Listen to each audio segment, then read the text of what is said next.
Before you lie, 2 volumes of martial arts techniques. One is a treatise on health preservation, capable of nourishing the body and extending one's lifespan. One possesses the ability to cast spells, sacrificing one's lifespan to gaze upon anyone. The master grants you the freedom to choose one at your discretion. Without hesitation, you fix your gaze upon your master, wielding the incantation with unwavering resolve. Upon witnessing this, the master waved his hand. Since you have obtained what you desired, go forth and strive with all your might. After uttering these words, he placed his hand upon the tome of wellness techniques, intending to reclaim it. Yet, to his astonishment, he found himself utterly unable to shift it even the slightest bit. He lifted his gaze. Only your hands remain poised over the art of wellness, unwavering in their position. In the face of your master's perplexed gaze, you break into a cautious smile, tentatively inquiring, is the art of wellness solely intended for the prolongation of life? Can it compensate for the lifespan depleted by incantations? Perhaps it is feasible, yet no one has ever attempted it. The master silently intensified the force with which he pulled the books. You certainly possess a bit of Xiaoming's essence, but alas, you are overly greedy.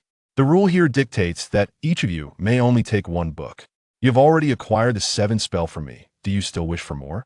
The words remain unspoken. Yet the art of wellness was abruptly seized by your vigorous exertion, forcefully claiming the past. My heartfelt gratitude to my master for your nurturing guidance. Today, you have broken the rules for me. A debt of gratitude I shall never forget. With a loud exclamation, you rise from the ground, stepping back cautiously.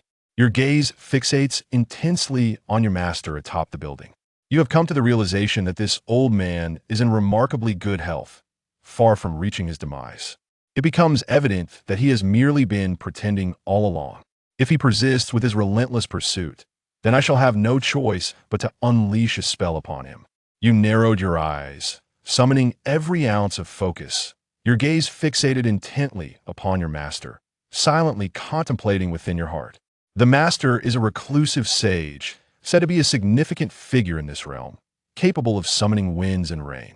In the presence of such a formidable personage, one must not display any triviality. To embark on this journey, one might even wager a millennium of life to test the waters.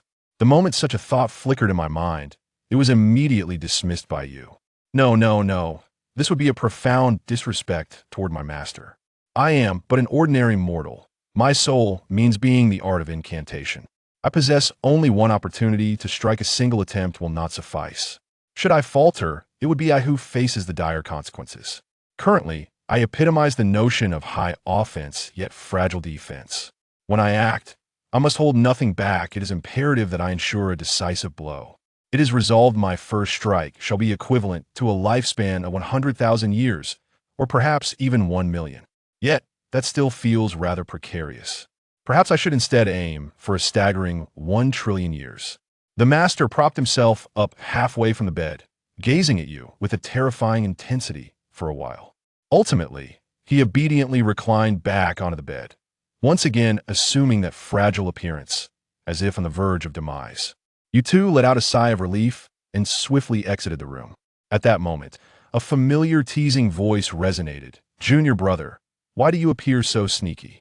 Are you perhaps afraid that master will devour you? The small courtyard was encircled by the townsfolk of Changsheng. At the forefront stands the 2nd elder brother, who has long since donned a resplendent robe, elegantly fanning himself with a delicate folding fan. So you were quite capable all along. Yet you still competed with us for meager porridge and wild vegetables. You chuckled awkwardly, hoping to strengthen your connections. However, as soon as the words were spoken, the 2nd elder brother's expression instantly darkened, his eyes glinting with a fierce intensity, signaling an impending conflict. The people of Zushur town immediately brandished their weapons, their faces etched with determination as they swiftly vaulted over the low courtyard walls, advancing towards you with urgency. Witnessing this, you could only manage a wry smile, pondering their decisiveness. Is it truly so urgent? Master has yet to draw his last breath, and you, 2nd senior brother, are already prepared to turn against your own kin. Have you not perhaps acted a trifle too hastily? Upon hearing those words, the individuals with expressions reminiscent of sharks came to an abrupt halt, casting wary glances toward the modest dwelling. The second brother's face bore a chilling frost. Who are you trying to deceive? If the master truly has not yet passed away, how could you possibly emerge? You have lingered inside for so long. Is it not merely to prolong your own life a little longer? Your petty cleverness cannot fool me. Come at me. Gazing upon these once familiar faces, a sigh escapes your lips. Aunt Lu, Li the porter, Zhu the tofu seller. I discern that the identity of heir is far from ordinary. He has embedded numerous individuals within this town of Changsheng. I have also uncovered many. Yet, I never anticipated that all of you were indeed his associates. It appears that the entirety of Changsheng is under his influence. You are merely performing a charade. The second brother proudly lifts his head, resembling a proud rooster in the henhouse. Indeed, over the years, he has gradually been replaced by my subordinates. Were it not for the need to perform before the old man, I would not endure your insults at all. Must we resort to infighting among our own kind, creating a scandal? What I possess is merely a rudimentary approach to health preservation, scarcely comparable to your profound techniques. If you desire something, why not express it directly? Why must we complicate matters and tarnish our reputations in the process? Upon hearing your words, the second elder brother's face contorted in anguish. Do you presume that my concern lies with that trivial treatise on health preservation? My true concern is with my dignity. Those who are aware of this humiliating chapter of my past must be silenced. Upon hearing this, you cast a glance at the townsfolk of Changsheng town, as well as the elderly fellow trailing behind second senior brother, resembling a watchful overseer. Their faces remained devoid of expression, and their eyes bore no hint of emotion, appearing as if they were all mere shadows of the past. There was nothing that could be done, you sighed. Suddenly, you invoked 3 powerful incantations. It was the first time you wielded such formidable sorcery. The gaze of the medium, the culmination, the consumption of lifespan, the incantation of the blue spell was unleashed. You held nothing back, immediately sacrificing 100,000 years of life force to unleash your power. Your pupils were rendered an eerie shade of gray, suffused with an otherworldly glow, in unison with the leaves. The old steward, frightened by your 3 orchids, stood beside the second senior brother, his massive form quivering, before collapsing onto the ground. A pallid hue began to emanate from him, ultimately engulfing his entire being. In the next moment, a piercing scream erupted from the old steward's body, as a diminutive figure, no larger than a fist, identical in appearance to the old steward, burst forth, resembling a primordial infant. He cried out to the heavens, his voice filled with anguish and despair. The diminutive figure suddenly bowed its head, as if contemplating an action, yet it was already too late. A grayish pallor emanated from its mouth, swiftly enveloping its entire being. Before long, this small entity dissipated into a wisp of azure smoke, leaving no trace behind. What is happening here? Eunuch Zhang, the second brother, is utterly terrified, plopping down onto the ground, with lingering traces of profound terror still evident in the divine moment. This sudden transformation cast an eerie silence over the entire venue. The once familiar town of Changsheng, which had drawn so near, now found its inhabitants halting in their tracks, their expressions vacant and filled with dread. You merely felt a slight dizziness in your mind, yet within less than a second, you regained your composure. You examined your body and found no discernible changes. A profound ecstasy enveloped you in that fleeting moment. Wasting no time, you began to deploy the arcane arts of enchantment. Your gaze swept from left to right, meticulously assessing all present. In no time, you eliminated a portion of the looming threats. It was him, he was the orchestrator behind it all. Someone quickly reacted, pointing at you and shouting, rallying others to charge alongside him. That wretched Sharklon. Regrettably, it proves futile. How could their speed possibly keep pace with a swift shift of your gaze? You have eradicated all threats. Activating your neck, with a smile gracing your lips, you slowly approach the second senior brother, who has already wet his trousers. No, do not bite me. Second brother uses both hands and feet. Feng Kuang retreats. I wish to distance myself from you. You halted your steps, cautiously bracing for the potential counterattack from the second elder brother. Present me with a reason to spare you from the jaws of peril. The elder brother, trembling and stuttering, spoke in a disordered manner. You cannot intimidate me. Do you know who I am? Do you comprehend my standing? Attacking me will only lead you to insurmountable troubles. I can extend an invitation to you and introduce you to a circle beyond your wildest imagination. Before he could finish his words, your pupils were tinged with an enigmatic force, rendering them a shade of desolation. The second brother's body stiffened. A grayish hue spread across his skin. Simultaneously, the jade pendant at his waist suddenly radiated a brilliant light, transforming into a luminous halo that enveloped him. This must be the life-saving artifact of the second master. Yet it proved ineffective. The orchid spell effortlessly bypassed this barrier. The second brother has utterly lost his life, his body collapsing lifelessly to the ground. As the radiance of the jade pendant gradually subsided, you cautiously approached your second elder brother. Extending your hand, you delicately plucked the jade pendant from his waist, scrutinizing it closely. Upon examination, you discovered several fine cracks adorning its surface. Nevertheless, it remained functional. I hope this object does not signify ownership. You concealed the jade pendant and then began to feel around on the second elder brother.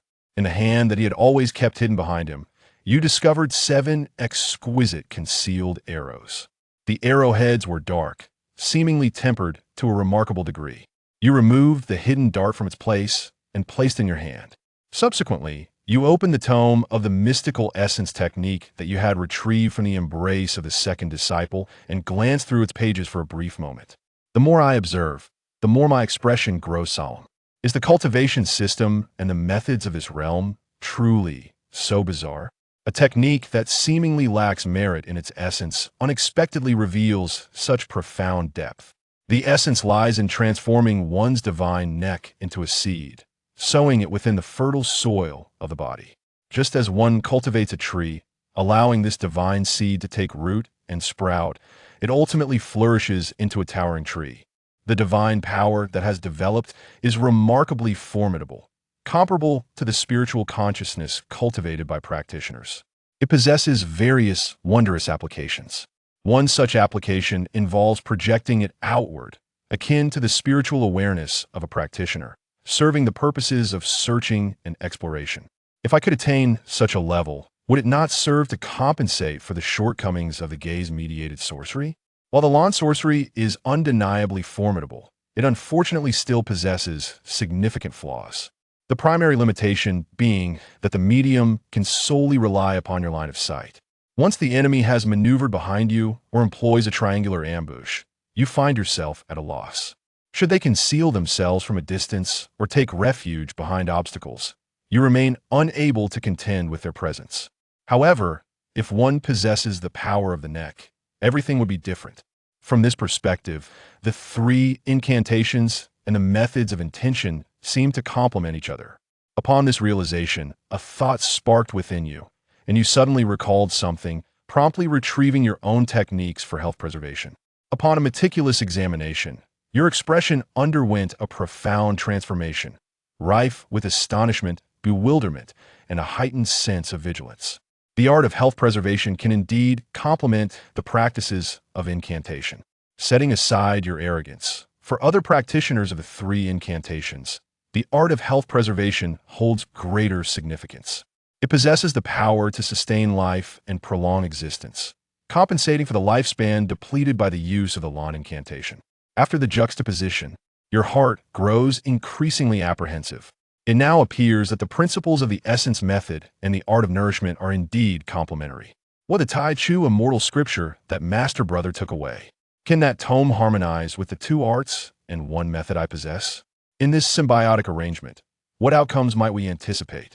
After carefully stowing the 2 books, you slowly turn around, gazing towards the modest dwelling behind you. Master, I now comprehend why you were so perturbed by my simultaneous acquisition of the art of nourishment and the lawn incantation, to the extent of tearing away your facade, to reveal your true intentions to me. The master's intense reaction at that time stemmed from the fact that you had simultaneously acquired 2 disciplines, allowing you to practically experiment with their complementary nature.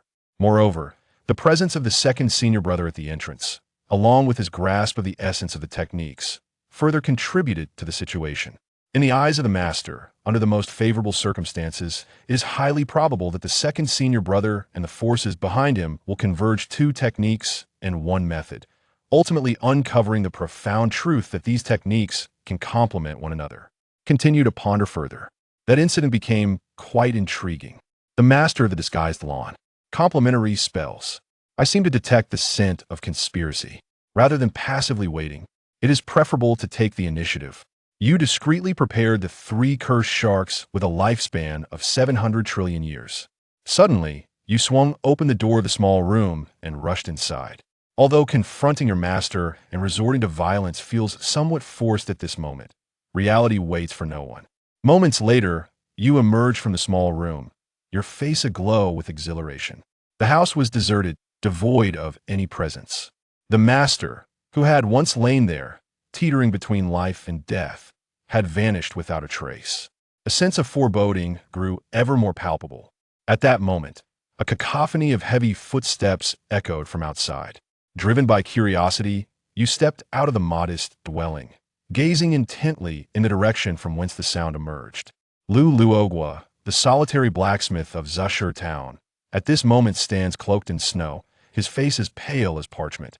He trudges through the town, his steps uneven and faltering, his body marred by an array of wounds, with several arrows protruding from his back. You approached with curiosity and inquired, "What has happened to you?" Upon hearing these words, Lu Luogwa froze, standing rigidly in place. "How can it be you? How are you still alive?" Observing Lu Luogwa's demeanor, one can easily discern the truth. You too are connected to the second disciple. Previously, it seemed you were destined to pursue the first disciple. Were you not? Judging by your appearance, it appears the weather is not particularly favorable. It seems my esteemed first disciple is indeed formidable, for he too has allies behind him. Lu Luogwa disregarded your inquiry and growled, "Answer my question. How is it that you are still alive? Why have the princes not come to our aid? What have you done to them?" Confronted by the swiftly approaching malevolent specter, you tilted your head slightly, your pupils rendered into a shade of eerie gray. Lu Luogwa's body was swiftly engulfed by the three shades of gray. Wu Jiao collapsed on the ground, his pupils rapidly losing their focus. Gazing at the figure of Lu Luogwa, you whisper softly, devoid of strength, "What significance lies in unwavering resolve? When in this world, one is utterly inconsequential." You took a deep breath, led a horse out of the town, and prepared several bundles for yourself. Glancing at the bluish stone that was about to be engulfed by the encroaching night, you remained silent for a while. Ultimately, you set the town ablaze. Several hours later, you arrived at a valley, where you discovered numerous signs of conflict and traces of snow. You also stumbled upon some fragmented remains of household items. It appears that your senior brother's associates were here yesterday to rendezvous with him. Lu Luogwa and his companions also suffered a devastating defeat and demise in this very location. The bodies of those warriors were carelessly discarded in the wilderness, only to be torn apart and devoured by the wild beasts of the mountains. Meanwhile, your senior brother and his entourage had long since vanished without a trace. Both the eldest and the second possess extraordinary identities, surrounded by a multitude of skilled individuals. Their influence is considerable. To uncover their true identities, one must rely on significant power. Yet, should you recklessly investigate, it may easily arouse their vigilance, even leading to a counter-investigation upon yourself. While a visible threat may be evaded, a hidden dagger is much more difficult to defend against. At present, your strength remains insufficient, your shortcomings exceedingly fatal. One must at least wait until your mastery of the arts of intention and nourishment is fully realized, before you may confront the petty and unscrupulous without fear. After a brief period of inner turmoil, you ultimately relinquished the pursuit of your senior brother's whereabouts. Mounting your steed, you discerned the direction and resolutely advanced toward a singular path. After practicing the art of wellness, your physical form gradually begins to grow stronger. In an increasingly fertile environment, the seeds of divine essence cultivated through meditation have finally begun to transform, slowly sprouting forth. Indeed, the efficacy of collective cultivation proves to be optimal. Yet one cannot help but wonder, what is the nature of the most esteemed text among these techniques? the Tai Chu Immortal Sutra. Reflecting upon that scripture adorned with the title of an immortal classic, you find yourself irresistibly captivated. 3 days later, you arrive at your destination, a quaint post town known as Xinquan Station, riding upon your steed. 6 years ago, you passed through this place and encountered an extraordinary figure from the world of martial arts. This individual, known as by Changsheng, claimed to possess profound knowledge of the many peculiar tales and mysteries that abound in the realm of the rivers and lakes. Additionally, he practiced fortune-telling and palmistry. Upon seeing you, this individual was immediately struck with awe, seizing your arm and refusing to let you depart, insisting on consulting the ancient wisdom of the I Ching for a divination. In an effort to outwit him, you speak without restraint. What I cherish most is the pursuit of immortality and the quest for enlightenment. I wonder if you could illuminate the path to my celestial journey. I initially believed this would be enough to deter this fraudster. To my surprise, that fellow, by Changsheng, after much deliberation, simply pointed you toward the direction, leading you to seek a master in Changstone Town. At that moment, you remained skeptical, yet decided to visit Changstone Town, which subsequently led to a series of unforeseen events. Should I inadvertently become entangled in some nefarious conspiracy, the root of all troubles would undoubtedly lie with Baixiaoxing. You gently touched your own face, silently guiding your horse into the town.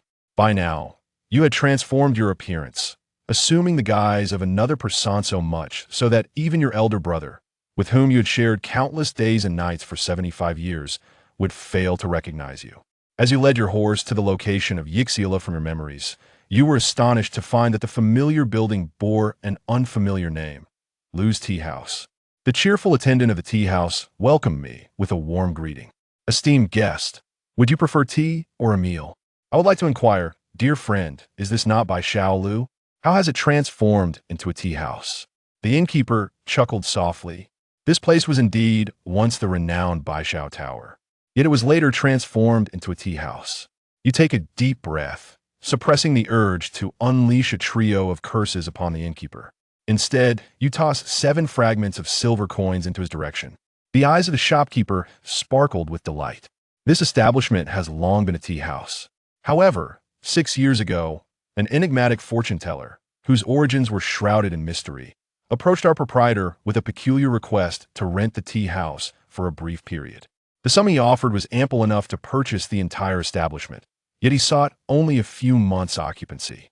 Naturally, our proprietor was overjoyed and granted us a few months of respite. Once the term concluded, the fortune teller vanished without a trace, and the tea house resumed its operations, continuing to thrive until this very day.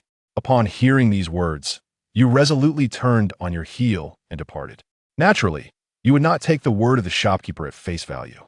However, after inquiring with numerous individuals, you found that everyone confirmed that this building indeed belonged to Lu's tea house. In contrast, Baishao Lu was but a fleeting memory. Alas, it appears that I have unwittingly fallen into the machinations of others. Previously, I was merely an ordinary individual. Why has Baixiaoxing targeted me with such a scheme? What could possibly render me worthy of their attention? Could it be that they have uncovered the secret of my immortality? No, that cannot be. If my identity as an immortal were truly revealed to them, they would not engage in such tedious banter. Instead, they would simply employ their sorcery to capture me, subject me to interrogation, and even delve into my very soul. Surely, that would be far more straightforward. The ultimate pursuit of all practitioners is, in the eyes of those in this realm, the attainment of immortality. The emergence of such an extraordinary destiny in an ordinary mortal like you is indeed an exceedingly rare occurrence. You can be certain that, should anyone truly recognize this fact, no one across the globe would be able to resist the impulse to act decisively towards you. If it were not for the revelation of my identity as an immortal, would it be possible that my extraordinary skeletal structure and unique visage truly astonish? After a prolonged contemplation, one must concede that this seemingly conspiratorial, yet subtly profound speculation may indeed hold a kernel of truth. It is indeed the case that before my arrival, the senior brother had likely been attending to the master for over a decade. I have only been here for 5 years, and such a span of time does not align. Perhaps I am merely a small fish caught in their indiscriminate net. Yet, I remain unaware of where this net is cast and when it shall be drawn in. Cautiously glancing to the left and right, you lowered the brim of your newly acquired hat, silently mounted your steed, and soared away. After your departure, in the Xuanxuan Inn, a woman, enveloped entirely in black veils, strolled along the main street of Xuanxuan Inn, eventually halting before the Luji Tea House. The young attendant of the tea house emerged with a beaming smile. "Esteemed guest, may I inquire what brings you here?" The woman in the black veil remained silent for a long while before softly speaking. "Excuse me, my dear innkeeper," she began. "I wish to inquire, is this not the 100 Understanding Tower? How has it transformed into a tea house?" After a lengthy exchange, the woman finally received her answer. It was unexpected, yet somehow within the realm of possibility. "How peculiar it is that I failed to guard against deceit, allowing myself to be so easily misled." Having uttered these words, she turned on her heel, preparing to depart. At that moment, the innkeeper suddenly spoke. "Has the Bai Shao building been indebted to you in the past? Or is there another issue at hand? You ought to have come to seek resolution much sooner after all. How many years have passed? Where can one still locate it now?" Upon hearing these words, the woman in the black veil hesitated in her departure, keenly discerning the crux of the innkeeper's statement. "Indeed, an hour ago, a young man, much like yourself, approached me inquiring about the matters concerning the 100 Knowledge Tower. His reaction mirrored yours precisely. It appeared he had been truly deceived to a lamentable extent.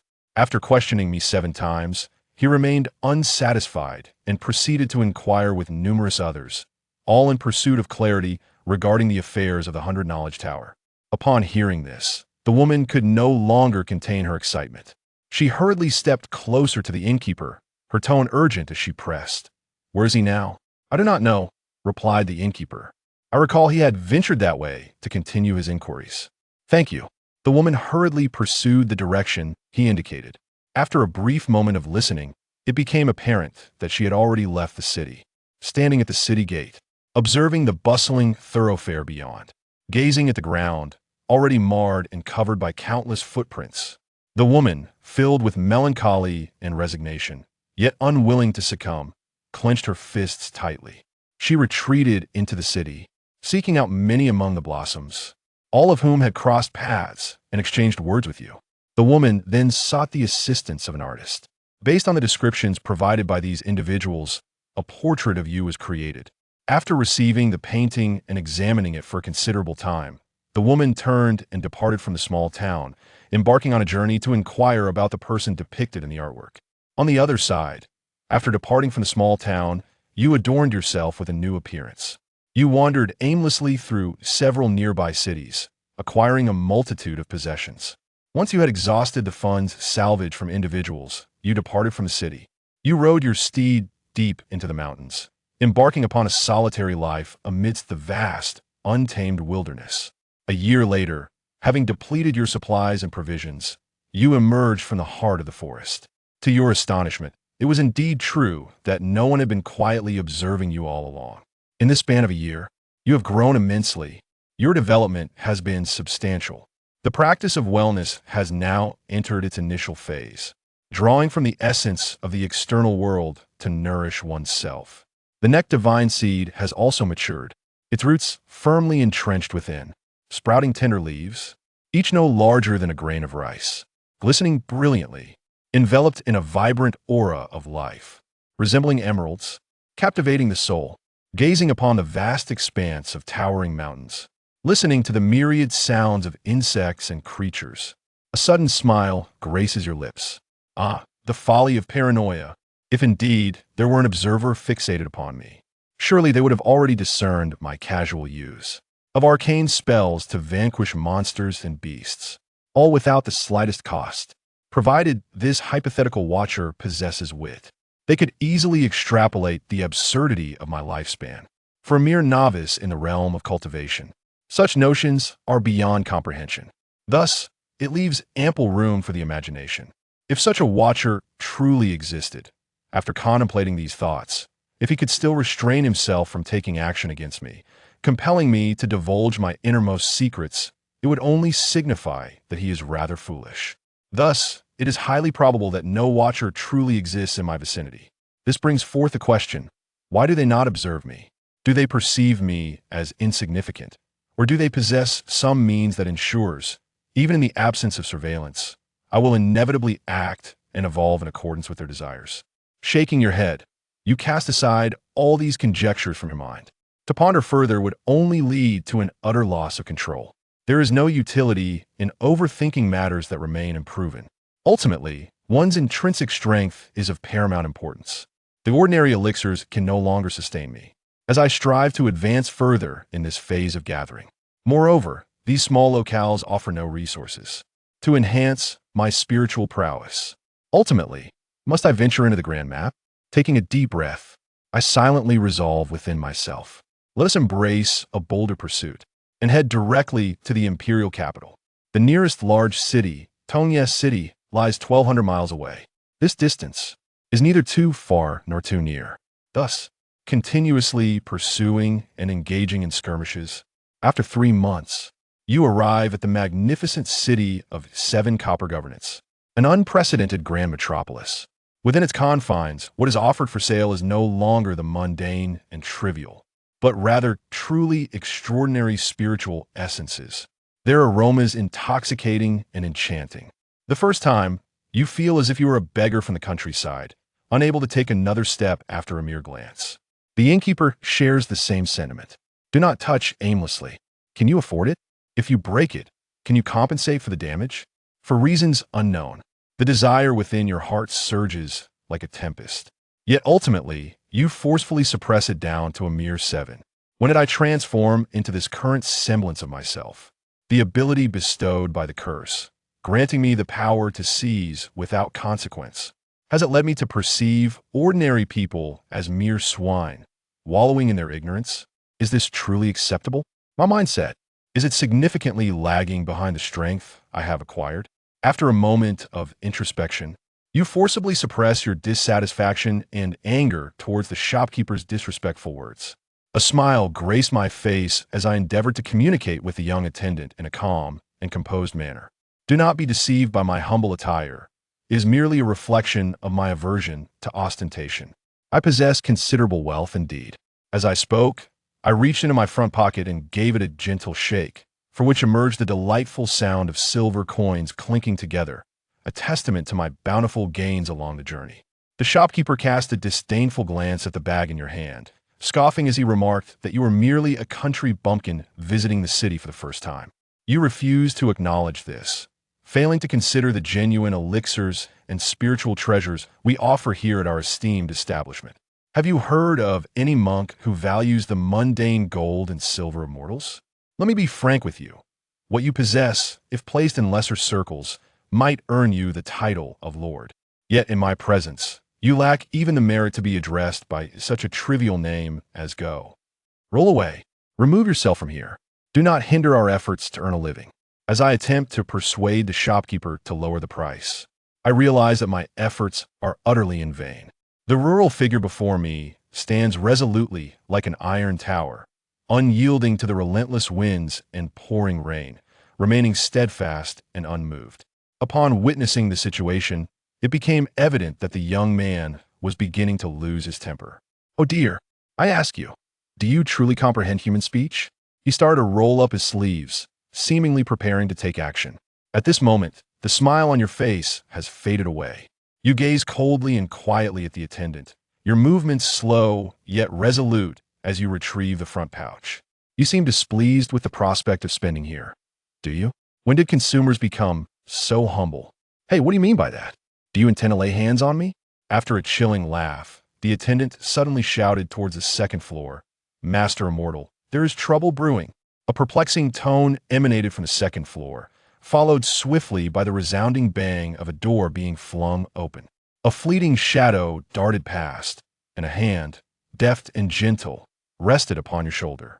Behind you stood an elderly man clad in a purple robe, his long beard cascading down, who coldly inquired, "Are you the one causing a disturbance?" There was no opportunity for you to refute or argue. The small second immediately exclaimed in anger, "Indeed, it is he, a beggar of unknown origin, utterly lacking in decorum." Carrying a bag of gold and silver intended for mere mortals, he swaggered boldly into our establishment, flaunting his arrogance. I kindly reiterated the rules to him, only to find him displeased, feeling that I had insulted his pride. He even contemplated striking me. Is that so? The elderly man first inquired, then shook his head. With a tone of unwavering certainty, he proclaimed, "Count it as 7, it is of little consequence now. The kindred spirit of rejuvenation bestows upon me such generous benefits each year, merely requesting my assistance in overseeing the branch of Tongya City. Originally, my toil was indeed worthy of the remuneration I received. Alas, after dealing with a few indiscreet knaves, no one dared to disrupt the peace any longer. It left me feeling as though I were feasting without merit. Although you are merely an ordinary mortal, it matters not." As I engaged in soliloquy, a sudden realization struck me, transforming my expression in an instant, as if I had encountered a specter. "No, it is not that it is your corporeal form." Before he could finish his words, he noticed you slowly turning your head, your gaze fixated upon him. Those eyes, tinted a somber gray, brimmed with a profound essence of desolation. The old man's heart resonated with an incessant alarm. In that moment, his premonition of demise reached its zenith. Instinctively, he yearned to shift his body to evade the impending fate. Yet it was too late. He departed this world with serene composure, devoid of any suffering. A profound silence envelopes the surroundings, where even the fall of a pin could be heard. The entire spring seems to unfold as if time has been pressed on pause. All gaze vacantly in that direction, as if even the slightest movement in the heavens is awaited. At this moment, you find yourself somewhat astonished by the recent events. The excessive investment of longevity to unleash the 3 incantations has yielded such an unexpected outcome. The corporeal forms and souls of your adversaries shall swiftly disintegrate into ash before they even have the chance to react. After all, this is your first genuine encounter with an adversary skilled in the art of cultivation, and thus, you did not hold back. You commenced with a staggering 100 million years of lifespan. As the incantation was initiated, a moment of regret washed over you. You lamented your overly cautious approach. Yet, the final results indicate that it was indeed your caution that proved excessive. Under your watchful gaze, one threat after another vanished into oblivion. Chapter 10. Scavenging. Zhou Yi did not lose focus for long. He understood that every fleeting moment was of paramount importance to him. Thus, he swiftly turned around and began to scrutinize the apothecary. Such establishments were often laying of characters, each possessing varying degrees of power. In critical moments, every second counted. He had no time to meticulously assess each individual and tailor their lifespans accordingly. Instead, he decided to grant each person an audacious 100 million years. Surely, among them, there could not be anyone stronger than that elderly man he had just encountered. A sense of trepidation coursed through Zhou Yi's mind. However, as he commenced his actions, he realized he had overestimated the situation. True powerhouses were not easily found. The majority were mere weaklings.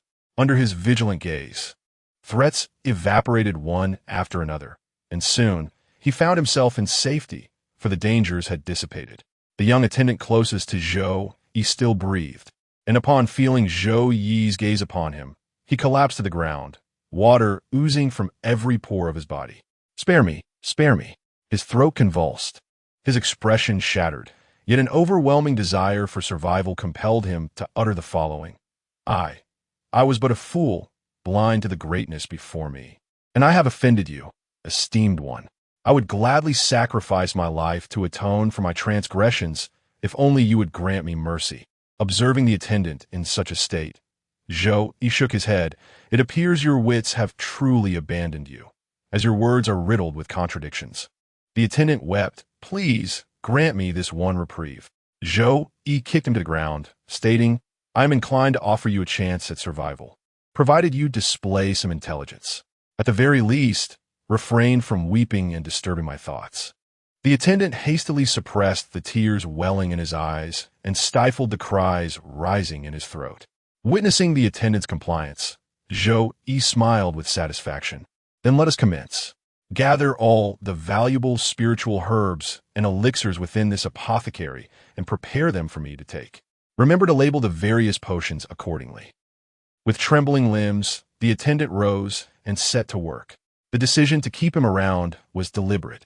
Firstly, the attendant was familiar with the inner workings of the apothecary and could assist Zhou Yi in swiftly clearing the battlefield and collecting the spoils. Secondly, as an ordinary person, he was easier to control. Should he contemplate betrayal, he would pose minimal threat to Zhou Yi. The outcome proved Zhou Yi's judgment was sound.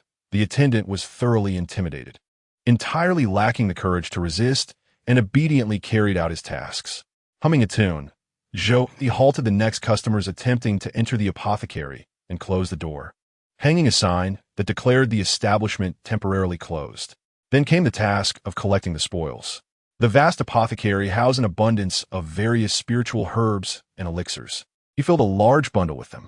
Additionally, there were the spoils from the deceased, which he deemed necessary to gather. Although Zhou Yi had no immediate use for them, it did not deter him from claiming them. Altogether, these assorted items amounted to a substantial quantity. In summary, the burden that Zhou Yi bore was even more substantial than that of the man himself. With this great weight upon his shoulders, coupled with his travel-worn attire and visage, he resembled a fugitive, an image far from genteel. Yet, it mattered little. Tangible benefits were what truly mattered. Aesthetics were of no consequence. "I have done all that I could. Can you spare my life?" the young attendant inquired, trembling beside him. Gazing at the attendant, Zhou Yi's face softened with a benevolent smile as he gently patted the young man's head and said, "To spare you is, in fact, a rather simple matter." Before the attendant could express his delight, Zhou Yi continued, "However, given the magnitude of my actions, there will undoubtedly be those who seek the truth. Will you betray me?" The attendant was taken aback by this inquiry, vigorously shaking his head, nearly straining his neck in the process. "No, I will remain tight-lipped, not uttering a single word." "How naive!" Zhou Yi scoffed coldly in response to the attendant's assurances. "Do you comprehend the terrifying methods employed by cultivators? Today, you may assist me to save your own life, but can you guarantee that you won't divulge everything tomorrow to preserve your own existence?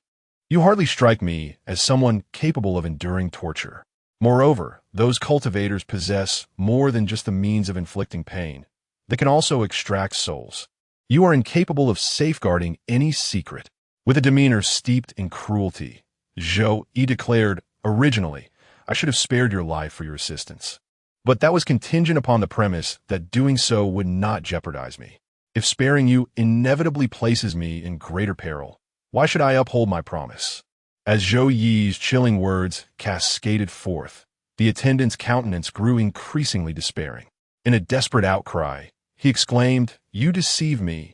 From the very beginning, you never intended to truly spare my life. You have always sought to kill me. You liar." The attendant departed with an unsettling tranquility, devoid of any anguish. Chapter 11. The case once all dangers within the apothecary had vanished, Zhou Yi nonchalantly altered his appearance once more, leading his horse into the shop. He placed his bundle upon the horse's back, and then exited through the rear door. This door opened onto a narrow alley, flanked by a few modest residences. Just as Zhou Yi was about to make his unobstructed departure, the sound of footsteps resonated, and a door unexpectedly swung open. A man clad in a cotton robe stepped out, accompanied by a servant dressed in livery, seemingly preparing to leave. Their eyes met, both parties taken aback and filled with astonishment. "This can't be right. Why have I never encountered you at the Huichun apothecary?" The man expressed his confusion and skepticism. "There is no way someone like you could emerge from the back door of the apothecary, especially leading a horse. The shopkeeper would never allow a horse to traverse the premises and arrive here." "Who exactly are you?" the man demanded sharply. "Stay right there. I will summon the authorities at once. I am eager to ascertain your identity." Zhou Yi found himself at a loss for words. Having successfully navigated through 99 bows, he never anticipated encountering an obstacle at the final juncture. His eyes instantaneously turned a lifeless gray, and the world around him grew eerily tranquil. "My lord, what is happening? Why the commotion at the door?" The family members of the residence, intrigued by the noise, called out from within, while footsteps approached the entrance. In such narrow alleys, homes are typically structured around individual courtyards, separated only by walls, resulting in poor sound insulation. Any disturbance in one home is easily audible to the others nearby. This truly burdens me. Escorting so many souls to the afterlife is exhausting, Zhou Yi sighed. Yet what could he do? He was, after all, an undeniably benevolent individual. Though wearied, he ensured that this family attained eternal peace together. As he departed the alley, an absolute silence enveloped the area, devoid of any sound. Despite having just plundered the Huichan apothecary and acquired a substantial bounty, Zhou Yi hesitated to leave. He resolved to alter his plans and linger in Tongya City for a while longer. The reason was simple. The substantial haul of spiritual herbs and elixirs he had gathered was exceedingly conspicuous. Carrying such a hefty load aboard a flying vessel would undoubtedly attract unwarranted attention and covetous gazes. A minor incident could solidify his identity as a plunderer of the Huichan apothecary. Thus, for the sake of prudence, it was best that he consumed some of these potions in Tongya City, allowing the tumult of this affair to subside before seeking an opportunity to depart. Guided by the advice of kind-hearted individuals, he swiftly located an area in the city where ordinary citizens resided, successfully renting a small courtyard. After securing the horse in the stable and providing it with fodder and water, he chose to disregard the steed that had accompanied him on countless expeditions. With effortless grace, he lifted the considerable burden from the horse's back, rubbed his hands together, and, with a face full of excitement and yearning, carried the large parcel into the main room of the small courtyard. After securing the doors and windows to prevent prying eyes from the outside, he placed the hefty bundle upon the table and slowly began to unveil its contents. Instantly, a variety of bottles, jars, boxes, and wrapped packages came into view, each adorned with labels. These labels had been forcibly affixed by the pharmacy's attendant under the supervision of Zhou Yi, ensuring that no errors had occurred. Zhou Yi categorized these items with a cursory glance, discovering that the rejuvenation pharmacy indeed boasted a dazzling array of products, offering everything one could desire.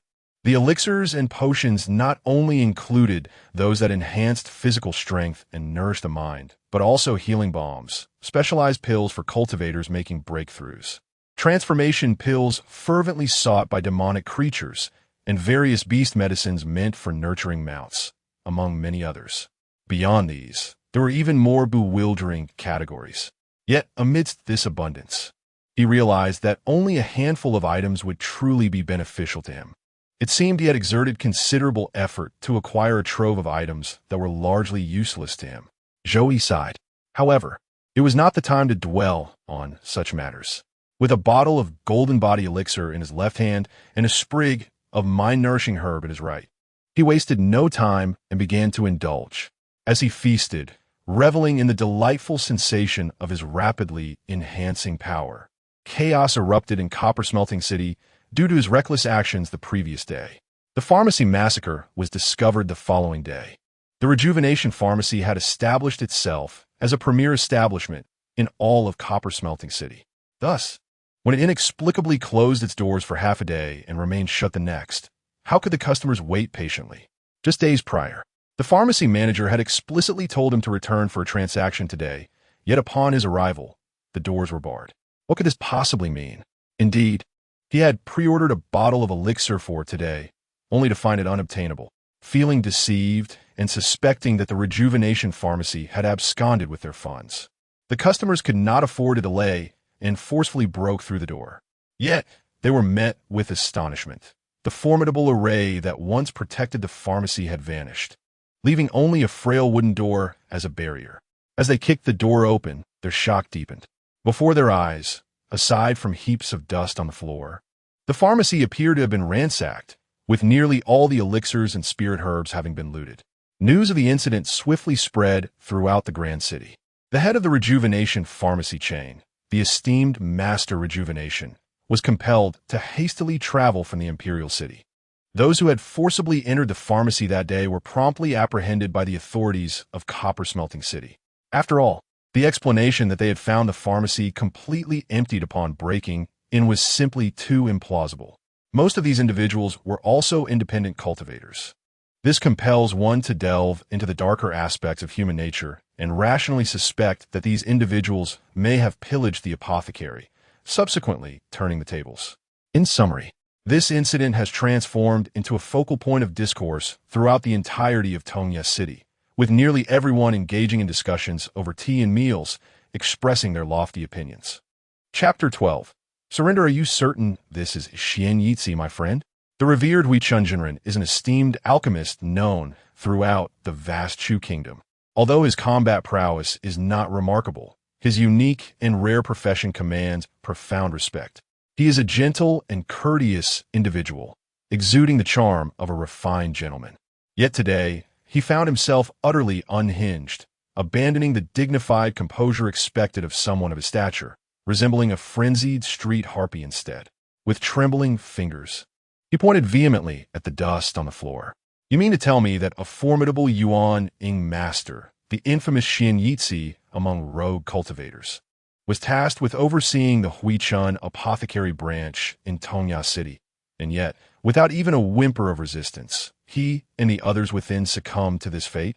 What kind of being could have done this? A transformation stage elder? Why would such a powerful entity descend upon Tongya City without any prior warning? What could they possibly find of worth in the Huichun apothecary branch that warranted such a thorough plundering? Lord Luo, standing before Hui Chunjinren, wiped the spittle from his face, his expression one of helplessness. When I first received this news, I was equally astonished and incredulous. But what other explanation could there be for our current predicament? Our investigations have clarified the situation significantly. He paced the apothecary with hands clasped behind his back, his tone measured.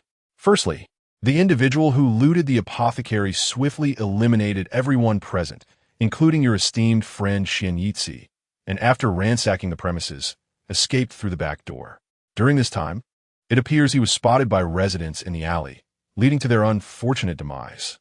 There are numerous points of suspicion, such as the inexplicable footprints within the apothecary and the eyewitness accounts of a disheveled individual who seemed to be fleeing, he continued. Yet, these particulars are of little consequence.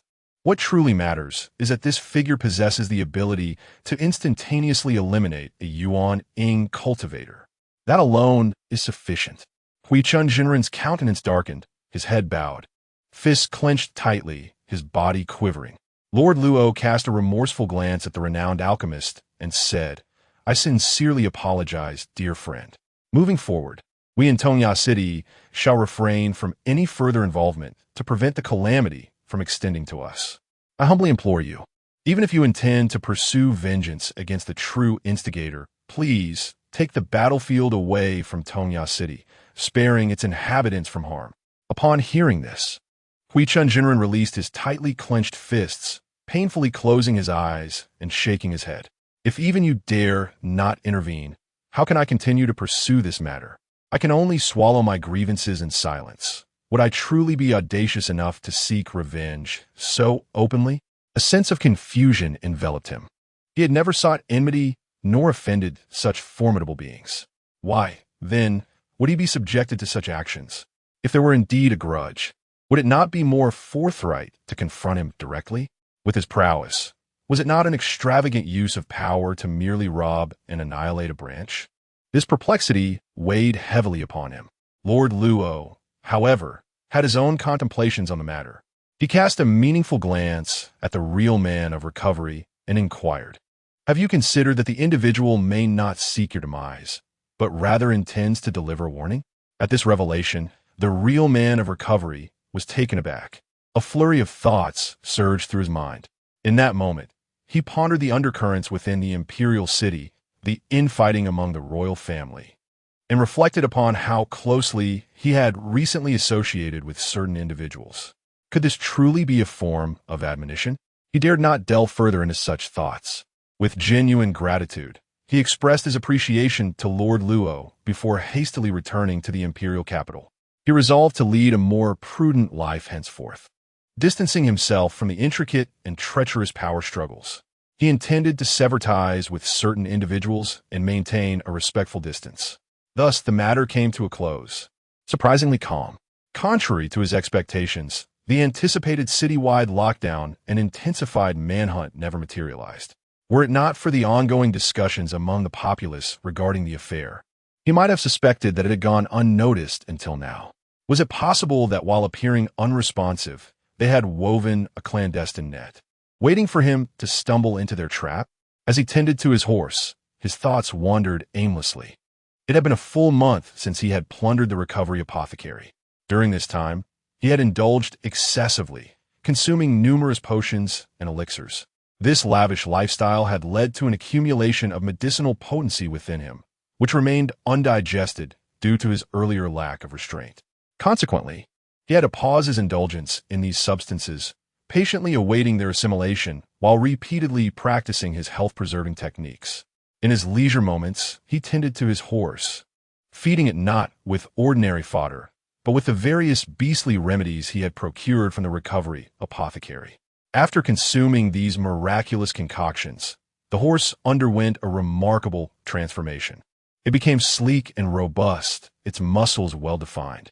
Soon after, it experienced a second growth spurt, towering nearly 3 meters from the ground. Now, a spark of intelligence glimmered in its eyes, enabling it to communicate with Zhou Yi through simple nods and shakes of its head. "O noble steed, you must strive to become strong and wise, for there is no space for you aboard the vessel to the imperial city. Should you remain behind, you must persevere on your own," Zhou Yi murmured softly, stroking the horse's mane, which felt as taut as steel needles, confiding his innermost thoughts. A horse, innocently gnawing on a piece of rasher, lifted its head to meet Zhou Yi's gaze, its eyes brimming with confusion. Clearly, it was unable to comprehend matters that were overly complex. Zhou Yi shook his head, disregarding the horse's bewilderment, and began to practice his boxing in the small courtyard. This was a martial art associated with health preservation, possessing considerable power. Its greater purpose lay in assisting the swift digestion of medicinal potency within the body. Just as Zhou Yi was about to continue his training, a sudden knock at the door interrupted him. Chapter 13. Entrustment. Zhou Yi opened the courtyard door and beheld a man and a woman clad in fitted attire. "Ah, it is you two," he remarked, his brow furrowing slightly, and a flicker of unabashed disdain crossing his gaze. "Have I not made myself clear on numerous occasions?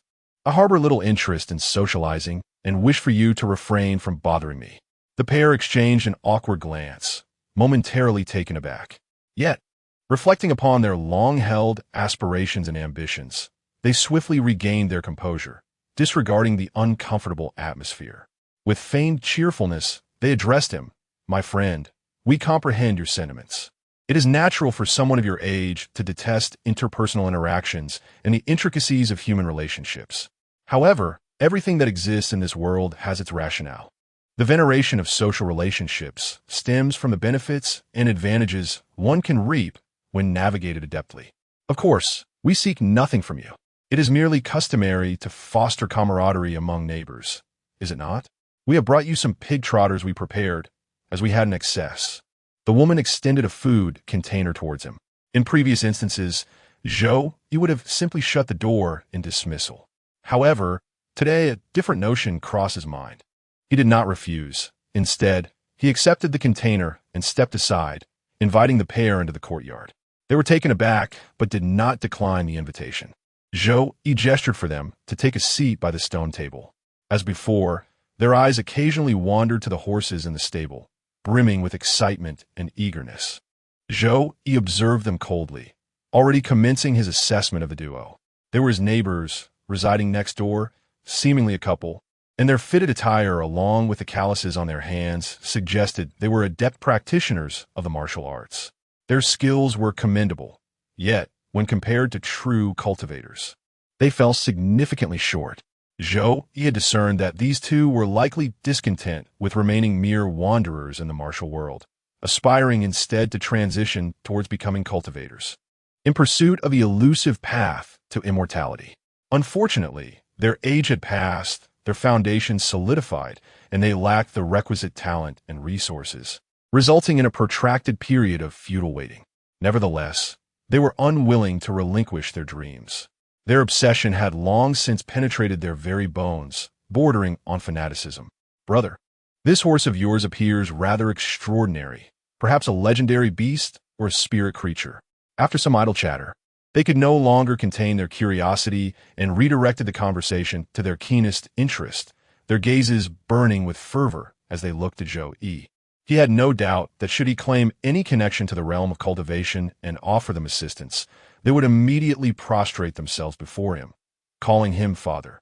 Thus, he replied, "It is nothing. After consuming a couple of spiritual herbs, this creature has grown to its current state." The man and woman gasped in astonishment, promptly kneeling before him, tears streaming down their faces. "We humbly beseech the immortal master to—" "I am no immortal master," Zhou Yi interjected. "Merely an ordinary person with a bit of luck," Zhou Yi decisively proclaimed. "Even so, you have traversed this path far beyond us, having obtained the invaluable elixir while we remain ensnared in the realm of ordinary mortals. If you could lend us a hand, we would willingly offer any price, even dedicating ourselves to serve you for eternity." Observing the fervent determination in the eyes of the two before him, Zhou Yi sighed helplessly. Is immortality truly so alluring? Ultimately, he resolved to accept them. "I shall soon embark for the imperial capital of the Chu. This old horse has accompanied me for quite some time, yet I find myself without trustworthy individuals to entrust it to. Rest assured, we shall take utmost care of this horse, even if it leads us to starvation. We would never allow it to go without sustenance." They vowed earnestly. Zhou Yi smiled gently, and thus the terms of their agreement were established. As a gesture of goodwill, he bestowed upon each of them a spiritual elixir, granting them the gift of longevity, ensuring they could live to a remarkable age of 150 years. Upon consuming the elixirs, they felt the warm flow coursing through their veins, overwhelming joy prompting them to kneel in gratitude. After feeding the beast all the medicinal herbs, Zhou Yi also offered it a few transformation pills before he departed gracefully. It might seem hasty to entrust the horse to these strangers, yet the reality was quite the contrary. During this period of consuming various potions, Zhou Yi's strength had significantly increased. His spirit could now extend 1 meter beyond his physical form, creating a domain of mental influence wherein he could accurately discern all, including vital signs for lie detection. Moreover, he had acquired an unexpected ability, spiritual marking. While seemingly innocuous, when combined with death curses, it became exceedingly formidable, serving as a conduit for such sorcery. He had marked the two individuals. Should they display any treachery, he could extinguish their lives with but a thought. Tightening the burden on his back, Zhou Yi invested a considerable sum to purchase a ticket for a mortal on the flying vessel, silently trailing behind the others. Under the steward's call, they formed a long queue on the cloud platform, awaiting the vessel's arrival. As the morning sun ascended, casting golden rays upon all, the platform gleamed with a radiant hue. Within this golden light, the immense flying vessel gradually loomed larger from a distant speck, ultimately manifesting as a colossal entity, docking at the edge of the platform. This is indeed a flying vessel. Zhou Yi, like all first-time passengers, gasped in awe. The flying vessel was truly a magnificent ship capable of flight. Given its size, accommodating thousands seemed effortless. Earlier, Zhou Yi had pondered whether the crowd was excessive. However, upon witnessing the vessel, he realized that even this throng appeared rather sparse in comparison. With the sound of piercing air, one by one, practitioners descended upon the vessel, either riding their swords or gliding through light. Then, the ordinary folk, including Zhou Yi, slowly ascended in line. After some time, he finally boarded the flying vessel. He cast a glance at the ticket in his hand and silently entered the vessel, embarking on the quest for his cabin. The fortunate news was that he quickly located it. The unfortunate news was that his designated place had already been usurped. "What do you mean by that?" Zhou Yi furrowed his brow, glaring at the foul-smelling drunkard before him, his voice rising in intensity. "This is my cabin. I spent a whopping 100,000 taels of silver to acquire it." The inebriated man chuckled, pinching his reddened, alcohol-soaked nose, and after emitting a noxious belch, nonchalantly replied, "First come, first served. You arrived late. Who can you blame?" Zhou Yi was so infuriated that he almost laughed. So, according to your reasoning, my 100,000 taels have gone to waste? Are you suggesting that I should sleep in the corridor for the duration of this journey? Certainly not. The drunkard rummaged through his pockets for a moment, producing a crumpled, filthy ticket, and said, "You can sleep on my bed. See, I am quite accommodating." Chapter 14. Arrival. He cast a fleeting glance before averting his gaze, his expression towards the drunken man growing increasingly disdainful. The fact that the inebriate managed to board the vessel indicated that he had also purchased a ticket and a place. Yet, not all cabins and tickets are created equal. He had secured a first-class seat in the mortal section, while the drunkard was relegated to a communal bunk. This was a stark inequity. The behavior and reasoning of the drunken man could only be likened to that of a brigand. Truly, one encounters such despicable individuals everywhere. He shook his head and silently entered the cabin, closing the door behind him. The drunken man, taken aback, exclaimed, "What do you mean by this? Do you wish to share a bed with me? I must inform you that I neither accept nor can adapt to such a situation." However, before he could finish his sentence, he noticed Zhou Yi's pupils were suddenly suffused with an inexplicable hue, transforming into a lifeless gray. What is happening? The drunken man was struck by an unsettling sensation. He could distinctly feel something being stripped away from him. In an instant, the fog of inebriation dissipated, and the drunkard was jolted awake, expelling all the alcohol from his system. He stared at Zhou Yi in bewilderment. "So you are not as simple as you appear." Zhou Yi, however, did not grant him the opportunity to utter a second sentence. He unleashed a second death curse. To be frank, Zhou Yi was genuinely startled at that moment. He had initially perceived the drunken man as merely a scoundrel seeking to take advantage, eager for a swift resolution. The first death curse had cost him a millennium of his lifespan. To his astonishment, he discovered that this 1,000 years was insufficient to vanquish the inebriate before him. The drunken man, in a state of unconsciousness, endured the death curse, and the only consequence was a sudden aging. He appeared diminished, his skin wrinkled and sagging, and his once unruly dark hair and beard were now a snowy white. Despite his significantly weakened state, he had not perished. Without hesitation, Zhou Yi seamlessly continued with the second curse. In an instant, 1,000,000,000 years of his lifespan evaporated. The result, however, was gratifying. He was safe. Zhou Yi exhaled silently. Relieved, he began to cleanse his quarters, undertaking a thorough tidying up, disposing of all stains and refuse. As he sorted through the debris, he reflected on his newfound knowledge. Even when hunting a rabbit, one must exert their utmost effort.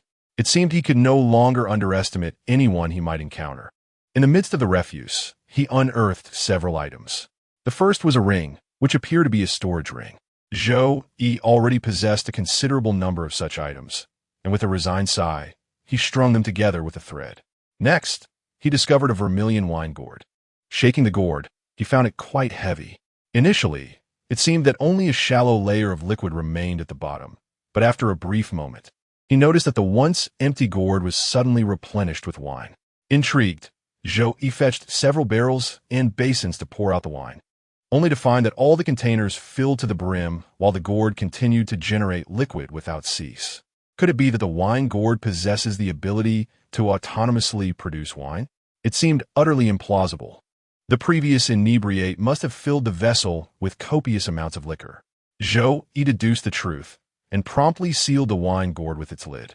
Instantly, the gourd resumed a weight as light as a feather. Quite a useful item indeed. He tossed the gourd up and down before stowing it securely in his satchel.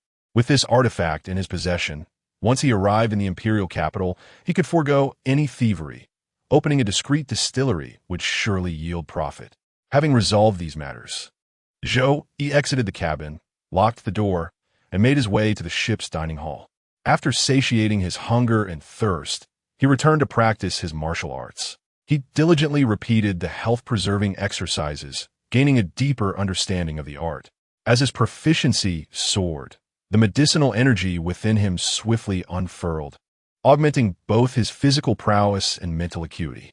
When fatigue set in, he leaned against the window, gazing out at the vast expanse of clouds, finding solace in the tranquility. 4 days later, The aerial vessel docked at the edge of a cloud platform. A new batch of passengers boarded, transforming the once spacious vessel into a bustling crowd. In the ensuing period, the ship sailed along its predetermined route, intermittently descending to embark and disembark guests. The number of individuals on board remained in a state of dynamic equilibrium. Although crowded, it was bearable. Finally, after a month and a half, the ship anchored securely at the edge of the imperial city's cloud platform. Zhou Yi, with his noticeably diminished satchel, followed the throng as they disembarked. During his time aboard, he had consumed several vials of medicine. Upon arriving in the imperial capital for the first time, he could not restrain his curiosity, surveying his surroundings with wonder. Truly, it was deserving of its title. The cloud platform was the largest he had ever encountered. Exhaling deeply, Zhou Yi was about to depart the platform and commence his life in the imperial city when he noticed several youths clad in crimson fire robes scanning the crowd anxiously. Calling out, "Master Uncle! Master Uncle?" Had that old drunkard succumbed to his intoxication aboard the vessel? Their expressions were fraught with urgency, and some rushed into the ship to search for something. Others detained disembarking passengers, imploring, "Excuse me, have you seen an old drunkard on this voyage? He carries a crimson wine gourd, from which the liquor never seems to deplete." The urgency in their demeanor was palpable as they questioned and halted many. Yet they remained empty-handed. The ensuing chaos began to irritate many onlookers, escalating the volume of voices. After some time, those who had rushed into the vessel emerged alongside the ship's captain, shaking their heads in dismay, their faces grim. With so many comings and goings aboard, how can anyone possibly remember? The captain expressed his innocence as well. Could it be that the old drunkard had neglected his affairs due to intoxication, forgetting his plans and missing this very ship? The leader of the group wore a troubled expression, increasingly convinced of the likelihood of that scenario. As they observed that their obstruction had incited widespread ire, they dared not continue their arrogance and could only comply, allowing the passengers to depart unimpeded. Zhou Yi silently watched the entire scene unfold. Having noted the distinctive attire and insignia of these individuals, he quietly departed alongside the others.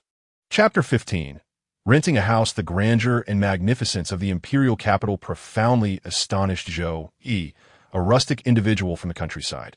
Here, he beheld towering edifices that reached for the heavens. Unlike the reinforced concrete he was familiar with in his previous life, these structures, imbued with traces of ancient mysticism, left him utterly mesmerized. Majestic palaces sprawled across the landscape, and celestial abodes unfurled in the sky. Looking up, he saw countless floating islands, with numerous buildings shrouded in mist. Streams of dazzling light and flashes of swordplay illuminated the air, as figures flitted between the edifices, as if myth had descended into reality. Zhou Yi found himself momentarily entranced, yet he knew he must rein in his soaring thoughts and re-establish his footing on solid ground. Upon arriving in the imperial capital, the foremost task was, of course, to secure accommodation, for he intended to stay long-term. The city was vast, and after inquiring for directions and following the throngs, he eventually reached an area where ordinary folks resided. Through further inquiries, he quickly found a landlord. The man glanced lazily at Zhou Yi, who was dust-covered and burdened with a large pack. Speaking in a deliberate manner, his tone elongated with a characteristic condescension of the locals. "An outsider? Here, to rent a house." Furrowing his brow, Zhou Yi suppressed his displeasure and replied, "Yes. How long do you wish to rent?" "Let us start with 2 years," he answered. Upon hearing this, the landlord's demeanor shifted slightly, adopting a more earnest and welcoming tone as he rose from his rocking chair, hands clasped behind his back, and led Zhou Yi to view the property. They arrived at a small courtyard, where the landlord pointed to the east wing, saying, "This is the only vacant house I have left. If you find it to your liking, it's 5 taels of silver per month." Zhou Yi couldn't help but frown at this revelation. 5 taels of silver per month? Is it truly that expensive? Such a rental fee was unprecedented in his experience. And this was merely a wing of a house. Could he not rent the entire courtyard instead? His concern was not solely about the exorbitant rent. He was more troubled by the lack of a private space. Everyone harbors secrets they wish to conceal, and having a personal courtyard would greatly facilitate matters. This price is quite standard in the imperial capital. If you can't afford it, perhaps you shouldn't have come here, the landlord remarked, hands still behind his back. Maintaining a leisurely demeanor, his tone dripping with undisguised disdain and an air of superiority. If you think I'm extorting you, go ask around. That's the going rate here. As for renting the entire courtyard, well, it's not that I look down on you, but such a sum would likely consume most of your finances. Just arrived in the capital. Have you established yourself yet? Do you have a steady livelihood? Is it wise to squander your money so freely? The rent for the entire courtyard is exorbitant, a consensus long established within our industry. To secure a whole small courtyard, one must commit to a lease of no less than 5 years, and all payments must be settled in advance. As I have reiterated, do not perceive me as unscrupulous. If you think I am, venture outside to inquire, for this is the prevailing norm. Zhou, he stood alongside the landlord, his spiritual presence enveloping the latter, meticulously probing into the landlord's heartbeat, pulse, and the flow of blood, discerning every detail with clarity. He was nearly certain that the landlord was not lying, unless this landlord had become so adept at deceit that he no longer flinched, exhibiting no physiological response whatsoever when fabricating tales. Zhou exhaled softly. During the brief exchange with the landlord, curious heads began to peek out from other rooms in the courtyard, with some stepping outside to greet the landlord, who, in turn, chastised them for overdue rent. To his astonishment, within this seemingly modest courtyard resided so many individuals. The situation was most egregious in the main room, where it appeared that 2 families, totaling 14 people, were crammed together. In contrast, Zhou Yi, residing alone in the East Wing, found the space quite ample. Indeed, comparisons often breed a sense of contentment. With a resigned sigh, Zhou Yi entered the East Wing, inspected it thoroughly, and found himself reasonably satisfied. Thus, he nodded in agreement to rent the room. The landlord was elated, and they promptly established a contract. Zhou Yi also remitted payment, adhering to the landlord's stipulations by paying 3 months of rent in advance and providing a month's deposit. Henceforth, he made this room his abode. His primary objective remained the absorption of the medicinal potency within him, consuming the various elixirs he had acquired through dubious means.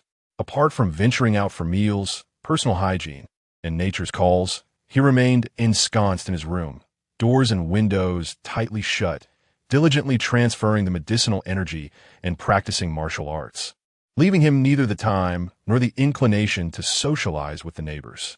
The surrounding residents found his behavior somewhat peculiar, yet did not delve further, as their own lives in the imperial capital were far from satisfactory, fraught with difficulties to the point of barely making ends meet. They lacked the emotional bandwidth to concern themselves with such an eccentric neighbor. A month passed in tranquility. Zhou Yi had assumed that this serene existence would persist indefinitely. He crushed and swallowed a fiery herbal remedy, savoring the sensation as it dissolved in his stomach, a warm current spreading through his limbs, filling him with indescribable delight. At the current rate, he estimated that within a month, he would have consumed all beneficial medicines and dispelled all medicinal forces. Then, he would need to devise a means to procure new resources for cultivation. Contemplating this, Zhou Yi could not help but furrow his brow. Life in the imperial city was no easy feat. Even the costs of basic necessities like rent and meals were substantial, let alone the precious elixirs he sought. Those items were beyond the reach of mere gold and silver, unattainable for someone like Zhou Yi, a seemingly ordinary mortal who needed to remain inconspicuous, striving to avoid exposure to prying eyes. Must he resort to theft once more? A thought flickered in Zhou Yi's mind, causing his heartbeat to quicken noticeably, igniting a sense of fervor and anticipation within him. It was unavoidable. The speed at which this avenue yielded rewards was astonishing, akin to a risk-free venture. Who wouldn't be enamored by such prospects? Fortunately, he retained his composure, forcibly suppressing the notion as he reminded himself to remain calm. The imperial city was unlike any other. Should his schemes be unveiled and discovered, the consequences would be dire. He could eliminate anyone within his gaze. Yet he remained vulnerable to the flying swords that could strike from 1,000 miles away. If he were to return to his former profession, it was imperative to first ascertain some critical information. Exhaling softly, Zhou Yi resolved to observe the situation before taking action. Alas, the tranquility of his life was abruptly shattered by a cacophony of shouts and insults from outside. All tenants here, get out. Pack your belongings and leave at once. A woman's sharp voice rang out, echoing with authority. Chapter 16. Conflict. Upon hearing the commotion, Zhou Yi could not help but furrow his brow. Outside, tenants were embroiled in a heated argument with a woman whose voice was piercing. By what right do you act this way? We have duly signed a contract and paid our dues. What give you the right to do this? The woman sneered, declaring, by the simple fact that I am now the mistress of this courtyard, I possess the authority to expel you country bumpkins. Leave, all of you, vacate at once. Do not return to vex my eyes, or you shall find yourselves in dire straits. Her ire particularly focused on a cowering couple. She bellowed, how long have you two been in arrears? How dare you continue to dwell on my property? A cacophony of discontent surged from outside. Zhou Yi, unable to contain his frustration, opened the door and stepped out. Some cast a glance in his direction, while others chose to ignore him. The tenants, their faces flushed with anger, were vociferously confronting the plump woman, whose voice was sharp and whose face was painted with makeup. In any case, we have a valid contract, and this month's rent has been paid on time, so by what right do you? Contract? The woman wore a peculiar smile. What contract? I know nothing of it. After my husband passed, to rid myself of misfortune and to keep him entertained in the afterlife, I burned everything associated with him. I have never seen the so-called contract you speak of. You, the tenants trembled with rage. Do you think that by incinerating your copy of the contract, everything will be resolved? Do not forget, we still possess our own copy. As the argument escalated, Zhou Yi grasped the situation.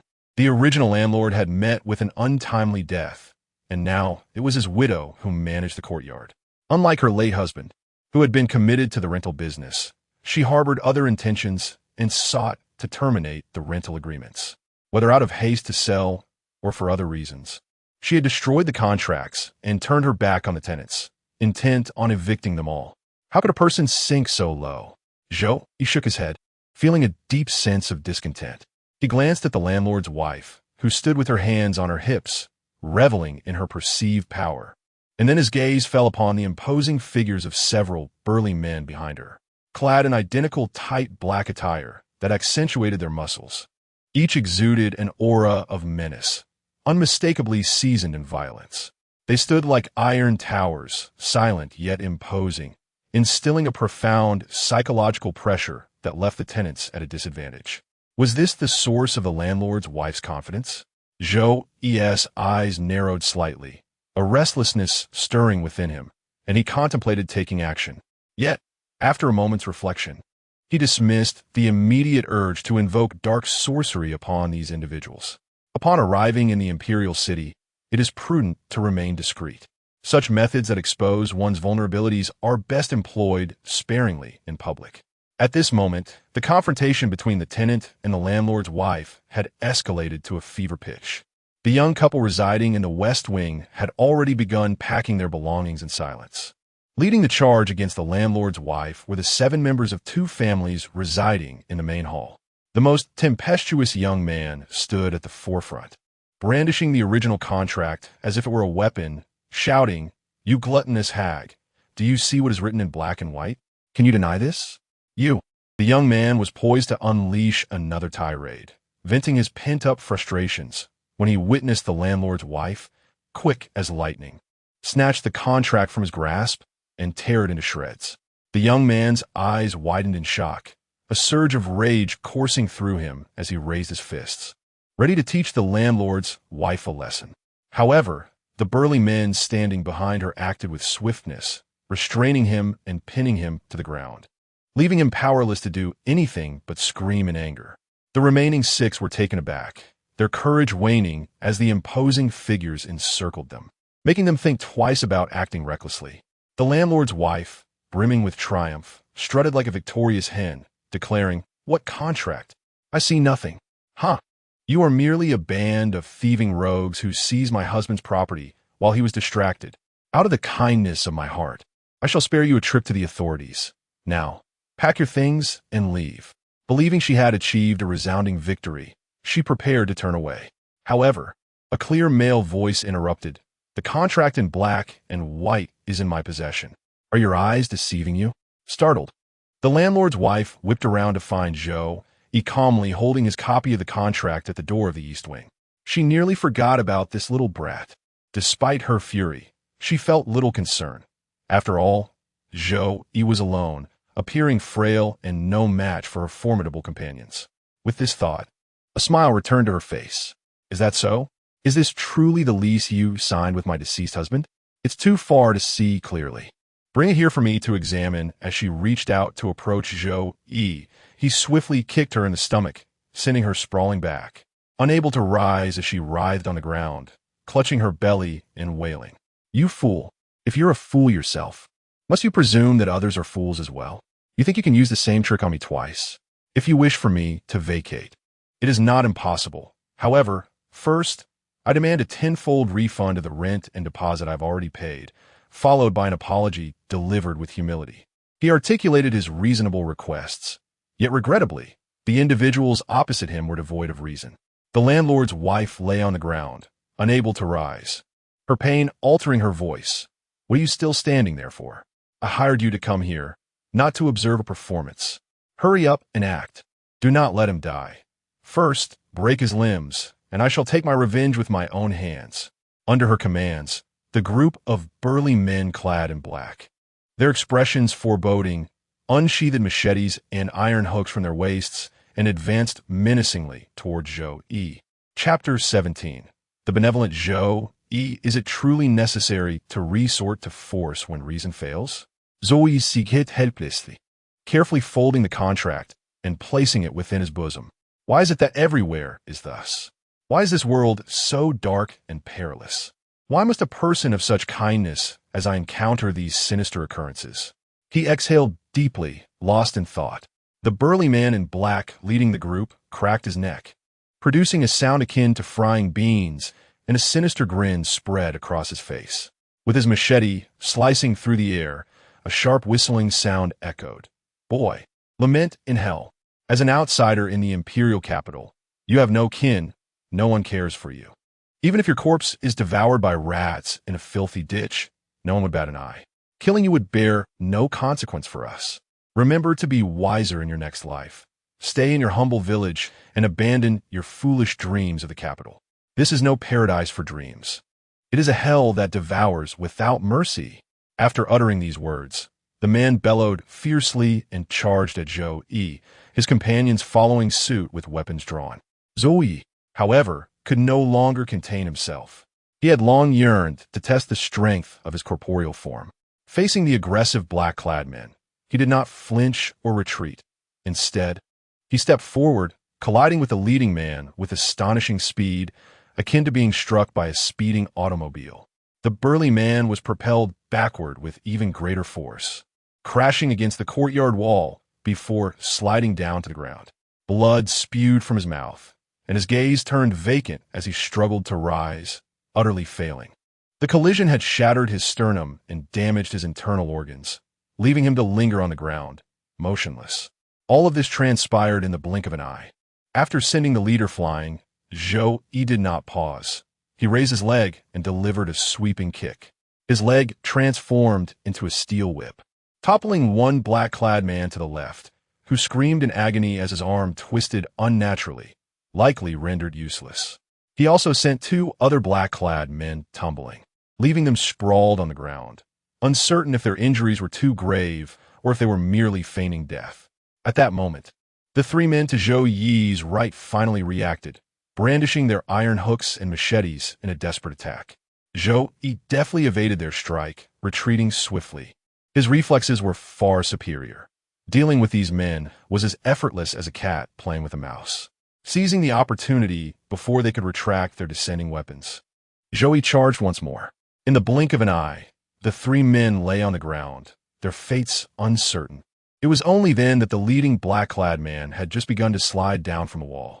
As he lay on the ground, having failed to rise, he could only move his eyes, staring at Zhou Yi in terror, observing the scattered figures of robust men clad in black. Zhou Yi exerted considerable effort to regain his composure. The recent exertion was merely a warm-up for him. Alas, being in the imperial capital, he was burdened with excessive concerns. Otherwise, his gaze was profound, shimmering with an inscrutable significance that sent a chill down the spines of those who met his eyes. He had indeed held back, retracting most of his strength during the altercation, refraining from targeting their vital points. Although the current state of these individuals appeared dire, with timely assistance, they could still survive. Their futures might be marred by the loss of limbs, confined to a bed for the rest of their lives. Yet they would live on, would they not? Zhou Yi's intentions were solely to ensure they could no longer inflict harm upon others. He inwardly chastised himself for his kindness. Reflecting on the perils of such compassion, a person as benevolent as he was bound to suffer, destined to be deceived by many in the future. He sighed deeply, grappling with the resolve to be harsher, yet found himself incapable of such a transformation. Moments later, officials from the magistrate arrived to detain Zhou Yi, purportedly responding to a report from a bystander, though the veracity of this claim remained uncertain. All individuals within the courtyard were forcibly taken back to the magistrate's office. Zhou Yi accepted his fate with equanimity, the sole source of reassurance being that his personal quarters had not been searched and the crucial medicines he possessed remained untouched. Yet, with no one monitoring the situation now, the future held uncertainty. Should he fail to return alive, the fate of those belongings was an enigma. Who knew to whom they might fall? However, this concern was not insurmountable. He had inscribed his spiritual mark upon those items. As long as he remained within the imperial city, he could sense and reclaim them. Should anyone dare to utilize his medicines, they could brace themselves for the wrath of his deathly curses. Thus, with a heart steeped in tranquility, Zhou Yi was escorted back to the county office. The imperial capital of the Chu was vast. For the sake of efficient administration, it was divided into 5 counties. The magistrates of these counties often wore expressions of distress, feeling as if they were enduring a living hell. After all, the number of high-ranking officials and nobles was overwhelming, with numerous individuals they could not afford to offend, while simultaneously facing their superiors in the same city, enduring the imposition of daily regulations. How could this not be burdensome?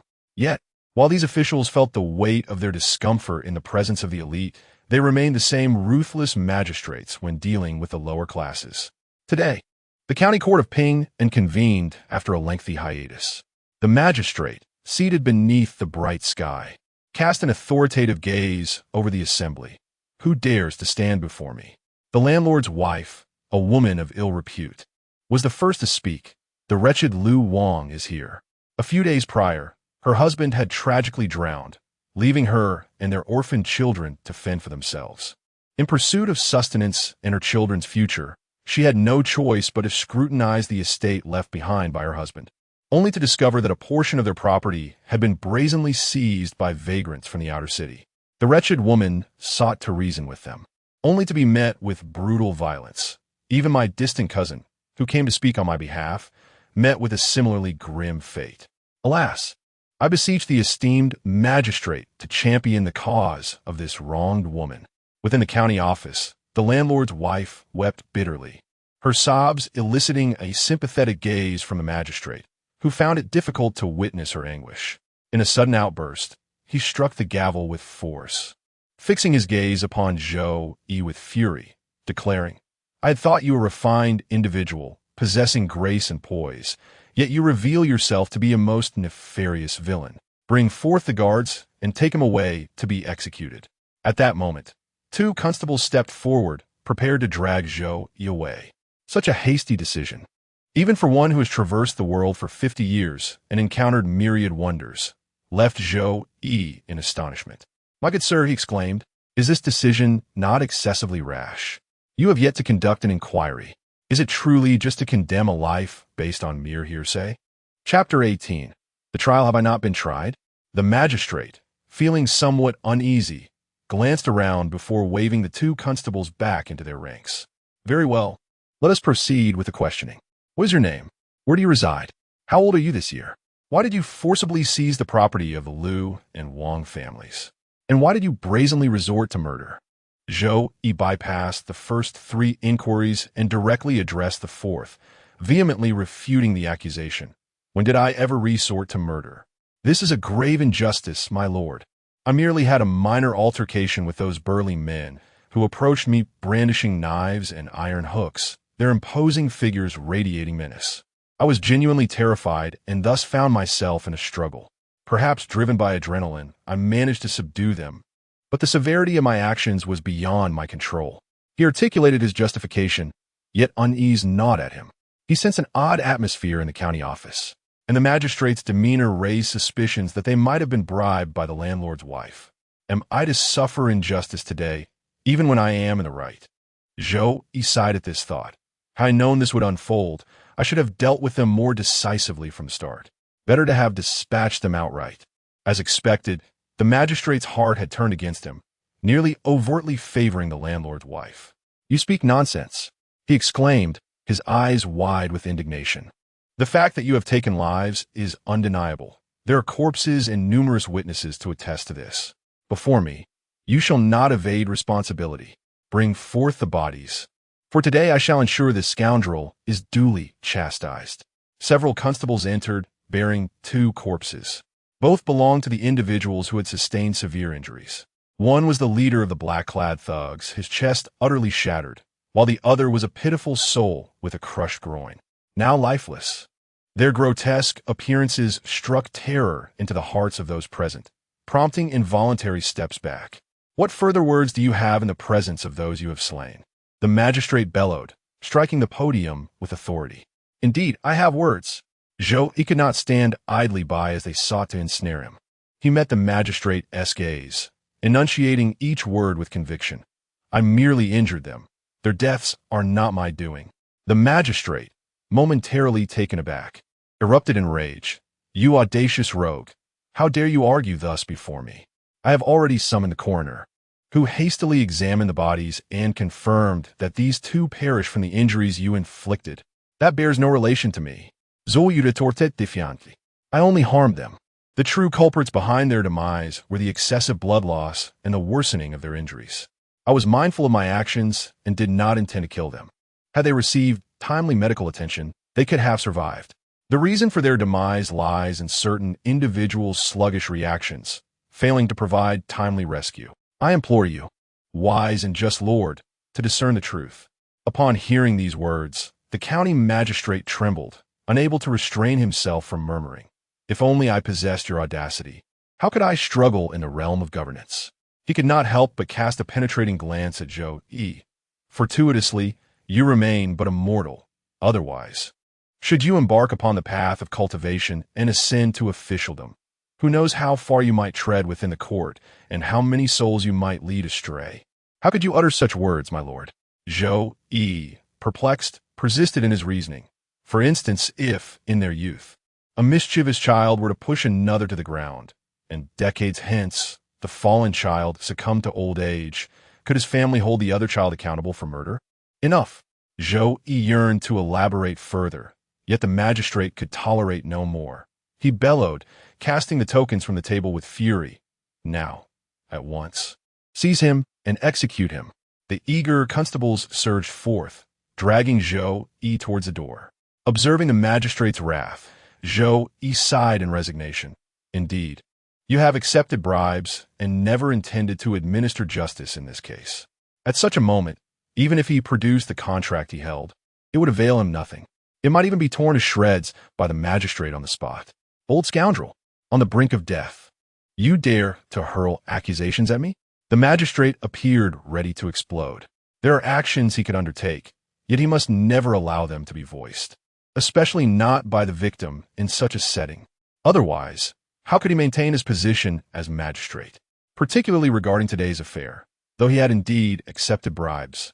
Inching closer to corruption, he felt justified in his actions, believing Zhou Yi truly deserved death, thus devoid of any remorse.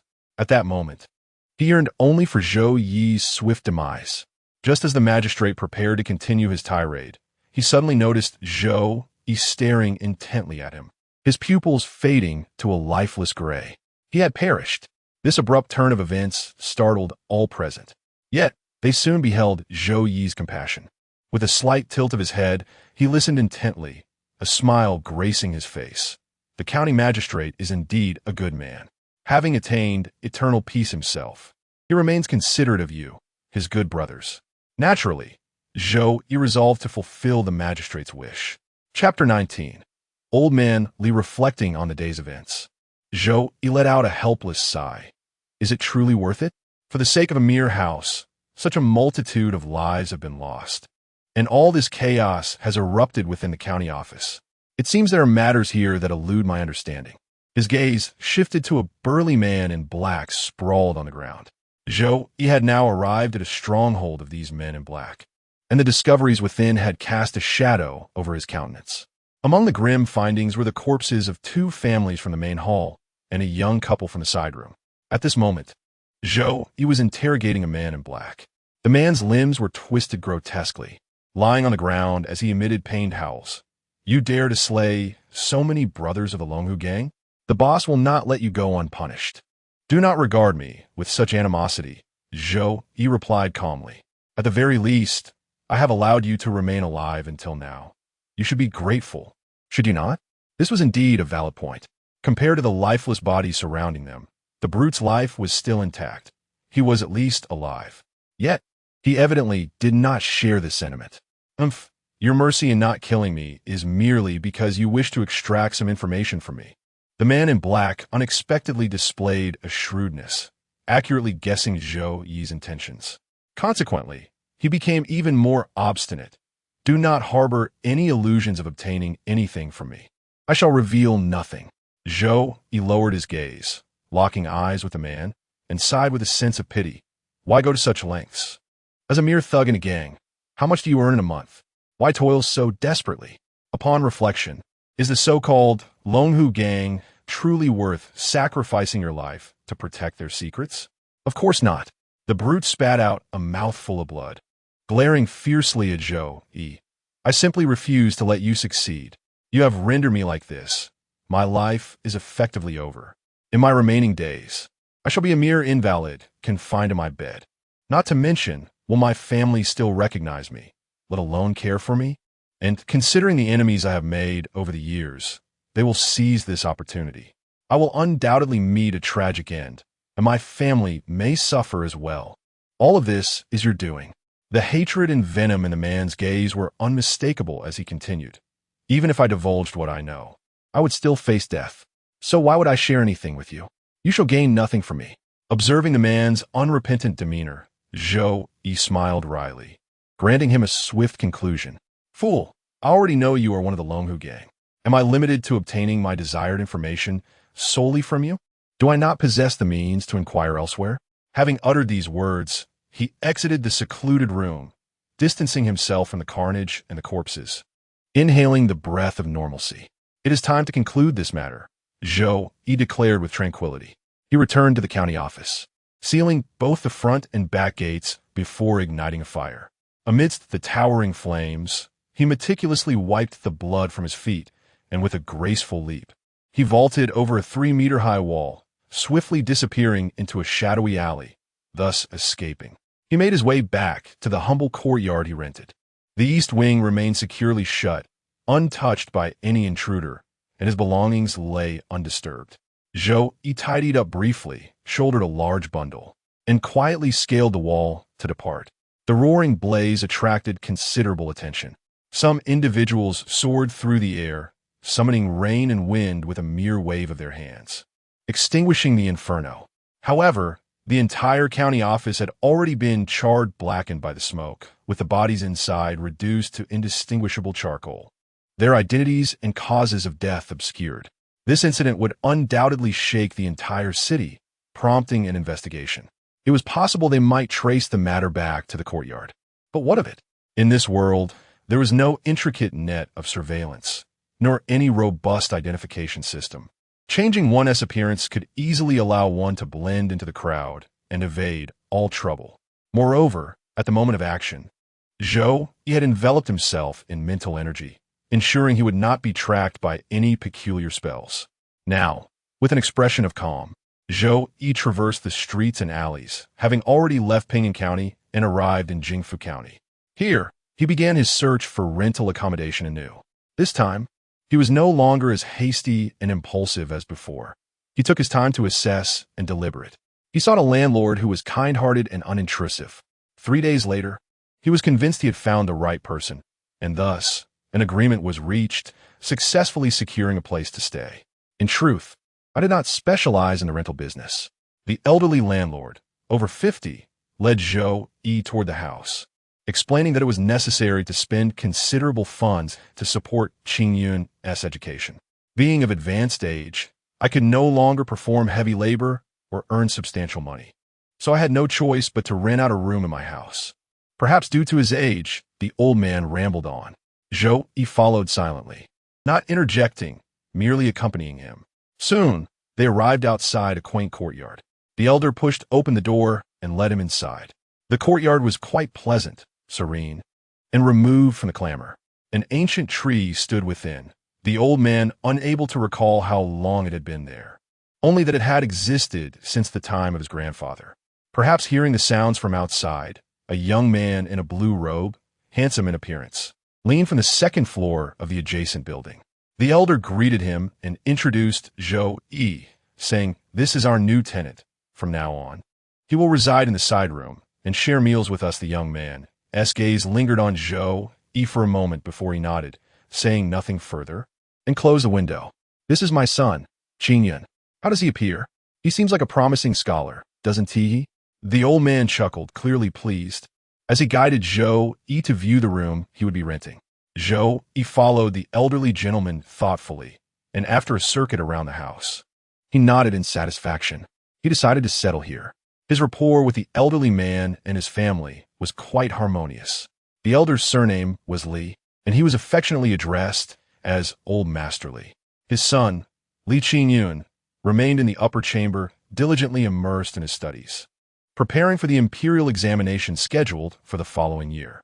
During his leisure time, Zhou Yi often stayed in his room, refining the essence of medicinal herbs, only emerging at mealtimes. Their daily routines were remarkably similar and orderly. At the dining table, the elder would often chatter on. Occasionally, he would inquire about Li Qingyun's diligence and the progress of his studies.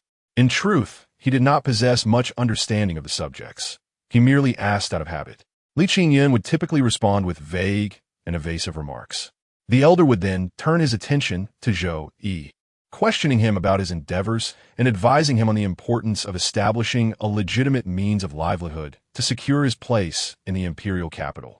This inquiry left Zhou Yi at a loss for words, prompting him to awkwardly shift the topic. He directly asked Li Qingyun, "I have heard that the imperial court has altered the criteria for selecting officials. Poetry and literary works are no longer of significance from now on. Only those who possess the abilities of celestial beings, capable of soaring through the skies and traversing the earth, will be eligible for official positions. Is it truly worthwhile for you to remain here, engrossed in your studies?" Chapter 20. The current state of the Chu dynasty. This matter is somewhat delicate and touches upon Master Li's areas of ignorance.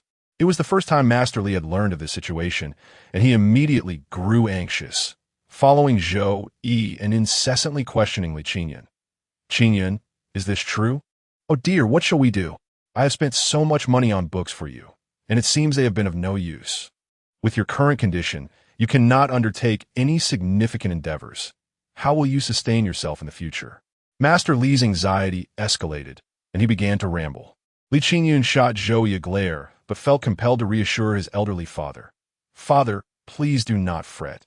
The situation is not as dire as it seems.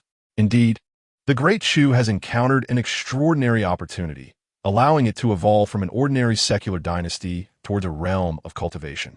The court does indeed require that all who enter its ranks as officials be practitioners of the arts.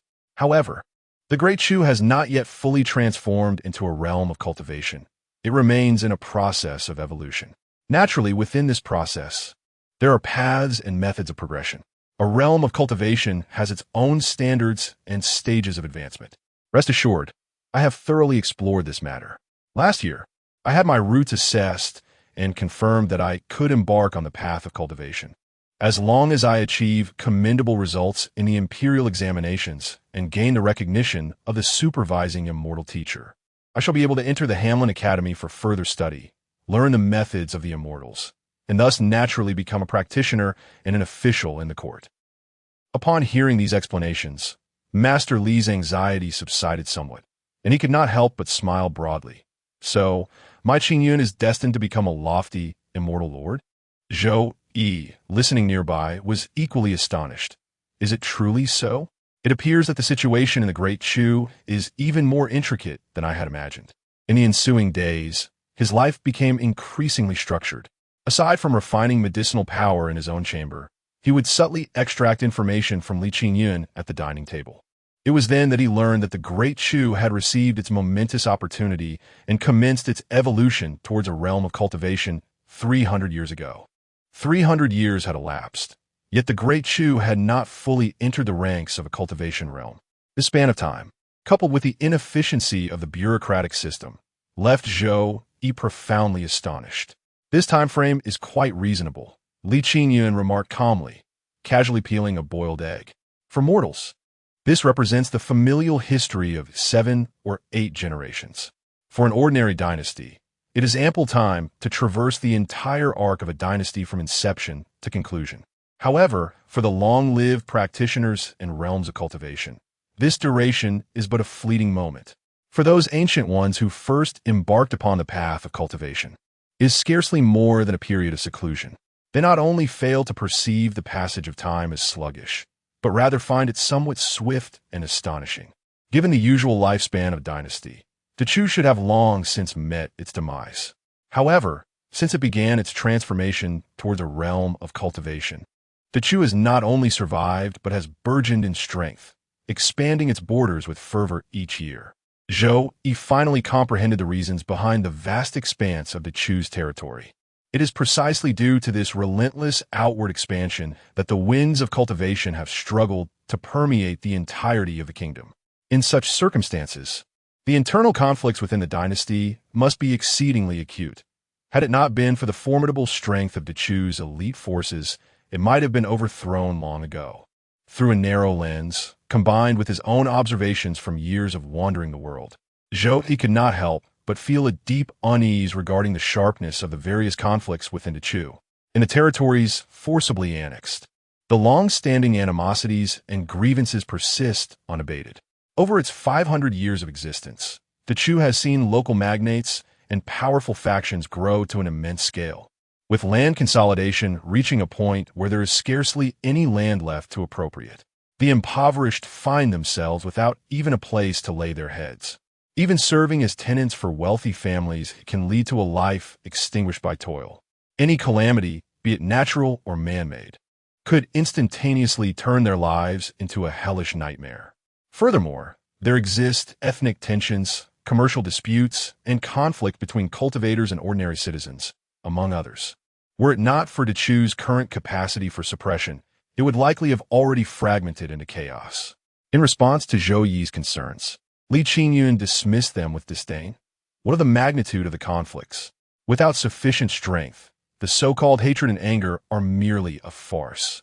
This world operates on the principle of the survival of the fittest. The weak are merely prey.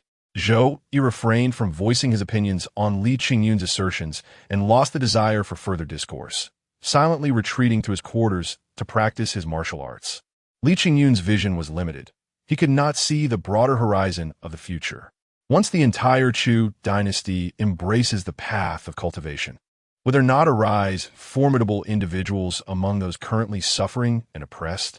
In such a vast populace, would not 1 or 2 prodigies of cultivation emerge?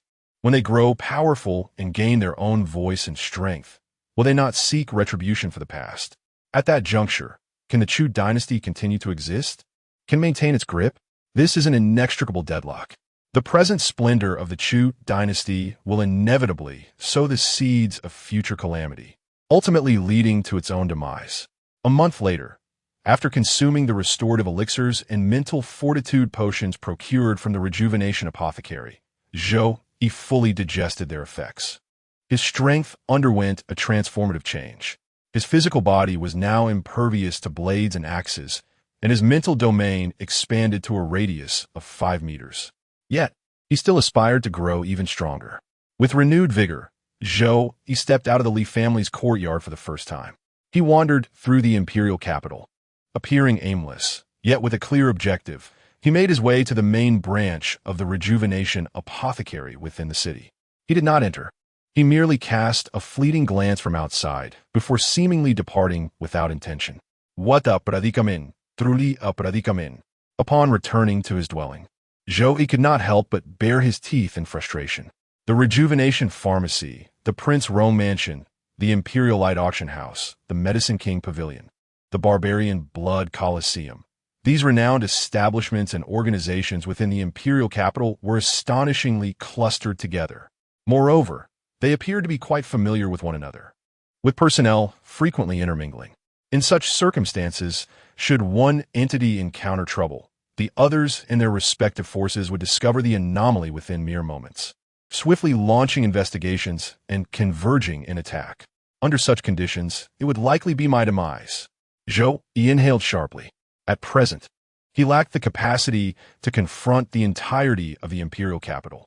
Must I truly wash my hands of this and lead a more mundane existence? With a grimace, Zhou retrieved the crimson wine gourd from his possession. Chapter 21. The turbulent world of Jianghu in pursuit of profit. Zhou finally embarked on a legitimate enterprise. He leased a shop on a street not far from the Li family's courtyard and opened a tavern, selling the spirits that the notorious drunkard had once stored in a gourd. The exact quantity of liquor was unknown to Zhou, leaving him uncertain about the longevity of his venture. In the initial month, he had scarcely any patrons. However, gradually, his business began to flourish.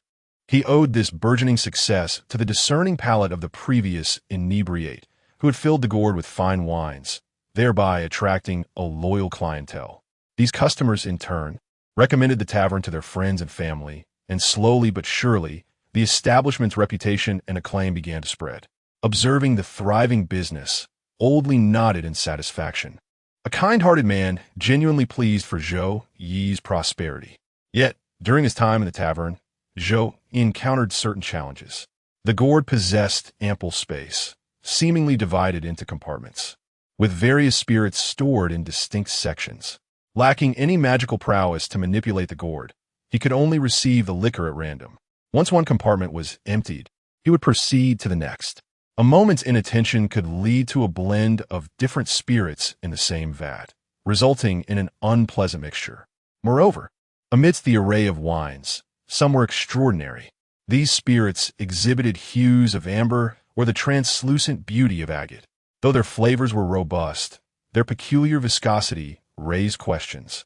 Eventually, Zhou discerned that these were spirit wines, crafted from various ethereal herbs and elixirs for cultivators. Upon realizing this, he ceased selling these exceptional liquors, secretly reserving them for his own consumption. Life passed quietly in this manner, with the tavern's business increasingly prosperous. Outside, however, the world grew tumultuous. While selling liquor, Zhou witnessed two factions clashing in the street, swords drawn and bloodshed rampant, scattering numerous customers in fear. From the murmurs around him, it appeared that two gangs were vying for territory. Could it be mere coincidence? Perched in his tavern, he furrowed his brow, gazing through the open window at the ongoing melee. The confrontation was starkly delineated. One faction donned red attire, while the other wore black. Zhou was well acquainted with both groups. The red-clad individuals belonged to the original gang of the street, from whom local merchants were obliged to pay protection fees. Zhou had also complied, wishing to avoid trouble. These individuals adhered to a code. Once the fee was paid, they would refrain from further harassment, though in their eyes, partaking of free food and drink was merely customary. The black-clad gang was even more familiar to him, being none other than the Longhu gang, the very group he had previously dealt with violently. Had they not been based in Ping'an County? How had they come to settle in Jingfu County? Zhou was left utterly perplexed. A week later, the clash subsided, and the power struggle among the gangs concluded. The Longhu gang emerged victorious, successfully driving the red-clad faction from the area. Many merchants lament their impending misfortunes. As anticipated, the imposing figures of the Longhu gang have begun to levy charges anew, one establishment at a time. The funds previously rendered to the Hongyi gang are no longer valid. This street is now under the protection of our Longhu gang, and it is only fitting that payments be made once more. However, it is not merely a matter of changing the recipient of these payments. The Longhu gang's demands are far more severe. They assert that during recent territorial disputes, many of their brothers have suffered grievous injuries and fatalities, necessitating increased funds for compensation. The audacity of indulging in free food and drink is even more egregious. After all, with so many brothers lost, even if funerals were to be held daily, it would take months to honor them properly.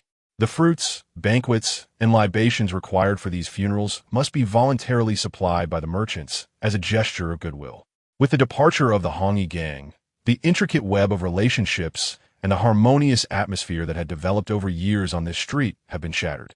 Individuals who were once charming and well-connected have been brutally assaulted, and some shops have even been vandalized, solely due to their close ties with the former Hongyi gang. Ultimately, the Longhu gang's extortion found its way to Zhou Yi's wine shop. "Ah, you sell liquor?" The intoxicating aroma wafting from the shop stirred the appetites of these ruffians.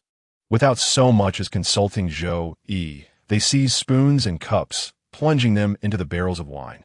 One of them, puffing with self-importance, boasted about his scant knowledge. "Red brother, you may not know, but this wine shop is quite renowned. I've heard that affluent families often send people here to place orders." "Oh, even those wealthy families endorse it? Then I must certainly partake." Red brother grinned, preparing to pour the wine down his throat. Suddenly, a hand shot out, firmly grasping his wrist, rendering him immobile. The wine was tantalizingly close, yet unreachable. Igniting his fury, Red brother glared, the murderous intent emanating from him as he directed his ire towards Zhou Yi. "What do you think you're doing, kid?" The others too set down their cups, brandishing knives, iron rods, and hooks, glaring menacingly at Zhou Yi. In the face of their threats, Zhou Yi remained unfazed, his eyelids unflinching as he calmly stated, "If you wish to drink, payment must be made first. There shall be no feasting without recompense." The audacity of his words elicited laughter from Red brother and his cohorts, who guffawed heartily. "Kid, have you lost your mind? Drinking your wine is a favor to you." The air was soon filled with various profanities. Zhou Yi sighed in resignation. In this world, even when one seeks tranquility, it remains elusive. Previously, he had painstakingly instilled a sense of order in the Hongyi gang, dissuading them from further harassment. Now, he must establish rules for the newly arrived Longhu gang. If this continues, when will it ever end? A thought surged within Zhou Yi's mind, fervent and consuming, igniting his spirit and compelling him to act upon it. As he extended his hand while Hong Gu burst into laughter, two fingers plunged into Hong Ji's eye sockets, obliterating his eyeballs. When Hong Gu instinctively opened his mouth to scream in agony, he raised his palm and struck Hong Ji's chin, shattering it completely. The thugs were taken aback, astonished that someone among the meek merchants would dare to act so violently against them. Rage soon consumed them. They were men of the underworld. If they could not even collect protection fees with clarity, they might as well perish. Thus, they brandished their blades, aiming to strike Zhou Yi. Undeterred, Zhou Yi stood his ground, allowing their weapons to collide with his body, producing a sound akin to the clash of metal, before shattering upon impact. Chapter 22. Taking action, the thugs stood frozen in disbelief, utterly unprepared for the turn of events. Their legs weakened, fear enveloping them as they confronted a sight beyond their wildest imaginations. Before them stood an indomitable figure, radiating an aura of invincibility. Their immediate reaction? A realization that this was a cultivator, a celestial being. It was utterly terrifying. They did not have the time to ponder why such a divine figure would come to this humble place to sell liquor. Instinct and dread compelled them to kneel and beg for mercy. Indeed, they were men of the underworld, notorious ruffians who often displayed a brazen demeanor, seemingly unafraid of anything. A group of them swaggered along the street, forming a wall of bravado. Yet, this was merely an illusion. In the presence of a true cultivator, they were nothing but insignificant. At that moment, if they were not to plead for mercy, when would they? After all, the individual before them was a celestial being. To prostrate and beseech forgiveness would bring them no shame. Observing their supplication and witnessing the agony of the fallen red brother, Zhou Yi let out a resigned sigh. He recognized that his compassion had once again taken hold of him, an uncontrollable impulse emanating from the depths of his being. Perhaps, he mused, my essence is that of an irredeemable saint. Without hesitation, he lifted his foot and crushed Red Brother's skull. His innate kindness could not bear to witness anyone suffering so painfully before him, and thus he felt compelled to liberate him. After all, with Red Brother blinded, his fate was irrevocably sealed.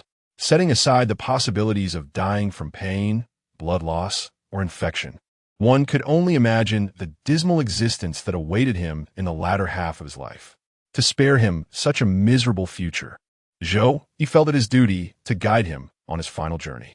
Better to endure a brief pain than prolonged suffering, he thought, his face adorned with a benevolent expression akin to that of a compassionate Buddha. The kneeling thugs trembled in fear. Their instinct for survival surged, and they quickly plastered smiles on their faces, eagerly agreeing, yes, this may indeed be a blessing for Red Brother. However, before they could finish their words, a shadow flickered before them.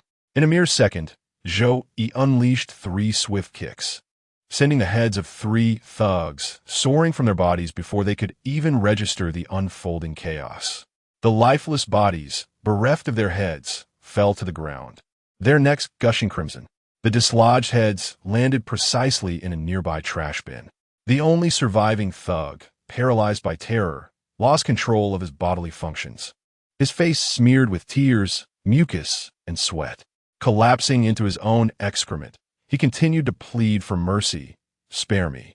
I swear I will never dare again. Zhou Yi frowned at the wretched thug. I had initially intended to spare your life and have you lead me to the Longhu gang.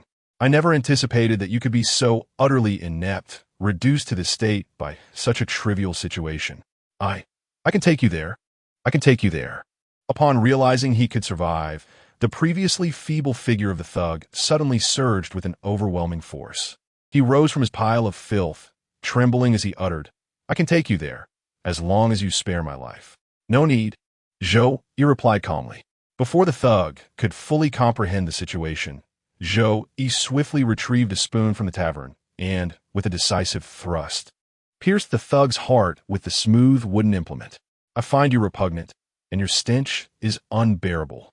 The thought of walking alongside you, with you leading the way, fills me with disgust. Zhou Yi offered his rationale with an unsettling tranquility. Alas, I am simply a person of immense kindness and compassion. Gazing at the lifeless bodies strewn upon the ground, a look of sorrow flickered across his visage. These individuals were vile, wicked beings. Their existence in this world only brought suffering and oppression to the honest and good-hearted. To rescue those innocents, Zhou Yi had no choice but to eliminate these thugs. Yet, with so many suffering souls in this world, how could I possibly save them all? He silently admonished himself, striving to temper his overly benevolent nature. He turned to secure the tavern's doors and windows, preventing the foul stench of blood and excrement from infiltrating, and then prepared to depart. Are you heading to the Longhu gang, Boss Zhao? A middle-aged man, plump and bruised with tattered silk garments, approached cautiously. Indeed, Zhou Yi nodded, eyeing the man. He recognized his identity. This man was also a merchant on this street, relatively prosperous, and previously maintained a favorable relationship with the Red Garment Gang. It appeared that, due to this connection and past affiliations, he had suffered considerably at the hands of the Longhu Gang. I know where the Longhu Gang's headquarters is. I can arrange for someone to escort you there, the stout man said through gritted teeth, malice glinting in his swollen eyes. Having a solid rapport with the Red Garment Gang, he was privy to information unknown to ordinary merchants.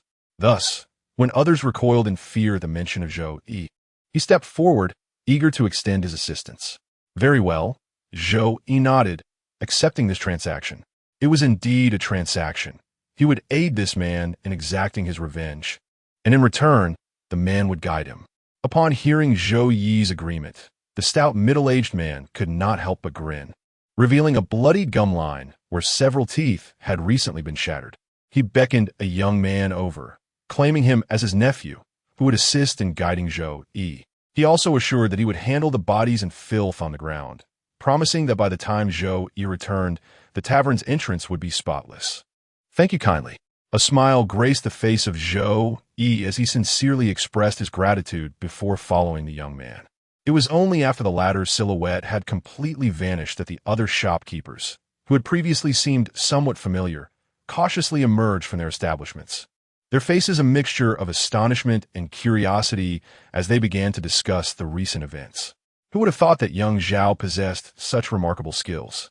Naturally, he would not use his real name while navigating the outside world. Zhao Jiwei was the name he went by in Jingfu County. How intriguing it was that someone of his caliber would content himself with running a modest tavern. There must be a story behind him. People are naturally drawn to intrigue, and these shopkeepers were no exception. It wasn't long before they began to weave an elaborate narrative about Zhou Yi, filled with thrilling exploits from the past. Chapter 23. The Turmoil at the Dragon and Tiger Gang. "Ah, this is the headquarters of the Dragon and Tiger Gang," the young man remarked, pointing hesitantly towards the imposing structure ahead. Zhou Yi gazed in the direction indicated, observing numerous robust men clad in black, their hands clasped behind their backs, standing stoically at the entrance. Their presence exuded an air of authority. "Thank you.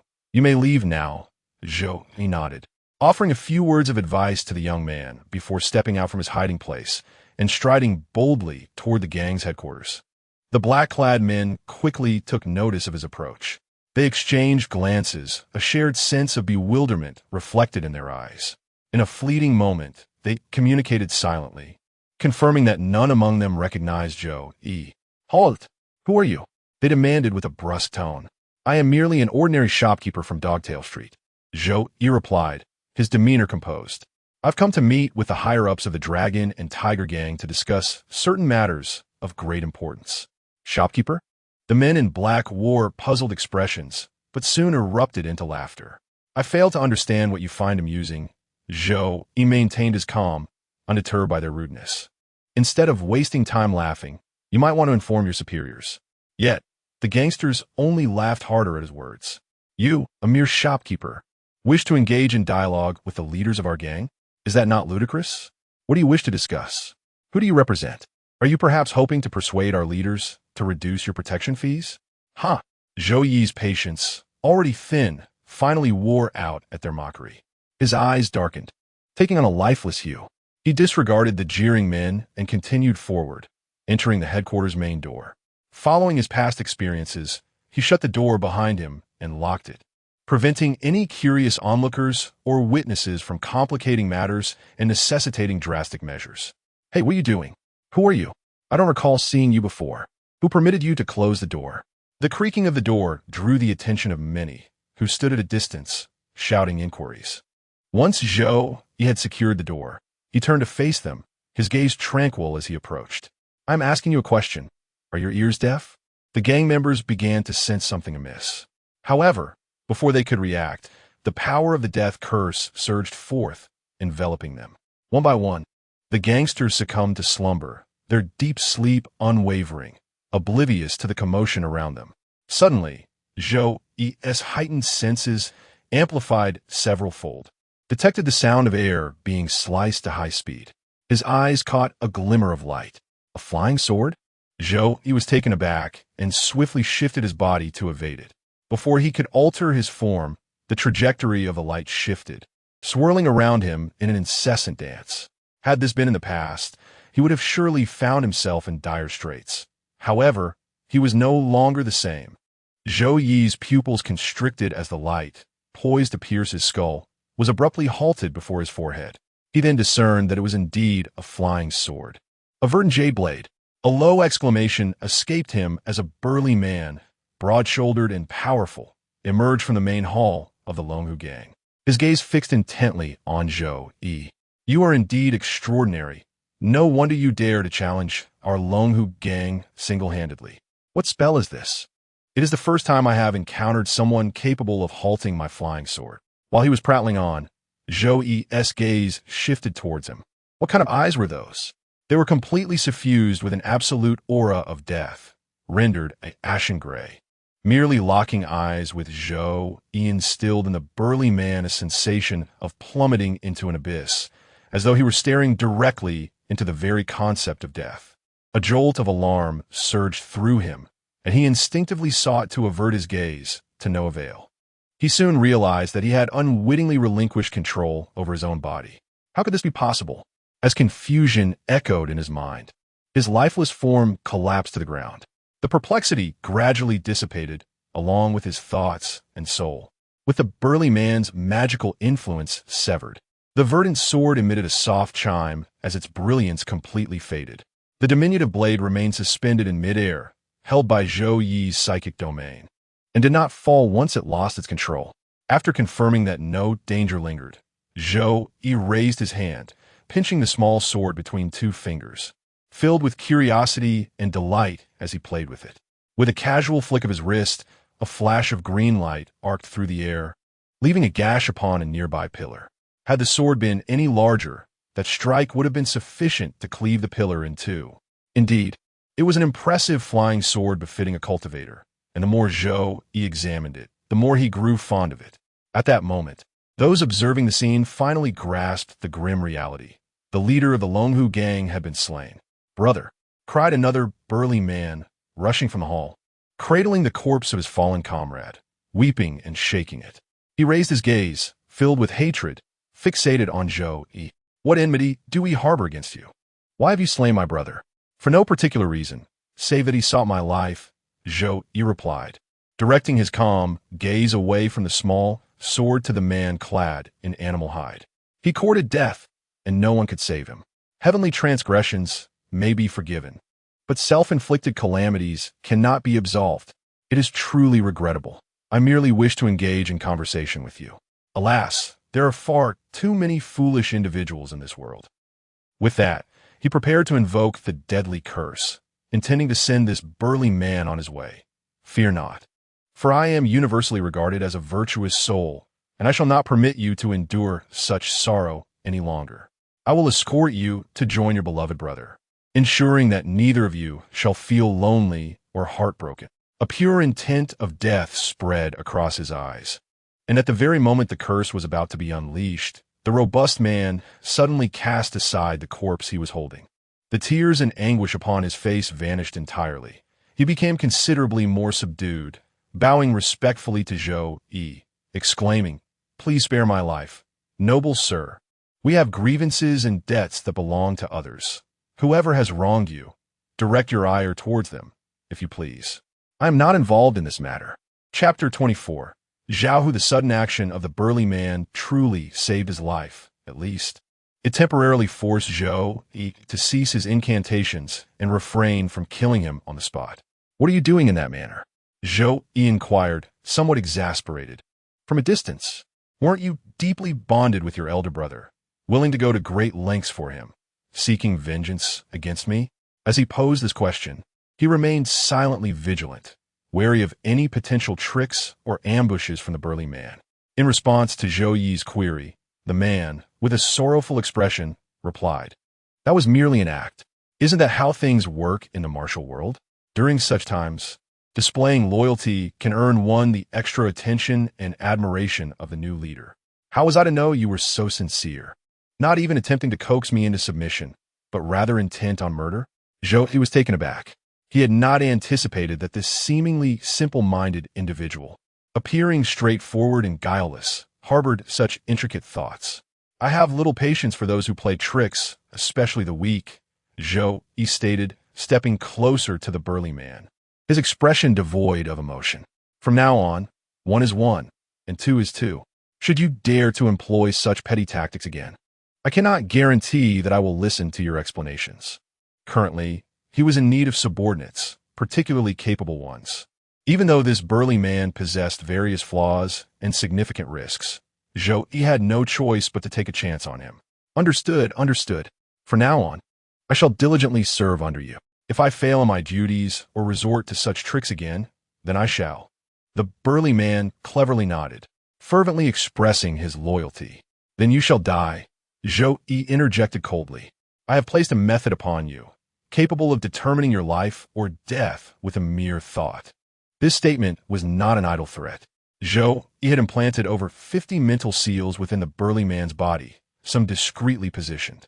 Should the man entertain any ulterior motives or actions, his demise would be but a thought away for Zhou.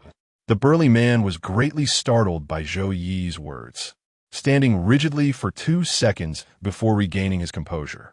He quickly bowed to the ground in submission, saying, of course, this is only proper." As Zhou Yi passed by him and entered the hall, the burly man finally dared to lift his head, exhaling a sigh of relief. His forehead and entire body were drenched in sweat, and his heart raced at an astonishing speed. Fortunately, he had managed to survive this encounter with a formidable figure. But where did this person emerge from? When had the Longhu gang attracted such a character? While he knelt in confusion, Zhou Yi's voice echoed from the hall behind him. "How long do you intend to remain kneeling there?" "Oh." The burly man, suddenly alert, swiftly rose from the ground and turned to follow Zhou Yi, keeping their distance within 5 meters. Within this realm lies his spiritual domain, where he wields considerable control over various elements. He can even resist certain spells and forcibly dominate objects, such as flying swords, that intrude upon his territory. Zhou Yi settled into the central tiger skin chair of the Grand Hall, casually toying with a small jade sword, and spoke in a calm and indifferent tone. "Please introduce yourself and the Dragon Tiger Gang." The burly man stood before him, hands respectfully at his sides, and cautiously replied, "I am Zhao Hu, and the one who has just passed is my sworn brother, Zhang Long. We are both wandering cultivators who have come from outside the imperial capital to make a living. The conditions in the capital are exceedingly harsh for wandering cultivators, rife with malice and hostility. Consequently, we had no choice but to establish a gang to exert our influence over ordinary people. The name Dragon Tiger Gang is derived from our names." Upon hearing this, Zhou Yi could only shake his head in disbelief. "From your tone, it seems you feel quite wronged? Bullying the weak while fearing the strong. And you believe you have a justification? Is it that you cannot confront the nobility and thus resort to preying upon commoners to improve your lot?" Zhao Hu, albeit cautiously, responded, "Indeed, it is as you say. After all, this is the imperial capital, the very birthplace of the cultivation nation. You must understand that many seemingly mundane items possess immense value. Some may even evolve into legendary treasures. Such is the nature of opportunity." As Zhao Hu spoke, his excitement grew, eventually leading him to gesticulate animatedly. "Although fortune has not always favored us, we have made some gains over the years. For instance, the exquisite sword you hold. How could wandering cultivators like us acquire such refined techniques of sword control? How could Zhang Long, that deceased scoundrel, possibly attain such a marvelous flying sword? Neither he nor I could have advanced to the 9th level of qi refinement in such a short span of time." Noticing Zhou Yi's brow furrowing with increasing intensity, Zhao Hu instinctively lowered his voice, ultimately falling silent. This caused Zhou Yi to express his displeasure. "Continue. I wish to hear more. Furthermore, explain to me how forming a gang and extorting protection fees could enhance your cultivation. Is there an inherent connection?" Now it was Zhao Hu's turn to be bewildered. You do not know?" he tentatively inquired. "Should I?" Zhou Yi rolled his eyes dramatically. "Enough of this idle chatter. Explain yourself." Despite his internal confusion, Zhao Hu understood he was not in a position to ask questions. He could only comply and elucidate. The great Chu dynasty intends to elevate itself from a mundane state to a true cultivation nation. But such a transition is complex and not as straightforward as it may seem. As the capital, it holds paramount significance in this endeavor. To put it plainly, the evolution and elevation of the entire cultivation nation radiate from this capital as the source. Thus, this place is of utmost importance, flowing with an energy that we cannot perceive. This energy has the potential to give rise to dragon veins, to cultivate extraordinary individuals, and to nurture various prodigious talents with exceptional aptitude for cultivation. It can also manifest an array of rare treasures and fortuitous opportunities. Those seemingly ordinary objects found in the vicinity of one's abode may conceal invaluable gems within. With a discerning eye capable of recognizing beauty, one can unveil these treasures and seize the opportunities they harbor. Such opportunities may manifest as celestial scriptures, formidable artifacts, and an assortment of exquisite essences from heaven and earth. Chapter 25. The Jiangning Marquis, Zhao, whose elaborate explanation finally elucidated for Zhou the significance of the imperial capital. It became evident that the prime locations, those confirmed as hotspots for opportunities, had long been monopolized by the formidable powers and influential aristocrats. Thus, those of the scattered cultivators were left with no choice but to swarm into less favorable areas, forming factions to oppress the common folk, seeking various rare artifacts, and engaging in fierce competition and conflict with other scattered cultivators. Zhao Hu nodded vigorously, affirming Zhou Yi's understanding. Yet he felt compelled to elaborate on certain points he had previously omitted. Our plight is, in fact, graver still. The avarice of those from the upper sects and powerful clans is insatiable. Originally, they would feast while we merely sipped the broth. Yet now we find ourselves relegated to the dregs of the broth, which they are unwilling to share. The factions that manage to exist within this imperial city invariably have the shadows of these influential figures behind them, acting as their proxies. Despite appearing esteemed before the common folk, we scattered cultivators are, in truth, mere laborers in their eyes. The fortunes and rare artifacts we unearth must first be offered to these dignitaries, and only after they have selected their share do we receive what remains. Zhou Yi grasped the jade sword, his gaze widening in astonishment as he regarded Zhao Hu. It indeed sounded dire. One could only lament the abundance of shrewd individuals in this world. No matter where one goes, exploitation seems inevitable. So, who stand behind your Longhu gang? Zhou Yi inquired with keen interest. Since Zhao Hu had indicated that the factions within the imperial city were shadowed by significant figures, the rising Longhu gang would surely be no exception. It is the Jiangning Marquis, Zhao Hu replied without hesitation, revealing the name of their powerful patron. So it is he. No wonder the Longhu gang has been so prominent of late. Zhou Yi nodded, acknowledging his understanding. The Jiangning Marquis, ennobled for his military merits during the founding of the Great Chu dynasty 5 centuries prior, though merely a marquis, his family has consistently wielded substantial power and has never fallen into decline. With the advent of great opportunities, this family has adeptly adapted and transformed, boasting many seasoned warriors among their ranks, as well as rising talents. Even during Zhou Yi's recent sojourns among the common folk, he had heard whispers of the illustrious Qilin's son from the Jiangning Marquis' household. One could easily envision that the glory and power of this family would endure into the future, perhaps even becoming more resplendent, under the auspices of such a formidable master. The Longhu gang has grown increasingly audacious, even extending its influence beyond Pingyang County and encroaching upon Jingfu County. However, those days are now behind us. It seems the Longhu gang may not endure for much longer. Zhao Hu's words were laced with a hint of resentment. The people of the Jiangning Marquis are exceedingly domineering, accepting only subservience, not cooperation. They harbor a profound disdain for any semblance of chaos.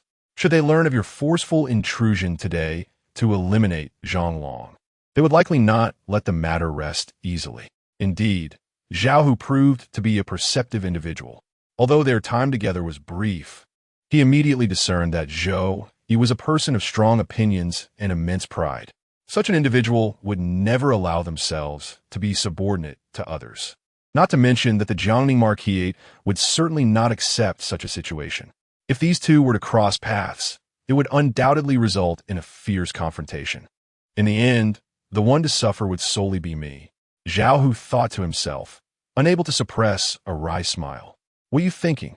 Zhou Yi looked at Zhao Hu perplexed. Since they will not accept it, then let us ensure they remain unaware, shall we? Zhao Hu, taken aback, quickly retorted. That is impossible. Within the Longhu gang, Zhonglong is the leader, and I am the second in command. In most situations, it is Zhonglong who communicates and engages with the Jiangning Marquis, and only on rare occasions do we both present ourselves. The people of the Jiangning Marquis only recognize this structure. In their eyes, there's a clear distinction of status that must be maintained. We cannot bypass Zhonglong to directly engage with them and gain their trust. Should Zhonglong be absent for an extended period, the Jiangning Marquis would undoubtedly grow suspicious. Casting a glance at Zhou Yi, Zhao Hu lowered his voice. The methods of ordinary people cannot deceive them. Cultivators possess keen insight and heightened awareness. Zhao Hu had already perceived that Zhou Yi was currently donning a false facade. Who said I intended to disguise myself as Zhang Long to deceive them? Zhou Yi, exasperated, attempted to quell Zhao Hu's wild speculations and objections. In matters such as this, we must learn to employ a blend of truth and deceit in our discourse. Only then can we effectively intimidate them. Simply inform the Jiangning Marquis that a conflict has arisen between you and Zhang Long, and that you have eliminated him. From now on, you shall be the new leader of the Longhu gang, and request their support. What? Zhao Hu exclaimed in shock, taken aback by Zhou Yi's audacious plan. What do you mean, what? Zhou Yi waved his hand dismissively. You two are running a gang. Conflicts between you are commonplace, especially since you are both rogue cultivators. Such occurrences are even more frequent among scattered practitioners. I am confident they will comprehend your situation. But what if they do not understand me, and instead become enraged? Seeking to eliminate me on the spot? Zhao Hu gulped, fear evident in his voice. Rest easy. Zhou Yi gently patted Zhao Hu's shoulder, speaking in a soothing tone. I will face this with you. If they truly lack understanding, then I shall have no choice but to eliminate them and help you vanish into obscurity. Let us hope they are somewhat reasonable. Zhao Hu appeared on the verge of tears. Enough of this. We need to deal with those at headquarters who are aware of the situation yet refuse to comply. Rally a faction against the other. Firmly establish your position as the new leader, and then send a message to the Jiangning Marquis inviting them to come. Without prior notice, they surely would have little to say in their defense. Zhao Hu left with a pained expression.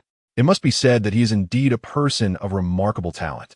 After contemplating his circumstances and recognizing he had no path of retreat, he resolutely determined to take decisive action against the remnants of Zhang Long's faction.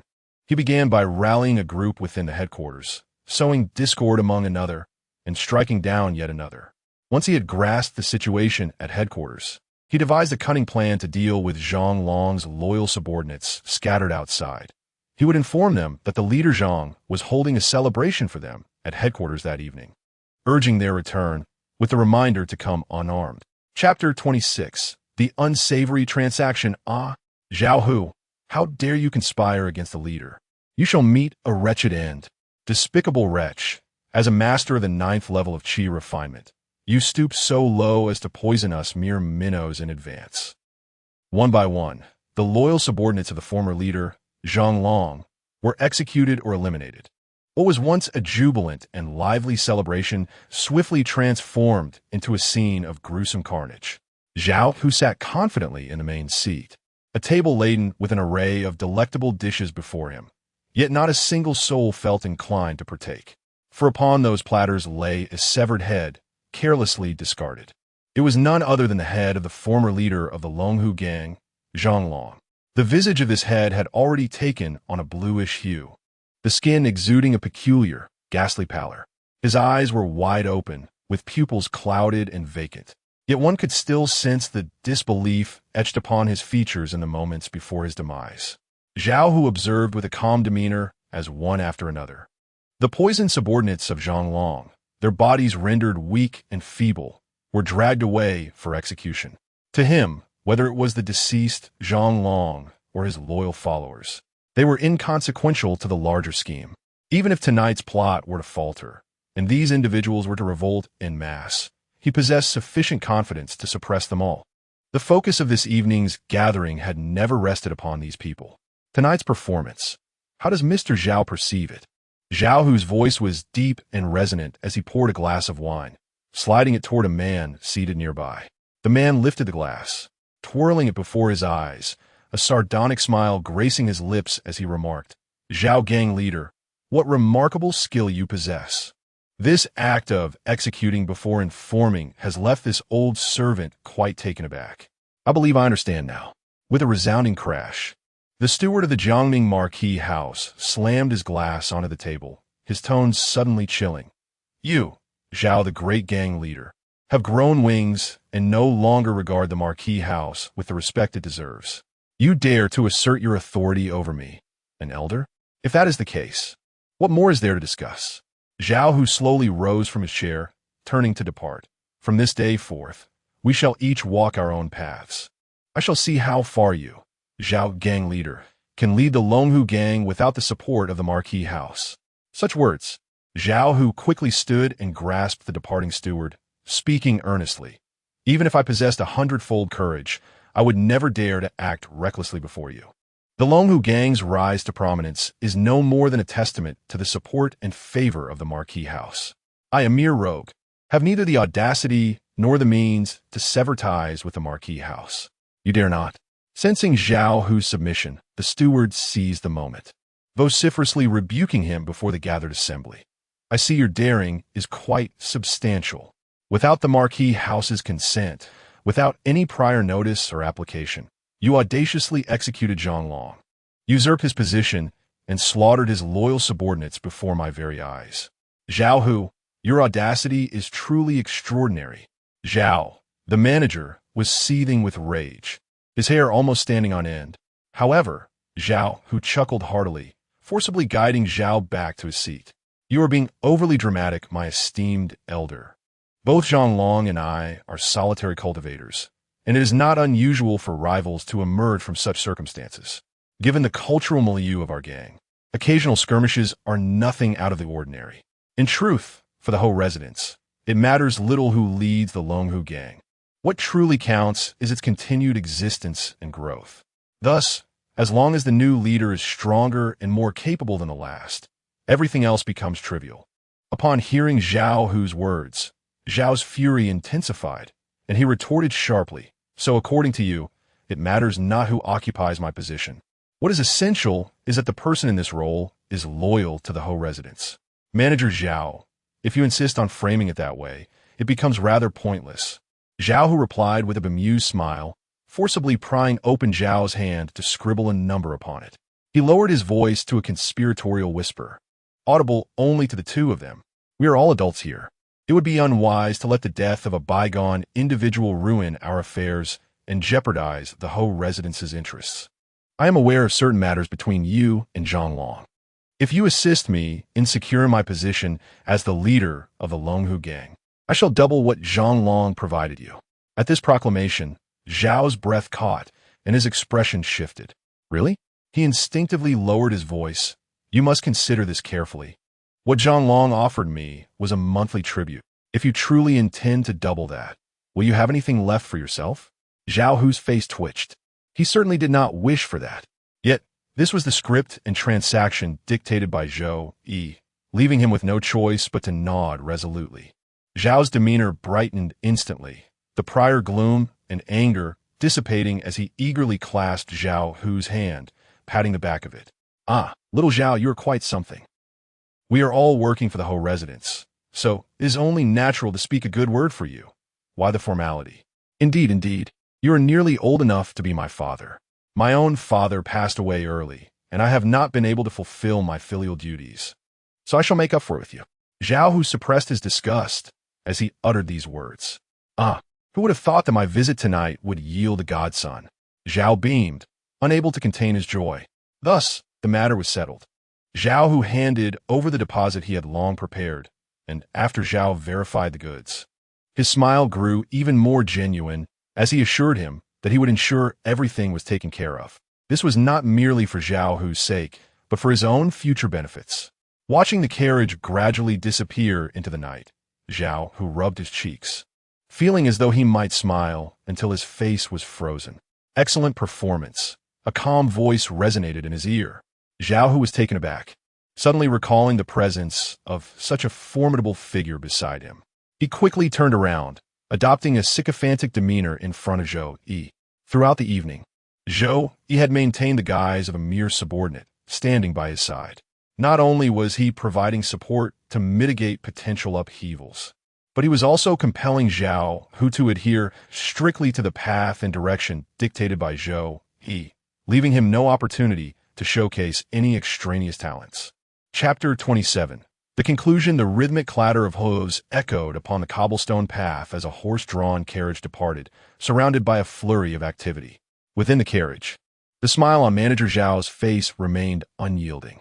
Besides him, there was another individual, clad in the attire of a servant from the Marquis's estate.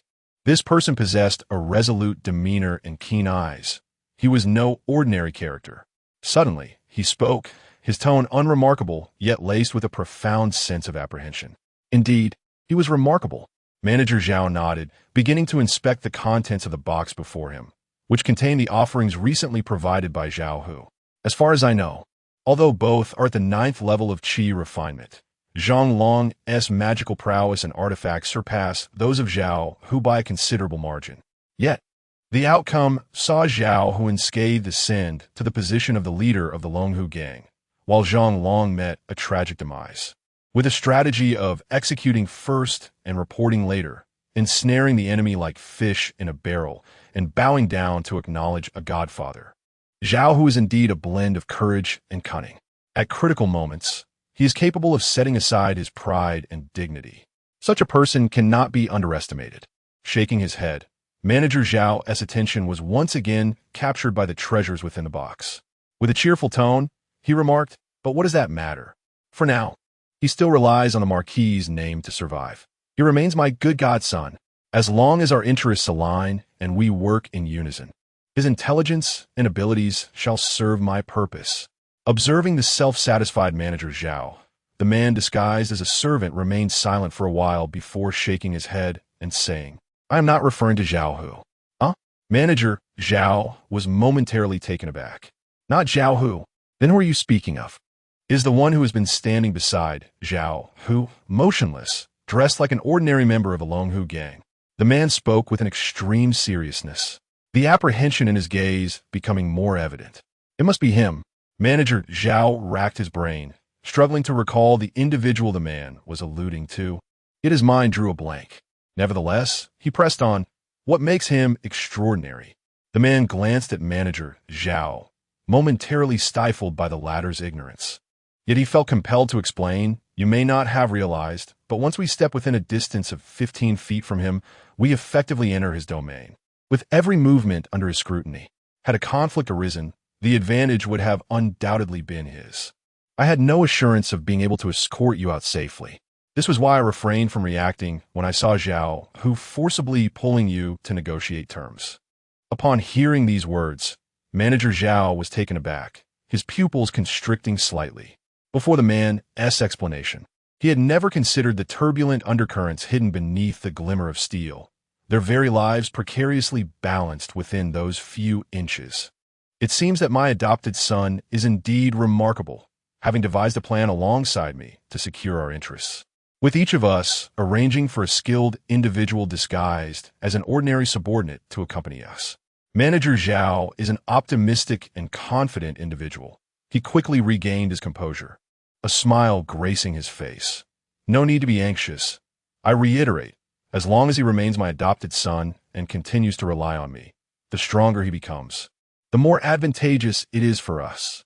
As he spoke, Manager Zhao took a handful from his box and placed it on the man's lap. "Do not take it too seriously. Such is the nature of the world. We must all learn to coexist. If one insists on probing to the very end, leaving no room for others, in the end, one gains nothing. Let's hope so." The man sighed, accepting this gesture of goodwill, as he watched the carriage gradually fade into the distance. Zhao, who could no longer contain himself. "Are we truly to provide this much to the manager each month? While is feasible, this way we will indeed receive nothing in return. Maintaining the operations and prestige of the Longhu gang under such circumstances would be tantamount to incurring losses." He understood the situation but struggled to accept it, as it undeniably harmed his interests. "What's the rush? For now, do we not still require your esteemed adoptive father to assist you?" Zhou Yi, however, was indifferent. He waved his hand dismissively and turned to leave. Once the task is completed, it will suffice to eliminate him. Having been so close before, he had already marked Manager Zhao and his accompanying subordinates with a spiritual imprint. Taking their lives was merely a matter of will. The only aspect that surprised him slightly was the presence of a low-profile, skilled individual accompanying Manager Zhao. In the depths of the night at the Jiangning Marquis's residence, the study remained illuminated. A middle-aged man, appearing to be in the prime of his life, calmly inscribed characters on white paper. Manager Zhao cautiously entered treading lightly. "Is there any change?" The middle-aged man inquired without raising his head. This man was none other than the Marquis of Jiangning. To have thrived for so many years, ascending from a mortal family to a lineage of cultivators, it is unnecessary to assert that the head of such a family must possess extraordinary talents. Simply considering his familial governance reveals an extraordinary approach. In such a family, the family ethos holds immense significance. Otherwise, it is all too easy for debauched offspring to rise to power, squandering everything and leading to utter decline. According to the customs of the Jiangning Marquis' household, if there were no issues or upheavals within the Longhu gang, Manager Zhao would not be required to report to him. Naturally, if any problems arose within the Longhu gang and Manager Zhao failed to report them, being discovered would lead to dire consequences. Indeed, a monumental upheaval had transpired within the Longhu gang that night.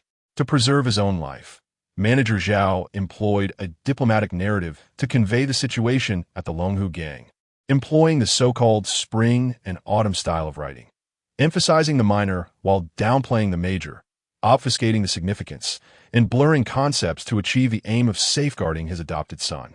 Regrettably, the Duke of Jiangning is not to be underestimated. He meticulously extracted the crux from the report before him. With a decisive snap, he shattered the brush in his hand, his eyes glinting with a chilling light. To act first and report later?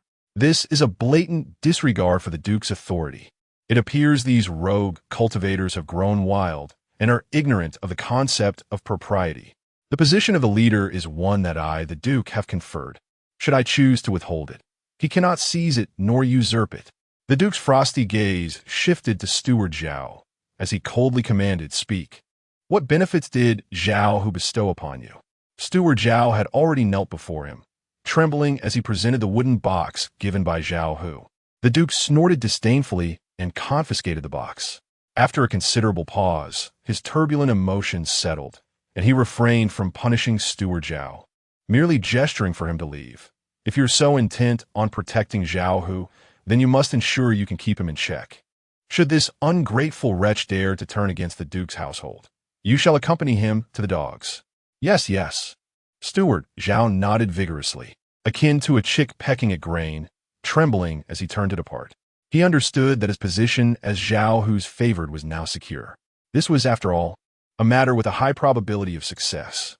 The power struggles among significant figures must adhere to certain tacit agreements and rules.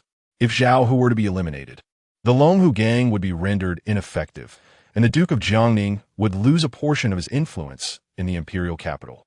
This is something the entire Duke's household cannot permit. A pawn that has crossed the river is no longer merely a pawn. Even if the player wishes to discard or replace it, careful consideration is required. The most pleased by this development was undoubtedly Steward Zhao. He began to anticipate the tributes due next month, on the day of the forthcoming tribute. While he eagerly rubbed his hands in expectation of the benefits from the Longhu gang, he abruptly tilted his head and met his demise. Half a month later, the enigmatic individual who had accompanied him on that fateful day also met an untimely end within his own home.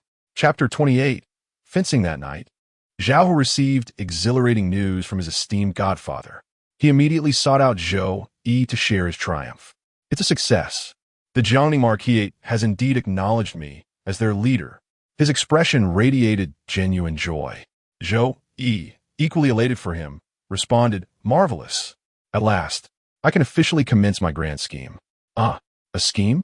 Officially commence?" Zhao Hu was momentarily bewildered, feeling somewhat lost. Weren't the previous endeavors part of the plan? Indeed, but those were merely laying the foundation for my true objective. They do not constitute my core strategy. Zhou Yi hoisted a large bundle from the ground and, with a flourish, placed it upon the table. He gestured towards the package, saying, "Let us unveil it." Recently, he had stepped away for a brief moment.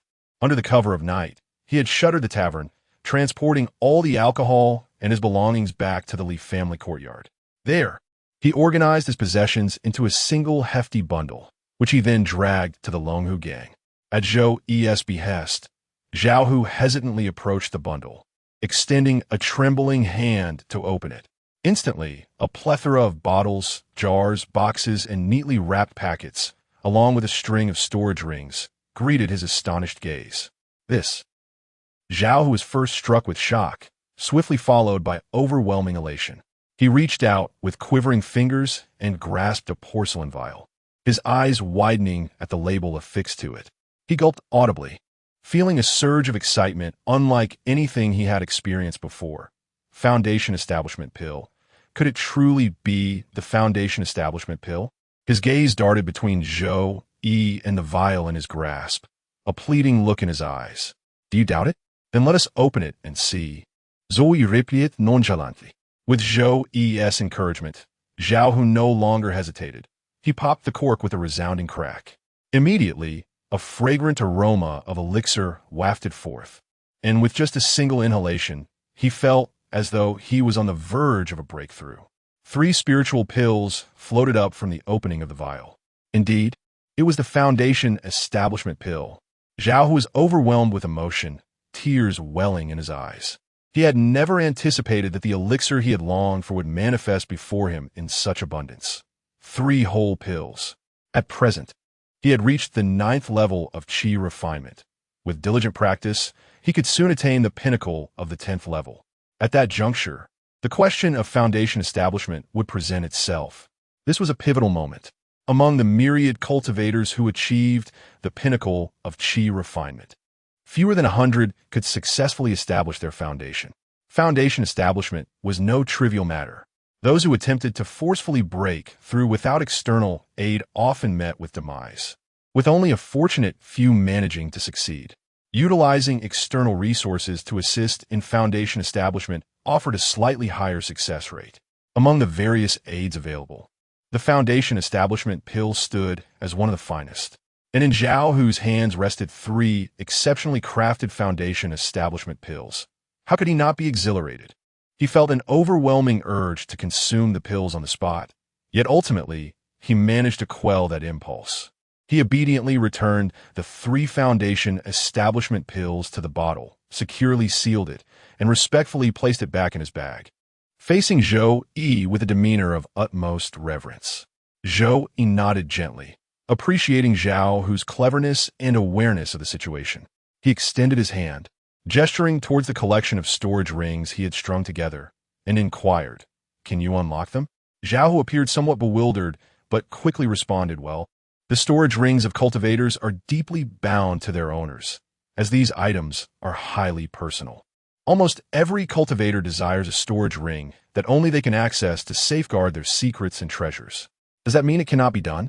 Zhou Yi furrowed his brows. "Not quite." Zhao, who hastily shook his head, explaining, "Since everyone pursues a storage ring that only they can open, it implies that such rings have yet to be created. Generally speaking, the better the quality of the storage ring, the more challenging it is to unlock. A sufficiently powerful cultivator can open lower quality rings. However, if a less skilled individual encounters a high-quality ring that originally belonged to a powerful cultivator, unlocking it would require considerable time and effort. The duration depends entirely on the cultivator's skill level, the quality of the storage ring, and the cultivation level of its previous owner." Zhou Yi nodded, indicating his understanding. He approached the bag and specifically selected the most unusual and precious-looking storage ring from the collection, asking Zhao, who, "If it were you, how long would it take to unlock a storage ring that once belonged to a nascent soul cultivator?" "Nascent soul?" Zhao, who gasped in shock, trembling as he replied, "I fear it would take until the end of my lifespan to unlock this storage ring." Upon hearing this, Zhou Yi's brows instantly knitted together. "Yet," Zhao, who quickly added, "that is only if my lifespan and cultivation remain stagnant at the 9th level of qi refinement. If I can't establish my foundation, there is hope that I could unlock this ring within my lifetime. Should my cultivation grow stronger and my realm elevate, the speed at which I can unlock the storage ring would significantly increase." The implication was clear. "You wish to unlock the storage ring? Then you must first help me cultivate." Zhou Yi nodded lightly, neither affirming nor denying the implication. He simply set the storage ring aside and pointed to the other rings, saying, "Then you may practice on these lower quality ones first. During this process, do not neglect your own cultivation. As for the Foundation Establishment Pills and other resources, as long as you remain loyal and contribute to me, I shall not forget the merits of my loyal followers. Zhou Yi then gestured toward the other spiritual herbs and elixirs, stating, "Do you know why I am going to such lengths to help you solidify your position as the leader of the Longhu gang? Is it because you see my honest demeanor and wish to cultivate me?" Zhao, whose imagination ran wild, drifting into a daydream. Zhou Yi ruthlessly shattered his fantasy, "Because I intend to dispose of stolen goods. These items hold little value in my possession. I require your identity and influence to facilitate their circulation. Only through acquiring sufficient funds can I procure what Zhou Yi desires. Must all of these be sold?" As Zhao, who gazed upon the multitude of treasures within the bundle, he could not suppress a pang of reluctance. Each of these artifacts represents a lifetime of struggle for someone like him, a wandering cultivator, and yet, here they lay before him, unattainable, destined to be relinquished. What profound anguish this evokes! Though his heart ached with sorrow and regret, he dared not defy Zhou Yi's command, and thus resigned himself to comply. Chapter 29.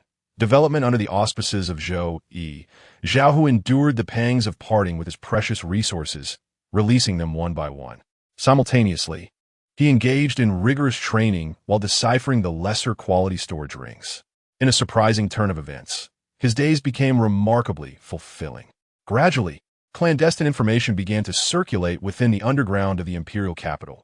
Many itinerant cultivators, striving in the capital, became aware that Zhao Hu, the leader of the Longhu gang, possessed unique channels to acquire numerous rare resources at slightly reduced prices. Consequently, a steady stream of cultivators frequented the Longhu gang. To prevent these individuals from disrupting the normal operations of the Longhu gang, Zhao Hu, at Zhou Yi's suggestion, relocated the trading venue to a small street adjacent to the gang's headquarters. Over time, others besides Zhao Hu began to set up stalls, and thus, a street dedicated to itinerant cultivators began to take shape. This development brought significant benefits. Zhao Hu had not anticipated that his unintentional actions would stimulate the economic growth of the entire street. At that moment, he beamed with delight, his smile broad enough to reveal his teeth.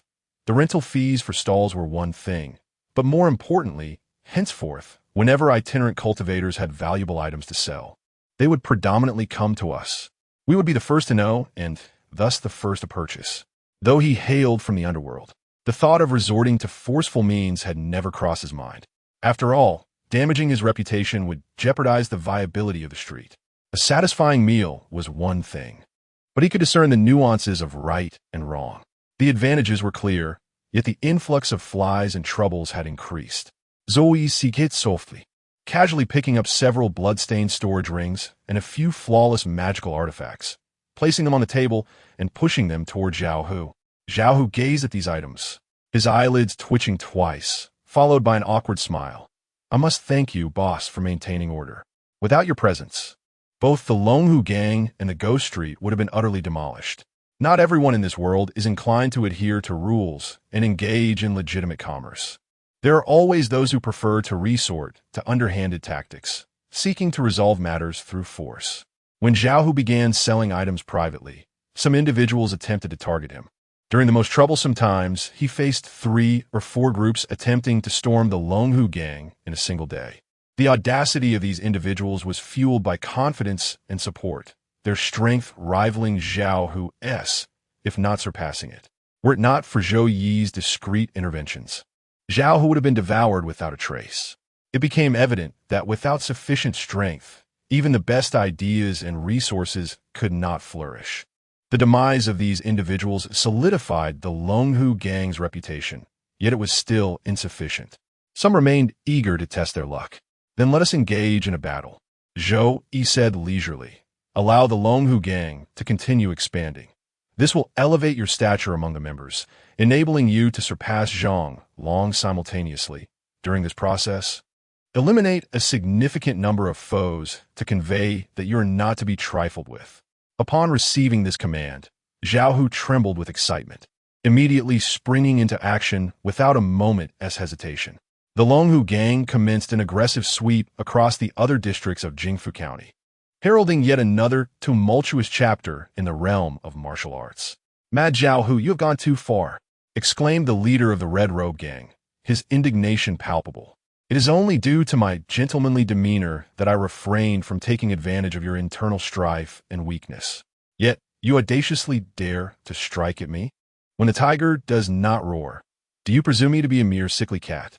You truly believe I am soft and easily crushed? I know full well how formidable you are," Zhao Hu retorted with a chilling smile, unwavering as he locked eyes with his adversary. Tension hung thick in the air, an imminent clash on the horizon. "You shall discover just how formidable I am today," the Red Robe Gang leader sneered, unleashing his potent aura. To Zhao Hu's astonishment, his opponent had unknowingly ascended to the 10th level of qi refinement, completely overpowering him. "Zhao Hu, you tread the path of heaven but refuse to walk it. You willingly plunge into hell. Today, you shall meet your demise alongside your Longhu Gang," he thundered, leading his followers into a fierce charge. In the face of an adversary who held a slight edge in cultivation, Zhao Hu remained unfazed, rallying his own followers with equal fervor. He was acutely aware that Zhou Yi, disguised as an ordinary gang member, stood by his side. As the two factions were on the brink of collision, just as Zhao Hu and the Red Robe Gang leader were about to engage in their duel, the latter suddenly widened his eyes and collapsed to the ground, lifeless. This unforeseen turn of events threw the entire scene into chaos. Such moments, no matter how many times one witnesses, never fail to evoke profound astonishment. Zhao Hu exhaled a breath of frustration and, without hesitation, dashed past the corpse of the Red Robe leader, swiftly confiscating his storage ring and magical artifacts. He then commenced a ruthless assault on the remaining ordinary members. With their leader deceased, the remaining gang members scattered like frightened birds, unable to muster any significant resistance. Many perished on the spot, while others knelt in surrender. The Longhu Gang began to engulf the entirety of Jingfu County. This battle sent shockwaves through the underworld of the imperial capital. Numerous factions, armed with paper fans, spent the night analyzing the events, yet they could not derive any conclusions. Each gang leader was gripped by anxiety and fear, astonished by the rapid emergence of a gang that had completely dominated two counties. The disparity in power was staggering. What would their adversary do next?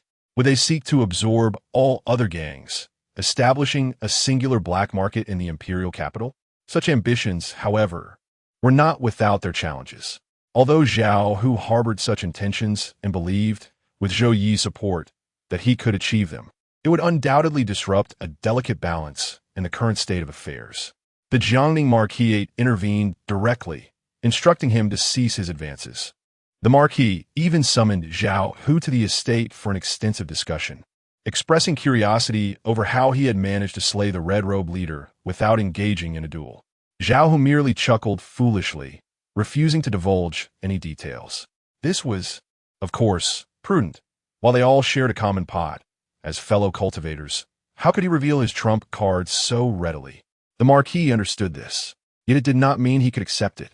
It was evident to the naked eye that the demeanor of the Marquis had significantly deteriorated, as he hastily exchanged a few words before dismissing Zhao Hu. From that day forth, the Marquis covertly and overtly infiltrated the Longhu Gang with numerous obstacles. Some so-called inept offspring were brazenly appointed to high positions within the Longhu Gang, while others joined through legitimate channels. Armed with concealed cultivation, they swiftly distinguished themselves among the ranks of the gang, gradually seizing control over the lower echelons of power and territory within the Longhu Gang. Chapter 30. Sword Mastery. There is no need for excessive concern. These are merely common issues that arise during development. Zhou Yi calmly reassured Zhao Hu, stating that if the Marquis did not perceive himself as having complete control over the Dragon and Tiger Gang, he would hardly increase his investment in it. However, if left unchecked, I'm certain I will be replaced, Zhao Hu exclaimed anxiously. Once the people from the Marquis' residence fully grasped the inner workings of the Dragon and Tiger Gang, will they still tolerate my presence? Compared to an uncontrollable leader like myself, wouldn't it be far simpler and more acceptable to support a puppet? A mere minor cultivator of the 9th level like me is akin to an ant in the eyes of the Marquis' residence, easily crushed at will. They can replace me at any moment, rest assured. You still have me, Zhou Yi replied, patting Zhao Hu on the shoulder to instill confidence. Those individuals have already been marked by me. Their lives and deaths rest in my hands. Should they dare to overstep, I will ensure they do not leave alive. This statement bolstered Zhao Hu's spirits, alleviating his anxiety. He obediently assisted Zhou Yi in deciphering various storage rings. These lower-tier rings contained little of value, yet they were more than sufficient to sell in Ghost Street. Occasionally, some valuable items emerged, which Zhou Yi deemed unworthy, allowing Zhao Hu to keep them for himself. Truth be told, life was rather pleasant. As time flowed slowly, the Marquis's residence felt as though it had completely seized control over the Dragon and Tiger Gang, ready to confront Zhao Hu. The power struggles among the upper echelons became evident, and the lower ranks sensed the unrest, feeling somewhat uneasy. Nevertheless, under the Marquis's control, the outside world remained calm and serene, with few aware of the upheaval occurring within the headquarters of the Dragon and Tiger Gang. When they eventually learned of it, astonishment ensued. What on earth? The people of the Jiangning Marquis's residence pressured Zhao Hu, intending to eliminate him, only to find themselves annihilated instead? The leader of the Chaobang gaped in disbelief, questioning whether this adopted son was merely jesting. When I first heard this news, I too could scarcely believe it, but alas, reality is as such. The adopted son lamented helplessly. After confirming the accuracy of the information multiple times, the leader of the Chaobang gazed out the window, his heart growing cold. What manner of person is Zhao Hu? This news swept through the imperial capital like a tempest, and nearly everyone who could know was aware, each taken aback in their own way. In certain circles, the Jiangning Marquis faced some teasing over the matter, which left him somewhat embarrassed. However, confronted by others of equal stature and strength, he could hardly express his ire, resorting instead to forced smiles. The relationship between the Jiangning Marquis's residence and the Dragon and Tiger Gang experienced a period of tension, but soon returned to normal, entering an even better honeymoon phase than before. After demonstrating his strength and prowess, Zhao Hu received exceptional treatment, appearing more like a true partner of the Marquis's residence. Fortunately, he remained aware of who the true architect of this situation was, continuing to show utmost respect to Zhou Yi. In the pursuit of various storage rings, he remained steadfast and diligent. The Jiangning Marquis continued to subtly infiltrate the Longhu Gang. However, this time, their intentions were not as elaborate. The young nobles dispatched from the Marquis were merely tasked with assisting Zhao Hu in the management of the gang. In addition, Zhao Hu had welcomed 2 independent cultivators as the second and third leaders, further bolstering the superficial strength of the Longhu Gang, while finally acquiring companions to assist him in deciphering storage rings, allowing him to carve out a bit of time for his own cultivation. Gradually, those from the Marquis began to partake in the work of unraveling the storage rings, granting Zhao Hu a newfound sense of ease and freedom in his schedule. Soon, he reached the 10th level of qi refinement. Zhou Yi not want to hold back, bestowed upon him a foundation establishment pill. Zhao Hu was overjoyed, diving deeper into his arduous training. He awaited the moment to break through to foundation establishment upon achieving the perfect mastery of the 10th level of qi refinement. Observing the flourishing Longhu Gang, Zhou Yi, disguised as Zhao Hu's sole advisor, reclined in a rocking chair, reflecting on how steadily life had progressed. The tranquility had become so profound that even the independent cultivators aspiring for shortcuts had become scarce. Presently, Zhou Yi found himself in a month devoid of bloodshed. Life had settled into an almost excessive monotony. The supply of inferior storage rings had dwindled. The second and third leaders of the Longhu Gang, along with the individuals from the Jiangning Marquis, believed they had glimpsed the dawn of liberation from their toil. Little did they know that in a few days, Zhou Yi would present them with a slightly better batch of storage rings. A semblance of tranquility was indeed welcome. Peace signified the absence of risk, allowing him to relax and savor a normal, extended existence. Reclining in his chair, Zhou Yi gazed at the clouds drifting across the horizon, finding a certain contentment. During this period, he had entirely relinquished his anxiety and impatience. After all, as an immortal being, He possessed infinite lifespan and had no need for haste. Even with slow planning and gradual progress, there would inevitably come a day when he would dominate the world. Having been in the imperial capital for over a year, he had long since ceased taking medicinal pills, yet he could still perceive the growth of both his spirit and physique. The complementary practices of intention root method and health cultivation art, when diligently cultivated, continued to steadily enhance his mental and physical strength, even in the absence of potent elixirs. Though the progress was slow, it was but a fleeting moment against the backdrop of his endless lifespan. He stretched languidly, noting the absence of onlookers, and endeavored to practice sword control. A cerulean blade whirled around him, slicing through the air at high speed, and with a mere thought, it effortlessly severed a nearby flower. Quite commendable, he mused. Though the distance was short, he had indeed mastered some degree of sword control. He felt a sense of satisfaction. After much contemplation, he finally concluded that the intention root method and health cultivation art he practiced were entirely distinct from mainstream cultivation techniques. With his wisdom and experience, he had yet to discover a means of their integration. Thus, he found himself unable to wield the sword through conventional methods. One can only envelop the small sword with one's own mental energy, thereby awakening its intrinsic power, allowing it to soar and vanquish foes. However, this method has a significant drawback. The small sword is limited to flying within a mere 5 meters of his mental domain. Should it venture beyond this realm, it will plummet to the ground in an instant, losing all its extraordinary qualities. By delving deeper into this study, perhaps I can develop a unique mental sword technique, crafting a flying sword that is better suited to my needs. With this thought in mind, he felt invigorated, his eyes sparkling with determination and zeal. Chapter 31. Li Qingyun's triumph. As time slipped by, the day of the examination arrived in the blink of an eye. He reverted to his original identity and returned to the Li family's courtyard, following the elder Li as they accompanied Li Qingyun to the examination venue. During this period, he had been active in various guises, yet the Li family courtyard remained his true sanctuary. This was a secret even Zhao was unaware of.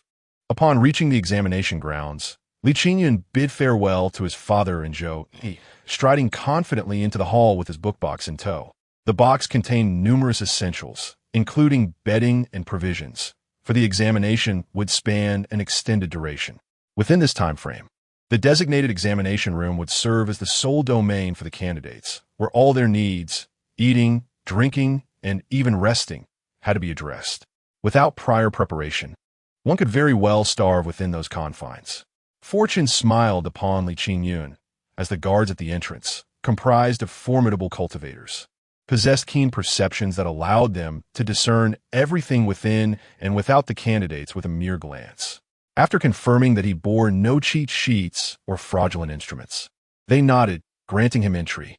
This was a far cry from 3 centuries prior, when candidates were subjected to humiliating inspections, stripped bare, even having soldiers probe their very orifices. Even as Li Qingyun's silhouette disappeared into the examination hall, Elderly could not suppress his anxiety, straining on his toes to catch a final glimpse. "Dear Elder, fret not. Your worries will yield no results," Zhou Yi remarked, exasperation evident as he lightly tapped his forehead. "This examination will persist for 3 full days. Let us return and await the news." "Oh, how can I not be anxious?" Elderly exclaimed, slapping his rough palms together, his voice tinged with urgency. "This examination is pivotal to the fate and hopes of countless generations of the Li family."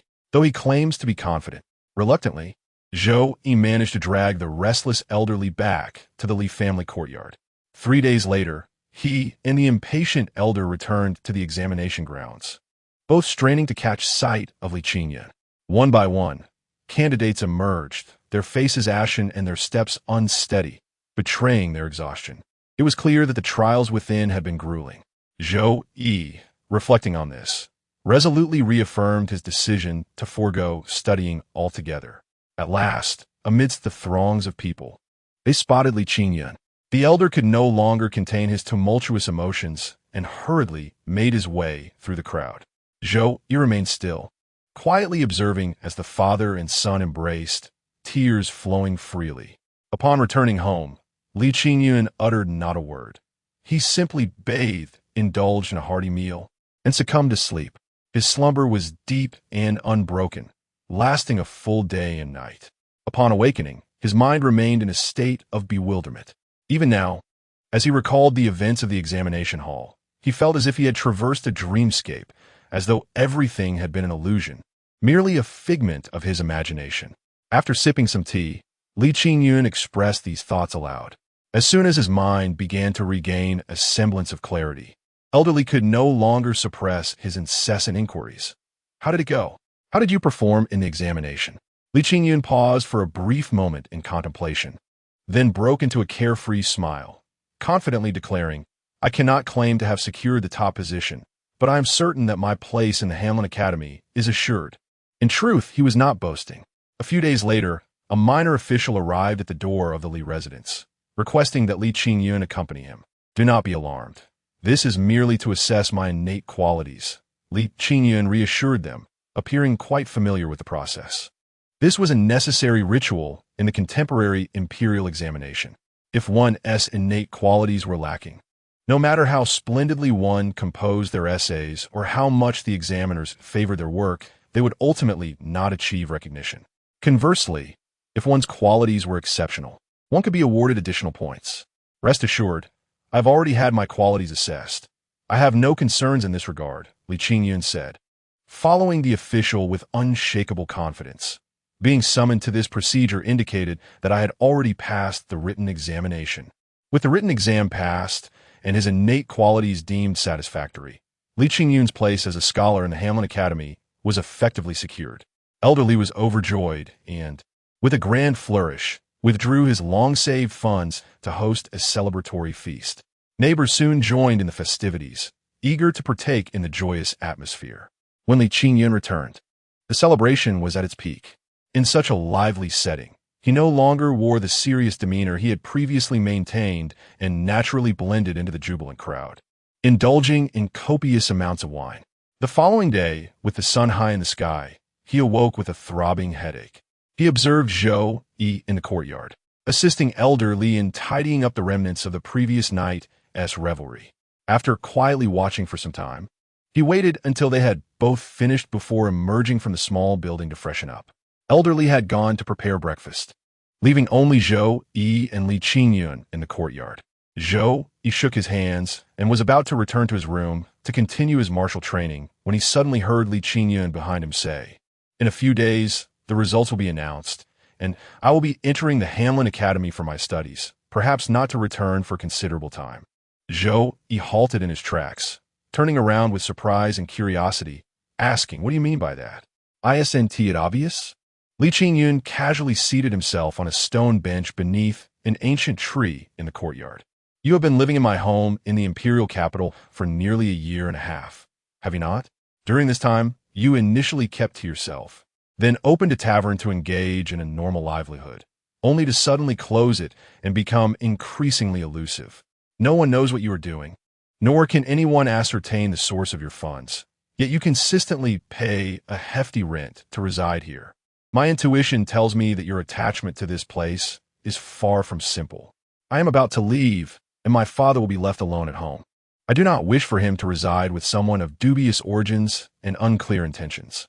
Li Qingyun's gaze was sharp as a blade, fixated intently on Zhou Yi. Faced with such intensity, Zhou Yi couldn't help but chuckle softly and gradually took a seat opposite Li Qingyun. If one were to speak of intentions, it would be to ascertain how far you can truly go. You seem to possess considerable potential. What do you mean by that? The previously imposing Li Qingyun was momentarily taken aback, as Zhou Yi's response had completely exceeded his expectations. Chapter 32. The Hanlin Academy. Zhou Yi smiled gently and remarked, Do you believe that your successful admission to the Hanlin Academy and the commencement of your cultivation signifies the conclusion of your journey? No, this is merely the beginning. Li Qingyun's expression shifted as if he began to grasp the implications of Zhou Yi's words. He extended his hand, his demeanor serious, and said, Please continue. Thus, Zhou Yi spoke forth with eloquence. For the Li family, your accomplishments are monumental. You have elevated a once ordinary family into the realm of cultivators. This singular achievement alone merits a dedicated page in the family genealogy. But is that sufficient? Among cultivators, there exists a hierarchy and a sense of superiority and inferiority. Merely embarking on this path does not guarantee transcendence. During this period, I have also acquired some understanding of the Hamlin Academy, and I must admit, the royal family of the Chu dynasty displays considerable magnanimity in offering an opportunity to a low-born youth such as yourself. Yet, this opportunity is limited. The academy is overcrowded, and cultivation demands an insatiable consumption of resources for any meaningful progress. This results in the resources allocated by the court to the Hamlin Academy appearing vast. Yet when divided among the multitude, becomes woefully inadequate for both cultivation and daily sustenance. 17 years have elapsed since the establishment of the Hamlin Academy. Among the initial cohort of students, the highest level of cultivation attained is merely the 7th layer of qi refinement. Do you comprehend the implications of this? Zhou, he spread his hands and chuckled. In the realm of cultivation, such individuals occupy the lowest echelons, akin to expendable pawns or livestock. They may assert a semblance of authority before ordinary folk, yet that is the extent of their prowess. Li Qingyun gazed intently at Zhou Yi, displaying no surprise at the revelations, as if he had anticipated them all along. "What is your purpose in sharing this with me?" he inquired, a hint of impatience in his tone. "Can you assist me in advancing further?" "Absolutely," Zhou Yi replied, eschewing any pretense of profundity or concealment. "Each month, in addition to what the Hamlin Academy provides, you will receive an additional allocation of resources from me. This will enable you to distinguish yourself among your peers, allowing you, despite your unremarkable innate talent, to secure a greater share of the Academy's resources and capture the attention of the court, thus facilitating your advancement in the political arena. Of course, there is no such thing as a free lunch. Every gift comes with a price, already inscribed in the shadows. At present, you lack the standing to discuss repayment. Should you achieve true success and ascend to a certain height in the future, I will require your return of favor, and I shall instruct you on how to proceed."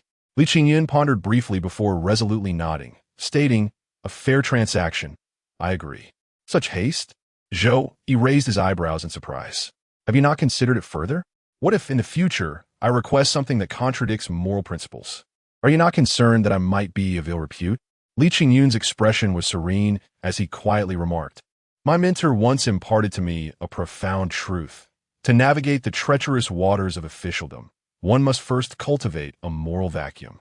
A virtuous gentleman is destined to falter in the realm of governance. He may even find it impossible to preserve his own reputation, ultimately becoming a figure forever condemned, inscribed in the annals of history as a corrupt official or treacherous minister, even if he has committed no such deeds and genuinely desires to rescue the common folk." Observing Li Qingyun's calm demeanor, Zhou Yi nodded in understanding. "I see now. I have overestimated your principles and moral compass. I am curious to witness how far a shameless scoundrel, devoid of ethics and willing to resort to any means, can truly advance." A few days later, the examination results were announced, and indeed, Li Qingyun's name appeared on the list, not as the top scorer, nor even among the top 3, but occupying a middling position. Yet, this was sufficient.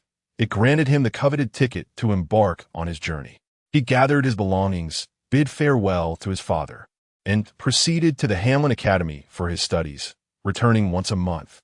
His visits were not merely to see his father, but rather to procure the resources for cultivation from Zhou Yi, just as they had envisioned. With this additional support, Li Qingyun soon distinguished himself among his contemporaries, capturing the attention of the Hamlin Academy.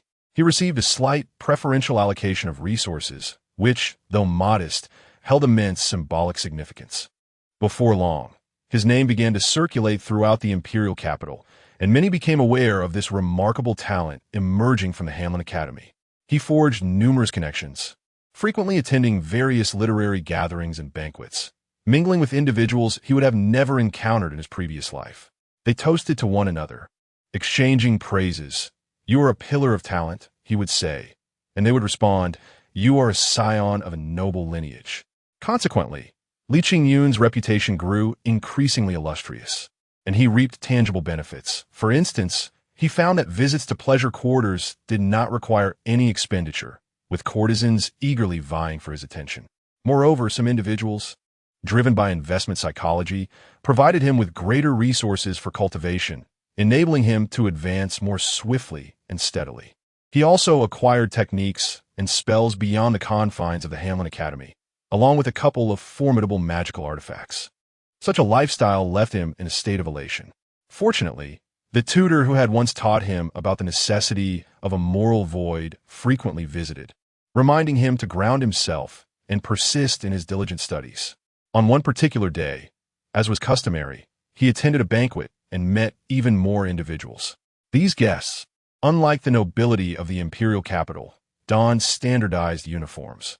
Although they yearned for a life of extravagance, their expressions remained taut, suggesting there was still some distance from complete moral decay. These were disciples from esteemed sects beyond the secular world. Li Qingyun received a discreet warning from a friend, which startled him. It was only upon truly entering the Hanlin Academy that he comprehended the reason behind the state of Chu's ascendance as a realm of cultivation. It had garnered the endorsement of an otherworldly sect. Subsequently, multiple such sects collaborated to shape the current state of affairs in Chu. Although the members of these sects are seldom seen, whenever they do make an appearance, they are invariably accorded the highest honors, enjoying the privileges of the Grand Emperor. Even the scions of the Chu dynasty must bow in respect upon encountering them. Undoubtedly, the entire soirée was orchestrated with these otherworldly sects at its center. Among the disciples of these sects, there was a group adorned in vibrant crimson robes, intricately embroidered with flame motifs, their expressions tinged with a melancholic air. It was not until one among them partook of a cup of wine that a transformation commenced. Chapter 33. The revelation at the banquet. The young man clad in a fiery red robe froze at the instant the wine slipped down his throat. His pupils dilated as he gazed into the distance, only to tremble shortly thereafter, his facial muscles twitching. A solitary tear silently traced down his cheek, suggesting deep emotion. As a pivotal figure within a sect beyond the mundane realm, his state quickly drew the attention of many at the banquet. "Friend, is something amiss?" the host of the gathering inquired, rising in a flurry of concern. His ability to host such an event, inviting disciples from esteemed sects, indicated his remarkable standing. Yet, at that moment, he could not help but feel a twinge of anxiety. He recognized that despite his seemingly illustrious position, his standing within his family was precarious. Should he inadvertently offend any of the esteemed disciples today, resulting in public censure, his place within the family could swiftly become untenable, leaving him vulnerable to being ousted. All eyes were fixed on the scene, and many stood up in apprehension. Among them was Li Qingyun, who cast a puzzled glance at the disciple from the Fire Cloud sect, then at the cup in his hand, bewildered and unaware of the unfolding drama. Having tasted this wine before, he found it, once again, to be a rare delight. What could possibly have caused such distress? Amidst the collective scrutiny, the young disciple from the Fire Cloud sect stifled his excitement and joy, taking a deep breath before gently placing his cup back on the table. "It's nothing. It does not concern you," he replied. Moments later, he directly addressed the host. "Might I inquire as to the origin of this wine?" The host exhaled in relief, his mood lightening slightly as he responded with a smile. "Do you enjoy it, my friend? I can certainly gift you some." "That is not what I seek to know. I demand to understand the provenance of this wine," the disciple asserted with unwavering resolve, his tone leaving no room for negotiation. The host's expression tightened as he realized control of the situation had slipped from his grasp. He promptly summoned the steward, demanding, "I ask you, from where was this wine procured today? How much remains in stock?" Caught off guard by this unexpected turmoil, the steward knelt before the assembly, trembling with trepidation. "Young master, this wine was purchased from a tavern on Dogtail Street in Jingfu County. The prince had once declared it excellent, and thus we procured a substantial quantity. Over the years, only this final 30 casks remain. Now, only a mere 10 casks should be left in the cellar." The young disciple from the Fire Cloud sect grasped his cup, staring into the swirling liquid with a dazed expression, lost in contemplation. Behind him, the other young disciples from the Fire Cloud sect appeared bewildered, struggling to comprehend the unfolding events and their senior brother's peculiar behavior. They took a sip from their cups, savoring the taste. "Indeed, it is fine wine," they murmured in agreement. Yet apart from that, they could discern nothing further. Nor could they fathom why their senior brother reacted so intensely after consuming the wine from that cup. The host of the wine gathering, observing the young disciple from the fire cloud sect remaining silent, felt a surge of anxiety within. In a fit of frustration, he vented his ire upon the steward, chastising him with a scolding tone. "How could it be that only this little remains? If my father enjoys it, it must indeed be fine wine. Will you not replenish it? Are you deaf and blind, or is your mind merely muddled?" Faced with such public humiliation at the hands of the young master, the steward felt a twinge of grievance. "I wish I could, but that wine shop has been closed for over a year, and the proprietor has vanished without a trace. It is impossible to procure such exquisite wine now." He continued, "I have scoured the entire city, but I have not found anything of comparable quality." The host's expression momentarily faltered. He had not anticipated such a conclusion.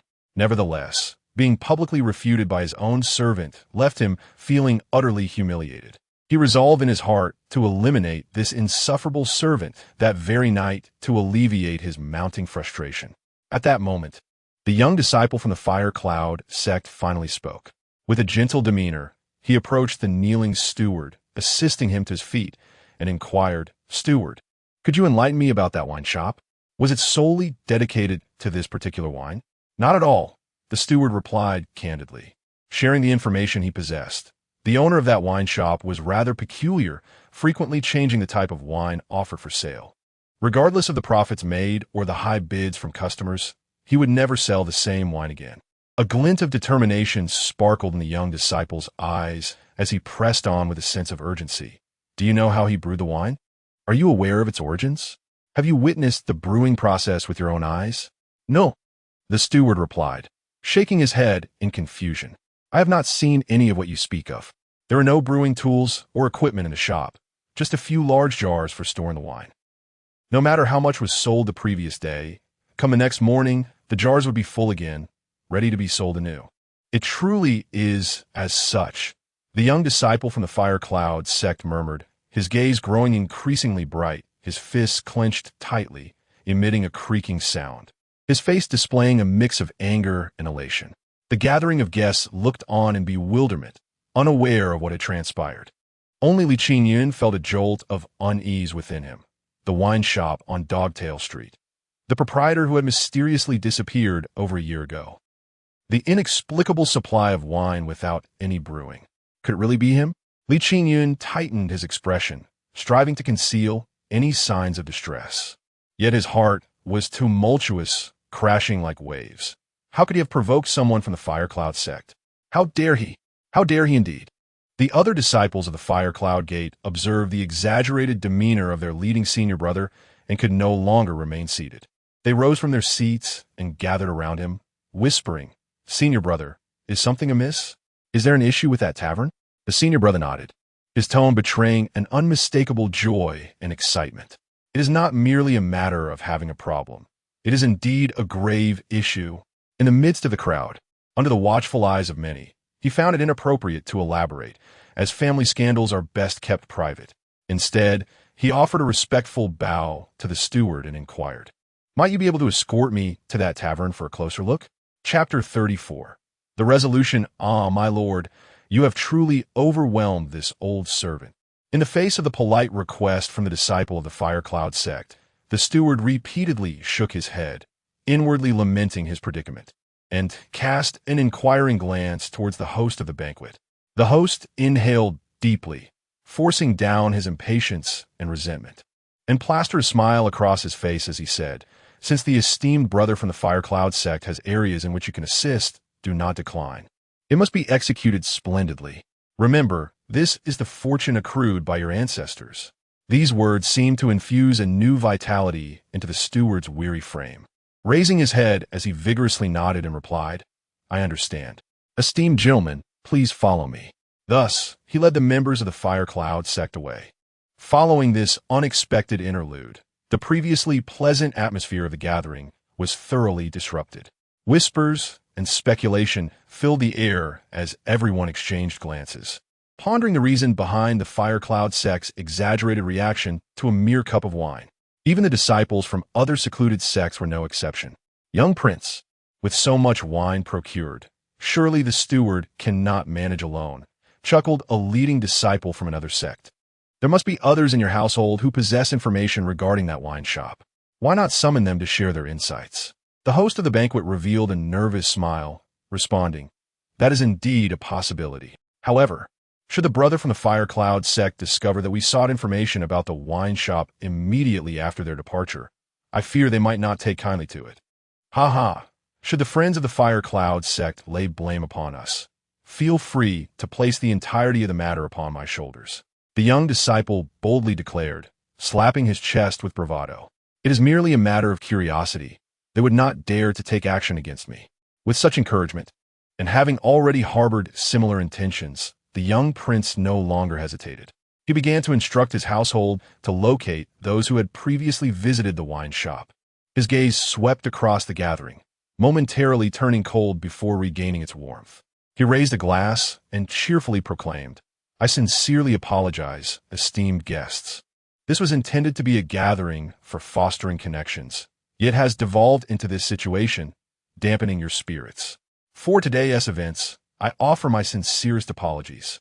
In the near future, I shall host another banquet that will undoubtedly exceed your expectations and ensure your enjoyment to the fullest." This was a subtle expulsion, aimed at those of insufficient status and standing. Given the apparent obsession of the Fire Cloud sect disciples with the wine shop, it was evident that the ramifications of this matter were far-reaching and not suited for the ears of those of lesser rank. Thus, they needed to be discreetly ushered out. Li Qingyun and several others, perceiving the situation, rose and raised their glasses in acknowledgment before departing under the guidance of the household attendants. As some took their leave, others remained seated, resolutely unmoved. These individuals, secure in their status and standing, believed themselves sufficiently esteemed to remain and listen. However, their self-assurance was merely a fabrication. The ensuing scene was rather undignified. A group was forcibly expelled, while those remaining were the ones truly acknowledged by the young prince, possessing the requisite status and standing. After departing from the royal residence, these individuals, despite their complaints, could not help but cluster together in small groups, fervently discussing the students of the Fire Cloud sect and their peculiar fixation on the tavern. Li Qingyun, however, refrained from joining them. He hurried along the pathway, anxiously heading towards his home. Regrettably, he was limited to the pace of his 2 legs, which proved woefully inadequate, and his status did not permit him to fly. Thus, while he ran on foot, the steward had already escorted the disciples of the Fire Cloud sect onto a carriage, making their way to Jingfu County. "Senior brother, why?" Upon arrival, the other disciples of the Fire Cloud sect could no longer contain their curiosity and began to question their leading senior brother. This senior brother, named Dong Hao, was a meticulous individual of foundation establishment level, known for his cautious demeanor. Glancing outside the carriage, where the steward was driving, Dong Hao retrieved a talisman from his storage ring. As the paper ignited, a barrier materialized, shielding them from the steward's ears and ensuring their conversation remained private. Only then did Dong Hao reveal his thoughts to his junior disciples. "You joined the sect later and have not truly encountered our wine-obsessed master. So even if you tasted the wines at the banquet, you might not have discerned their significance. But I am different." Seeing Dong Hao's serious expression, the other disciples exchanged glances, a mix of apprehension and intrigue.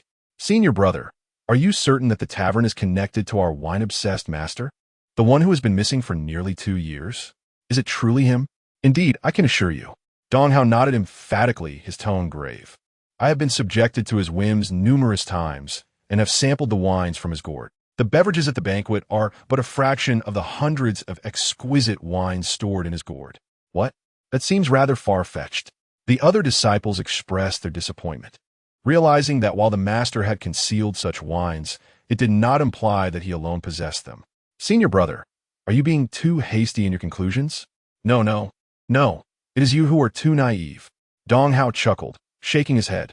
"Our master is no benevolent soul. Each time he discovers a fine wine, he forcibly claims it, pouring it into his gourd, and then insists on extracting the brewing recipes from the creators, leaving no one unscathed to ensure that only he can savor and produce such wines. Only then does he relent. The young disciples of the Fire Cloud sect listened in stunned silence, struggling to fathom the actions of their master. Yet, Dong Hao had long since grown accustomed to such revelations. In his eyes, compared to the deeds of the sect and other elders, the wine aficionado was relatively benign. He continued, saying, "Not to mention the wine we are drinking today, which originates from a place located tens of thousands of miles away from the Chu dynasty. Even if the winemaking family from back then had not perished entirely and had transmitted their recipe, it would be inconceivable for it to have reached the Chu dynasty in such a brief span of decades. Even if by mere chance someone had brewed the same wine, it would not account for the other peculiarities associated with the owner of that wine shop. Considering these other oddities, I can surmise that this individual must have acquired the elder's wine gourd through some unknown means and is now profiting from the sale of its contents." Dong Hao asserted resolutely, a glimmer of wisdom shining in his eyes. In that moment, he resembled a master detective unraveling a mystery. Chapter 35. The tavern's transformation into a restaurant. The other disciples of the Fire Cloud Gate gazed at Dong Hao with admiration and reverence. After digesting the information conveyed by Dong Hao, a sense of trepidation emerged among them. Could it be that the wine-obsessed master had fallen? It was uncertain, yet the wine gourd was an artifact he would never relinquish, and exquisite wine was something he could never forsake. If he were still alive, there would be no justification for allowing his treasures to fall into the hands of others, nor for permitting the sale of his wines. Dong Hao exhaled slowly, his expression growing serious. But Master is a formidable nascent soul expert. Such a powerful being would only be executing routine tasks in the newly expanded territories of the Chu dynasty. Who could possibly harm him? This region surrounding the Chu dynasty is merely a wild and untamed land. We have only been sowing the seeds of Fire Cloud for a mere 300 years, and it has been an arduous endeavor. How could anyone pose a threat to Master? Questions swirled in the minds of each disciple, yet none could offer a plausible theory. Enough with the wild speculations. Once we locate the owner of the tavern, everything will become clear, Dong Hao asserted, shaking his head to quell the aimless conjectures of his junior brothers and sisters. However, if Master had truly fallen, then the individual who had slain him and obtained his gourd must be in existence even stronger than he. For us, mere chi refining and foundation establishment novices, to confront such a foe would be tantamount to courting death. A timid voice from one of the junior sisters articulated the fears shared by all. The disciples anxiously turned to Dong Hao, hoping that this senior brother would exhibit composure and refrain from rashness. Such a significant matter warranted at least sending a message back to the sect, allowing the elder masters within the sect to arrive and take charge before investigating further. "I understand your concerns, but they are likely unfounded," Dong Hao replied with a confident smile. If the tavern owner were indeed the one who killed Master and possessed strength surpassing his, would he really need to operate a tavern in a small place, selling wine quietly? Furthermore, based on the information we have gathered thus far, his utilization of the wine gourd is remarkably inadequate, only able to restock after completely selling out of a particular wine. I have ample reason to suspect that the tavern owner is merely an ordinary person. Perhaps he was merely fortunate enough to stumble into the area where Master and the assailant were engaged in their conflict, discovering the wine gourd, and, upon realizing its remarkable nature, sought to profit from it. Dong Hao's eloquent discourse quickly captivated the other disciples, rekindling their admiration for him while dispelling their doubts and fears. Yet, if this were the case, why then had he suddenly vanished? Why had the tavern abruptly closed its doors? Another voice posed a question, offering a theory. Could it be that the gourd was shattered during the battle, leaving only a portion of the wine remaining? Did the owner depart the imperial capital after selling the last of the wine?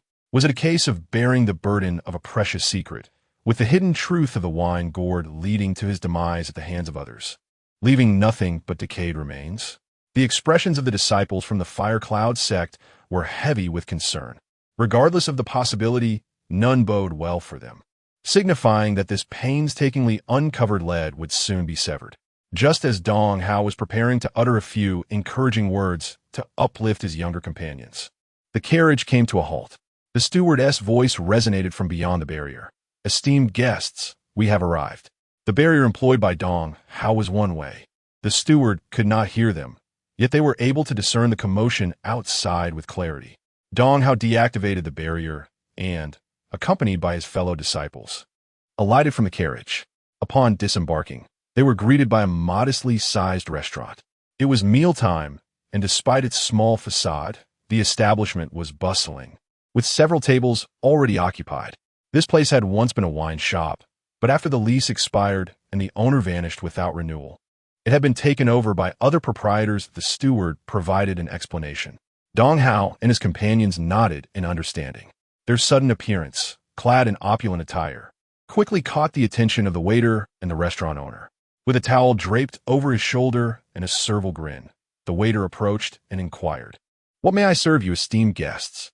Dong Hao, however, diverged from the question. "I ask you, was this not once a wine shop? How has it transformed into a restaurant? Have any unusual events transpired?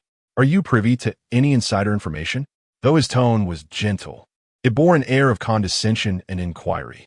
The seasoned waiter recognized that Dong Hao was not there merely to dine, and thus his enthusiasm waned. Turning on his heel, the waiter replied, "Indeed, this was originally a wine shop, and it was said to be quite prosperous, but for reasons unknown, it suddenly closed. Subsequently, my employer acquired it and converted it into a restaurant." "Hey, you insolent waiter!" The disciples of the Fire Cloud sect were incensed by the waiter's response and demeanor. Who were they? The proud offspring of an otherworldly sect. In such a desolate place, they were accustomed to being treated with respect and reverence. How dare a mere waiter disregard and dismiss them with such indifference? The elite of the Fire Cloud sect trembled with rage, struggling to formulate a retort. Fortunately, the steward from the royal mansion accompanied them. He understood how to engage with such lowly individuals and wielded his influence with mastery. With a stern countenance, he bellowed, "You insolent wretch, do you not recognize whom you address? Show me this." He brandished a token, and immediately a throng of individuals within the restaurant knelt. Whether it was the owner, the waiter, or other patrons, all bowed in submission. The butler, filled with pride at presenting the royal token, which epitomized the dignity of the royal household, took great satisfaction in his display. He then reiterated the question posed by Dong Hao. The innkeeper, innocently raising his gaze, echoed the server's response in a similar manner. "Do you dare to dismiss me? Are you courting death?" The butler, feeling humiliated in the presence of the esteemed masters, seethed with rage, nearly flinging the token at the innkeeper's face. Chapter 36. The Tales of Yesteryear's No. How could I dare? The innkeeper, upon hearing the steward's threat, trembled in fear, shaking his head vigorously like a rattledrum. "I truly know nothing. I only moved here to open this inn after leaving the tavern, and I had no interactions with the previous owner. How could I possibly know his whereabouts or his circumstances?" This reasoning held some merit. Dong Hao, feeling a headache coming on, pinched the bridge of his nose and suddenly realized that he might need to learn a bit about the intricacies of human relations. After rummaging through his belongings for some time and finding no silver coins to offer, he reluctantly handed over a beautiful jade double fish gifted to him by a local noble family to the innkeeper, lowering his voice conspiratorially. "Innkeeper, I truly have urgent business with that tavern owner. Could you kindly point me in the right direction?" Gazing at the jade pendant in his hand, the innkeeper promptly gestured towards the other shopkeepers on this street who had come out to watch the commotion. "I am a newcomer who moved here after the tavern owner left, but some of the shops on this street have a long-standing history. They should be quite familiar with the tavern owner and may know something. If you don't mind, you could also inquire with my landlord." The steward of the Wong residence, who had initially intended to consult with the other shopkeepers, felt a vain throb on his forehead as he observed the jade pendant being so readily given away by Dong Hao. It seemed these cultivators were not particularly astute. Unperturbed, Dong Hao sincerely thanked the innkeeper for his guidance, and with great enthusiasm, led his disciples towards the other shopkeepers. The steward shot a fierce glare at the innkeeper before hastening to follow. This time, he was more meticulous in his service, ensuring that Dong Hao and his disciples would not have to part with anything further, leveraging the Wong residence's influence to extract the information they sought. The shopkeepers animatedly recounted the tumultuous events that transpired over a year ago on this very street, rife with martial conflicts and gang rivalries. Who cares about such matters? The steward seethed in anger. A bunch of lowly scoundrels fighting for their lives? What is there to pay attention to? What we wish to know is the whereabouts of that tavern owner. Even Dong Hao furrowed his brow slightly, questioning whether these shopkeepers have lost their faculties, as their responses were utterly off-topic. Who was concerned about the fates of those lowly ruffians? Please do not be impatient. We will soon arrive at the tavern owner's whereabouts. The shopkeepers insisted in unison before continuing their tale. After the Longhu gang took control here, they extorted and terrorized everyone without mercy. Just as Dogtail Street seemed destined for decline, at that moment, the tavern owner stood forth. They vividly recounted he directly killed those thugs who came to collect protection fees on the spot. Then he boldly went to the Longhu gang's headquarters, claiming he would seek justice on our behalf and represent us in negotiations with the Longhu gang. And then what happened next? At long last, news of the tavern owner reached Dong Hao, invigorating him with a surge of energy as he eagerly pressed for more information. Yet, he never returned thereafter. The shopkeeper sighed in resignation. What? Dong Hao was left in a state of bewilderment. Is that all? He was killed by the ruffians of the Longhu gang? The steward of the royal residence appeared equally perplexed. It seems so, the shopkeepers lamented. We never saw his body. We only know that on the day he went to the Longhu gang's headquarters, a significant upheaval occurred. Throughout the day and into the night, bodies cloaked in white cloth were carried out. We couldn't ascertain which of those corpses was his, nor did we dare to claim them, fearing retaliation from the Longhu gang. Since that day, the tavern has been left desolate and locked, and the owner has not reappeared until the lease expired. We suspect he truly perished at the hands of the Longhu gang. Strangely enough, after his demise, the Longhu gang actually reduced our protection fees, preventing Gowei Street from falling into decay and instead allowing it to flourish even more. The shopkeepers recounted this peculiar phenomenon, still shrouded in confusion. The steward fell silent, no longer pursuing inquiries, merely gesturing for the crowd to disperse. The other disciples of the Huiyun sect also remained quiet, their brows furrowed in contemplation. They could not help but direct their gaze and attention towards their stalwart leader. Senior brother Dong Hao, what are your thoughts? Taking a deep breath, Dong Hao spoke with unwavering resolve. Junior brothers and sisters, I have no further words to say. Initially, we were supposed to rotate our disciples here periodically, just as other sects do. However, due to the incident involving our uncle Jiuqi, we were ensnared in this predicament, with no one to relieve us. We have been compelled to remain in this remote wilderness, toiling endlessly while remaining vigilant against various threats. We have finally grasped this lead, and we cannot afford to abandon it. Unraveling the truth behind Uncle Jiuqi's disappearance and death will cleanse our names and allow us to return to the sect. This tavern owner is of utmost importance. He is the key to everything. We must find him, alive or dead. Let's go to the Longhu gang. Dong Hao's words resonated with all the disciples of the Huiyun sect, invigorating them as they rallied behind him, boarding the carriage. The steward took the reins, guiding them toward the Longhu gang's headquarters. Along the way, the steward briefed them on the power dynamics and gang affiliations within the city, particularly detailing the Longhu gang's general situation. He had gleaned a rough understanding. Nevertheless, this was sufficient for Dong Hao to form a preliminary impression of the Longhu gang, merely a black market organization established by rogue cultivators. It appeared this journey would be rather straightforward. A confident smile graced his lips. Upon arriving at the headquarters of the Longhu gang, he effortlessly struck down the numerous black-clad henchmen stationed at the entrance. With a proud stride, he led his junior disciples into the heart of the gang's domain. Where is the leader of the Longhu gang? Step forth and respond, he bellowed, his voice resonating throughout the entirety of the headquarters. The assembled members trembled in fear, their legs quaking beneath them. Just then, an opposing presence emerged from within the headquarters, challenging him. Who dares to intrude upon the Longhu gang? Do you think there is no one here to confront you? Dong Hao's expression shifted dramatically. Foundation establishment. The intruder's cultivation level is surprisingly comparable to mine. Chapter 37 Inquiry. Zhao Hu strode out of a secluded chamber, his piercing gaze fixated intently on Dong Hao. What enmity or grievance do we share that compels you to storm in here with such fury? He demanded, perplexed by the presence of this unfamiliar adversary. It was evident to him that he had never crossed paths with Dong Hao, let alone fostered any animosity. Was it perhaps some thoughtless member of his gang who had incited trouble? Zhao Hu pondered this with growing suspicion. Dong Hao, having tempered his previously haughty demeanor, adopted a more approachable attitude. It is not quite that. To speak candidly, I have come today to inquire about a matter of some importance. Must you injure so many of my Tiger and Dragon Gang members and force your way in merely to ask a question? A flicker of doubt crossed Zhao Hu's eyes, yet he refrained from voicing it. He gestured towards the grand hall of the Tiger and Dragon Gang and said, "Please, let us discuss this in detail inside." "Very well," Dong Hao replied, adjusting the hem of his garment before leading the members of the Fire Cloud sect into the hall.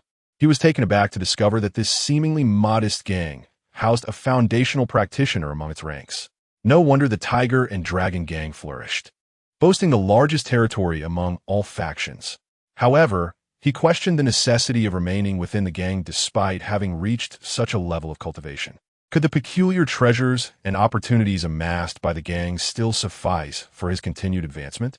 While he was a disciple of a prominent sect, upon entering the Tiger and Dragon Gang, he felt compelled to set aside his pride and the tyrannical tendencies of his former ways. This was a trial of sorts. Should he survive until all schemes were fulfilled and attain a certain level of prowess, he could return to the Fire Cloud sect and receive his due recompense. Conversely, failure would spell disaster. He and his fellow disciples would be cast aside, disregarded even in death, with no one to claim their remains or avenge them. This predicament weighed heavily on him. Thus, despite his prestigious background and superior cultivation techniques, he dared not raise his voice, mindful of the potential for conflict. He could not afford to appear weak, nor could he engage in casual duels. Should his fade of strength be pierced, the consequences could be dire. For now, outsiders remained oblivious to the true state of affairs, mistakenly believing them to be ordinary disciples of the Fire Cloud sect, backed by a formidable sect and powerful allies. However, if the truth were to surface, their fate would be sealed. The local powerhouses within the capital of the Chu dynasty would certainly not spare him. While they might not face death, their existence would be akin to a living hell. Countless individuals sought to uncover the secrets and heritage of the Fire Cloud sect, to reveal the truths behind the sect's connections with others. Dong Hao and his companions traversed an abyss, where beneath them lay a narrow, treacherous path, where one misstep could lead to a catastrophic fall. Upon contemplating this, Dong Hao's expression grew increasingly grave. He no longer exuded the previous air of recklessness and nonchalance. He began to approach the ensuing inquiries and dialogues with utmost seriousness. Observing Dong Hao and others enter the grand hall, Zhao Hu trailed behind, rather hesitantly. At that moment, his two subordinates, the second and third leaders, both of whom were scattered cultivators, rushed in from afar, approaching him with a mix of shock and elation. "The chief, your cultivation level. You truly have reached the foundation establishment stage? But how is that even possible?" They found it hard to believe. After all, as prominent figures within the gang, they were acutely aware of the circumstances surrounding the Longhu gang. Throughout this period, not a single coin from the gang's treasury had been touched. In such a context, how could Zhao Hu have achieved foundation establishment? What resources could he have possibly utilized to facilitate this? Was it sheer audacity that led him to forcefully establish his foundation? And to succeed? They could hardly fathom it. Drawing from their extensive experience as scattered cultivators, they concluded that Zhao Hu must harbor a secret. With this thought in mind, they noticed the glint of fervor ignite in their eyes. As practitioners, who among them lacked a secret? Yet, the magnitude and utility of that secret were paramount. A secret capable of enabling a cultivator to establish their foundation. How could one not be enticed by such a prospect? Zhao Hu, being a scattered cultivator himself, could discern their thoughts with a mere glance.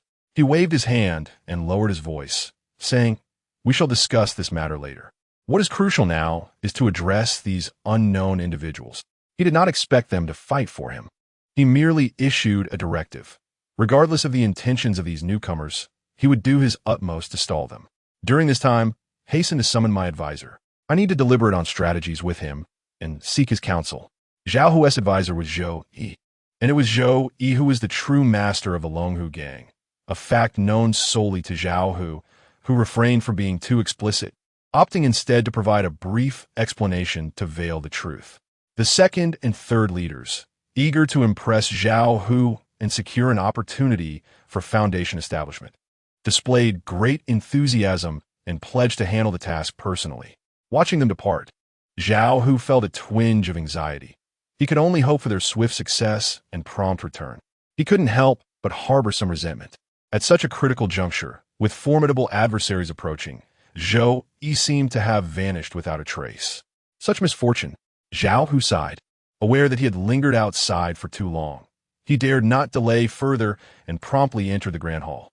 Some astute subordinates emerged to serve tea. Zhao Hu and Dong Hao began exchanging pleasantries. I have long heard that the disciples of the sects beyond the world are all youthful prodigies. Seeing you today, I realize that the rumors pale in comparison to the reality. Your age appears to be no more than 30, yet you have already laid a solid foundation. I cannot help but feel a twinge of envy, unlike myself, who, nearing 60, has only just managed to establish my own foundation. Not at all. The fact that you have achieved this as a solitary cultivator surpasses the capabilities of countless others, and I can only wonder how much stronger you are than I.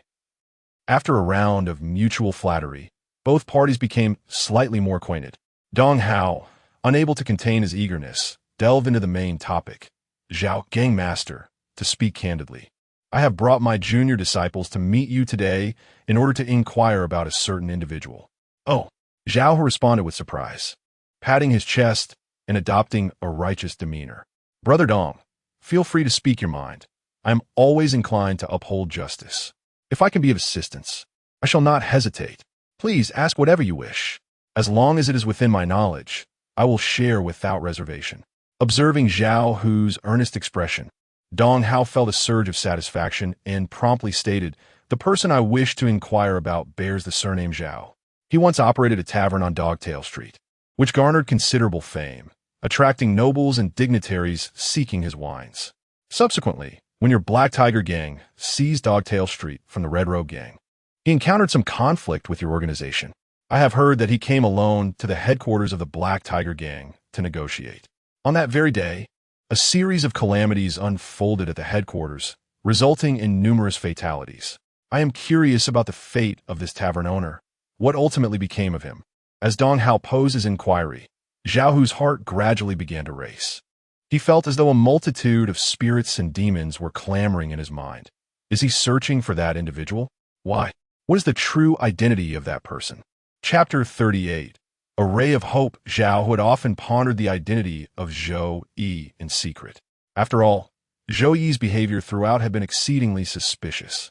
He appeared to be an ordinary mortal, yet effortlessly dispatched Zhang Long with a single strike.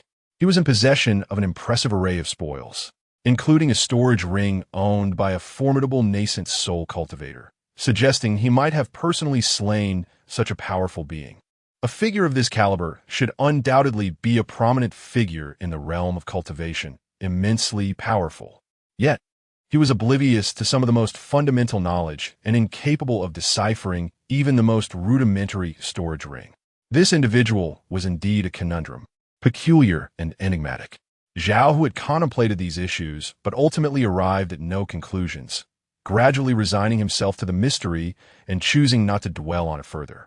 Rather than fixate on these uncertainties and delve into Zhou Yi's past, he found it far more beneficial to savor the advantages Zhou Yi had bestowed upon him. Thanks to Zhou Yi, he had ascended to the role of the Grand Master of the Longhu gang, becoming a prominent figure in the underworld of the imperial capital. Even the Jiangning Marquis, once his backing, now deemed him worthy of respect. He had successfully established his foundation, stepping into an entirely new realm. Compared to the benefits Zhou Yi had brought him, those doubts in the past seemed utterly trivial. They were beyond his capacity to investigate. He had no desire to court death. However, he had not anticipated that immediately upon breaking through to the foundational stage, before he could even revel in his newfound prowess. He would be confronted by another foundational cultivator, a direct disciple from an otherworldly sect, who had come specifically to inquire about that very person. Zhao Hu was unaware of Zhou Yi's true name. In the Longhu gang, Zhou Yi operated under the alias Wu Yong. To Zhao Hu, Zhou Yi remained shrouded in mystery. He had scarcely glimpsed Zhou Yi's true visage. He could only refer to him as that person. "What troubles you, Master Zhao?" As Zhao Hu appeared lost in thought, lingering in silence, Dong Hao could no longer restrain himself and interrupted his wandering musings. Zhao Hu snapped back to reality, offering an apologetic smile to Dong Hao. "My sincerest apologies. I momentarily drifted away. I just rummaged through my memories and seemed to have a vague recollection regarding the individual you mentioned." "Oh." Dong Hao's spirits surged, eagerly pressing, "I implore you, Master Zhao, please share your insights. To bestow knowledge upon you would be too grand a notion." "I cannot offer you much of what you seek," Zhao Hu replied, organizing his thoughts before continuing. "As you mentioned, indeed many significant events transpired that day. For instance, the untimely demise of my elder brother Zhang Long, the succession of the Longhu gang's leadership, and the trials posed by the Jiangning Marquisate. In comparison to these monumental occurrences, the tavern owner was merely a trivial interlude. He must possess considerable martial prowess, at the very least. A mere 10 robust men would struggle to approach him. However, such strength, in the eyes of cultivators like us, is merely a display of finesse." Zhao Hu resolved to cast everything onto the deceased. The proprietor of that tavern had inflicted grievous harm upon many of our associates and brethren, even asserting a desire to negotiate with us. My elder brother, Zhang Long, with his tempestuous temperament, swiftly severed him with a single stroke. Severed? Dong Hao repeated this term in disbelief, feeling the world around him begin to sway, nearly fainting on the spot. After much effort, his junior disciples roused him from his stupor, and he summoned the last of his strength to inquire. "Do you have any knowledge of the whereabouts of that tavern owner's corpse? Was it indeed your Longhu gang that confiscated all items from the tavern at that time? Might I ask where those belongings are now?" Zhao Hu remained oblivious to what these individuals were truly seeking, or the purpose behind their inquiry into Zhou Yi. Nevertheless, he did not hesitate to declare unequivocally, "As for the corpse, it was all minced and fed to the pigs and dogs on that very day. As for the tavern, I am rather uncertain. It seems that the matter was handled by Zhang Long's trusted confidants.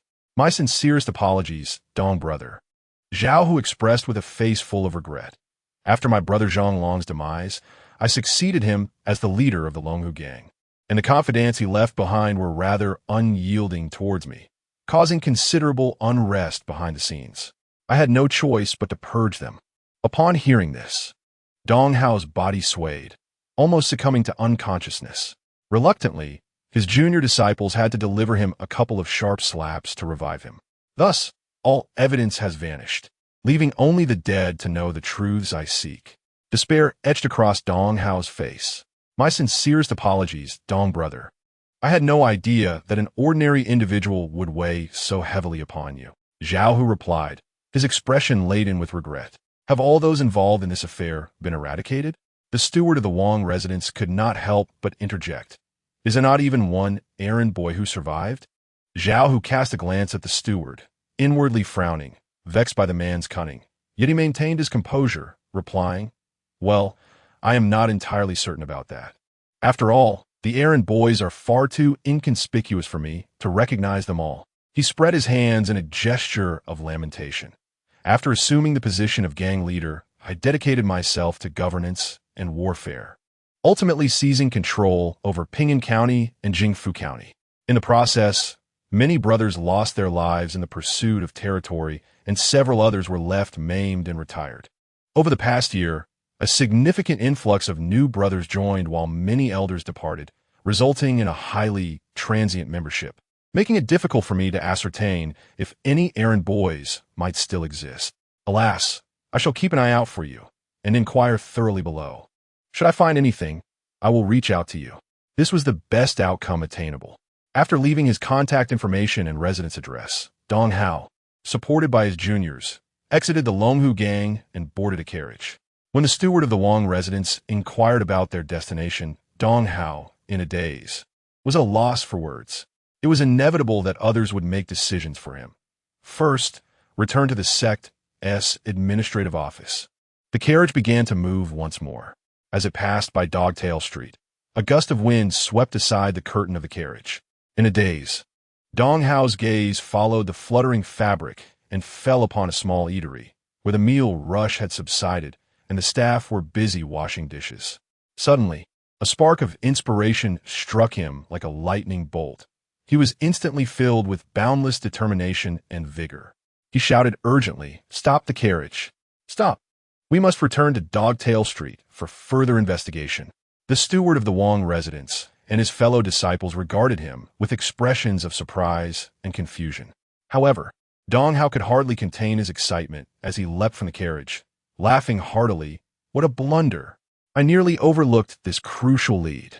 The tavern was the proprietor's place of business, but where did he reside? If they could uncover his dwelling, they might discover his belongings. Among his possessions, there could well be his uncle's wine gourd, which might hold vital clues. Chapter 39. An unexpected visit. The steward of the royal mansion once again gathered the merchants of Dogtail Street, demanding answers with a stern demeanor. The shopkeepers stammered and racked their brains, yet failed to produce a single coherent thought. After all, the incident in question had transpired long ago, and their recollections of the liquor shop owner had faded into obscurity.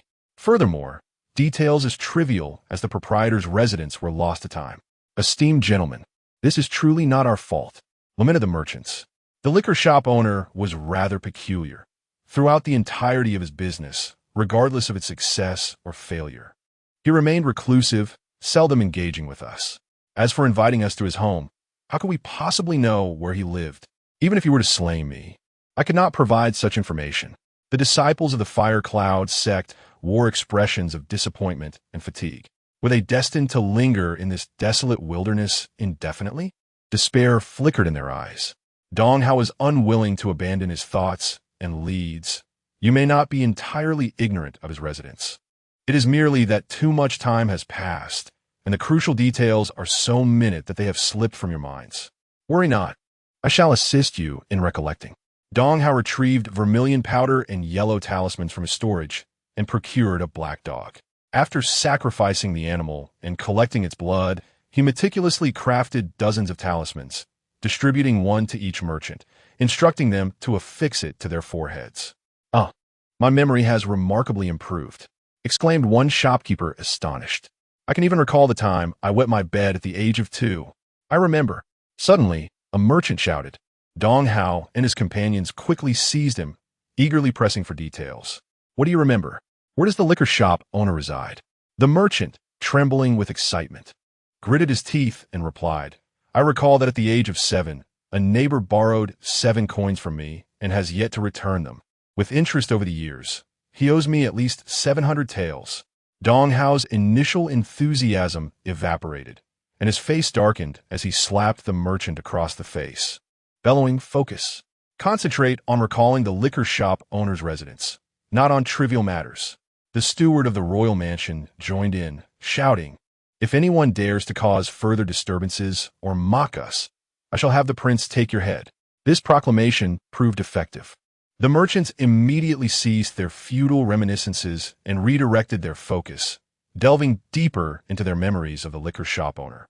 "Wait, I remember," one merchant shouted. "You had better not be deceiving me." Dong Hao grasped his collar, his expression filled with anticipation as he inquired, "Where does the liquor shop owner reside?" I do not know," the merchant replied, his eyes vacant.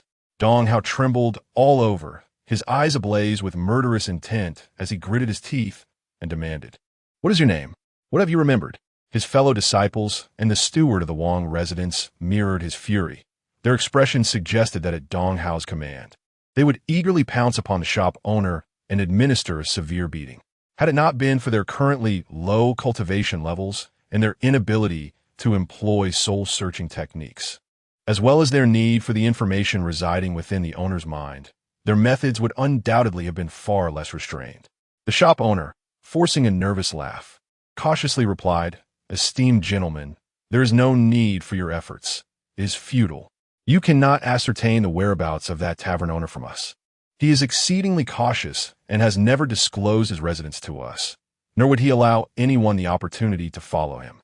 Before Dong Hao could unleash his wrath, the shop owner hastened his speech for the sake of his life, stating, however, I have seen his landlord. The house he rents should be near Dogtail Street. This revelation successfully spared his life.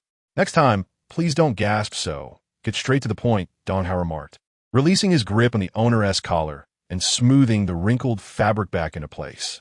With the assistance of these shopkeepers, Dong Hao swiftly obtained a portrait of the tavern owner's landlord. The steward of the Wang residence accompanied him to the county office of Jingfu. The usually indifferent county magistrate received them with unexpected warmth, thumping his chest with pride, assuring them that he would take care of everything. With the county office's influence, local informants soon arrived, and merely glancing at the portrait, they recognized the person's identity and address. Overjoyed, Dong Hao urged them to lead the way. Thus, after a series of twists and turns, Dong Hao found himself outside the Li family courtyard. The informant, acting rather rudely, began to bang on the door. Just as he prepared to kick it down, the courtyard door swung open to reveal Zhou Yi, who appeared no older than 20, standing within, a puzzled expression on his face. Who are you? He inquired.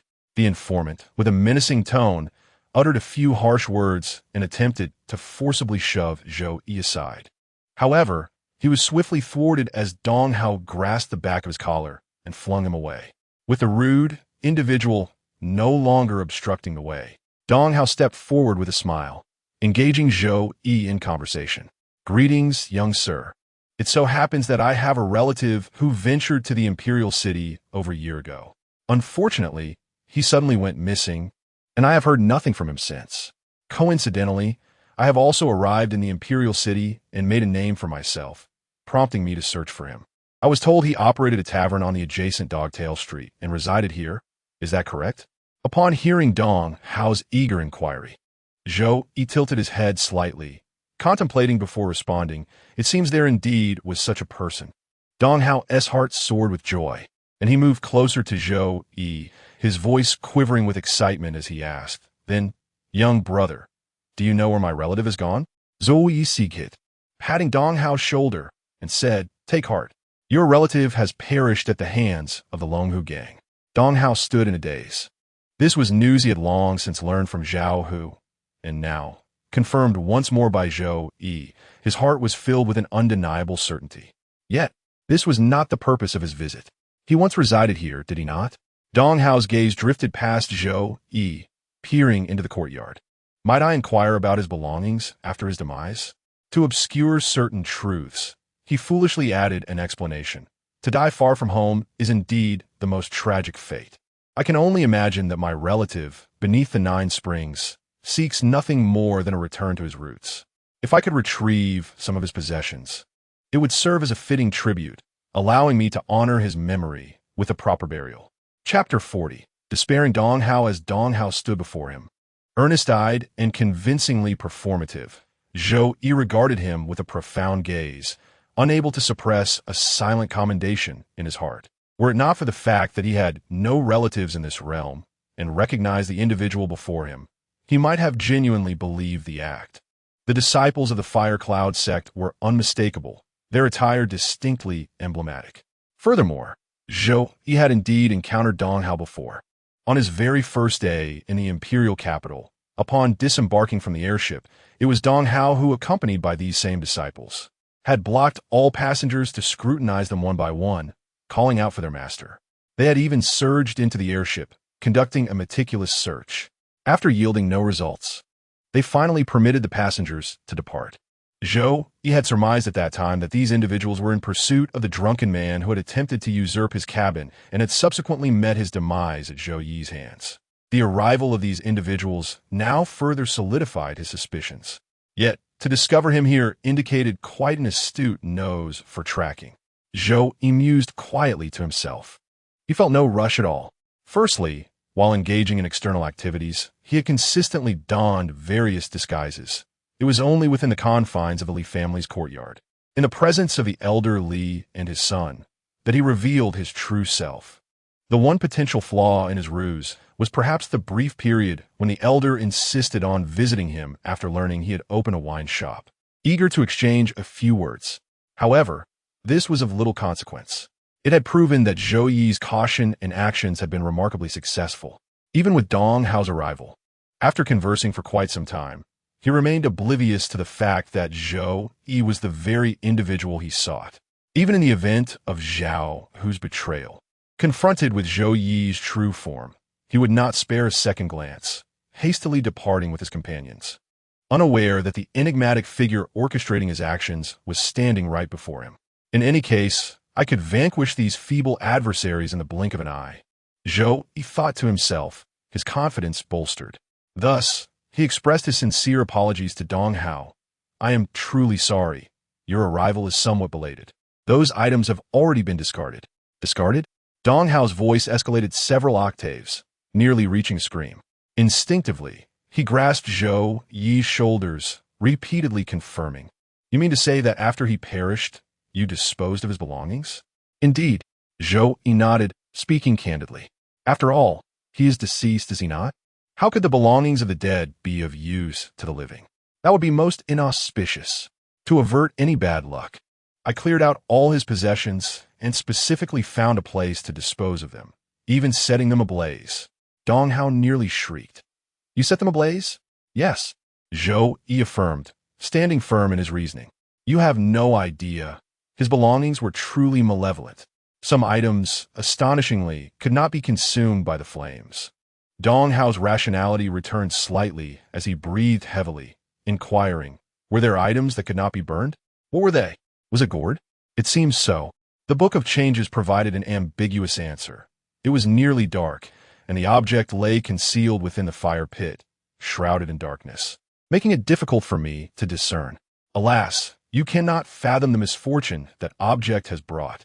Ever since that tenant passed away, our yard has remained unrented. Had it not been for my elder brother's success in the imperial examinations, becoming a scholar of the Hamlin Academy, I shudder to think how dire our circumstances would be. Observing the rambling of the Book of Changes, Dong Hao felt a surge of urgency and promptly pulled him out of the house. Where is the place you burned those relics? Let me there. Zhou Yi hesitated, appearing reluctant to comply. The county magistrate and the steward of the Wang residence, who had followed them, quickly invoked their authority to command Zhou Yi. With a resigned expression, Zhou Yi had no choice but to lead them away from the courtyard, exiting the imperial city and arriving at the outskirts of the town. He scanned the surroundings and pointed to a pile of earth not far off, stating, It seems to be here.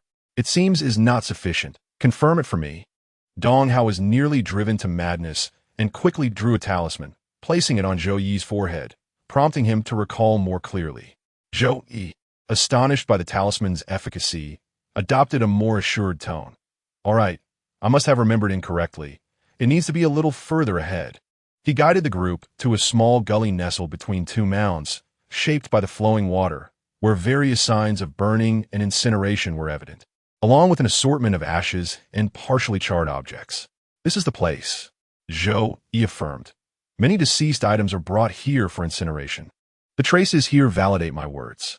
Dong Hao surveyed the seemingly endless remnants of burning and debris within the small gully, feeling a wave of helplessness wash over him. With a weary gesture, he said, Search. What are we searching for? An officer instinctively inquired. The only response was the fierce gazes of the disciples from the Fire Cloud sect. The officers shrank back, obediently descending into the gully to sift through the heaps of ashes and debris. As for what they were meant to find, they were quite uncertain. They could only rummage through the items that had not yet been completely incinerated, hauling them up. After an extensive search, they ultimately found nothing. Dong Hao desponded, led his fellow disciples back. The steward of the Wang residence and the county magistrate followed behind, utterly perplexed. Even now, they remained unaware of what Dong Hao and the others were seeking.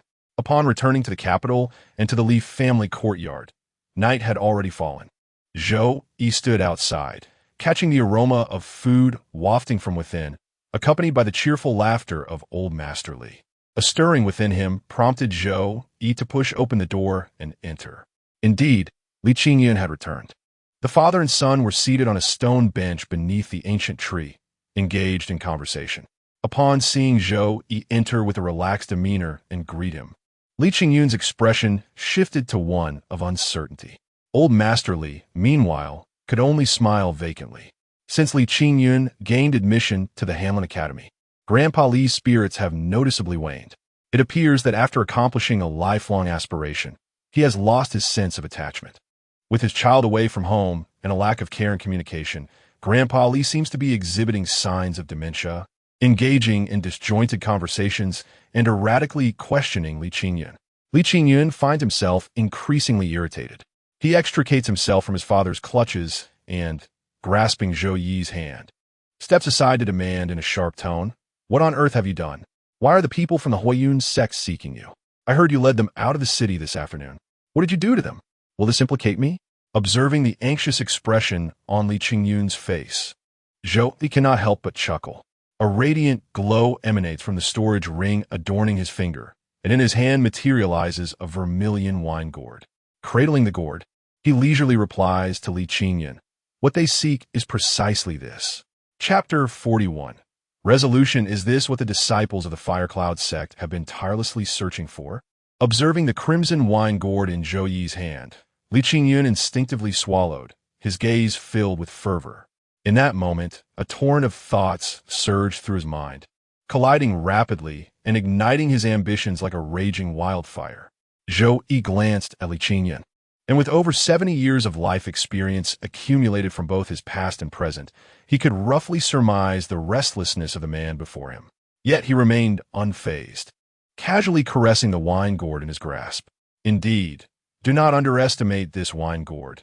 It may appear unremarkable, but it is, in fact, a treasure of the nascent soul level. While he could not ascertain the exact grade of the treasure himself, Zhao, who could. This realization led Zhou Yi to deduce the specific level of the drunken man from earlier. Upon hearing Zhou Yi's words, Li Qingyun's eyelids involuntarily twitched. A nascent soul treasure? His voice turned a touch hoarse. No wonder the disciples of the Firecloud sect have gone to such lengths to find this object. You have quite misunderstood their intentions. Although a nascent soul treasure is indeed powerful and rare, their extensive efforts are not solely for this treasure. Zhou Yi chuckled lightly and explained, "What they truly seek is the original owner of this treasure. It seems to be their master uncle." Li Qingyun's eyelids twitched violently, and he gazed at Zhou Yi with a mix of astonishment and dread, a tempest of emotions raging within him, overwhelming his reason like a fierce storm. He realized he had never truly comprehended the enigmatic tenant before him. He was unaware of the man's identity, his origins, nor his cultivation level and realm. If he were the one to have slain that formidable nascent soul expert from the Firecloud sect and obtained this wine gourd, then he would indeed be unfathomable, at the very least, a formidable nascent soul cultivator. With this understanding, the fleeting impulse that had surged within Li Qingyun vanished in an instant. His gaze flickered as he inquired, "If those disciples from the Firecloud sect were to discover that you were behind the bloodshed, with the gourd in your possession, what do you intend to do?" Zhou Yi pondered little and replied with a tone that was both indifferent and casual. "What else can be done? One can only silence the witnesses." Li Qingyun's eyes darkened with depth, just as the conversation reached a standstill, with no further words to share. Uncle Li finally placed the meticulously prepared dishes on the table. He stood to the side, his calloused hands wiping on his apron, awkwardly urging the two to take their seats and enjoy the meal. Thus, the two men concluded their discussion and began to eat in earnest. The atmosphere was somewhat stifling. Zhou Yi and Li Qingyun fell silent, refraining from further conversation. Uncle Li endeavored to find common ground, hoping to engage his son in more dialogue. Unfortunately, a lamentable chasm separated them, a stark divide between the celestial and the mundane. Their respective environments and the challenges they faced were worlds apart. Li Qingyun exhibited little interest in the trivial matters of life that concerned Grandpa Li, nor was he inclined to delve into his own life and issues. The elder was entirely oblivious to the nuances of cultivation, resulting in a disconnection between the two, and gradually, conversations dwindled. Observing the despondent expression on Grandpa Li's face, Zhou Yi chose to remain silent, continuing to eat his meal in quiet contemplation. From his perspective, fortified by years of experience in the spiritual realm, he was certain that Grandpa Li's time was limited. Coupled with the loneliness and sorrow that often afflict the elderly living alone, it seemed that time was even more fleeting. Casting a glance at the seemingly oblivious Li Qingyun, Zhou Yi shook his head and resumed his meal, saying nothing further. On the other side of the capital, Dong Hao and his companions had returned to the Fire Cloud sect's office and residence. Dong Hao sat in a daze, staring blankly at the ceiling, his eyes motionless for an extended period. His juniors regarded him with worried expressions, questioning whether their senior brother was succumbing to despair. "Brother, you needn't be so despondent and lifeless. After all, we are still alive, are we not?" One courageous junior sister took a seat beside Dong Hao, attempting to console him in gentle tones. "Even if we cannot uncover the truth behind our master's disappearance and demise, and are unable to atone for our shortcomings, it is not the only path available to us. We must continue our lives. We must eat, drink, and sleep." Whether it was her words that had an effect or some other reason, Dong Hao's eyes began to move, and his previous desolation seemed to dissipate. He appeared to rediscover his spirit and purpose in life, gradually reviving. Rising from his chair, he became infused with renewed vigor and enthusiasm. "Junior sister, you are absolutely right. I cannot be defeated by such minor setbacks. I must continue living. I must return to the sect. I must continue my ascent on the path of immortality." His gaze shone with such intensity that it unnerved his juniors. "If we wish to survive and return to the sect, we must radically alter our previous principles and methodologies. Continuing to masquerade under the current guise may seem safe, but it can only deceive temporarily. It cannot last indefinitely. After all, what is false will always remain false and can never be transformed into truth. One day, the truth of our abandonment by the sect will be revealed. Rather than waiting for that moment to be ensnared and turned into pariahs, we should take the initiative to expose this deception ourselves." In a remarkably short time, Dong Hao had formulated a plan for their forthcoming actions. "I shall enter the palace and confer with Emperor Chu. I will adhere to the principle of 9 truths and 1 falsehood to convey our circumstances and share some knowledge and secrets with him. However, the most crucial secret of passing down the flame cannot be divulged. With such a significant token of allegiance, it should suffice to earn his trust. At that juncture, we can seamlessly integrate ourselves into the Chu dynasty, seeking positions of influence and partaking in the forthcoming evolution and advancement of the realm. While collaborating with other sects to continue disseminating the flame, we shall also leverage the resources of the Chu dynasty to further our cultivation until the day of reckoning arrives." It must be said that Dong Hao's ambition is exceedingly audacious, causing the other disciples of the Fire Cloud sect to waver and hesitate. Yet in the end, they acquiesced to Dong Hao's vision, allowing him to execute the plan within the palace. That night, they were filled with trepidation and anxiety. Fortunately, the night passed without any sudden intrusions to apprehend them.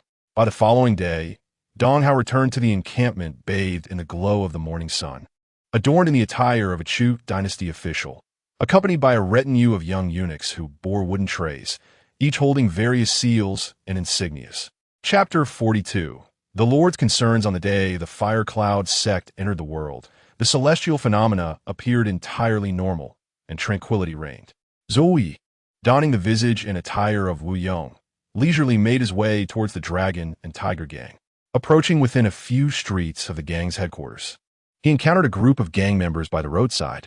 Upon spotting Zhou Yi, their excitement surged, and they hurriedly surrounded him, chattering animatedly. "Oh dear Mr. Wu, where on earth did you vanish to yesterday? Our brothers have turned the entire city upside down searching for you." The 3 leaders are nearly beside themselves with worry. "You must hurry." Listening to their fervent inquiries, Zhou Yi managed to extract a sliver of useful information, astonishment washing over him. Had the Fire Cloud sect not only found the Li family's courtyard, but also traced their way to the Dragon and Tiger Gang? This was, however, somewhat expected, as he had explicitly informed Dong Hao that the tavern owner he sought had perished within the confines of the Dragon and Tiger Gang. Upon Zhou Yi's arrival, Zhao Hu, who had been anxious all day, finally breathed a sigh of relief. He gestured for the other gang members and the two leaders to withdraw. Once they were alone in the hall, with doors and windows securely shut, they revealed their true selves. The previously imposing leader of the Dragon and Tiger Gang, who had exuded authority in front of others, immediately rose from his tiger skin chair and approached Zhou Yi with a servile demeanor, asking, "Boss, where exactly did you go yesterday? You won't believe it. Someone from the Fire Cloud sect came to inquire about you. If I hadn't handled it well." Zhou Yi raised a hand to interrupt Zhao, who, settling into the tiger skin chair, resting his forehead on his hand, and inquired, "How did you manage to placate those from the Fire Cloud sect yesterday?" Zhao Hu then recounted the events of the previous day in broad strokes. Zhou Yi listened it, surprised. The situation was not as he had anticipated. The Fire Cloud sect had first sought out the Dragon and Tiger Gang before venturing to the Li family courtyard. However, this was not a significant issue. You may feign an investigation and ask a few questions, but remember, it must remain a FAAD. Do not unearth anything genuine. Zhou Yi began to offer Zhao Hu strategic counsel. In a few days, you should personally visit the Fire Cloud sect stronghold and inform them that you did your utmost, yet uncovered nothing. Understood. Zhao Hu nodded vigorously. So, this will allow us to dismiss the matter? Zhou Yi sipped his tea, his tone nonchalant. If that doesn't suffice, I may have no choice but to take matters into my own hands and silence them. Zhao Hu was taken aback, silently acknowledging, "My enigmatic boss truly possesses a formidable presence." "And what are the two leaders you have taken on?" Zhou Yi remarked, a frown of discontent crossing his face. "You should not display my uniqueness in front of outsiders. Though you managed to cover it up at the time, with their cleverness and penchant for speculation, those two may not notice anything amiss right away. As time passes, they will inevitably return to reflect upon my presence, harboring doubts." "Huh?" Zhao Hu felt a surge of anxiety. "I apologize, boss. I was rather panicked at the time. What should we do? Is it necessary to silence them? I could go myself." "There's no need," Zhou Yi interjected, gesturing to halt Zhao Hu. For a fleeting moment, Zhao Hu perceived the color of Zhou Yi's pupils transform into a lifeless gray. Startled, he quickly averted his gaze, directing it to his own toes and the floor tiles. Zhou Yi's voice resonated calmly. "It's settled. Those two have been dealt with. You should assist in collecting their remains." Zhao Hu couldn't suppress a sharp intake of breath, his heart once again gripped by shock and fear at Zhou Yi's methods. He recalled Zhou Yi's earlier assertion that his life and death rested solely within his thoughts. In retrospect, it was not mere bravado, but a simple statement of truth. Zhao Hu felt a tightening in his chest, his loyalty to Zhou Yi intensifying. He promptly bowed in acquiescence and exited, beginning the task of gathering the bodies of the two individuals he had summoned. As he diligently attended to his work, a scion of the Jiangning Marquis household approached him, requesting his presence at the Marquis's estate for a discussion. Zhao Hu's momentary confusion dissipated swiftly. He surmised that the inquiry was undoubtedly related to the matter concerning the disciples of the Fire Cloud sect who had sought him the previous day. The fact that the Jiangning Marquis had waited until today to summon him demonstrated considerable patience and composure. Zhao Hu quickly reported this development to Zhou Yi. Zhou Yi, maintaining the demeanor befitting a secretary, followed behind Zhao Hu as they made their way to the Jiangning Marquis estate. Upon arrival, they were compelled to separate. Zhao Hu was led to the Marquis's study, while Zhou Yi was relegated to the side hall to sip tea. In the study, Zhao Hu found himself engaged in a cordial exchange with the Jiangning Marquis. The Marquis expressed genuine surprise at Zhao Hu's successful foundation establishment, granting him a modicum of respect. After the pleasantries, he directly inquired about the reason for the Fire Cloud sect disciples' visit to the Dragon and Tiger Gang the day prior. Following Zhou Yi's instructions, Zhao Hu revealed every detail without reservation, recounting Dong Hao's words in full. The Jiangning Marquis stroked his beard in contemplation, mired in thought. After a prolonged silence, he failed to derive any useful insights. The scant information at hand left him bewildered as to why the disciples of the Fire Cloud sect will be so concerned about a mere tavern owner. Ultimately, he waved Zhao Hu away. Just before Zhao Hu could depart, the Marquis called him back, his demeanor turning serious.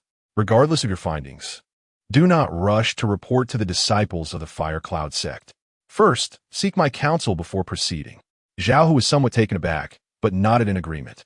The Marquis's expression softened slightly as he elaborated, "Is not mere curiosity. The Fire Cloud sect has changed significantly from what it once was.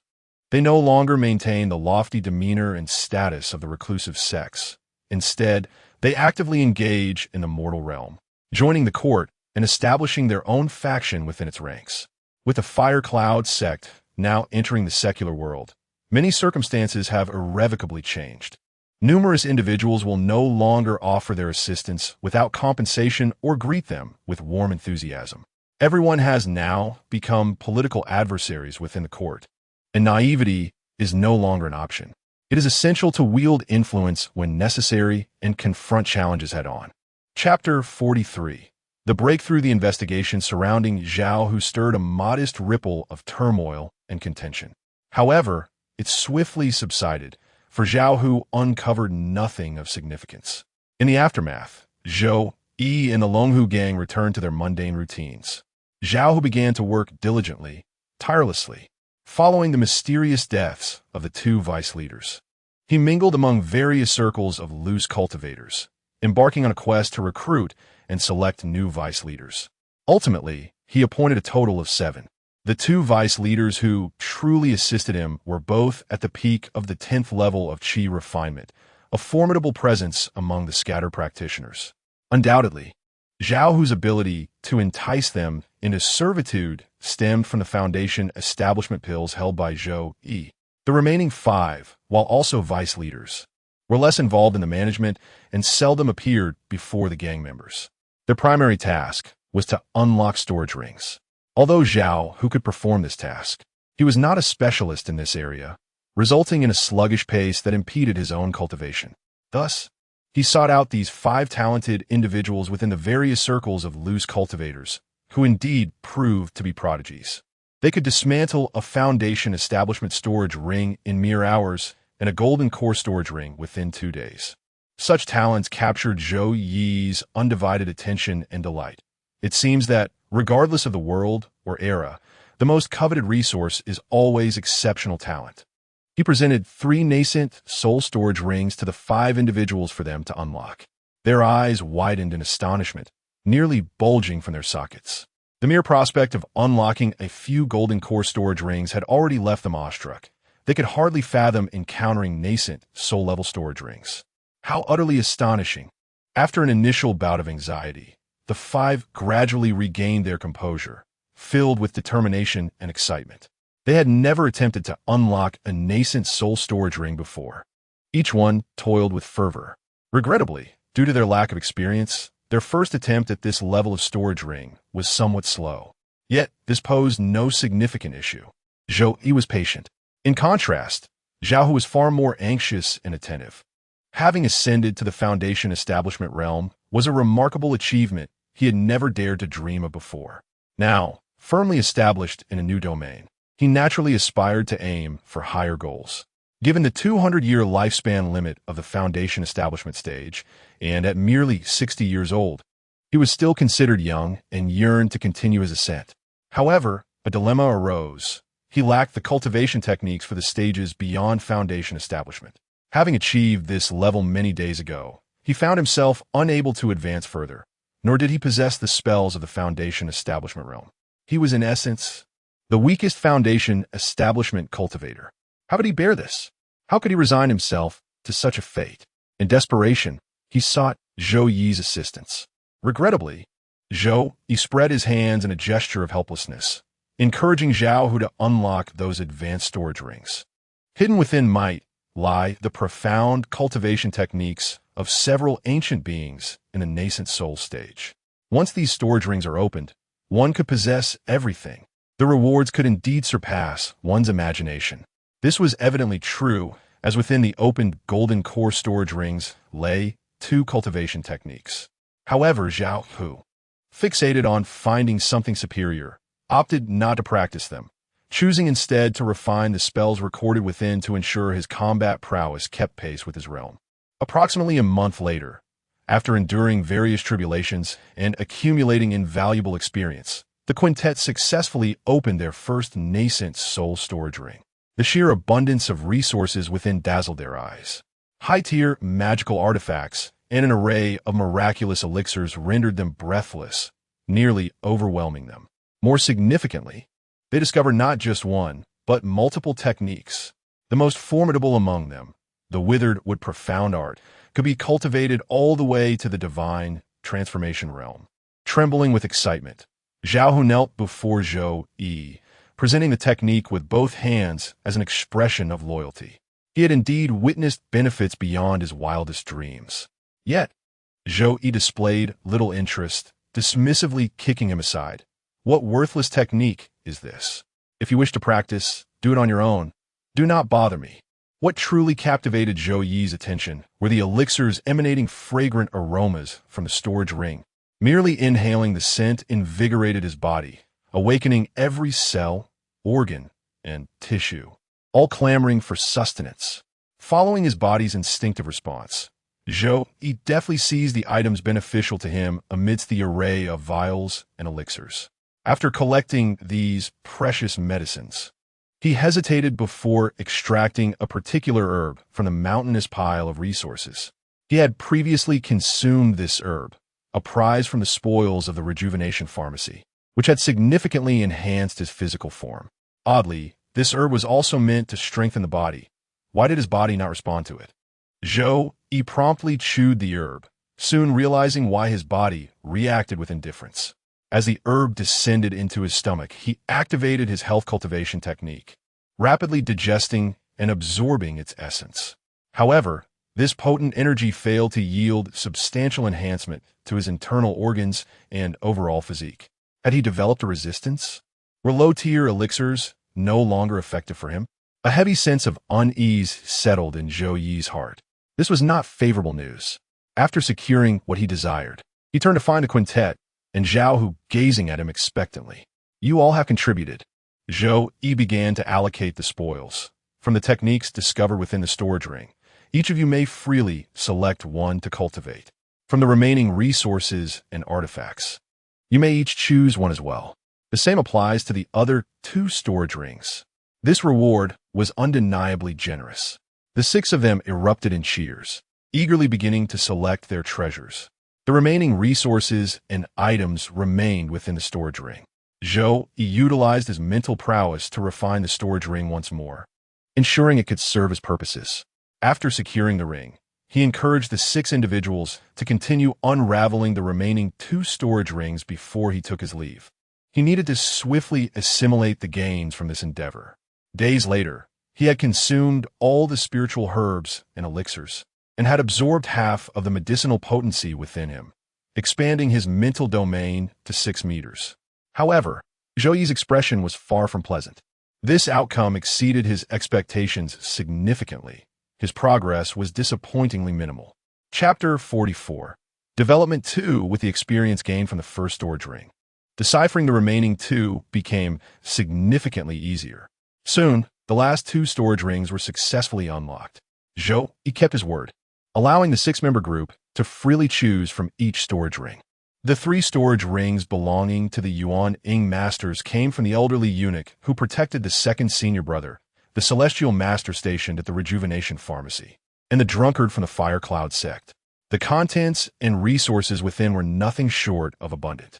Even a mere trickle from the fingers of these Yuan Ying powerhouses would suffice to satiate those at the qi refining and foundation establishment stages. One can imagine that the benefits gained this time would require the 6 members of the Longhu gang considerable time to digest. Their strength was destined to experience an unprecedented leap in a short span. While others were brimming with joy, Zhou Yi remained troubled. 3 months had passed, and he had consumed all the elixirs and herbs beneficial to him, fully digesting their medicinal properties. Yet, the situation was far from favorable.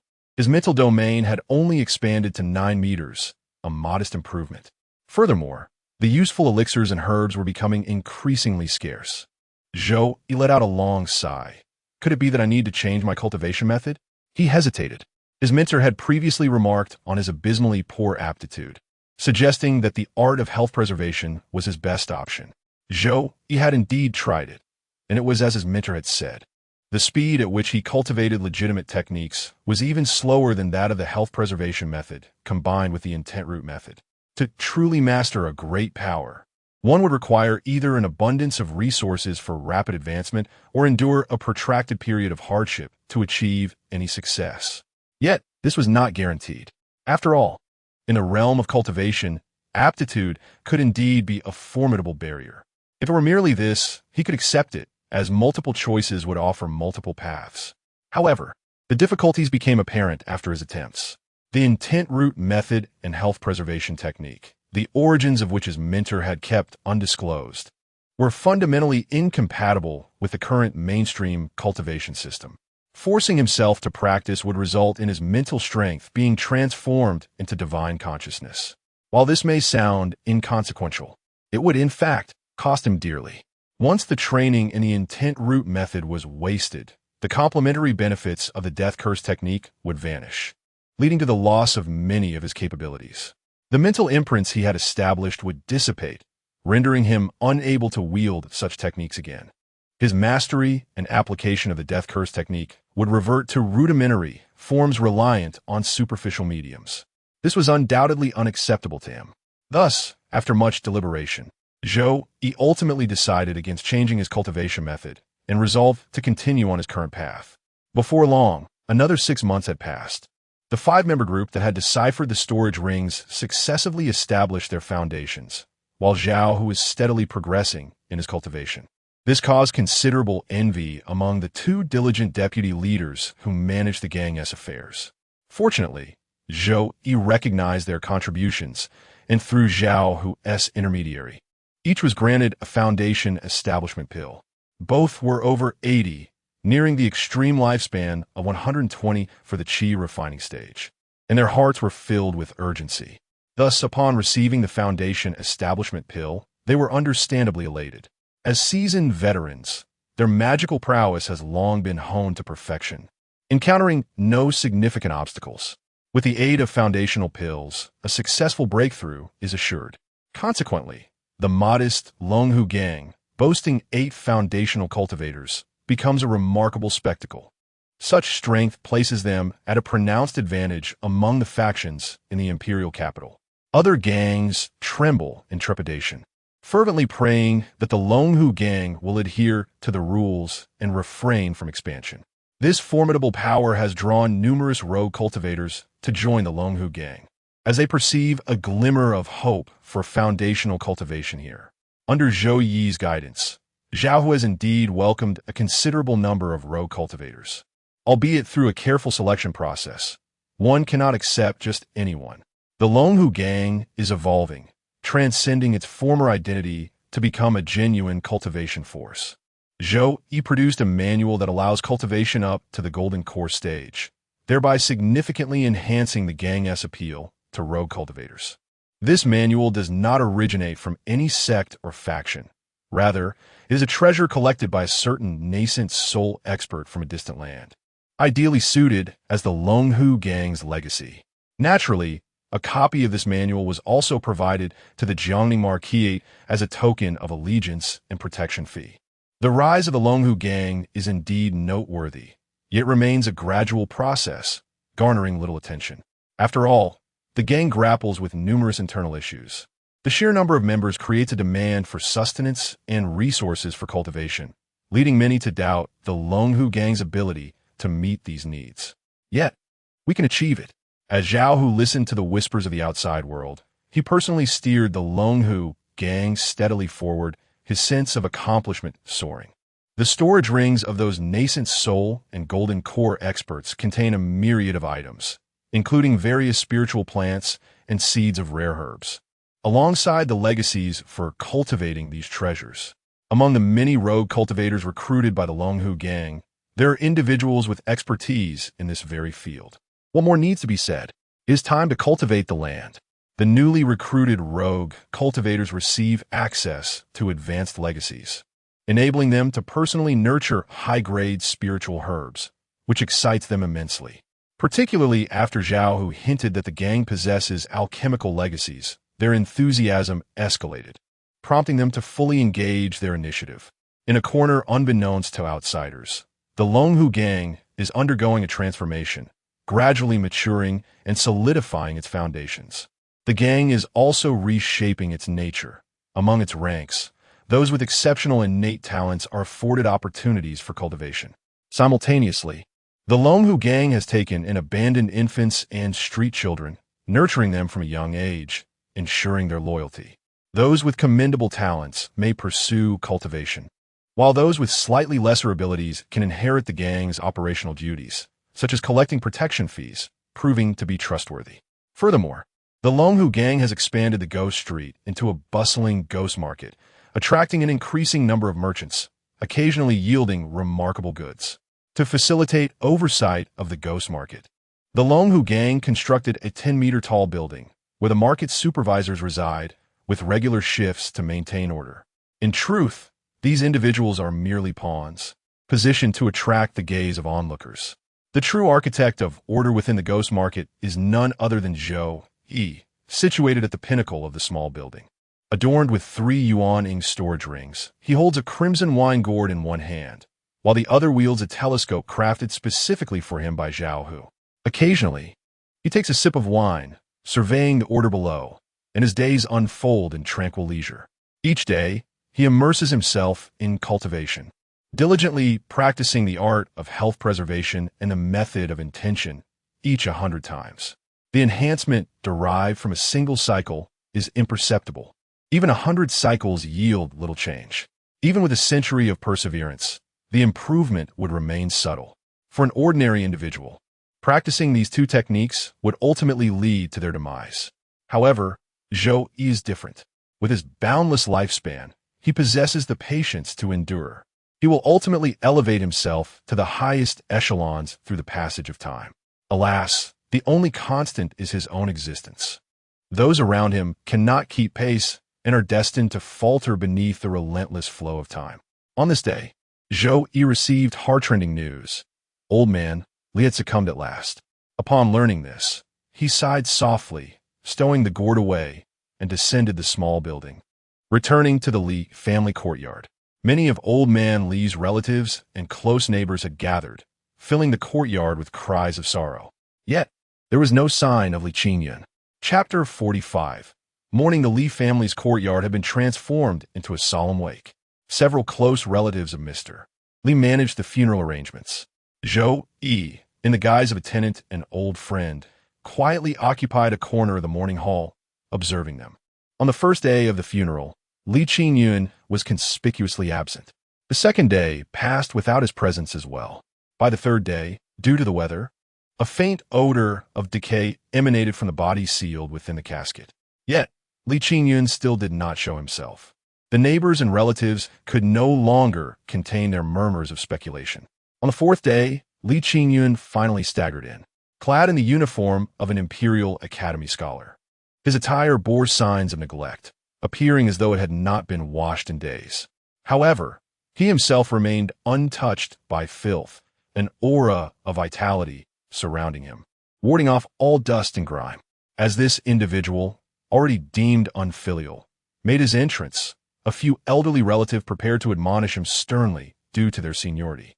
Yet, witnessing Li Qingyun's state, they fell silent, their expressions a mix of uncertainty and unexpected delight. Li Qingyun, lost in despair, stepped forward one agonizing step at a time, kneeling before the casket.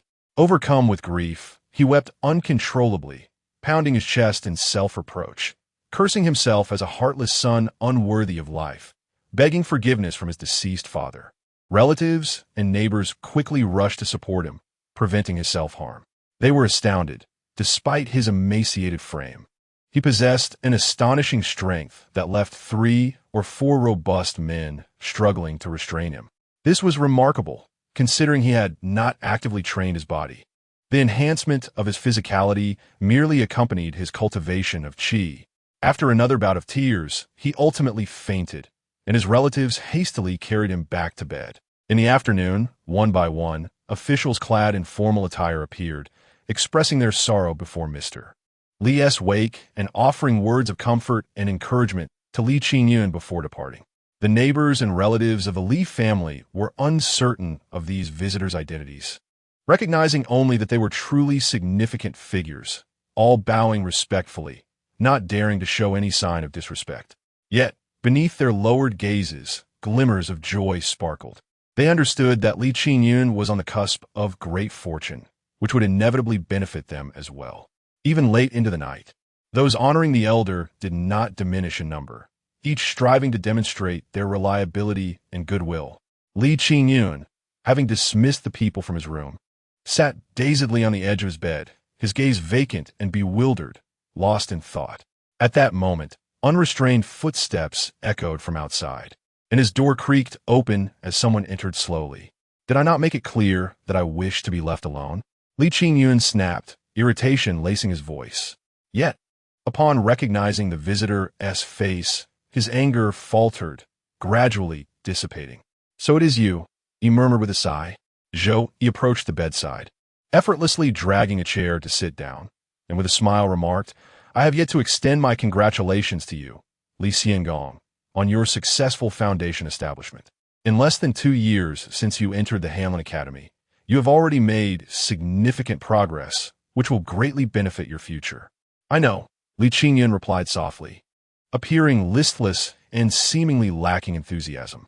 Zhou Yi chuckled gently, saying, though it may not be the most opportune moment to speak of such matters, certain truths must be confronted, and some words must be voiced. After all, with the passing of Lord Li, the last tether binding you here has vanished, and it is likely you shall seldom return henceforth. I, too, have my own affairs to attend to, and I wish to avoid lingering among your relatives tonight. Thus, it is prudent for us to clarify certain matters first. Li Qingyun's gaze flickered momentarily, and he finally mustered a semblance of energy. He raised his head and inquired, what do you wish to convey? Zhou Yi, with a beaming smile, responded, why does it sound as if we are strangers? Your successful foundation establishment was not solely due to the foundation elixir I provided, was it? Are you blaming me simply because Lord Li passed away during your period of cultivation? Li Qingyun's face twitched violently, his eyes betraying a mix of anger, hatred, and confusion. Zhou Yi was indeed correct. It was from Zhou Yi that he had received the foundation elixir, and after preparing himself, he had rushed to attempt the foundation establishment.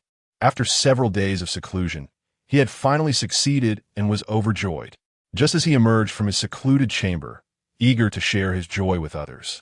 He received the devastating news of his father's death. His father's last wish had been to see him one last time, a wish that tragically went unfulfilled. Previously, he had unjustly directed his anger toward Zhou Yi, feeling that had it not been for Zhou Yi's timing, he would not have missed the final moments with his father. He had pondered why Zhou Yi, so enigmatic, had not preserved his father's life or extended his years.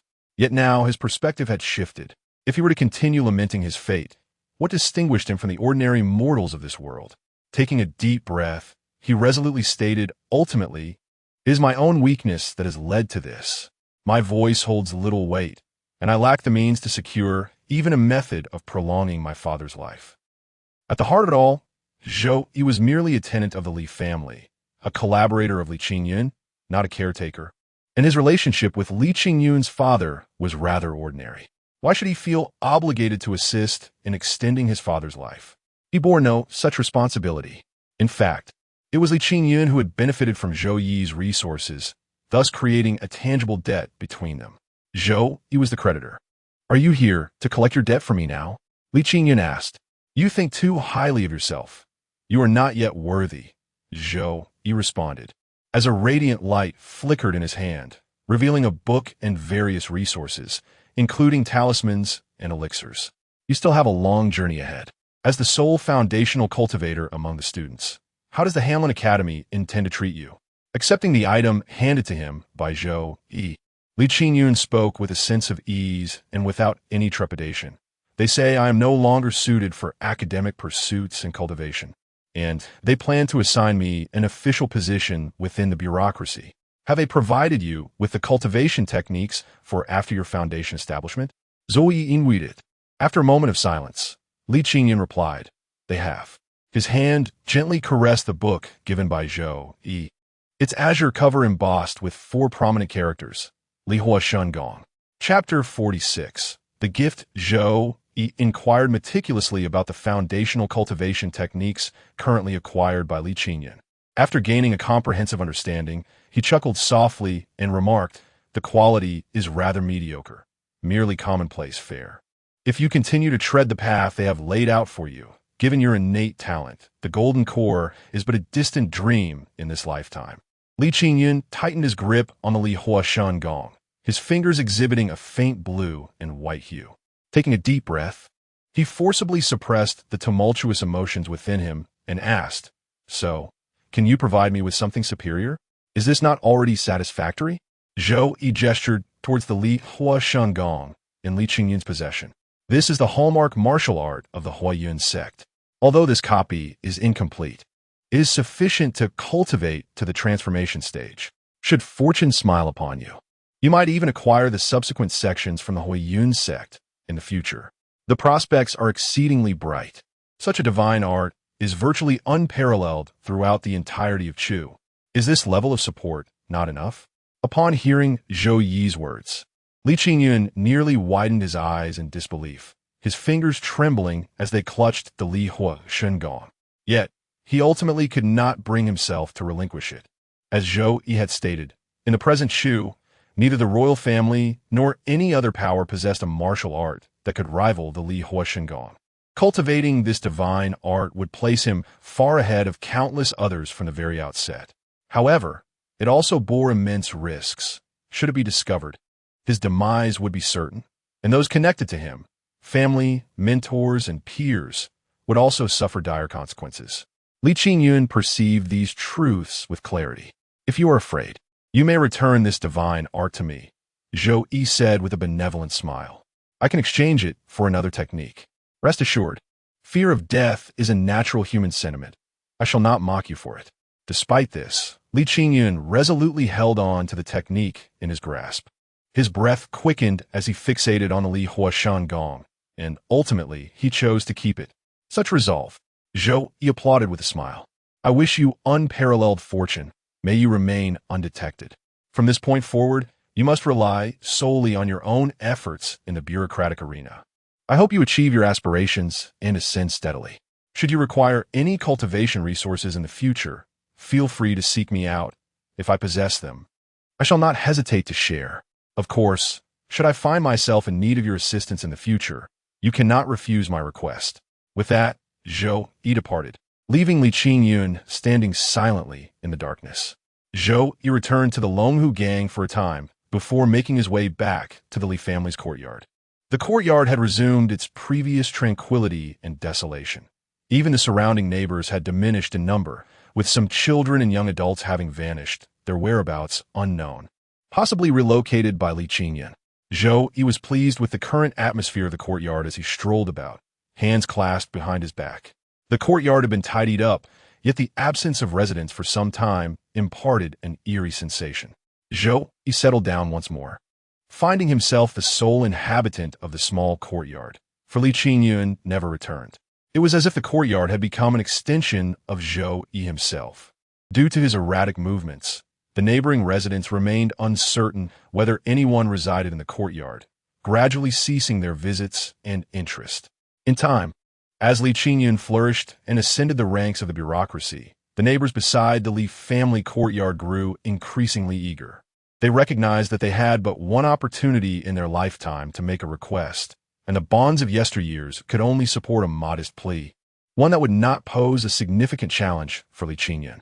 Consequently, they sprang into action, each reaping their own rewards, and slowly, the older generation of neighbors departed. Houses were either sold, left vacant, or temporarily entrusted to other relatives. As time passed, the area surrounding the Li family courtyard became unfamiliar. No one recognized Zhou. No one acknowledged Li Qingyun, and the memories of the past faded into obscurity. Indeed, Li Qingyun was quite astute, employing strategies that were equally impressive. Zhou Yi sat on a stone bench beneath an ancient tree, savoring his tea in silence. On the stone table, next to the teapot, lay a gilded red wedding invitation. A smile graced Zhou Yi's face as he opened the invitation. In the blink of an eye, 5 years had slipped by. Approaching 30, Li Qingyun was finally to wed. This young man was truly unpredictable. One could say he was heartless. He had once helped me clear the people from beside the courtyard. Conversely, one might argue he was mindful of me, though he hadn't thought to invite me to his wedding. Zhou Yi chuckled softly, shaking his head as he gently caressed the bark of the ancient tree. Should I surprise him? The ancient tree swayed without wind, its leaves rustling softly, as if in response. You make a valid point. After all, we are partners who have shared the same roof for so long. There's a bond between us. Although he is busy and may have forgotten me, I cannot remain indifferent. Zhou Yi nodded slowly, seemingly accepting some unseen counsel, and began to secretly prepare a gift for Li Qingyun.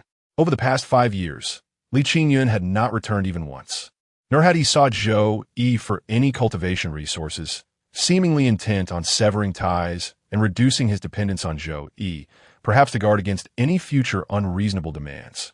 He hadn't even considered sending an invitation to the wedding. Little did he know, Zhou Yi had been quietly observing him all along. This time, he even took down a notorious corrupt official, procuring a wedding invitation, determined to present it as a surprise. The ancient tree rustled once more, conveying some unspoken message. Zhou Yi cast a resigned glance at the tree before extending his hand. A small emerald green sword shot forth from him, swiftly darting into the lush branches, accurately locating 2 ripened fruits and bringing them down. Zhou Yi then prepared an additional gift box, carefully wrapping the 2 fruits and placing them inside. He gently patted the trunk of the ancient tree and said, I understand. After all, Li Qingyun is a lad you have watched grow up. I shall carry your blessings to him. If he is willing, I will also bring him back to meet you. The ancient tree swayed slightly, as if expressing its gratitude. Zhou Yi adjusted his collar, placed the 2 gift boxes into his storage ring, and gracefully exited the courtyard of the Li family. Chapter 47. The grand wedding. Li Qingyun was currently faring quite well. He was to wed the daughter of the left minister of the Ministry of Works. This was indeed a true ascent to the heights of success. Anyone with discernment could easily foresee a bright future for Li Qingyun. Consequently, a multitude of acquaintances and strangers alike gathered for his wedding, creating an atmosphere of lively harmony. Zhou Yi had deliberately donned an exquisite silk outfit and strode confidently towards the Li residence. The family members of the Li clan stationed at the entrance greeted him with customary polite smiles, yet they found themselves at a loss for how to address him.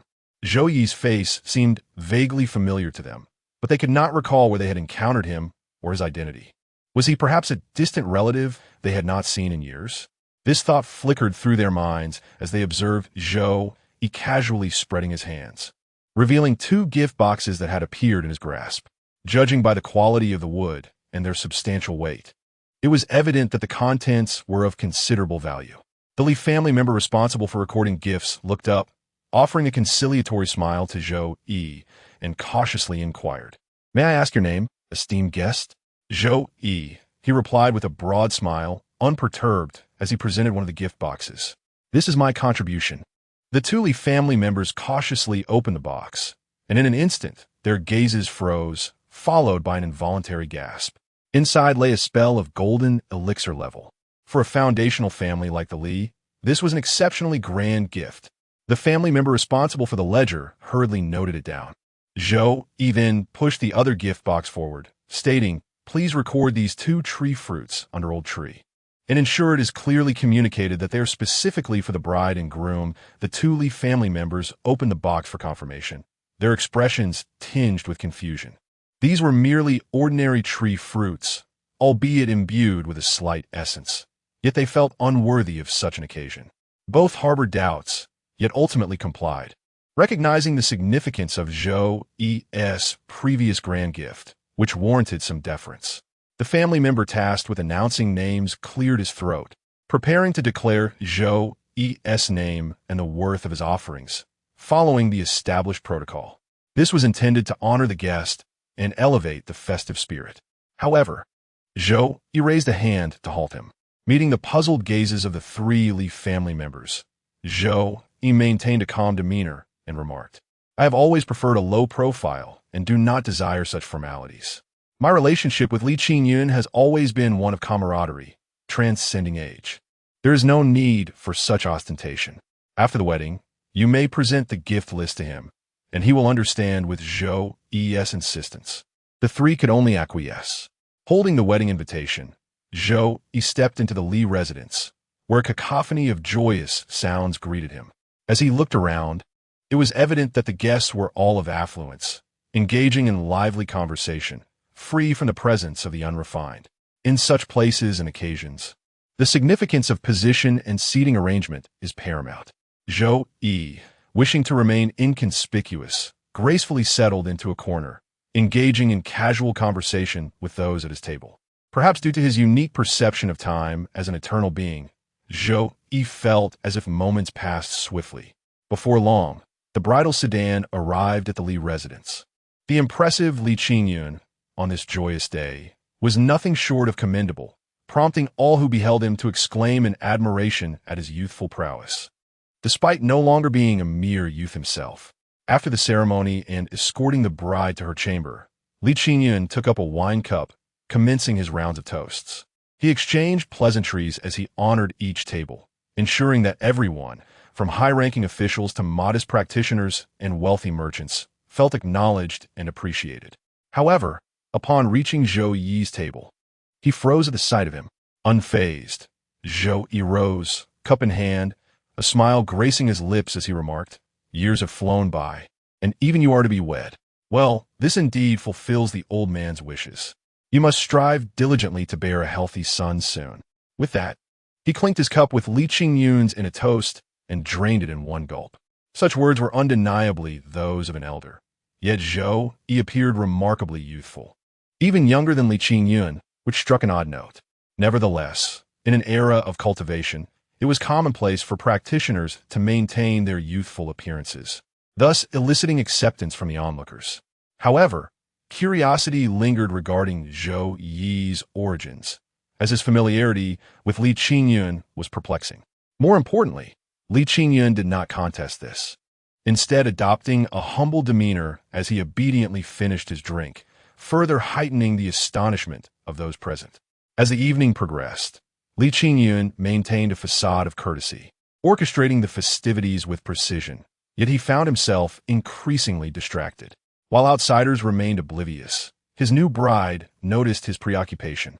Upon her gentle inquiry regarding his distress, Li Qingyun felt compelled to unburden his heart, confessing, "A creditor I have not seen in years has unexpectedly appeared today, presenting me with a significant gift. My heart is unsettled, hence my distraction." His bride, astonished by this revelation, inquired, "A creditor? How much do you owe him? Can it not be repaid? With your current standing, who would dare press you for repayment?" Li Qingyun merely shook his head slowly, his expression grave. This display prompted his perceptive bride to sense that something deeper lay beneath the surface, leading her to furrow her brow in concern. After a brief discussion, the young couple decided that Li Qingyun would change into plain clothes and discreetly leave their chamber. He intended to confront Zhou Yi directly and seek answers. After searching for a considerable time, I could not find Zhou Yi. Inquiring with the clan members at the entrance revealed that Zhou Yi had left after the banquet. What would this signify? Li Qingyun returned to his new abode, still perplexed. The bride suggested that he directly visit the creditor's residence to seek clarification. However, Li Qingyun shook his head and replied, "Let it be.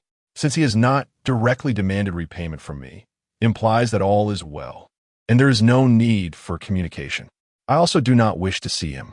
In truth, Li Qingyun harbored a fear of Zhou Yi.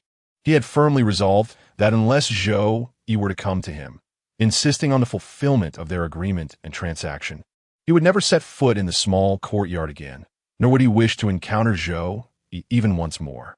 Chapter 48. The stone blade. Among the 5 counties of the imperial capital lies a county named Onong. In Onong, there resides a family with the surname Jiang.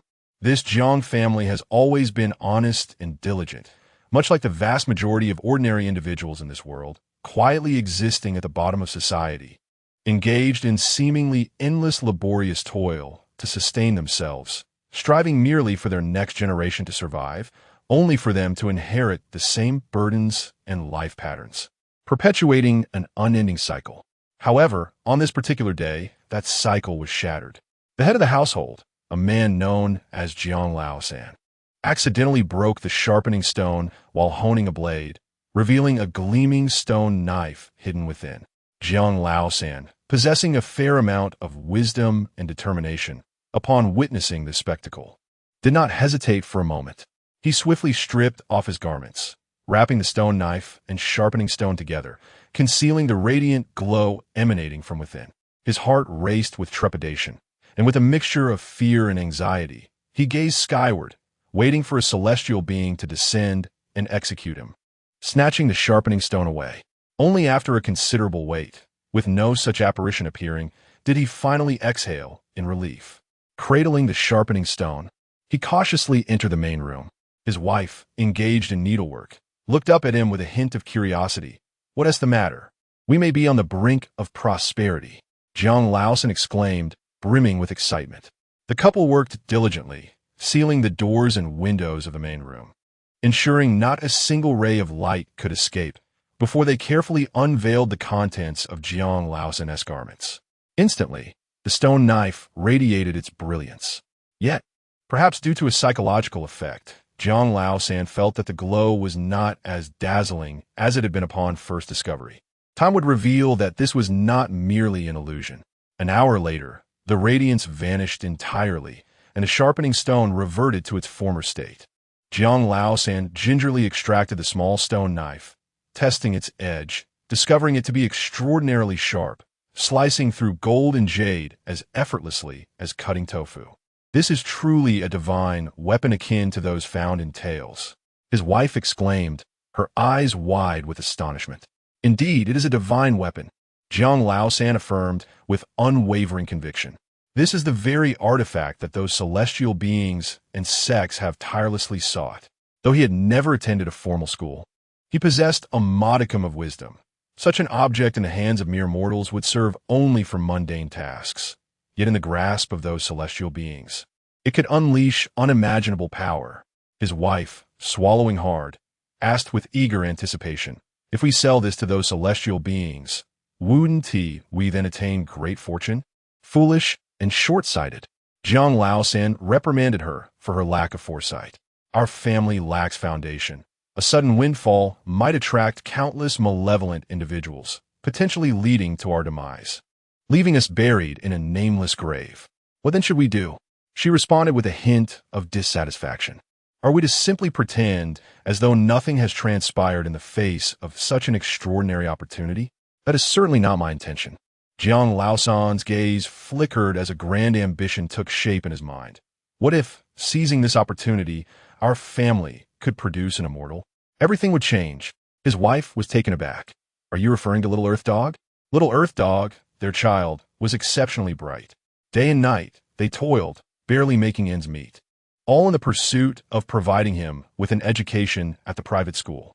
The child had risen to the occasion, earning unanimous praise from neighbors and teachers alike. The name Little Earth Dog, seemingly unremarkable, was chosen to ensure his safe upbringing. Indeed, a smile spread across Jiang Laosan's face as he declared, "While it may be that you and I are not meant to be, our son is so intelligent.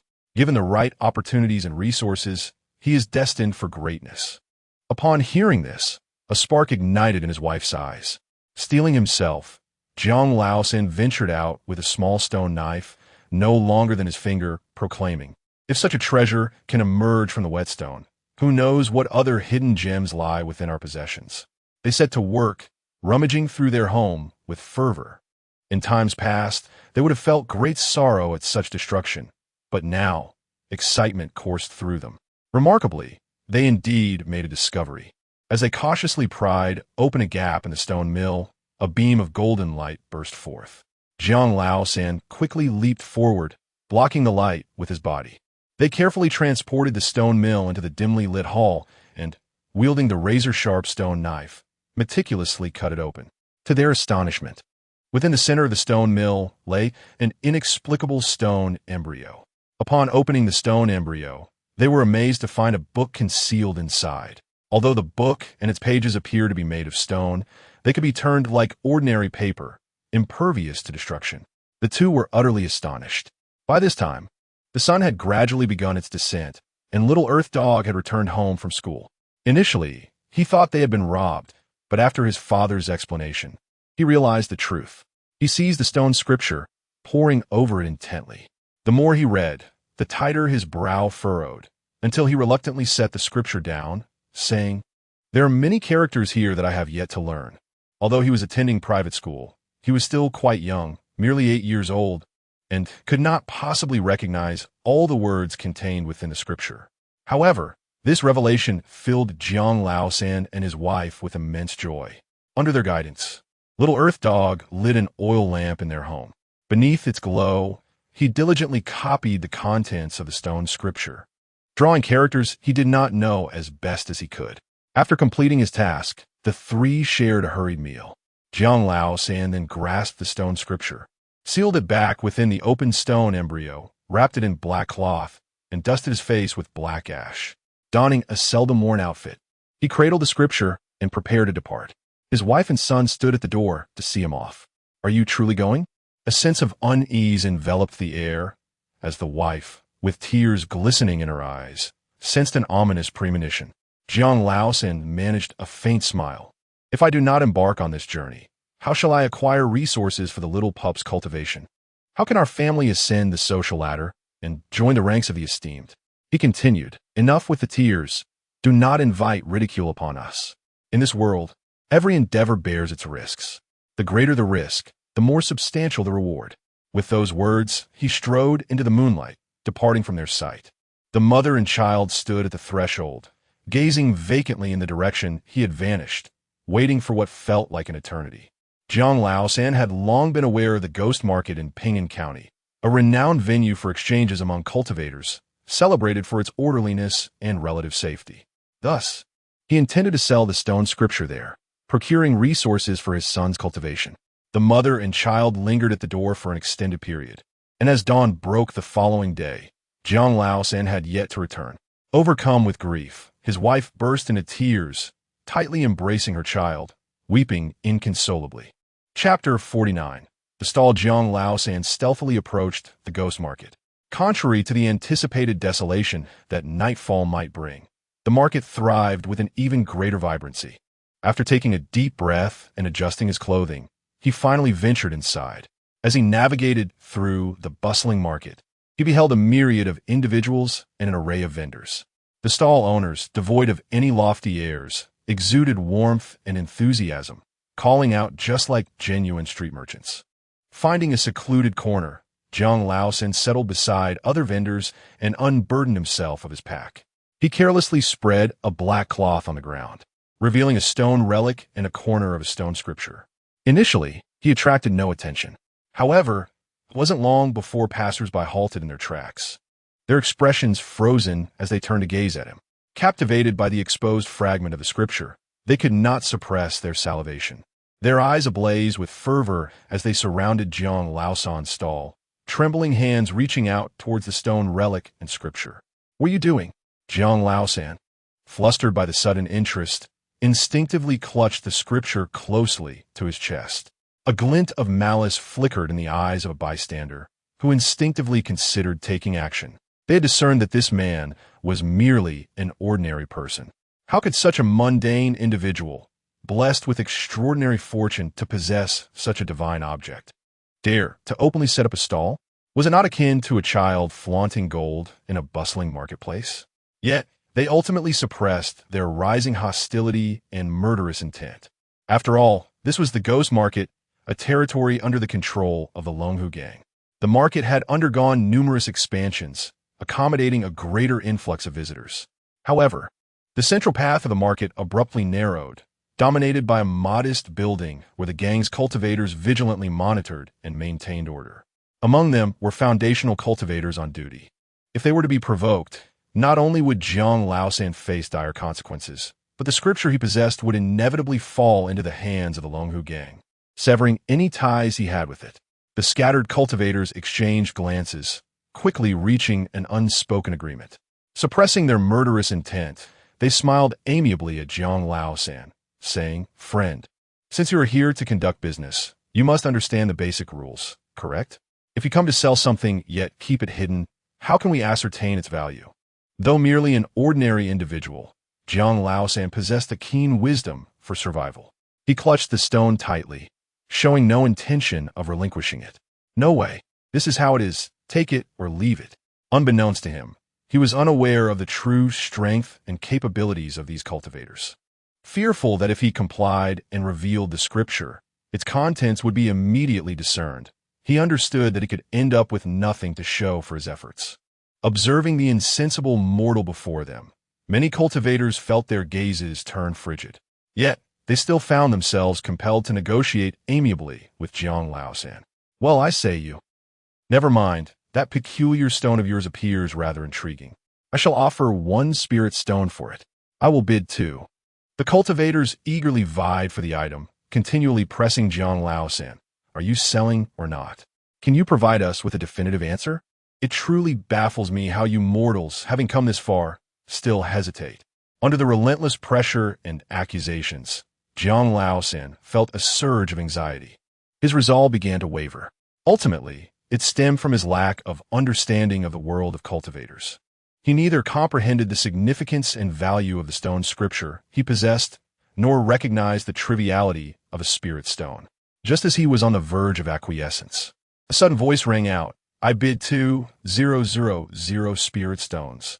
A gasp rippled through the crowd. The previously colluding loose cultivators were instantly incensed, glaring at the newcomer.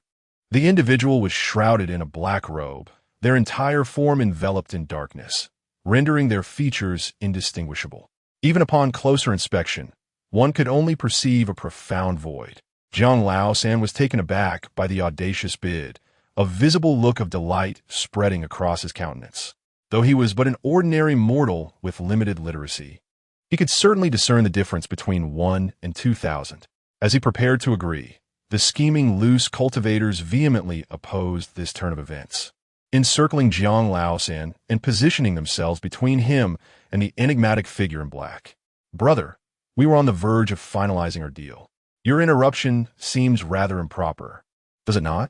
One among them, who possessed the highest cultivation level, stepped forward, his gaze icy. He extended a hand towards the black-robed figure's chest, intending to forcefully push them away. We hope you can grant us some consideration regarding today's matter. An invisible wave of energy erupted, and radiant spiritual light flickered. The two began to test each other's strength in a subtle contest. Ultimately, the loose cultivator, who had reached the 7th level of chi refinement, let out a muffled groan, blood seeping from his mouth and nose as he staggered back several steps. Were it not for the support of those behind him, he might have collapsed entirely. The expressions of the loose cultivators shifted dramatically, astonished by the formidable prowess of this interloper. How can I extend such courtesy to compel your retreat? The black-robed figure spoke with a calm, unhurried tone. The crowd's countenance darkened. The commotion had attracted the attention of the patrolling disciples from the Longhu gang, who approached with furrowed brows, demanding, what is happening here? Do you not know that fighting is prohibited in this area? Both the loose cultivators and the black-robed figure complied, producing several spirit stones to pay the fine.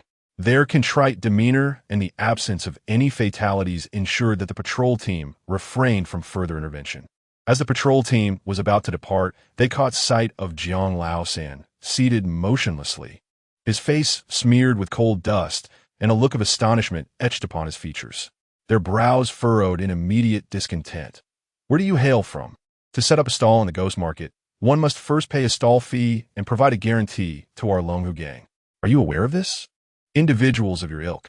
They were poised to teach Jiang Laosan a lesson, prepared to confiscate all his wares in accordance with the rules, when suddenly a mysterious figure in a black robe stepped forth, obstructing their path.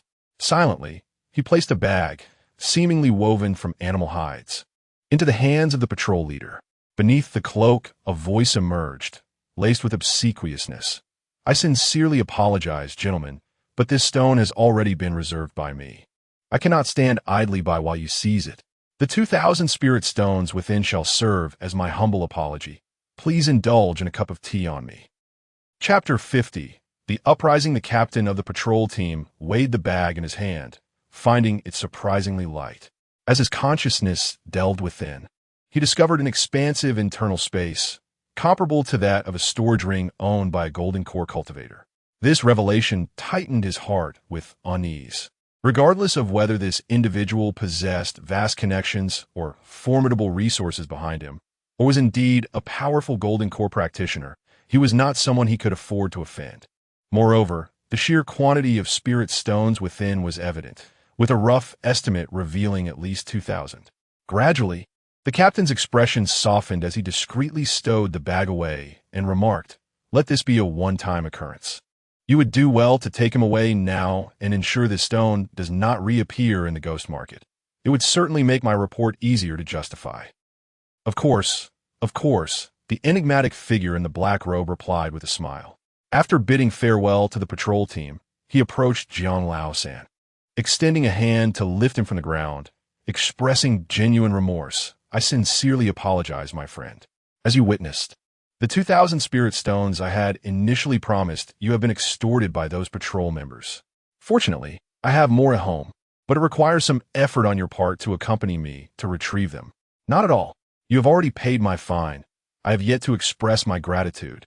The honest Jiang Lao-san replied, feeling somewhat guilty. "You have covered a penalty of 2,000 spirit stones for me, and now you wish to pay me another 2,000 for the goods I possess. That totals 4,000 spirit stones, which does not align with the price we initially agreed upon." After a moment of hesitation, Jiang Lao-san gritted his teeth and handed the wrapped stone embryo to the mysterious figure in black, saying, "Why don't you take the item now? Consider it a reward for helping me out earlier. After all, you did indeed spend 2,000 spirit stones." Jiang Lao-san's reaction seemed to exceed the mysterious figure's expectations, leaving him momentarily stunned. However, he ultimately shook his head and replied, "That will not do. You would be at a loss. After all the trouble of this journey, you would end up with nothing. There is no need for further discussion. I am simply determined to give you this amount of spirit stones. I am wealthy enough to be indulgent."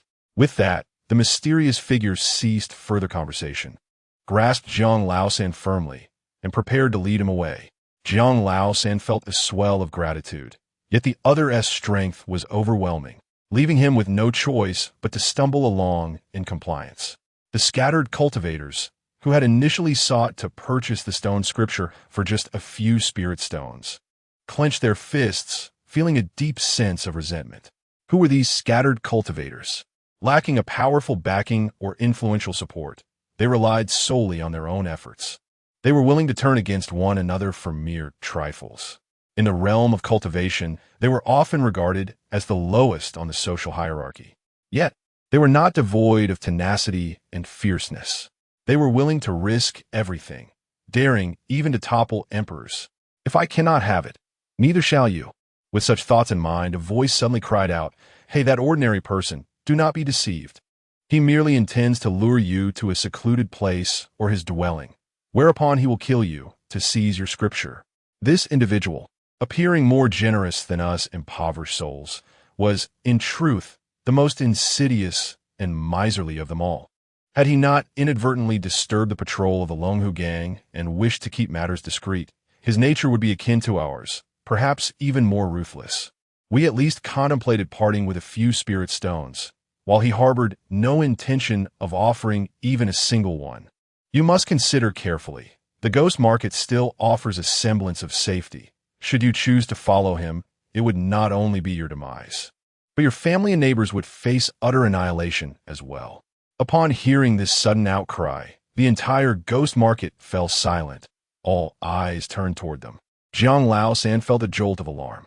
He sensed the mysterious figure in black tightening their grip on him, their speed significantly increasing. His own pace could scarcely keep up, as if he were being dragged along the ground. The enigmatic figure abruptly turned, casting a fierce and murderous gaze toward the speaker.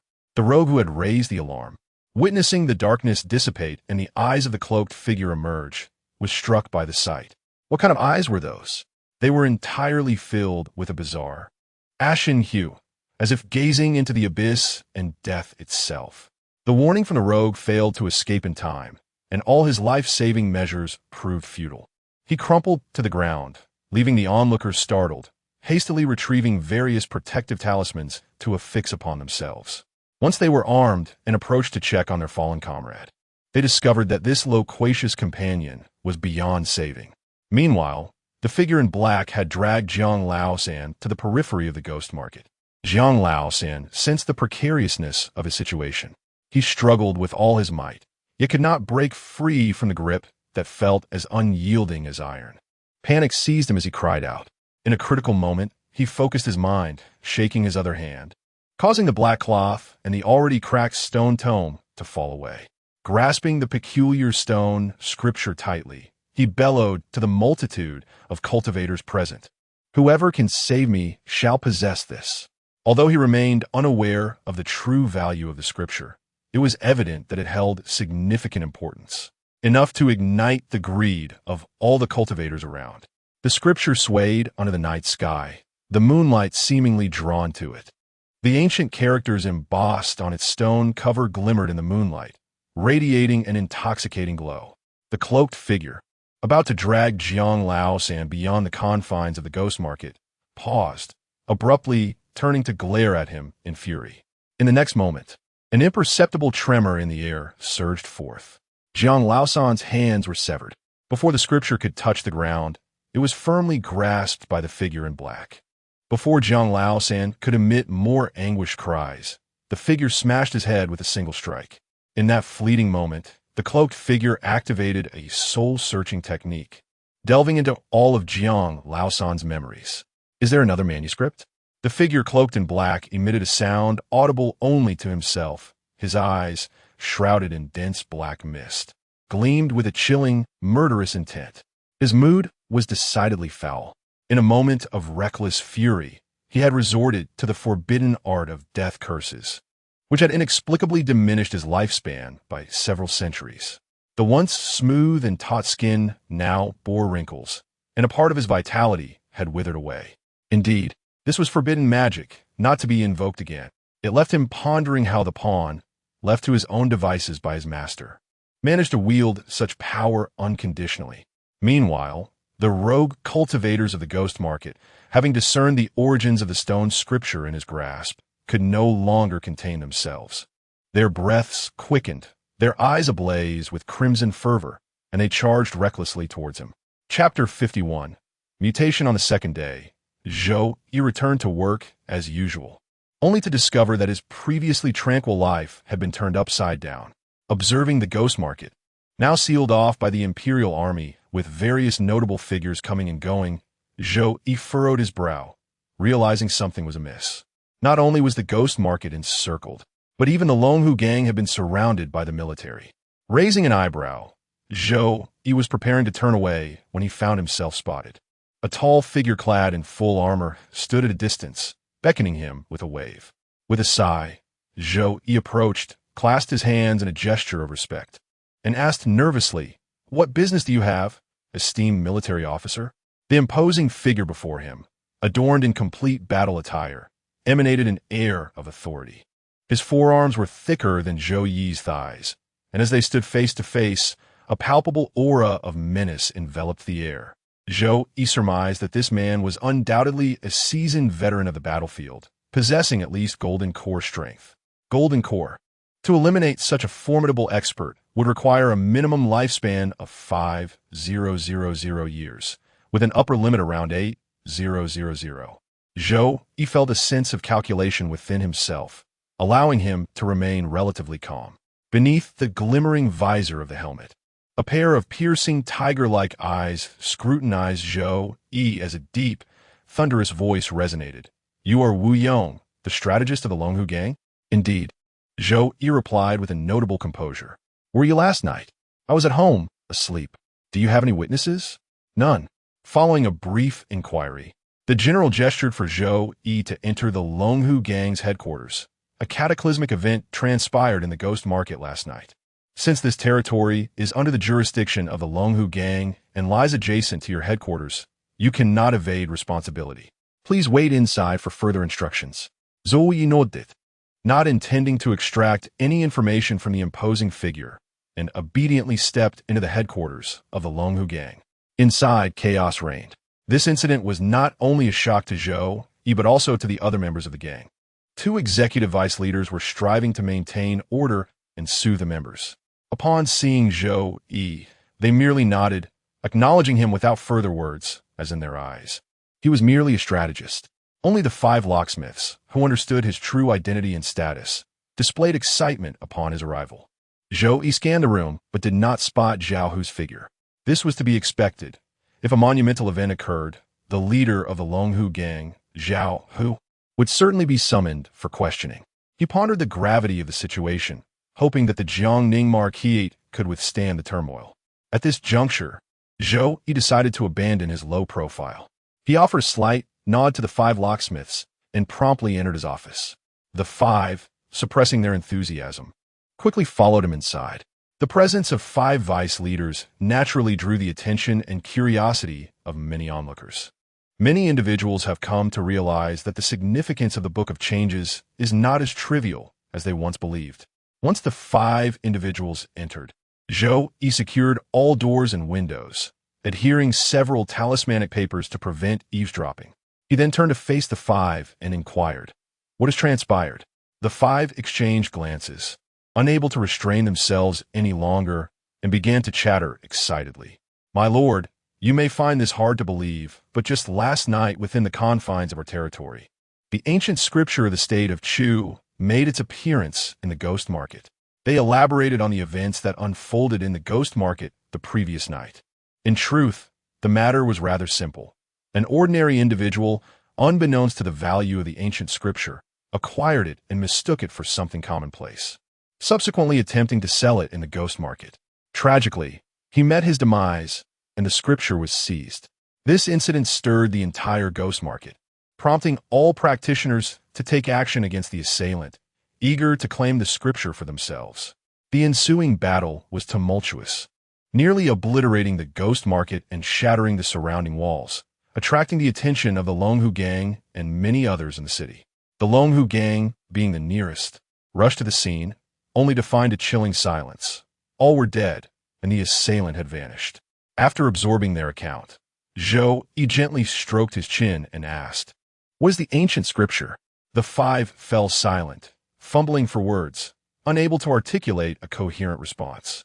Through patient dialogue, Zhou Yi ultimately discerned that these 5 individuals were just as ignorant about the ancient scripture as he was. In the entirety of the state of Chu, it seemed no local could grasp the nature of this scripture. Only disciples from distant, secluded sects possessed such knowledge.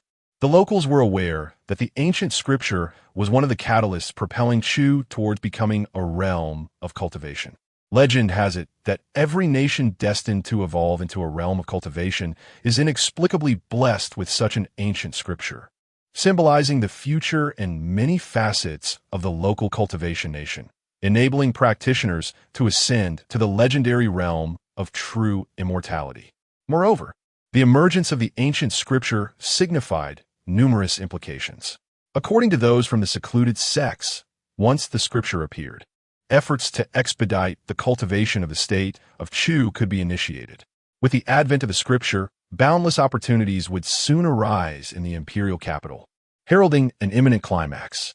After thorough contemplation and clarification, Zhou Yi finally acquired a fundamental understanding of the ancient scripture and the present situation in Chu. It appeared that this ancient text was indeed of great importance. Zhou Yi pondered for a moment, then shook his head with a hint of resignation. Alas, it is unfortunate that the events unfolded at night. He had always conducted his affairs during the day and returned home to rest at night. Had these occurrences transpired under his very nose, he might have intervened. Nevertheless, it mattered little. The ancient scripture was of no concern to him.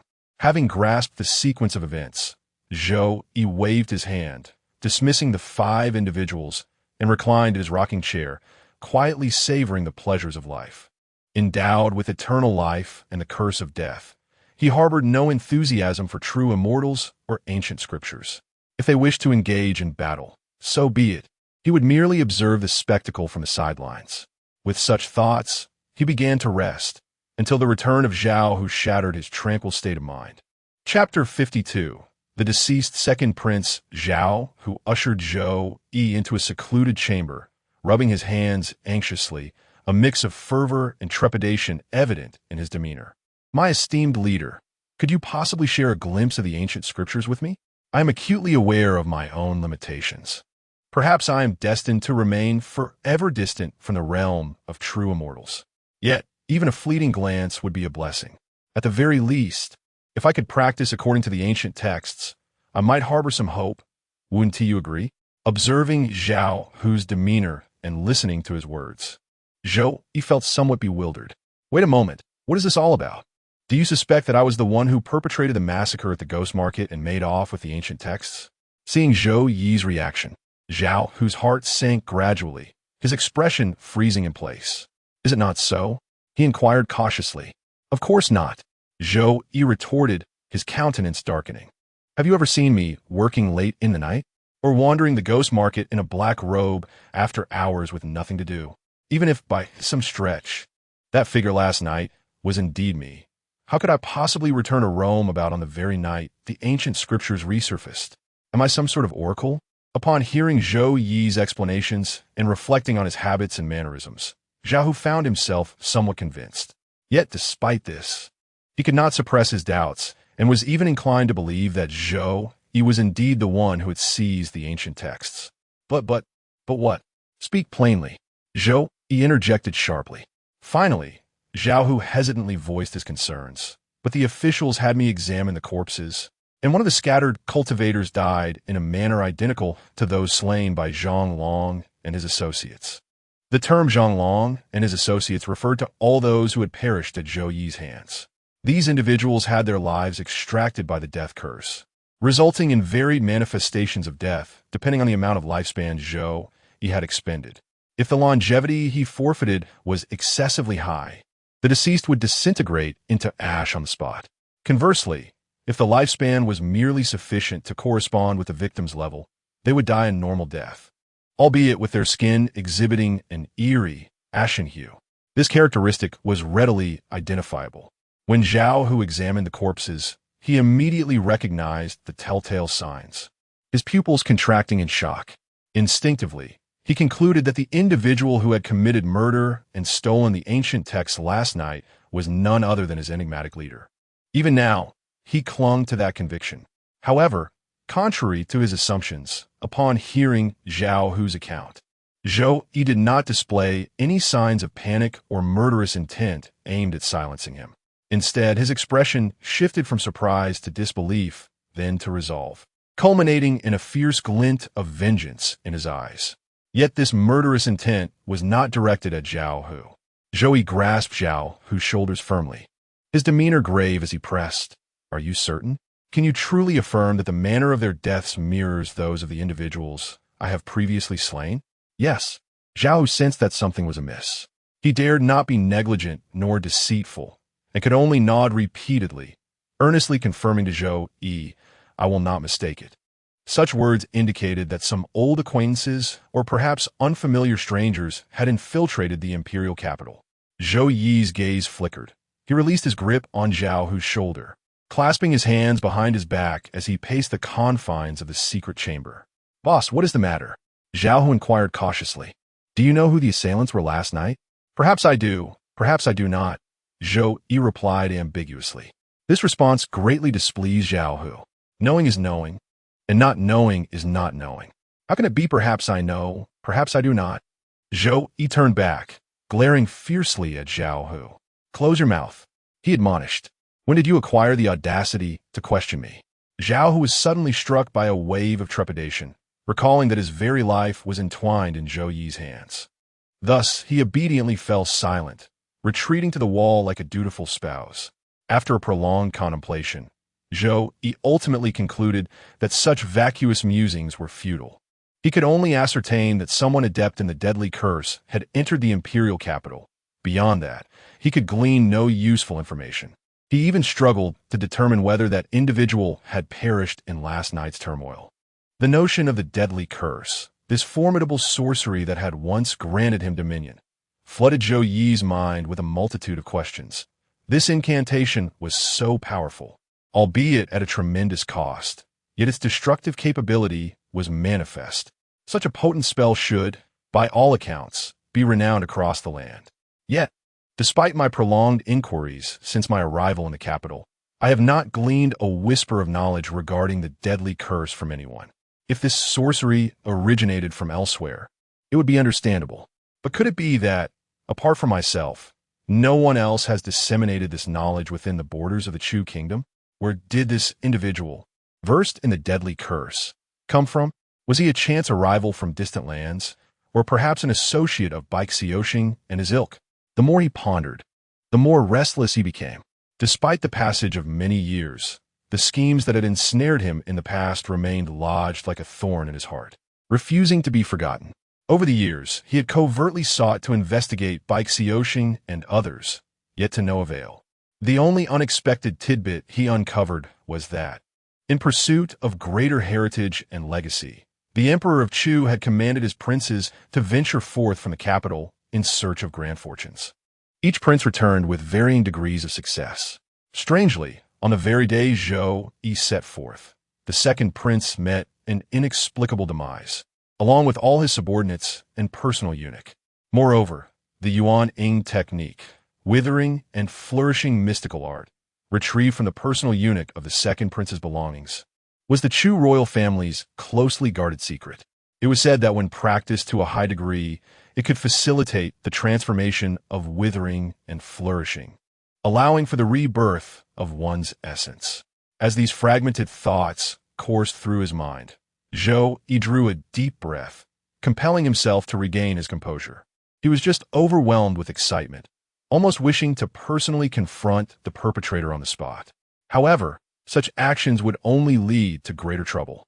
After regaining his composure, Zhou Yi swiftly abandoned his earlier impulsive thoughts. Regardless of who was behind this, neither I nor the Longhu gang must become entangled in matters concerning the ancient scriptures. After much contemplation, Zhou Yi ultimately resolved to take a step back. He chose to distance himself from the conflict, observing the turmoil among those engaged in the strife with a detached gaze. Chapter 53.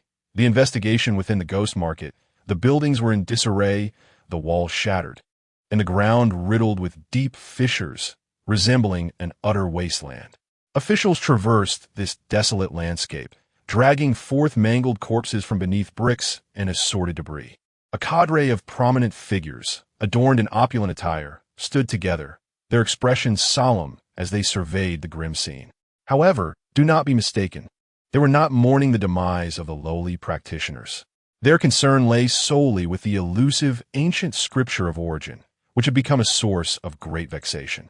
Has this incident reached His Majesty's ears? A voice inquired softly.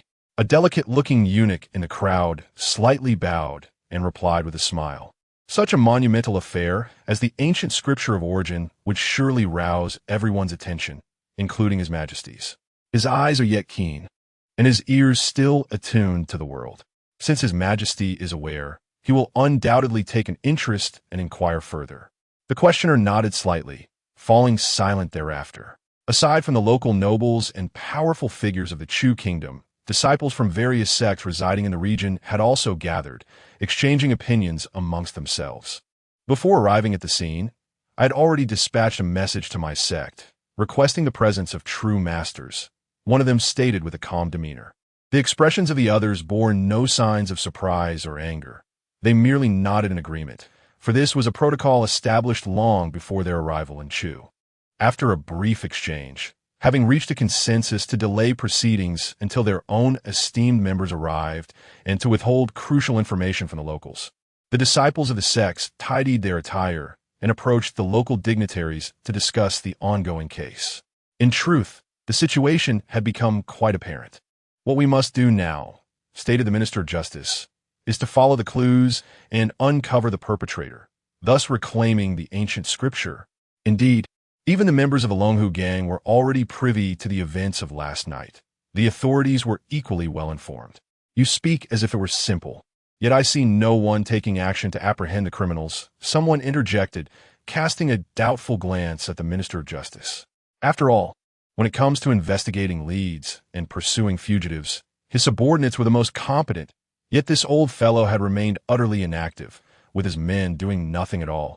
Citing an inability to find any clues. Such inaction inevitably raised suspicions. Faced with the skepticism of others, the Minister of Justice feigned innocence. It is true. I, like you, am in the dark. The assailant is highly experienced and well-prepared, having coated themselves with a substantial amount of gliding grass juice, effectively thwarting all our investigative methods. If any of you possess alternative means to circumvent the gliding grass, feel free to give it a try. I shall await your good news. Upon hearing these words, everyone involuntarily furrowed their brows. The wandering grass, a unique spiritual herb of relatively low grade, possessed significant utility. Its sap had the remarkable ability to obscure one's tracks, rendering even the most powerful figures in the state of Chu utterly baffled, left only to lament their impotence. Their gazes inevitably turned towards the disciples of the reclusive sects, filled with a glimmer of hope. The disciples exchanged glances, their expressions tinged with helplessness.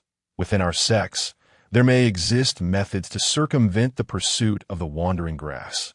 Yet such knowledge is beyond our humble ranks. A palpable tension gripped the room, as everyone felt the weight of the situation. After years of anticipation, the ancient scriptures had finally resurfaced, only to be whisked away by an unknown perpetrator, leaving them utterly powerless. Such a predicament was undeniably disheartening. Do you not find this rather convenient? The Minister of Justice squinted slightly, articulating a query derived from discussions among his elite detectives. This culprit possesses at least the strength of a golden core, smeared with the sap of the wandering grass, shrouded in secrecy and avoiding detection. According to our current investigations prior to last night, no such individual had ever surfaced in the ghost market of the Dragon and Tiger Gang.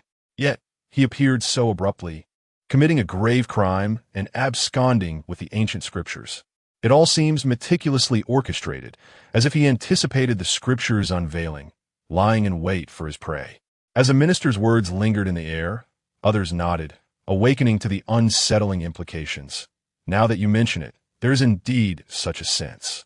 Could it be possible? How could he have foreseen the emergence of the ancient scriptures? A singular thought emerged in their minds: the art of divination. Their gazes converged upon the disciples of the reclusive sects, fervently inquiring. With the art of divination, can one ascertain the precise time and location of the scripture's appearance? The disciples of the reclusive sects wore grim expressions. In theory, it is feasible, yet it necessitates an extraordinarily high level of proficiency and power in divination. Unfortunately, there are no individuals of such caliber within our sects. Otherwise, we would not find ourselves outmaneuvered by this sudden interloper. A collective chill swept through the room. If even the members of these reclusive sects lacked such prowess, then who, at this critical juncture, had the audacity to seize the ancient scriptures? Were they mere provincial bumpkins capable of confronting such a formidable being? Just as doubts and hesitations began to cloud their minds, the investigating detectives returned. Report, my lord. Various factions within the city cultivate the wandering grass. However, the nearest cultivation site to the scene of the crime belongs to the medicinal garden of the Dragon and Tiger Gang, within the headquarters of the Longhu Gang. Merely a wall away from this location, there exists a storeroom containing the elusive drifting grass. My subordinates have already confirmed its presence. However, between the last inspection last night and this morning, a portion of the drifting grass has mysteriously vanished. Upon uttering these words, the attention of all present was instantly captivated. The esteemed figures exchanged glances filled with intrigue. Well, it seems many matters can now be reconciled. Summon those responsible. Seal off all enterprises associated with the ghost market and the Longhu Gang, and imprison these societal miscreants without delay. This is the imperial city, beneath the very feet of the Son of Heaven. How can we allow such unscrupulous individuals to exploit the common folk? The Minister of Justice thundered with vehement authority. Chapter 54. Observing the sudden threat posed by the officials and the Imperial Guards, he felt a sense of helplessness. He rose from his reclined position, rubbing his weary back, determined to eliminate a significant number of adversaries to serve as a warning to others. Everything had been proceeding smoothly. Yet after the events of last night, it seemed that anyone dared to tread upon his authority. It appeared necessary to spill blood in order to instill fear in those who were itching to cause trouble. Well, let us begin with these prominent figures, and perhaps include the disciples from the secluded sects. This should suffice to awaken the entire Chu state, deterring them from seeking further conflict with me. Just as tensions escalated and bloodshed loomed, at the moment Zhou Yu was prepared to strike, the usually reticent Duke Jiangning suddenly interjected. Halt! His authoritative shout quelled the impending clash and immediately captured the attention of all present. The Duke turned to address the Minister of Justice, saying, "My lord, since it has now been established that last night's tragedy was not connected to the Longhu gang, why must we resort to total annihilation? If the intent is merely to restore order, it seems rather excessive to wield a sledgehammer to crack a nut. After all, the factions both within and beyond the imperial capital are not limited to the Longhu gang alone. How about you take the lead, my lord, and initiate a campaign against organized crime, capturing all the gangs that prey upon the common folk, while also uprooting the protectors that shield them." The Duke's intervention left everyone in attendance astonished. While it was common knowledge that the Longhu gang was under the Duke's command, none anticipated he would go to such lengths to defend them, even daring to confront and threaten the Minister of Justice. The minister found himself momentarily at a loss, contemplating whether he truly had the audacity to eradicate organized crime and expose the influential figures behind these gangs. What a farce! He dared not take such a risk. How many individuals would he offend? Was he eager to cultivate so many enemies at once, courting his own demise? Moreover, what would he gain by undertaking such actions? Even if, by some miracle, he succeeded, all he would earn would be a mere expression of gratitude from the lowly commoners. Would that hold any substantial value? When his own life was at stake, would those commoners come to his aid?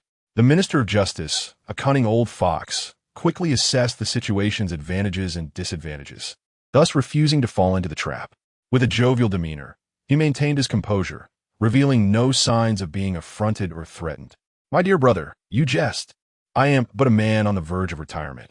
I lack the vigor to oversee such monumental affairs. Such an accomplishment should be left to my successor.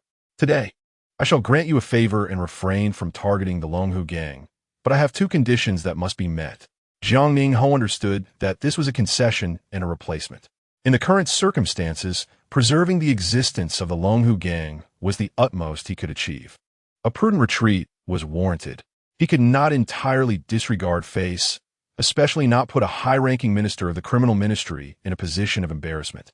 Thus, he nodded, signaling the minister to present his demands. The minister's requests were excessive. First, from this day forth, the ghost market would no longer have any association with the Longhu gang and must be returned to the jurisdiction of the imperial court. Second, the Longhu gang would need to undergo a further transformation. It could no longer engage in the underworld, but must evolve into a legitimate sect of cultivation. After all, they had this intention, did they not? In a bid to salvage what little dignity he had left. The old man was indeed making a considerable effort, although he lacked the resolve and time to conduct a thorough campaign against organized crime. He could still curb the spread of malevolent forces and ensure a better life for the common folk. Upon hearing these two demands, Jiang Ningho's expression soured. The highly lucrative and significant ghost market was being seized. His resentment was palpable, for it was not just the Longhu gang that suffered. The importance of the ghost market was evident to all. If the renowned ghost market could entice mortals to sell ancient scriptures, it would undoubtedly attract even more resources and rare artifacts during the forthcoming period of burgeoning opportunities. This was an exceedingly tempting prize. However, it also meant that the Longhu gang and Jiang Ningho could no longer grasp it firmly. The second demand was even more outrageous. The Longhu gang had thrived to expand Jiang Ningho's territory, enhancing his control over the imperial capital, while also assisting in gathering various opportunities from the populace. Should he acquiesce to the minister's second request, the Longhu gang would instantaneously lose the majority of its raison d'etre. Once the forthcoming period of opportunities had passed, it would likely face forcible dissolution. At that point, annihilation and annexation would be its inevitable fate. The minister's malice was still capable of achieving its ends. Jiang was indeed cunning, as he discerned the intricate nuances of the situation and could not help but reflect on it internally. As he had anticipated, Jiang Ningho ultimately nodded in agreement to both demands. His demeanor indicated that he was contemplating abandoning the Longhu gang in the future. Throughout this ordeal, no one had inquired about the Longhu gang's perspective, for in their eyes, it was merely a minor faction unworthy of consideration. Thus, this matter concluded, and the siege and suppression of the Longhu gang by the officials came to an end. The Longhu gang could resume its operations, albeit with the stipulation that they gradually withdraw from all gray industries. The expressions of the gang members were somber, and their morale was notably low. Zhao began to comply with the requests, shutting down and transferring various gray operations while simultaneously directing his subordinates to repair the walls and buildings damaged in last night's confrontation. He was busy to the point of exhaustion. By nightfall, he finally found a moment to rest. Impatiently, he sought out Zhou Yi, anxiously inquiring about their next steps. What else could they do? Zhou Yi remains remarkably composed, as the influential figure suggests. Gradually distancing oneself from the identity of a gang member and transitioning towards a genuine path of cultivation is the way forward. I have provided you with ample resources, sufficient for the Longhu gang to accomplish this transformation. By establishing more enterprises akin to the medicinal herb garden and the alchemy chamber, a continuous stream of profit could be generated, thereby creating a positive cycle. Zhou Yi has never been particularly enthusiastic about this notion. Initially, he rebelled against the gang's extortion, which led him to cause a commotion within the Longhu gang. Yet he did not anticipate the subsequent opportunities that would arise. Thus, he holds no objections to this particular request. Chapter 55. The game What About the Ghost Market? Zhao asked with a bitter smile. Is it just going to be handed over to others right next to our headquarters? The authorities are not exactly benevolent. They are no better than us gangsters. I can already envision the friction and troubles that will arise if we do not relocate our headquarters. His words were soon validated. No sooner had Zhao finished speaking than a member of their gang knocked anxiously on the door, bringing urgent news. The Ministry of Works had issued an order to expand and renovate the ghost market, aiming to put on a proper and regulated path. After a flurry of bureaucratic language, the true intent was revealed. The proposed expansion would encroach upon more than half of the territory of our Longhu gang headquarters. Moreover, they intended to seize the land without any compensation, simply demanding that we vacate and not interfere with their operations. Upon hearing this, Zhao trembled with indignation. Am I the underworld figure, or are they the true villains? Is this not outright robbery? Yet, a flicker of rationality remained within him, and he gestured for the subordinate outside to leave, turning to Zhou Yi with pleading eyes. Boss, we cannot allow ourselves to be bullied like this. Should we not retaliate? What's the hurry? I never said we would remain passive, Zhou Yi replied, expressionless as he took a sip of his drink. Have someone convey a few pleasantries, stating that we, the Longhu gang, are law-abiding citizens who will not cause them any trouble. Then, clear out all the rooms and land within their designated area, without putting up any resistance. Zhao was left speechless. If he had not been standing before Zhou Yi at that moment, he might have thought his leader had betrayed them. Yet, hearing Zhou Yi's words firsthand allowed him to sense the overwhelming intent to kill radiating from him. They had already taken the ghost market we painstakingly built, and now they sought to seize our land as well. Ha! Let them come. I am eager to see if they can truly hold on to it. The cooperation from the Longhu gang exceeded the court's expectations, rendering their planned series of tactics ineffective. However, this was inconsequential, for they had indeed secured tangible benefits. What a so-called first gang of the imperial capital. In the end, they are merely a bunch of inconsequential rogues and delinquents. A ministry official overseeing the ghost market sneered to his companions. What can they do against the court? If it weren't for the protection of the Marquis of Jiangning, this gang would have been eradicated long ago. They seem to understand their situation. Otherwise, even the Marquis would grow weary of helping them time and again. Their laughter was abruptly silenced. In a moment, under the watchful eyes of many, they swiftly lost all vitality, collapsing to the ground. It was as if they had endured countless years of erosion and purification. Before the gaze of the multitude, their bodies rapidly withered and decayed, transforming into a pool of lifeless matter. Alas, it seems I have inadvertently overexerted myself, sacrificing an excess of vitality.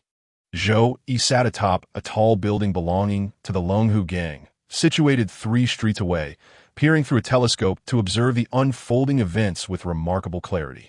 However, this turned out to be fortuitous, ensured that outsiders would not discern the similarity between the person I had slain and the perpetrator from last night. In the distance, chaos reigned at the construction site. A multitude of officials from the Ministry of Works lay dead, an occurrence both bizarre and unsettling. Fear gripped the hearts of the populace, instilling a pervasive sense of dread. Even more horrifying developments unfolded as death continued to claim victims on the site. Witnessing one individual after another collapse, the remaining workers could no longer suppress their terror. With a piercing scream, they discarded their tools and fled in haste. The extensive renovation of the ghost market was abruptly halted. News of the calamity spread like wildfire throughout the imperial capital, leaving all in shock. It was said that the Minister of Works, upon hearing the news while sharing tea with the Minister of Justice, shattered his cup in disbelief. I suspect that the restless spirits of those who perished last night have emerged to wreak havoc. As the leader of the Longhu gang, positioned closest to the site, Zhao Hu was summoned promptly for questioning following the incident. Acting on Zhou Yi's instructions, he solemnly articulated his conjectures. The interrogators, however, wore twisted expressions of disbelief. Are you certain? The deceased from last night were merely scattered cultivators, none of whom had even reached the foundation establishment stage. Yet those officials who succumbed today were all at the foundation establishment level. What kind of malevolent spirit could wander freely in daylight, slaying those of a higher cultivation? This presented a significant logical inconsistency that no one would readily accept. Nevertheless, Zhao Hu remained resolute in his stance. Who can say? Perhaps their resentment upon death was so profound that their cultivation soared beyond that of the Foundation establishment officials. As Zhao Hu continued to spin his fantastical tale, the official from the Ministry of Justice could no longer contain his frustration. He slammed his palm upon the table, rising in indignation. Enough! Zhao Hu, cease this nonsensical rambling. In our pursuit of justice for the bloodshed, we have already attempted to summon the spirits of those scattered cultivators, yet not a single soul responded. Clearly, both their bodies and spirits were obliterated by the assailants. Where then could these malevolent spirits emerge to inflict harm? Faced with this rebuttal, Zhao Hu realized that persisting in such frivolity was ill-advised. He shrugged his shoulders, feigning innocence. I cannot say. I merely reside nearby the construction site. I did not personally witness the events unfold. How could I possibly ascertain the nature of the entity responsible for these killings? I have offered you a plausible explanation, yet you remain unconvinced. Alas, what more can I do? The official from the Ministry of Justice seethed with rage, wishing nothing more than to discipline Zhao Hu on the spot, to impart upon him the weight of their authority. Yet ultimately, such actions proved unattainable, for the Duke of Jiangning was ever watchful. Coercing a confession from those without backing could be executed with ease, but confronting individuals with powerful allies proved far more challenging. Dare you endure the torment of torture to confess? They could cast you into a grim prison, allowing you to personally experience the harshness of the penal system. Ultimately, Zhao Hu was released, yet fatalities continued to plague the construction site. Initially, the court was skeptical of the supernatural. It was not until the death of the Minister of Works, a master at the Yuaning realm, on the construction site, that a wave of terror swept through the officials. They dared not act recklessly again, courteously returning the ghost market to the Longhu gang, eager to observe how these notorious figures of the martial world would respond, whether they too would face countless deaths, ultimately leading to their surrender. The outcome, however, left them agape in disbelief. The Longhu gang successfully re-established the ghost market without any complications or further fatalities.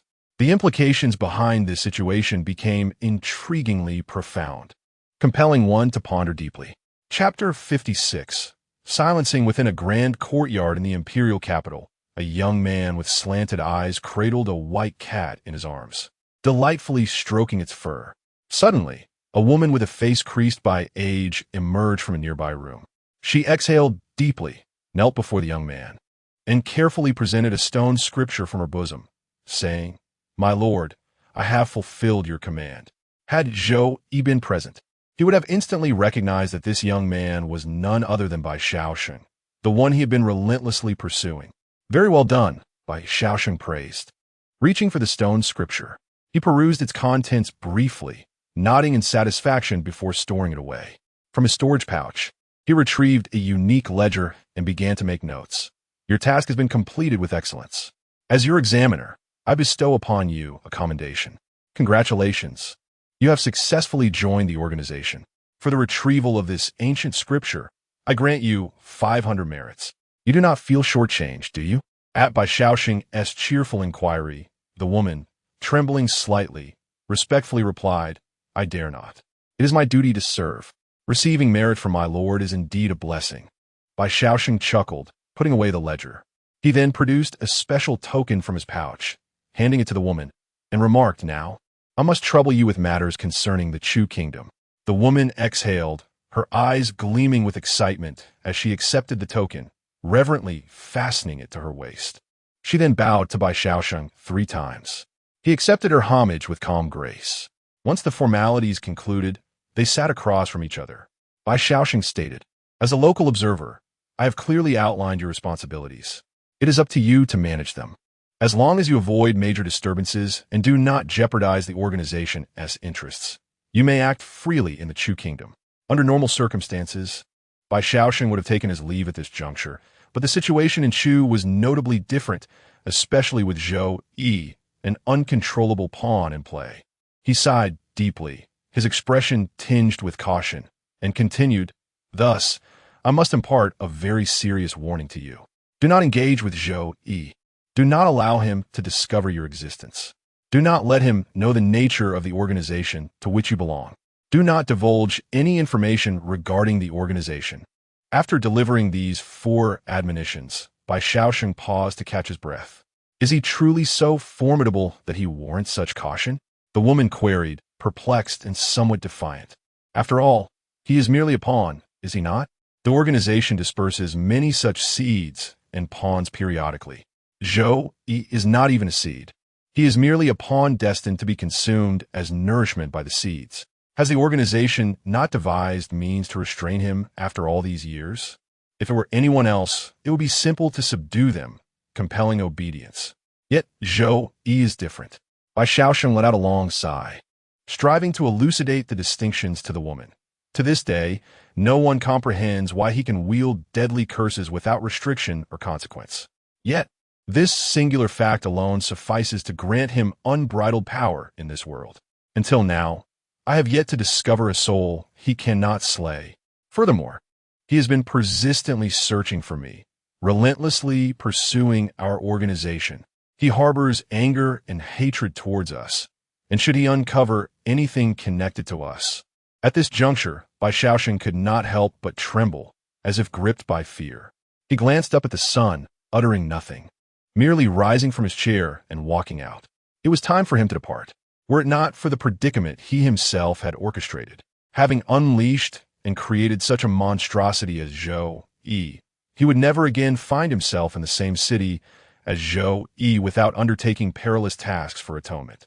Bai Xiaosheng had been gone for quite some time when the woman finally shifted her position. She remained non-committal to Bai Xiaosheng's words. Yet she heeded his counsel and could follow orders. Since the higher-ups have decreed thus, it would be wise to avoid contact with this Zhou Yi.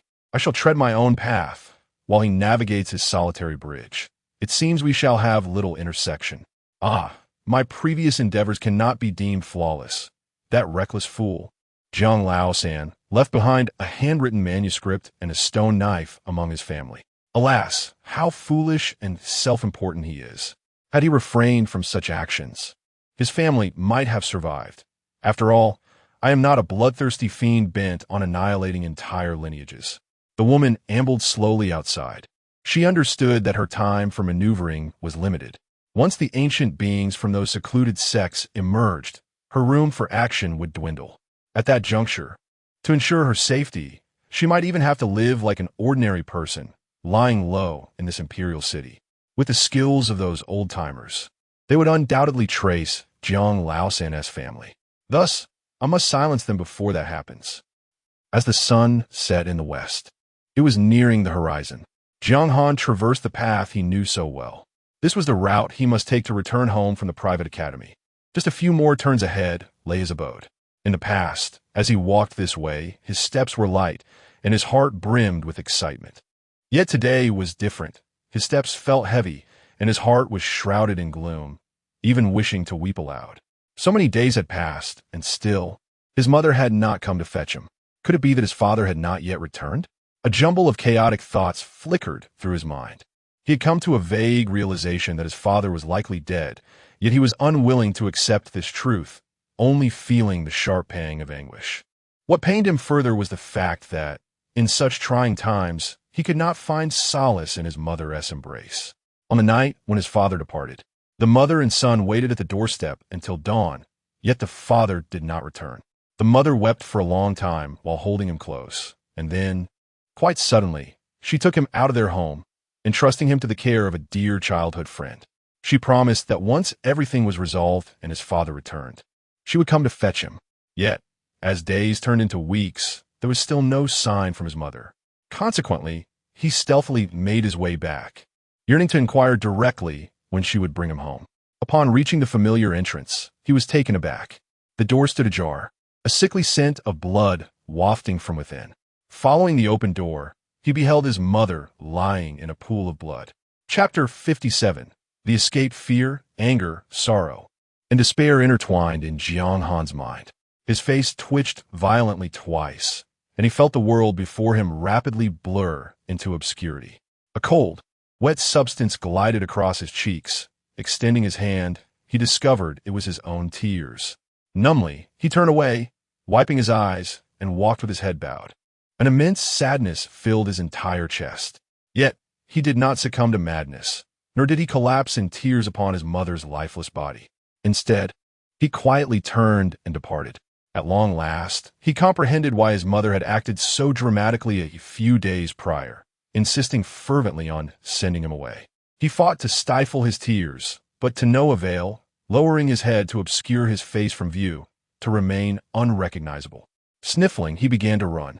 Soon, a burning sensation welled in his lungs, but it served to momentarily distract him from his profound grief. He hurried back to the home of his mother's dear friend. The door stood ajar, a waft of blood wafting out. Jiang Han froze, piecing together the dreadful truth, and left as if he were merely a passing child. Minutes later, he hid in the shadows, his gaze fixed intently on the entrance. A neighbor, provoked by his earlier words, approached nonchalantly and pushed open the door. What followed was a scream that pierced the heavens. Jiang Han covered his mouth, forcing himself to remain silent, tears streaming down his cheeks once again. Through the door now ajar, he beheld the lifeless bodies of his aunt's family swaying gently in the breeze. The neighbor's screams and the sight of the bodies drew a crowd of onlookers, and soon someone dashed away to report the incident. Jiang Han staggered from his hiding place, his heart heavy with anguish, anger, and fear. He is searching for me. The murderer is seeking me. It is because of me that my aunt and her family have perished. One hand pressed tightly against his chest, where lay the stone scriptures he had copied, alongside a remarkably sharp stone knife. He stumbled along the path for a few steps, but ultimately forced himself to regain clarity. No, I cannot continue to flounder about like a headless fly. If I do, that wretched killer will surely capture me. Taking a deep breath, he swiftly contemplated who might assist him. Ah, the teacher. His eyes lit up at the thought of the kind educator from the private school, and he dashed towards the teacher's home. However, upon arrival, all he found was a scene drenched in blood. Not a single living soul remained. They are dead. The teacher's family has perished, and it is all because of my involvement. Jiang Han trembled in fear, consumed by dread. He could hardly fathom the sheer brutality and terror of a person capable of taking so many lives and meticulously investigating his network of relationships. Gritting his teeth, Jiang Han activated his clever mind and turned away from Ong County. Remaining in this place would inevitably lead him to encounter that murderous maniac or fall prey to his traps. Since he had scrutinized my connections so thoroughly, knowing precisely who might offer assistance. I shall transcend his thought process and venture into a completely unfamiliar territory. As night descended, the biting wind howled, and Jiang Han curled up alone on the street, attempting to conserve his body heat. Penniless, he could neither afford lodging nor procure a meal. Although he appeared relatively clean and his clothing was not tattered, he bore no resemblance to a beggar, which resulted in no one offering him alms. Some older beggars attempted to recruit him into their ranks, but he resolutely declined. His father had once advised him to distrust strangers while traversing the world. Moreover, burdened by a thirst for vengeance and clutching the stone scriptures that had incited a series of bloody incidents, he was reluctant to trust anyone and had no desire to beg for the rest of his life. This situation could not persist. If it continued, he would either resort to begging or succumb to starvation. I refused to accept such a fate. I must survive and seek revenge. In the frigid wind, Jiang Han clenched his fists. To exact vengeance, he must cultivate his abilities.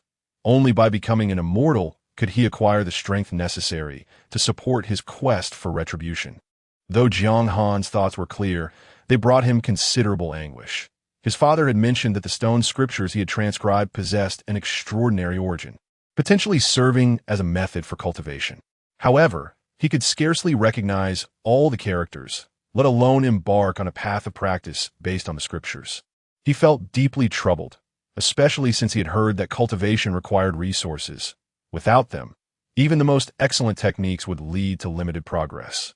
His father had perished while seeking resources to aid him. Reflecting on his father, who had yet to return, a wave of sorrow washed over Jiang Han. After mourning for a considerable time, a sudden spark of inspiration ignited in his mind, accompanied by an inexplicable urge. Should I visit the site where my father met his tragic fate? Once this thought emerged, it seized his mind with the ferocity of a wildfire. After all, I have nowhere else to go. It wouldn't hurt to take a look. With this resolve, as daylight broke and the morning light bathed the earth, Jiang Han mustered the strength to rise, inquiring about directions from those around him as he gradually made his way towards the ghost market of the Longhu gang. 2 hours after his departure, a woman wearing a conical hat arrived at the spot where he had lingered, clutching a compass. However, instead of a needle, it was guided by blood. The woman crouched down, gently caressing the stone slab, and swiftly discovered the answer. That young man had lingered here for quite some time, likely for a night, and had only just departed. The little brat is quite adept at escaping. I wonder how far you can run. The woman let out a cold snort and swiftly pursued the direction indicated by the blood. She could sense that the distance between them was diminishing. Meanwhile, Jiang Han had arrived at the site of the ghost market in Ping'an County, which was currently undergoing reconstruction. He had gleaned from the onlookers some fragmented details about the tragic incident that had occurred here days prior. Although the information was scant and disjointed, the alignment of the time his father departed with the timing of the ghost market tragedy allowed Jiang Han to discern the grim truth. His father had met his demise here. As he gazed upon the ongoing reconstruction of the ghost market, Jiang Han clenched his fists tightly. Chapter 58. Seeking a mentor, Jiang Han was fervently eager to uncover the truth. However, the bystanders merely shook their heads and replied, as a mere onlooker, how could I possibly know the truth?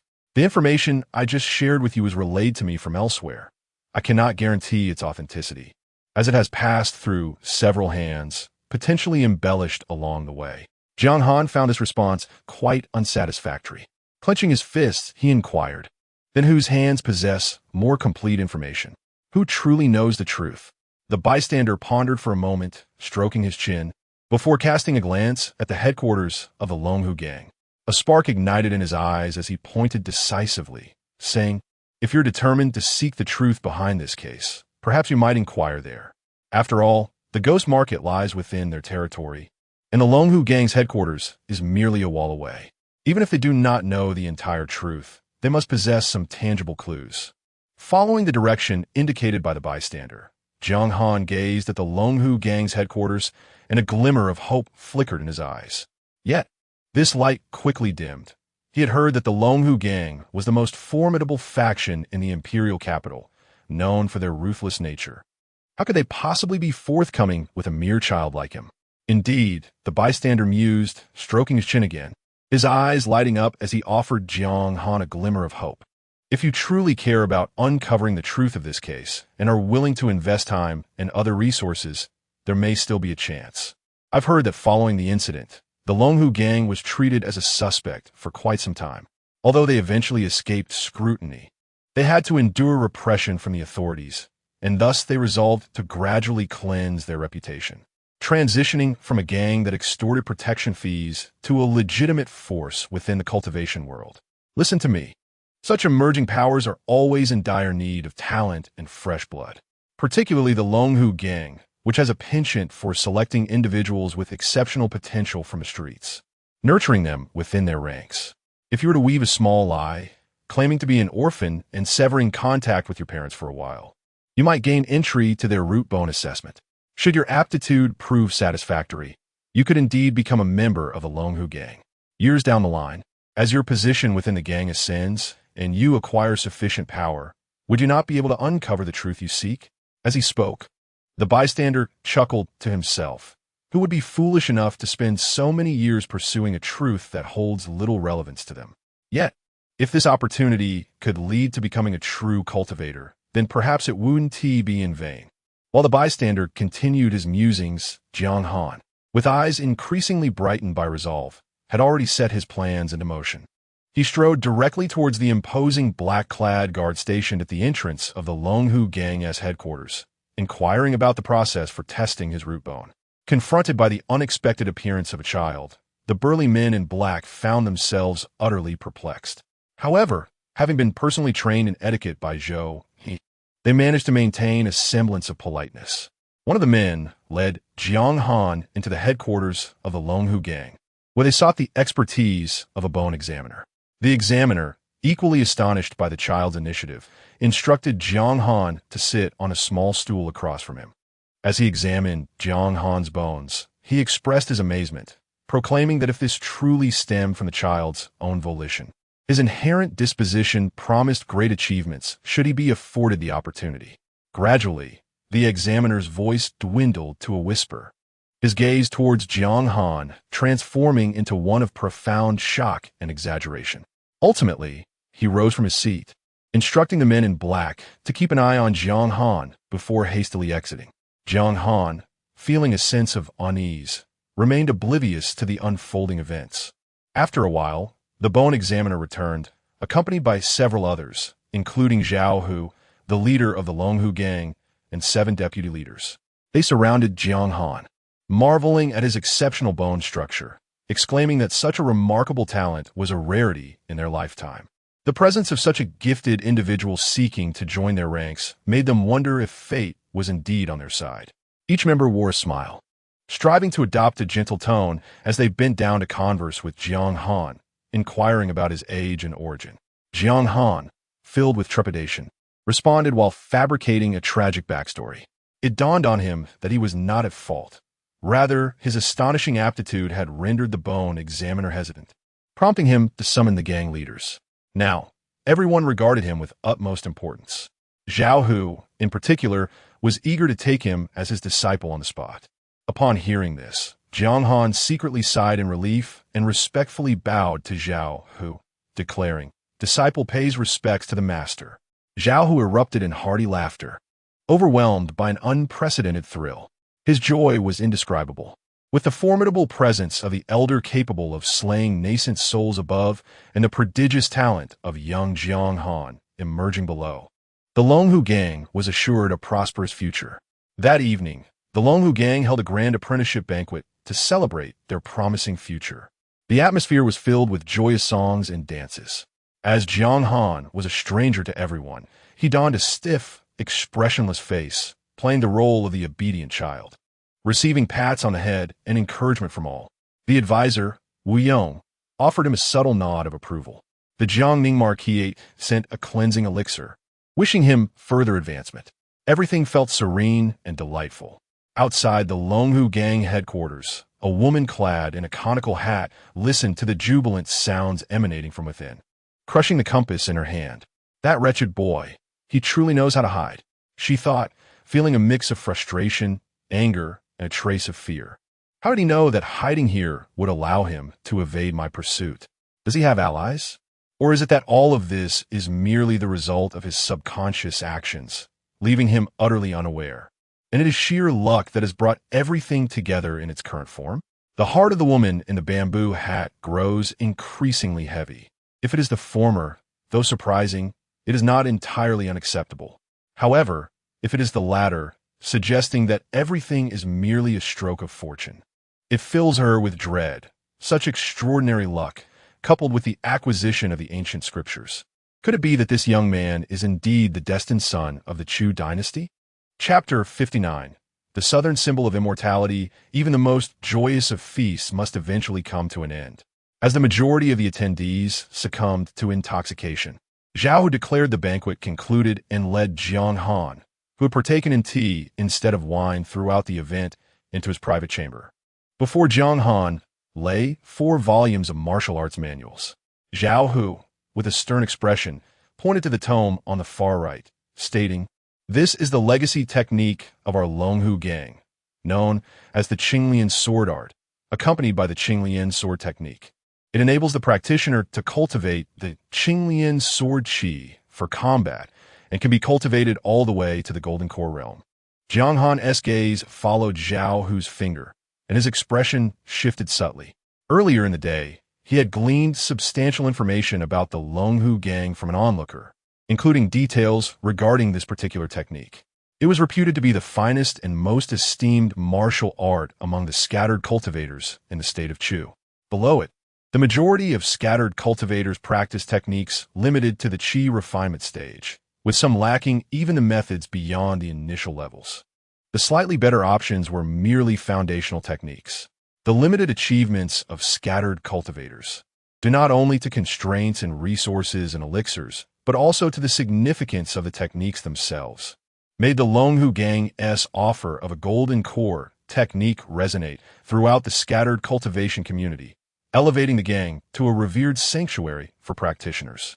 Countless individuals yearned to cultivate this technique. Jiang Han pondered how this manual compared to his own stone sutra when Zhao Hu, with a dismissive demeanor, remarked, however, "This is merely the surface of our Longhu gang's inheritance. In truth, we possess superior options." Taken aback by these words, Jiang Han watched as Zhao Hu gestured towards the other 3 manuals, introducing them one by one. The first, Li Huashan Gong, is the foundational technique of the secluded sect human, and is regarded as our finest choice. Should you choose this manual, you can cultivate all the way to the transformation stage. As for the subsequent developments, they require careful planning. However, pursuing this technique bears significant drawbacks. Foremost, one must remain discreet and not reveal it to others. Should the members of human discover it, it would lead to utter annihilation. Under Zhao Hu's stern gaze, Jiang Han's expression tightened, and he nodded earnestly, saying, "I understand." Zhao Hu nodded slightly before pointing to the second manual, stating, "This technique is called Ku Rong Xian Gong, recorded within the royal archives of Chu. Like Li Huashan Gong, it is best kept under wraps. This manual also allows cultivation to the transformation stage, though it is not as formidable as the former. Furthermore, there is a notable drawback. At the onset of training, it will cause a man's vitality to diminish, only to be restored upon reaching the transformation stage. I do not recommend this path, as few within our ranks are willing to practice it." At merely 8 years of age, Jiang Han could not fully grasp the implications of her master's words, but understood that he was looking out for her best interests. Thus, she nodded in agreement. Zhao Hu once again began to expound upon the third method of cultivation, known as Xian Yi. This technique, while capable of reaching only the Yuaning realm, is regarded as quite mediocre. Nevertheless, both I and the other deputy leaders practice this art, as it possesses no inherent drawbacks that necessitate concealment, and allows for a breakthrough into the Yuaning realm. After elucidating the merits and demerits of the 3 methodologies, Zhao Hu turned his gaze towards his sole disciple, his tone and demeanor strikingly grave. "Child, have you made your decision regarding which technique you wish to cultivate? I must emphasize that what you have witnessed today must remain strictly confidential. Not a single word should escape your lips to outsiders. Otherwise, we shall all face dire consequences." Jiang Han nodded, signifying his understanding. Having already endured the calamity of a massacre, he grasped the gravity of discretion. After a brief moment of hesitation and contemplation, he resolved not to hastily select a technique for cultivation, but rather to request a deeper acquaintance with the written word, seeking a greater understanding of the knowledge surrounding cultivation before making his choice. Zhao, who was initially taken aback, but soon felt a sense of relief. Your suggestion holds considerable merit. Gaining prior knowledge will indeed assist you in selecting the most suitable method, allowing you to avoid many unnecessary detours. Sighing, he began to recount tales of his own past misadventures.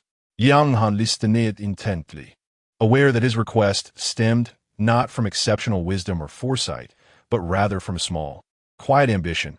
He needed to ascertain the rank of his ancestral scripture before making a decision.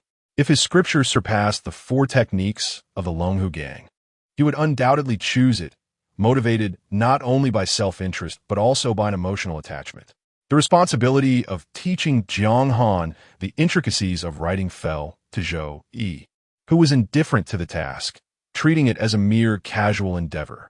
Fortunately, Jiang Han was remarkably astute and learned swiftly. Beyond the basics of writing, Zhou Yi also imparted knowledge regarding various aspects of cultivation, including the locations of the body's internal organs and meridians. Jiang Han approached his studies with utmost seriousness, and gradually, he became capable of discerning the strengths and weaknesses of a cultivation method. Upon confirming that his ancestral scripture was superior to the 2 techniques of the Longhu Gang that could reach the Huashen realm, Jiang Han's heart raced with exhilaration. He had managed to translate the true name of his scripture, Nan Fu Xianjing. Could this scripture indeed enable one to cultivate to the true immortal realm? His heart pounded with excitement. However, moments later, a wave of melancholy washed over him. It was precisely because of the scripture's formidable nature that his father's demise had occurred. In a land like Chu, where even a golden Dan-level technique could incite greed and bloodshed, the allure of an immortal scripture was all too clear. After a brief period of sorrow, young Jiang Han regained his resolve and began to diligently cultivate. He informed Zhao Hu of his decision to practice the Li Hua Shan Gong, thus allowing him to reasonably conceal his true capabilities and strength. Moreover, within the ranks of the Longhu Gang, there exists no practitioner of the Li Hua divine art, rendering him impervious to scrutiny. His schemes may be few, yet they consistently yield remarkable results. Upon commencing his cultivation, Zhou Yi's lessons came to a close. He reclined back in his rocking chair, gesturing for his young pupil to take their leave. Just before the student departed, they halted abruptly and posed a question that had long perplexed him. Master Wu, given your extensive knowledge and understanding of cultivation, coupled with the profound respect your master holds for you, why have you not engaged in cultivation yourself? Surely, if you were to express your desire, your master would provide you with both techniques and resources, would he not? Chapter 60. The arrival of Zhou Yi had never anticipated that he had deceived so many within the Longhu Gang and the imperial capital without facing any repercussions. Yet, it was a mere fledgling named Jiang Han who had unearthed the discrepancies. A subconscious urge to eliminate the loose and stirred within him. Just then, an invisible wave emanated through the air, intertwining rapidly with other vibrations, echoing throughout the entire imperial capital. Both Zhou Yi and Jiang Han instinctively turned their gazes toward the direction from which the wave originated. It was the residences of those reclusive sections. Zhou Yi's gaze sharpened, and he began to discern the truth. After all this time, had the so-called elders and formidable beings finally arrived? With the passage of years, he had experienced considerable growth in his abilities, his spiritual domain now extending to 12 meters. From a central point, he could command everything within that radius. Consequently, he perceived the disturbances in space and deduced that the powerful figures from the realms beyond the boundless earth were descending through the spatial altar. The situation in the imperial capital was bound to grow increasingly chaotic and unpredictable. Zhou Yi let out a silent sigh.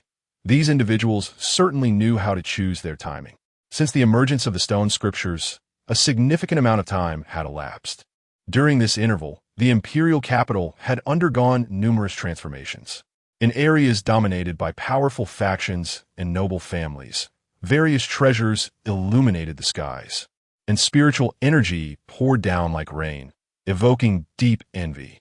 Even in the territories controlled by major gangs, changes were evident.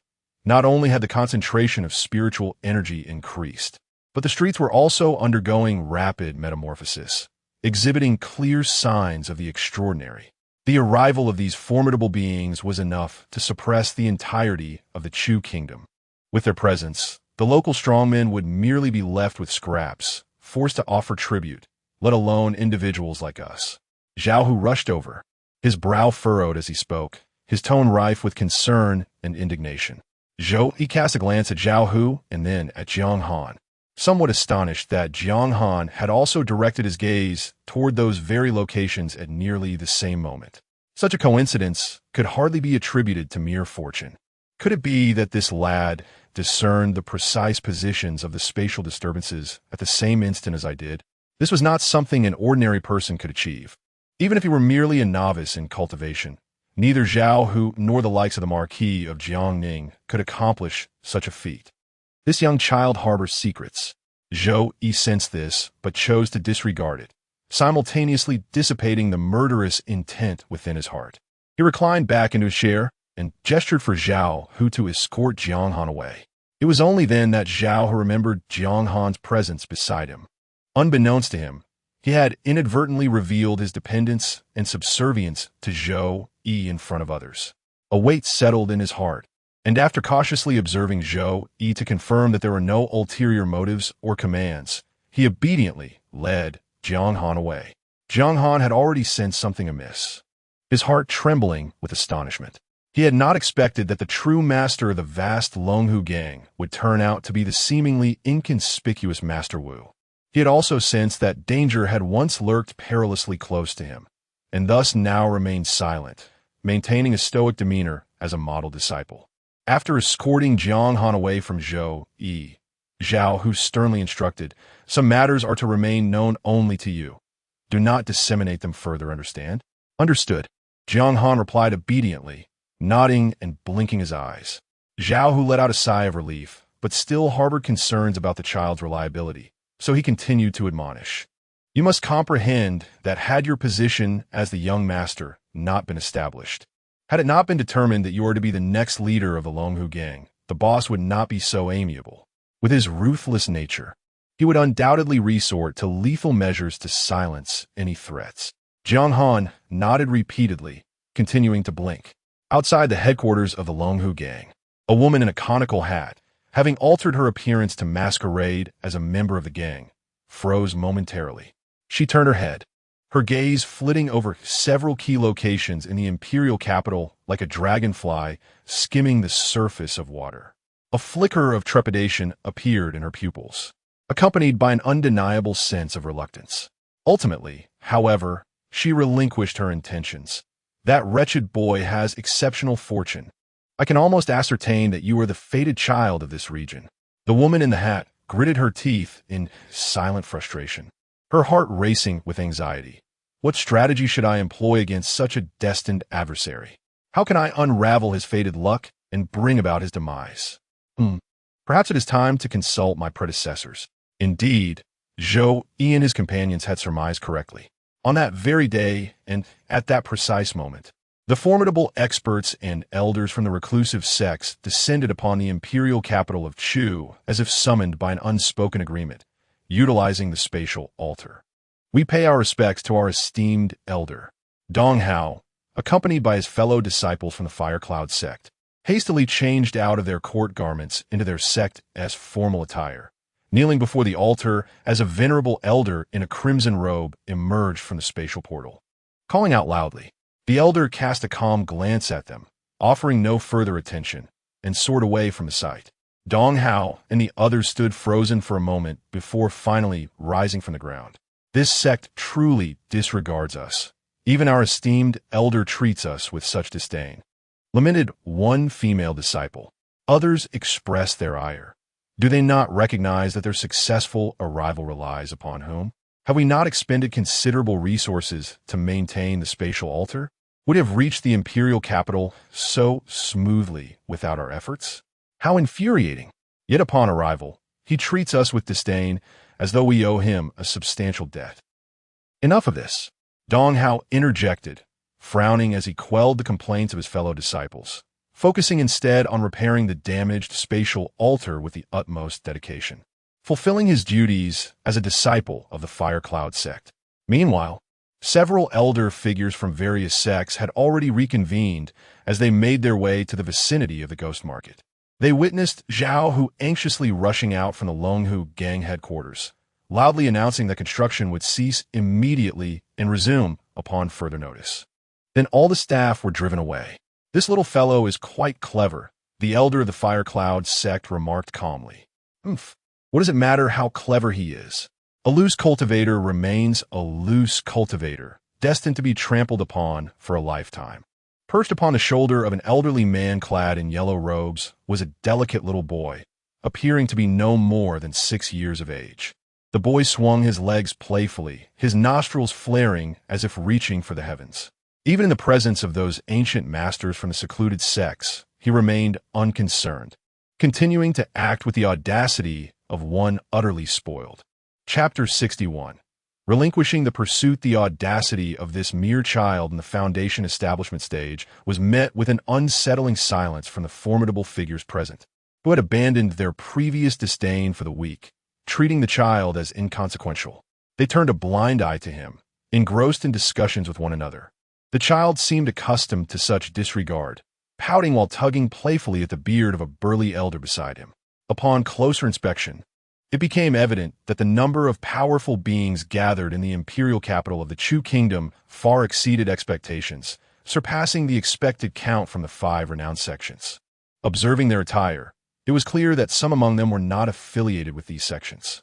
Zhou Yi, silently observing through a telescope, set it down, deep in thought as he tapped the table. It appears that changes have unfolded in the outside world, impacting even the Chu Kingdom.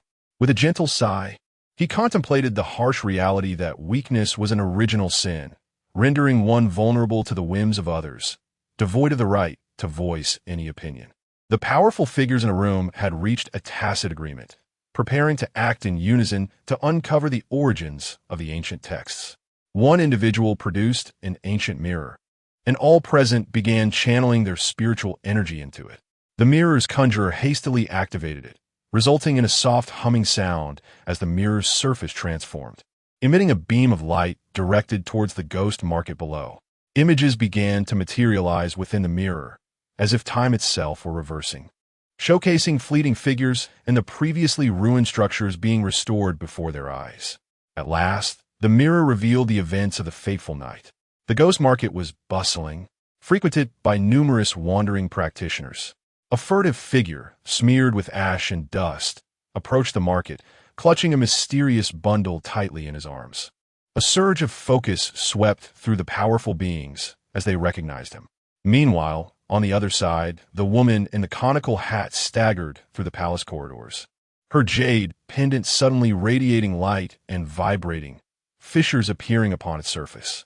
The once wrinkled visage of the woman transformed into an expression of urgency. These old geezers are quick on their feet. Unfazed, she darted through the palace at an astonishing pace, drawing the attention of the palace guards, who shouted in unison to apprehend this suspected intruder. Yet, she swiftly dispatched them with a single blow. "Have your eyes been blinded, that you fail to recognize me?" Casting aside her hat, she reclaimed her true appearance and navigated the palace with remarkable speed. Throughout her path, both eunuchs and palace guards bowed their heads in respect. Ultimately, the woman burst into a grand hall, where the palace maids gasped in surprise, kneeling and addressing her as Your Highness. With no time to spare, she waved her hand, sealing all doors and windows of the hall. Characters resembling tadpoles began to flow across the palace's surface, isolating its interior from the outside world. Outside the ghost market, the tale within the ancient mirror has reached a pivotal moment. After the enigmatic figure clad in black eliminated all those present in the ghostly market, he swiftly vanished into the shadows, evading the foundational cultivators of the Longhu gang who rushed to the scene. "Quick, pursue him. We cannot allow him to escape." bellowed a powerful voice. "I was well aware of this. No need for your directives."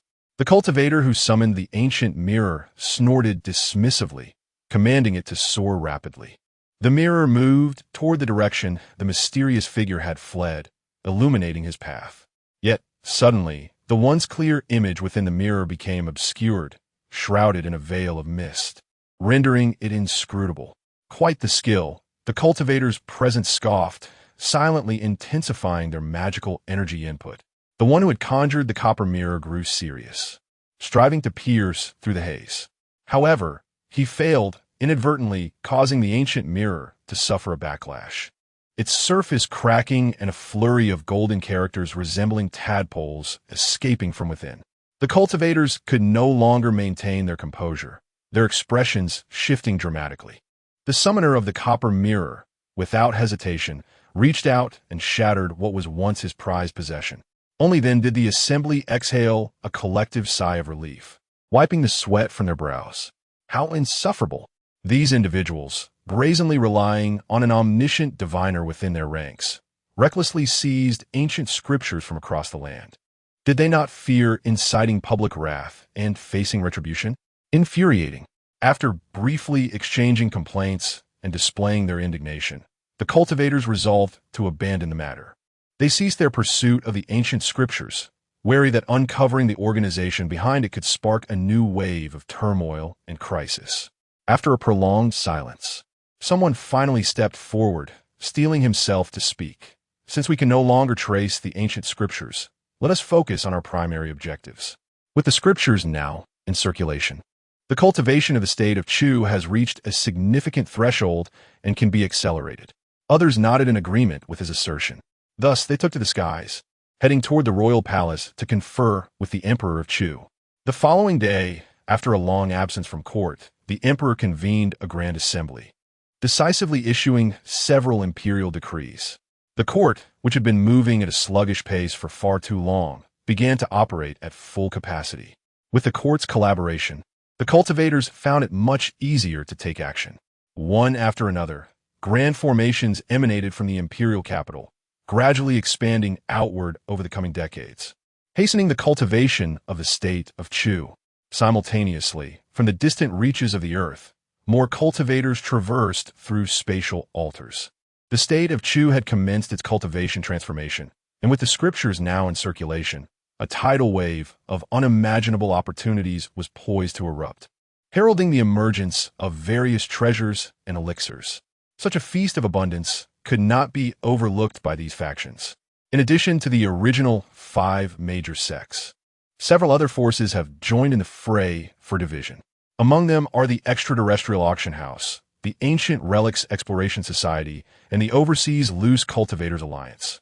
Among other organizations, even the 5 major sects cannot refuse their entry, and it goes without saying that the local forces of the Chu Kingdom have no standing against them. Within the imperial capital, advantageous locations and areas rich in resources have already been thoroughly claimed. It was initially believed that there would be no room for new players to enter. However, if these new players happen to be exceptionally powerful, the situation changes entirely. In summary, the current atmosphere in the imperial capital is far from tranquil, rife with undercurrents and incessant struggles. Chapter 62. The treasure descends from the heavens, standing atop the roof of the Longhu Gang's headquarters. One could behold the transformed landscapes of the imperial city. There, spiritual energy cascaded like rain, and divine light soared into the heavens. It was an extraordinary phenomenon, indicative of a monumental opportunity. Zhao Hu sighed deeply, a sound imbued with longing. His fists clenched tightly, his nails digging into his flesh, drawing forth blood. Only through this pain could he suppress the greed swelling within him at that moment. However, the places where such great fortunes erupted were not tranquil. Conflicts and bloody battles had already ignited in certain areas, the cries of combat echoing ceaselessly as flashes of spiritual light flickered and bodies fell like autumn leaves, creating a scene of chaotic fervor. Zhou Yi took a swig from his crimson gourd, nonchalantly gesturing for Zhao Hu to cease his gaze and return to work. Rather than envy these individuals, it would be far more prudent to focus on solid endeavors, safeguarding their own territory first. Zhao Hu nodded in agreement, entrusting Jiang Han to Zhou Yi's care before soaring into the sky. Currently, the dynamics of the imperial city were such that the formidable beings and great powers arriving from distant lands feasted upon the spoils, while the local strongmen and factions merely sipped the remnants. The Longhu gang, alongside a few other respectable factions, could be said to scrape the bottom of the bowl. Despite the relatively barren lands they controlled, there were still some yields to be had. The tempestuous winds and undercurrents in the city had been building for an extended period, and tonight they erupted in full force. The scattered cultivators who had congregated here could no longer contain their impulses, engaging in fierce battles and plundering. Some, undaunted by death, dared to band together and assault the territories of the great powers, while the more cautious opted to contest with the local gangs. The situation of the Longhu gang was already quite favorable, having established a formidable reputation. It was well known that the Longhu gang was a major force among scattered cultivators, boasting a prestigious lineage of 8 foundational pillars. Maintaining control over their 2-county territory was a trivial matter, even when faced with occasional formidable adversaries. They could summon Zhou Yi to resolve issues. Everything seemed to proceed smoothly. The members of the Longhu gang began to seize the rare opportunities that arose within their domain. Just as it appeared that matters would continue to unfold splendidly, a sudden turn of events transpired, accompanied by a thunderous dragon roar. A magnificent 9-dragon jade disc soared from the distant site of great fortune. The 9 jade dragons upon it appeared to come alive, unleashing a formidable power that shattered those formidable beings from afar. As the 9 dragons emitted their long cry, transforming into a beam of golden light seeking escape, a spoiled child, clad in yellow and seemingly no more than 6 years of age, was carried skyward amidst a throng of cultivators. He extended his small hands towards the 9-dragon jade disc, exclaiming, "I have chosen you. Such an exquisite toy must belong to me." Without hesitation, the gathered cultivators hastened to pursue, intent on capturing this treasure for their young master. Ironically, the direction in which the 9-dragon jade disc sought to flee was precisely within the territory of the Longhu gang. Accompanied by a resonant hum, streams of ethereal light shot forth from the palace, the 4 city gates, and the secluded sects, converging in midair to form an inverted bowl-like shield that enveloped the entire imperial capital of the Chu kingdom. This was the formidable city defense array of the imperial capital. At this moment, it was not deployed to guard against external foes, but rather to isolate the inside from the outside, severing all avenues for treasures and opportunities to escape, ensuring they remained confined within the city. Among these was the 9-dragon jade bai, alongside numerous other awakened spiritual weapons that darted frantically above the capital, unleashing their inherent might in attempts to shatter the array and flee. Yet, all efforts were in vain. The cultivators from the major powers reveled in delight, already soaring into the air, eager to seize these spiritual weapons. Soon, the space for these weapons to evade grew increasingly limited, and with the intervention of true powerhouses, their capacity for resistance dwindled. After a brief flurry of flight, the spiritual weapons ceased their evasive maneuvers, descending toward the urban area below to select their masters. The individuals they chose were those blessed with profound fortunes and great destinies, destined for monumental achievements in the future. Yet, the pressing issue was that, at this nascent stage of accelerated cultivation in the Chu kingdom, most of these chosen individuals were still weak, some even having yet to embark on their cultivation journey. How could they protect themselves and their spiritual weapons?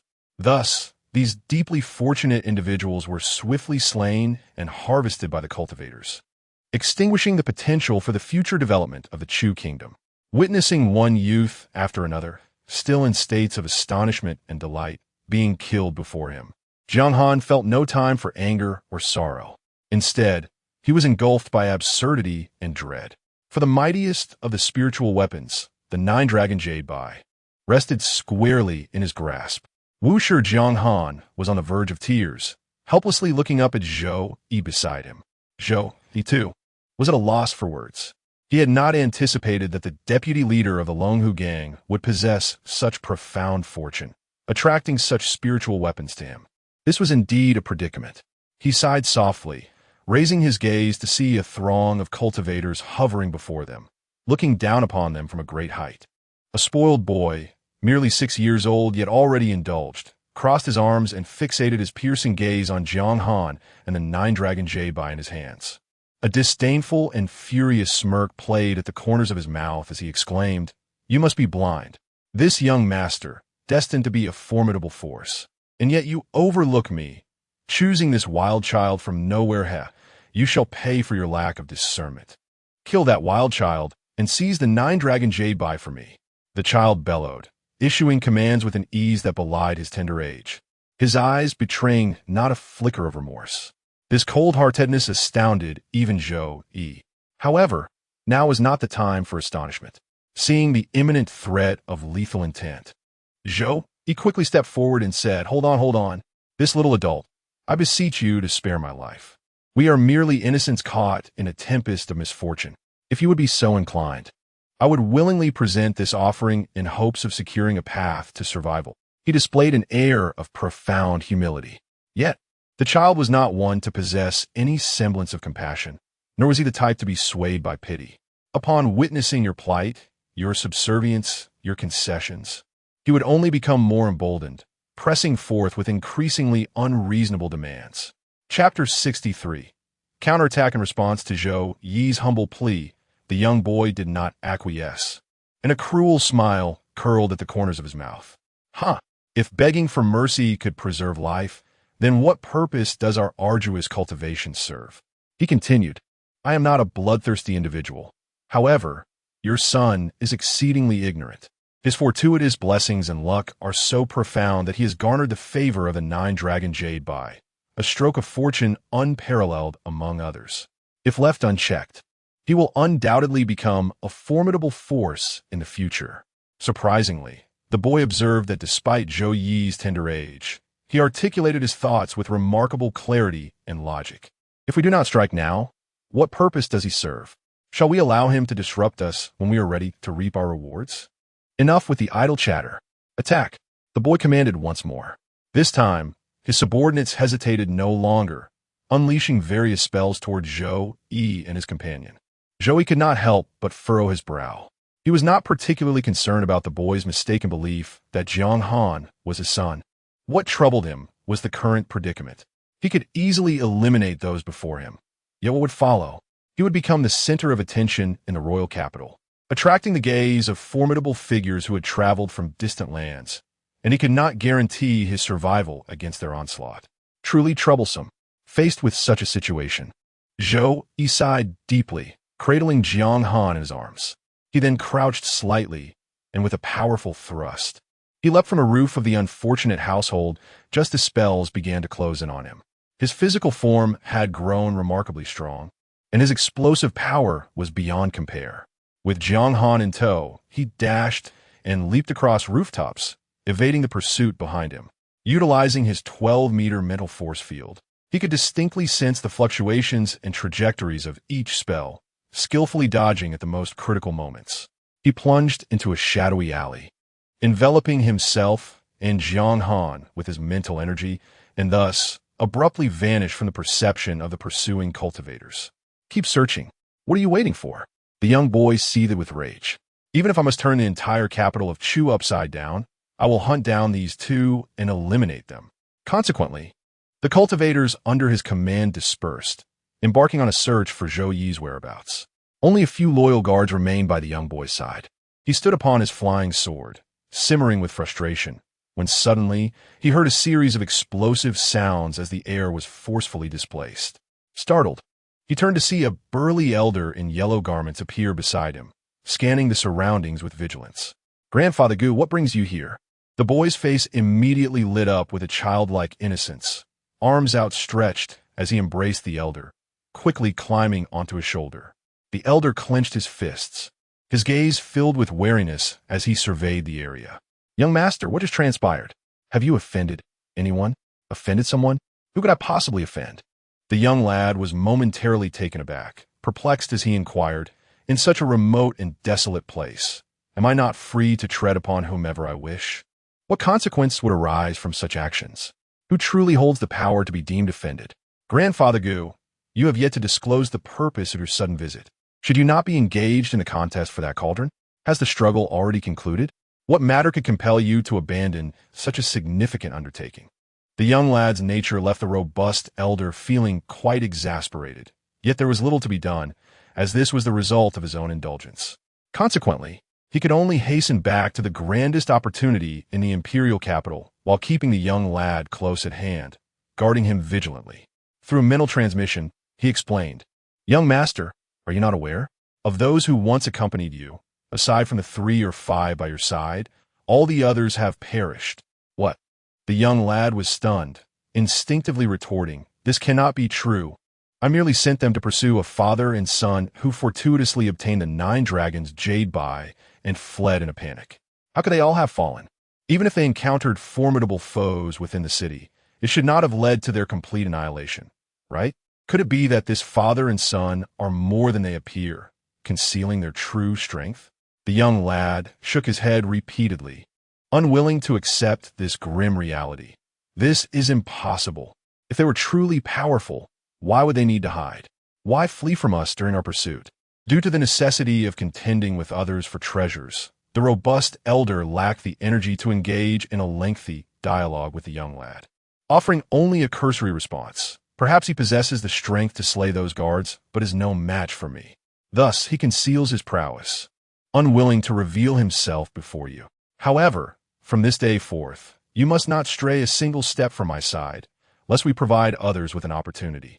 In the present tumultuous atmosphere of the Chu Kingdom's imperial capital, where dark currents surged and conflicts raged, various nefarious entities began to emerge, far beyond the capabilities of the young lad and his guards.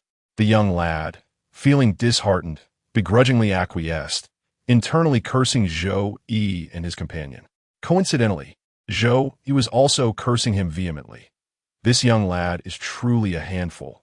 I have expressed my desire to avoid conflict, humbling myself to plead with him, even offering to relinquish the 9 dragons' jade buy. Yet he continues to be obstinate. What, does he perceive me as a soft target, easily bullied? In the shadows, Zhou Yi's expression darkened. Just then, Jiang Han returned, having preliminarily refined the actively choosing 9 dragons' jade buy, which now concealed its brilliance and went unnoticed. In his grasp were an abundance of storage rings and bags, along with an array of spiritual weapons and treasures. "Master Wu, as per your instructions, I have thoroughly searched those locations for the spoils." He spoke cautiously, his heart racing with anticipation. At the outset, he felt an overwhelming sense of trepidation for having attracted the favor of the 9 dragon jade buy, fearing that it might lead to dire consequences for himself and Zhou Yi, and dreading the resurgence of a tragic massacre of his kin. While fleeing in Zhou Yi's embrace, he was consumed by guilt. Yet, in a fleeting moment, Zhou Yi abruptly halted, coldly commanding him to scavenge for corpses in certain locations and retrieve storage rings and magical artifacts. Initially, he wondered if Wu Shi had lost his senses, but upon arriving at the designated sites, he was indeed confronted by throngs of cultivators. To his astonishment, these were the very assailants who had pursued him. At that moment, Jiang Han found it difficult to articulate his emotions. A chilling voice emanated from the darkness, imbued with a palpable aura of vengeance. "This is insufficient, far from enough. Let us pay a visit to their lair and make them aware that I am not to be trifled with." Chapter 64. Shifting Blame in the Dimness. Jiang Han faintly perceived a hand extending from the shadows, enveloping him once more in its grasp, followed by the gusts of wind that rushed toward him. Once again, he was whisked away by Zhou Yi, propelling him into swift motion. Jiang Han quickly acclimated to the situation at hand. He shut his eyes and sealed his lips to mitigate the impact of the fierce winds. Engaging his intellect, he pondered Zhou Yi's intentions. Those who pursued them were clad in identical uniforms. They belonged to the extraterrestrial auction house. This realization stirred something within Jiang Han. The extraterrestrial auction house was a recent entrant among the players, reputed to possess formidable strength. Although they had not participated in the initial investments or operations concerning the state of Chu, they suddenly emerged at this critical juncture, seeking to reap the rewards. Yet, No one within the state of Chu or the reclusive sects dared to oppose them, a testament to their prowess. The territory, once apportioned, was set to be redistributed anew. Being situated in the Longhu Gang, a confluence of diverse information, Jiang Han was privy to many matters. It was said that lands already designated for others had been reassigned to the extraterrestrial auction house, which was establishing its headquarters. Within, treasures abound, capable of dazzling any cultivator's eyes. However, as they found themselves in a tumultuous period, with everyone preoccupied with seizing territory and opportunities, the auction house had yet to open its doors or hold an auction, leaving the citizens of the imperial capital deprived of a visual feast. Could Master Wu truly intend to breach that domain?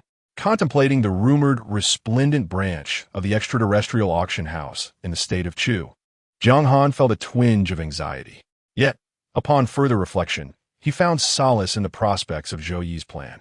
At this hour, the formidable figures of the auction house were likely engaged in their own pursuits, and even if some remained, their strength would surely be lacking, their numbers limited. What realm of cultivation was Master Wu at? Golden Core, perhaps? If he infiltrated cautiously, waiting for the opportune moment to strike, success might still be within reach. Sigh. Let's hope this does not escalate into chaos. The 8-year-old Jiang Han furrowed his brow, exuding an air of concern. When a selection of the Nine-Dragon Jade drew attention and incited pursuit, the two were not within the Longhu Gang, but rather perched atop an unknown household's rooftop, observing the commotion while remaining poised to respond to any calls for aid from their comrades. Nevertheless, the young boy and those surrounding him had undoubtedly glimpsed their faces. Should they choose to investigate diligently, they could ultimately trace their way back to the Longhu Gang. The troubles were unrelenting. Jiang Han's brow knitted further, his heart heavy with trepidation. He couldn't help but wonder, with Master Wu's intellect, he must have foreseen this predicament. How would he address it? Would he simply lead them all away? Dissolve the Longhu Gang? While he pondered these trivial matters, he suddenly felt the fierce wind and the swift motion come to an end. Jiang Han opened his eyes to behold a resplendent edifice. The word Celestial Auction House shimmered with ethereal light in the night, captivating his senses. Is it about to commence? Jiang Han clenched his fists, feeling an unexpected thrill within him. He silently summoned the meager amount of magical energy within him, ready to invoke the 9 dragons Jade to assist Zhou Yi. However, Zhou Yi did not hasten to act. After a brief pause, he opened his eyes and gently placed Jiang Han on the ground, taking his small hand as he walked towards the Celestial Auction House with an expression of calmness. Their footsteps were slow, as if they were deliberately waiting for something. At first, Jiang Han was puzzled, but he soon understood. In the span of just a few steps, as they reached the midpoint of the path, the once tranquil Celestial Auction House erupted into commotion. A formidable nascent soul cultivator, flanked by other remaining practitioners, flew out in haste towards the city's most significant opportunity. Almost all the powerful beings and elders who had come from afar were there, vying for a crucial treasure. The burly elder and the small child from the auction house were also present. Witnessing the sudden departure of these remaining forces, Jiang Han's mouth fell agape in disbelief. What has happened to them? As conflict and battle loomed imminent, why did these individuals suddenly leave? Zhou Yi's lips curled into a slight smile as he remarked, perhaps someone of great importance has perished, and they are busy attending to the body. This, of course, was his handiwork. During that brief moment of stillness, Zhou Yi had recalled the small child and his protectors, as well as the imposing elder. He then allocated their lifespans and unleashed a death curse upon them. Now, these individuals should be irrevocably deceased. Indeed, the death curse was astonishingly potent. With Zhou Yi's spiritual domain expanding to 10 meters, the interplay between the intent root technique and the death curse reached an almost monstrous level. He could now use the images of his enemies stored in his mind as a medium to kill from a distance. After eliminating those who pursued him, he had concealed himself in the shadows, quietly observing the small child in the sky, memorizing the child, his protectors, and the abruptly appearing burly elder. In an instant, he devised this cunning plan. Although he was the one who had caused their demise, outsiders were oblivious. To them, The burly elder and the small child had perished in the struggle for the treasure. His adversaries were those elders and ancient beings from other formidable factions, granting ample room for speculation. With so many powerful elders and ancient figures, one could easily imagine that someone possessed some inexplicable means to eliminate the burly elder and his companions from afar. Moreover, the individuals left behind in the celestial auction house, along with other outsiders, were entirely oblivious to the prior conflict and the matters concerning Zhou Yi and his associates. Wouldn't this effectively absolve them of suspicion and trouble? Wouldn't the blame fall upon others? In truth, the unfolding of events exceeded Zhou Yi's original plans in their fortuitousness. For when the formidable beings of the Yuanying stage arrived at the auction house, they chanced upon members of other sects and factions rifling through the corpses of their own fallen experts and young masters. This stain of blame was destined to remain indelible. A fierce battle erupted in the realm of opportunity. Meanwhile, Zhou Yi and Jiang Han found themselves dazzled within the treasure vault of the celestial auction house, their faces illuminated by genuine smiles. Chapter 65. The divine root. Zhou Yi produced a small vial and poured out 2 pills, swallowing one himself and extending the other to Jiang Han. This elixir, crafted from the essence of the wandering grass and other precious herbs, will obscure our traces. Without hesitation, Jiang Han accepted the pill and consumed it. With their final preparations complete, the two ventured forth into the celestial auction house without a moment's delay. "Stop! Who are you?" A voice boomed in inquiry. Before a response could be uttered, the questioner collapsed, lifeless upon the ground. The presence of a formidable nascent soul cultivator had stripped the auction house of most of its guards, leaving the few who remained significantly weakened. Nevertheless, Zhou Yi proceeded with caution. He enveloped himself and Jiang Han with his mental energy, rendering them undetectable to the guard's spiritual senses. Silently, he moved in the shadows, eliminating one guard after another. Initially, their actions went unnoticed, but as time passed, a sense of unease began to permeate the air. Xiao Lu, are you still there? Damn it, has everyone fallen asleep?" One guard, upon realizing the rapid reduction in numbers within the auction house, erupted into the air, his voice echoing throughout the premises. The remaining guards hurried to join him. "What is happening? Are we the only ones left?" After moments of silence, as no one else responded, a heavy dread settled upon them, intensifying their growing apprehension. "Damn it, it's an ambush!" Quickly, use the long-distance sound transmission talisman to inform the master. They shouted in panic, attempting to contact the recently departed nascent soul cultivator. But suddenly, all their actions ceased. Their strength and spiritual energy began to dissipate rapidly. What was happening? They wondered, feeling neither the sting of an attack nor the presence of an enemy. One by one, the guards widened their eyes in disbelief, reluctantly succumbing to the ground. After some time, once Zhou Yi confirmed that all within the auction house had been eliminated, he stepped out from the shadows with Jiang Han. The latter, displaying remarkable resourcefulness, scoured the auction house for various storage rings, bags, and treasures. Soon, he returned, laden with his findings. The treasures were tucked into his own storage ring, while the other rings were strung together with a cord and tied around his waist, along with the bags, presenting an image of opulence. In his hand, he clutched a peculiar seal and approached Zhou Yi, stating, "Master Wu, I found this strange object." It was taken from the highest-ranking golden core cultivator among them. He valued it highly, keeping at his waist, gripping it tightly until his last breath. Zhou Yi accepted the seal, a smile gracing his face as he remarked, "I believe I have an inkling of what this is." He guided Jiang Han through the celestial auction house, swiftly locating the entrance to the underground treasury. This place was fraught with traps and myriad formations. Without insider knowledge of the safe paths, it was nearly impossible to survive the passage. With no other options, Zhou Yi made several trips, dragging down the corpses outside to test the defenses. With the selfless assistance of the guards of the auction house, the two successfully navigated the treacherous route and arrived before the treasury door. The door was inscribed with formidable formations. Any rash attempt to touch or open it would activate the traps, summoning thunderous wrath to obliterate any intruder. Even those affiliated with the auction house lacked the authority to breach this entrance. Fortunately, before departing, the powerful nascent soul cultivator had left behind an item to unlock the door. Zhou Yi whistled, retrieving the seal from his possession and placing it into the deliberately crafted recess on the door. The two fit together seamlessly. The intricate patterns on the treasury door emitted radiant light, and soon it began to open slowly before them.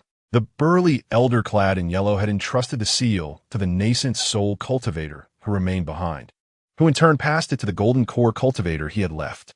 The intent was clear. Should any misfortune befall him during his expedition, the remaining members could at least secure the resources within the treasury for concealment. If they departed with the seal and encountered unforeseen calamities, leading to a coalition of other forces seeking to annihilate them, those left behind would be unable to escape with the treasury, thus rendering the hard-earned treasures and resources of the celestial auction house to their enemies. This was an unbearable prospect for them. Hence, before their departure, they left behind the seal and issued numerous instructions. Ironically, it inadvertently benefited Zhou Yi. Upon entering the underground treasury of the celestial auction house, the two were soon dazzled by the sheer abundance of resources. High-tier spirit treasures, elixirs, and techniques were piled high, seemingly limitless. Although the nascent soul cultivator Zhou Yi had previously slain possessed considerable wealth, sufficient to sustain the growth of the Longhu gang, they now appeared comparatively impoverished. Regrettably, those cultivators still outside the auction house likely held a trove of opportunities and treasures yet to be deposited into the treasury. And formidable figures like the burly elder would certainly carry their most prized possessions on their person, not entrusting them to the treasury. Faced with such plentiful benefits and resources, Jiang Han could not help but feel a stir of desire within him, succumbing to a sense of greed. Zhou Yi quickly issued a command. Let us proceed. Gather everything and leave nothing behind. After delegating the laborious tasks to Jiang Han, Zhou Yi then moved deeper into the treasury. Every cell in his body felt as though it were awakening anew, clamoring with hunger. With each step he took, his body thrummed with anticipation. He was certain that within this treasury lay numerous medicinal substances beneficial to him. Yet what captivated him the most was hidden deep within the treasury. Merely catching a faint whiff of the elusive fragrance of medicinal herbs ignited an overwhelming hunger within him as he greedily absorbed the delicate aroma that enveloped his surroundings. At last, Zhou Yi arrived at his destination, extending his trembling hand to gently lift the lid of the small jade cauldron before him. Inside there lay a diminutive root, pristine as jade, emanating an intoxicating glow. It appeared no larger than the tip of a pinky finger, likely a remnant of some plant's severed root. Yet, within this minuscule fragment resided unimaginable medicinal potency. Gazing at the tiny root, Zhou Yi's pupils dilated, his nostrils flared, and even his eternally steady heart began to race. The severed root of a divine herb? Chapter 66. A bounty of harvest. Zhou Yi cautiously placed the lid upon the vessel. Yet the excitement within him was nearly impossible to contain. He took several deep breaths to regain a semblance of composure. His gaze swept around, swiftly locating items of significance. Without hesitation, he opened a nearby box, revealing a handful of soil. As the box was unsealed, a crimson glow emanated from within, accompanied by the faint echoes of primordial roars. The soil's granules sparkled, resembling translucent blood diamonds that captivated the eye. This soil, imbued with divine blood, harbored immense sanctity, making it the supreme earth for cultivating divine herbs. Zhou Yi's eyes lit up without a moment's pause. He extracted the root of the divine herb from the jade cauldron and planted it into the sacred soil. He meticulously searched the surrounding area, lifting various lids and seals, until he finally discovered another valuable item, the diluted water from the spring of creation. Although it had been diluted and had lost some essence over the passage of time, it was still quite precious. Zhou Yi poured a portion of this water into the divine soil. The severed root was but one of the numerous roots of an entire divine herb. After being separated, it had found its way to an off-world auction house. And despite the passage of time, It remained as lustrous as jade, radiating an extraordinary vitality. This was truly a miracle of creation, as it sank into the sacred soil.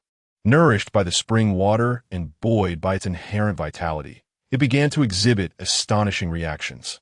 A wisp of thin purple mist ascended from the severed root, which Zhou Yi inhaled deeply. The divine herb's severed root grew increasingly radiant, emitting a faint luminescence, as if it were undergoing a rebirth. Zhou Yi felt a surge of joy. It had truly succeeded. He searched around and soon discovered a peculiar broken bowl. Dark and chipped at one corner, it resembled a tool often employed by beggars on the streets. Yet, the fact that this broken bowl had been collected by the off-world auction house, placed beside the divine herb's severed root, indicated its extraordinary nature. Zhou Yi picked up the bowl and scrutinized it for a moment, quickly recognizing its uniqueness. Remarkably, he could summon and utilize this bowl with his spiritual energy. This was astounding, given that his spiritual energy was entirely incompatible with the mainstream cultivation systems of the present. To use items like storage rings, he would have to re-practice with his spiritual energy.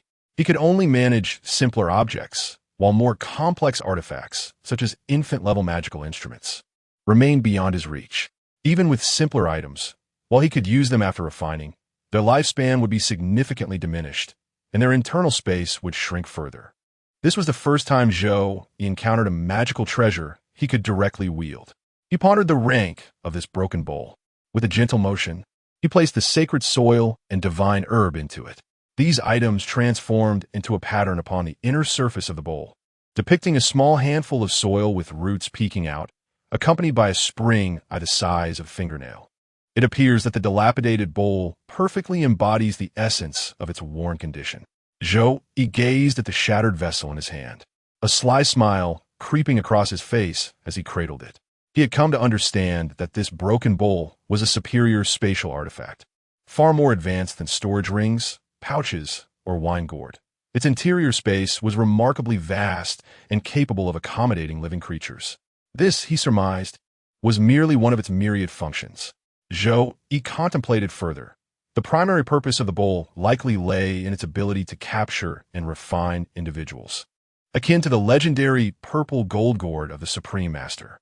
At that moment, Jiang Han approached Zhou Yi, somewhat awkwardly confessing, "Master Wu, I have filled my storage ring, yet I have managed to store less than a ninth of its capacity." Jiang Han, being merely at the first level of qi refinement, possessed a rather limited storage space. Though he had several storage rings and pouches, they were not his own, and unlocking or utilizing them would require the expertise of a professional, or an extensive amount of time, both of which were in short supply for them at present. Had he come to Zhou Yi a few moments earlier with this concern, the latter might have furrowed his brow, but the situation had shifted. With a calm smile, Zhou Yi summoned the broken bowl and swiftly absorbed the mountain of resources from the treasury.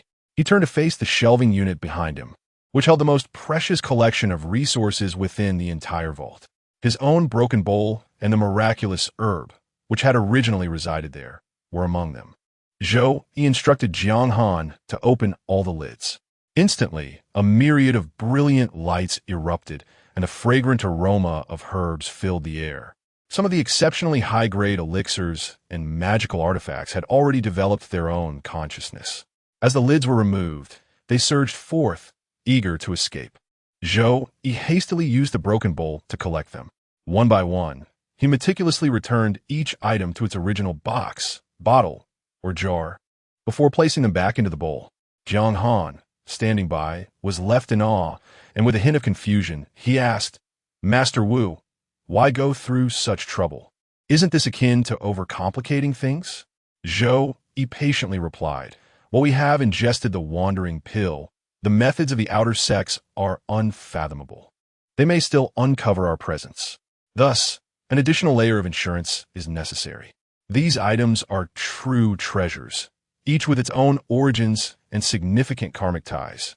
By muddling the causality here with these treasures, even the most formidable outer sex would find it a daunting task to unravel the complexities of these connections. And in doing so, they would expend considerable time and resources if they could achieve it at all." "Oh," Jiang Han nodded, quietly noting this clever tactic for mischief. After thoroughly cleansing the area, the two clapped their hands together and departed from the celestial auction house. Meanwhile, outside, a lively scene unfolded. The formidable figures, who had been unjustly accused in the grand opportunity, observed the chaos within the auction house as its patrons frantically sought to obliterate their juniors. Unable to remain passive any longer, they swiftly took action to intervene. In an instant of negligence, the precious tripod, once tightly clutched and fiercely contested by them, transformed into a radiant azure light and plunged into the depths of the earth, vanishing without a trace. This is disastrous. The tripod has departed along the subterranean veins, and with the labyrinthine pathways, we are unable to ascertain its exact direction of exit, rendering it irretrievable. One by one, the ancient beings cried out, their faces etched with anguish and regret, a stark contrast to their furious expressions. Chapter 67. The misunderstanding deepens. The blame grows heavier with a mere wave of their hands. These formidable beings rescued their junior, drawing him close to their side. Their expressions were grim, their gazes filled with fury directed at the nascent soul cultivator from the distant auction house. The latter, shaken by the overwhelming pressure of the divine transformation experts, finally recalled the gravity of his situation and the identities of those he faced, silently regretting his earlier impulsiveness. Yet, upon seeing the lifeless bodies of the burly elder and the young boy, his eyes blazed with renewed rage, tears of fury spilling forth. He fell to the ground beside the boy's corpse, weeping bitterly. "Young master, oh young master, how could you leave us so soon? You are still so young, with prodigious talent and a future filled with boundless promise." His lamentations were heart-wrenching, akin to the mournful cries of crows over a desolate grave, further darkening the already somber countenance of the divine transformation experts present. Enough. At last, someone could no longer contain their ire, barking in response. "I have yet to settle the matter of the fleeing treasure vessel with you, yet you dare to heap blame upon us." He declared firmly, "Let it be known, the death of your friend Gu has nothing to do with me. However, the escape of the treasure vessel is inextricably linked to your auction house. This reckoning will come to pass." With that, he scoffed derisively and prepared to depart with his junior, seeking other opportunities elsewhere. Yet, the nascent soul cultivator from the auction house was relentless, his voice now a piercing wail, eyes brimming with blood. Completely bereft of rationality, he was overwhelmed by the scene before him and his own indignation, unable to restrain his fury as he shouted, "Indeed, this debt must be settled." His gaze swept across the faces of the many cultivators and onlookers. Teeth clenched, he enunciated each word with venom. "My auction house is not to be trifled with. All grievances and blood feuds must be accounted for. Those who have acted must pay the price for their deeds." This proclamation only deepened the frowns of the audience. Some felt their displeasure morphing into murderous intent. Yet others, reluctant to fully sever ties and equally aggrieved, interjected, "Dear friend, as for the others, I cannot speak for them. But I assure you, the death of friend Gu bears no relation to me. We were indeed contending for the treasure vessel, but it was never to the extent of life and death. Following the unfortunate incident that befell friend Gu, we admit our failure to maintain discipline, which led our juniors and disciples to entertain greedy thoughts, even attempting to seize friend Gu's remains and life savings. For this, we sincerely apologize and are willing to compensate his descendants in the future. We only hope you can convey this to the higher-ups of your auction house, urging them to deliberate carefully and not implicate the innocent. In my view, the death of Taoist Gu is rife with suspicion. He had believed that his gentle words would alleviate the tensions and discord, yet he was met with unanticipated aggression. The nascent soul cultivator from the extraterrestrial auction house shouted in frustration, "Why are you so anxious? I haven't even mentioned your name." The previously mild-mannered transformation god cultivator was taken aback, replying, "Why would I be anxious? I simply wish to prevent any conflict that could result in fatalities. Stop feigning innocence." The nascent soul cultivator from the extraterrestrial auction house retorted angrily, "If you cherish peace and detest bloodshed so much, what were you doing when Boss Gu and the young master met their demise? Hypocrisy. If you were truly innocent, why the sudden urge to defend yourself? I suspect you are the murderer.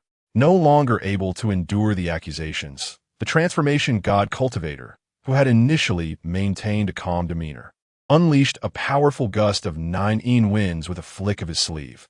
This tempest obliterated the incessantly jumping nascent soul cultivator and his accompanying guards, reducing them to mere bones. Ultimately, even the bones were turned to ashes swept away by the gale, along with the bodies of the other cultivators from the extraterrestrial auction house. Only the corpulent elder's body remained relatively intact, though his skin bore significant damage. Seeking death, the transformation god cultivator waved his hand, his expression dark and displeased. As a transformation god, my willingness to converse amiably with you, even yielding somewhat in my words, reflects my own cultivation. Yet you dare to push your luck, shouting and publicly defaming me. That is a path to your own demise. Even if this matter reaches the higher-ups of the extraterrestrial auction house, I stand on the side of justice. What can they do? The other transformation god cultivators in the city admired his decisiveness, exchanging glances that conveyed a mixture of evasion and suspicion. They regarded one another with doubt, each suspecting the others of being the true culprit behind the elder's demise. Indeed, Taoist Gu's death was shrouded in mystery. The murderer must be among them. I must tread carefully, lest I fall prey to that killer. If they could slay Taoist Gu, they could easily do the same to me. It is a pity that if the people from the extraterrestrial auction house were not so overbearing and rude, I would have been willing to leverage their resources to uncover the true murderer. A flurry of thoughts raced through their minds, and the transformation god cultivators began to regard one another with increasing caution and wariness. After a brief exchange of forced laughter and awkward conversation, they almost simultaneously took to the skies, each heading in a different direction. During such times, proximity to others could easily arouse suspicion and provoke a unified assault against them. They began to seize greater opportunities, lamenting the treasure that had slipped away. Gradually, the realization dawned upon them.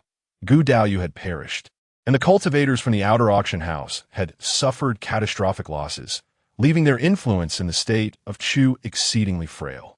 Was this not the opportune moment to reap the rewards of autumn? Once this thought emerged, it became impossible to suppress. The realm of cultivation is a ruthless domain. The moment one displays a semblance of weakness, they are beset by ravenous wolves, swiftly becoming a target of collective animosity. The wild and untamed lands of the state of Chu were indeed too savage. The rogue cultivators here were remarkably fierce, daring even to assault the outer auction house. A venerable transformation god sighed softly in contemplation. His disciples and successors swiftly discerned the underlying meaning, exchanged knowing smiles, and promptly turned to depart. They donned the attire of rogue cultivators to obscure their identities and hastened towards the outer auction house. Upon arrival, they discovered that others had similarly congregated, reuniting once more. Ah, these individuals are truly cunning. Everyone inwardly cursed, yet outwardly no conflict arose. They surged into the outer auction house, only to find it devoid of any treasures or inhabitants. The inhabitants of the outer auction house were indeed crafty, having fled with remarkable swiftness. The cultivators, initially hopeful of profiting from the venture, felt disheartened, preparing to exit. Suddenly, a powerful spatial fluctuation rippled through the air, causing them to turn in alarm. They beheld the spatial altar of the outer auction house, marred by countless fissures, emanating a formidable pressure. Something colossal was approaching. The crowd exchanged horrified glances, ready to flee, yet found themselves utterly immobilized, their bodies betraying them, leaving them frozen in place. A formidable being from the outer auction house had traversed the spatial altar to arrive at this location.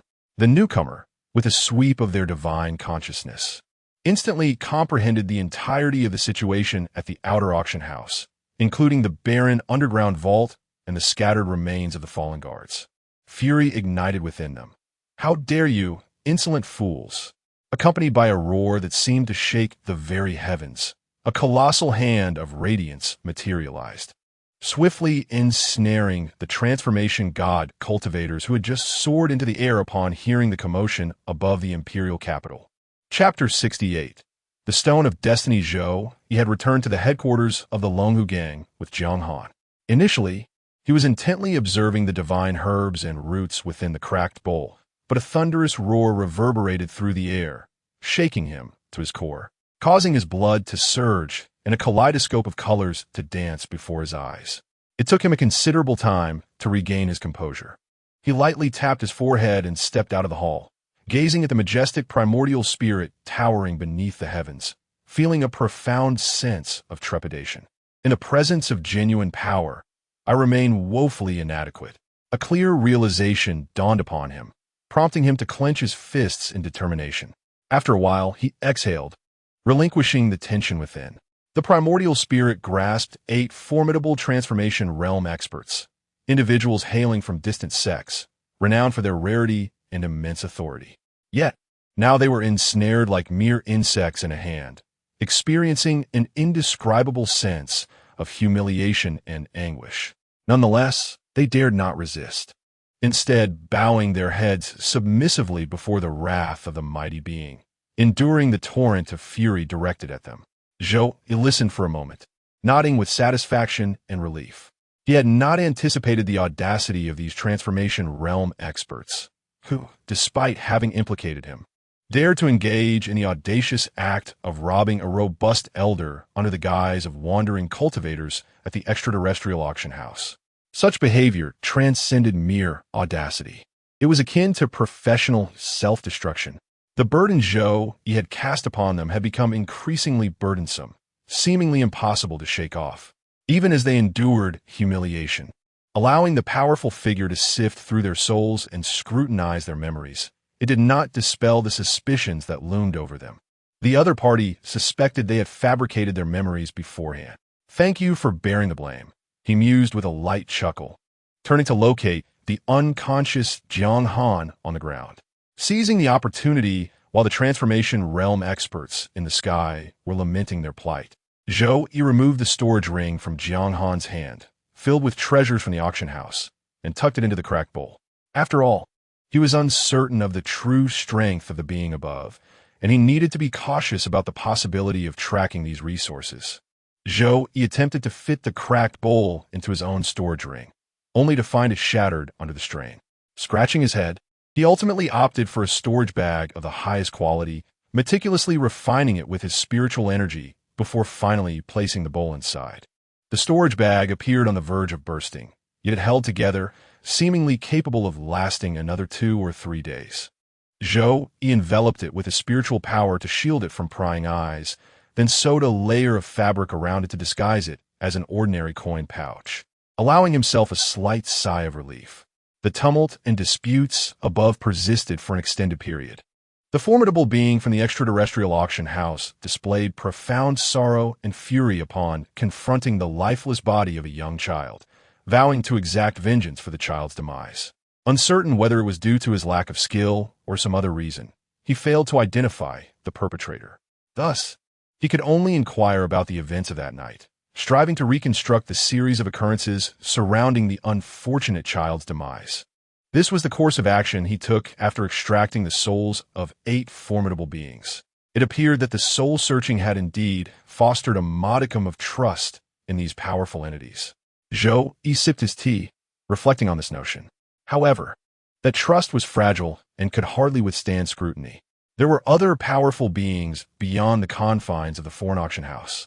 In order to conduct his investigation without external interference, the formidable presence from the auction house had forcefully shattered the spatial altars employed by other factions for information gathering and remote arrival upon arrival, allowing him to wield considerable influence in the imperial capital for an extended period.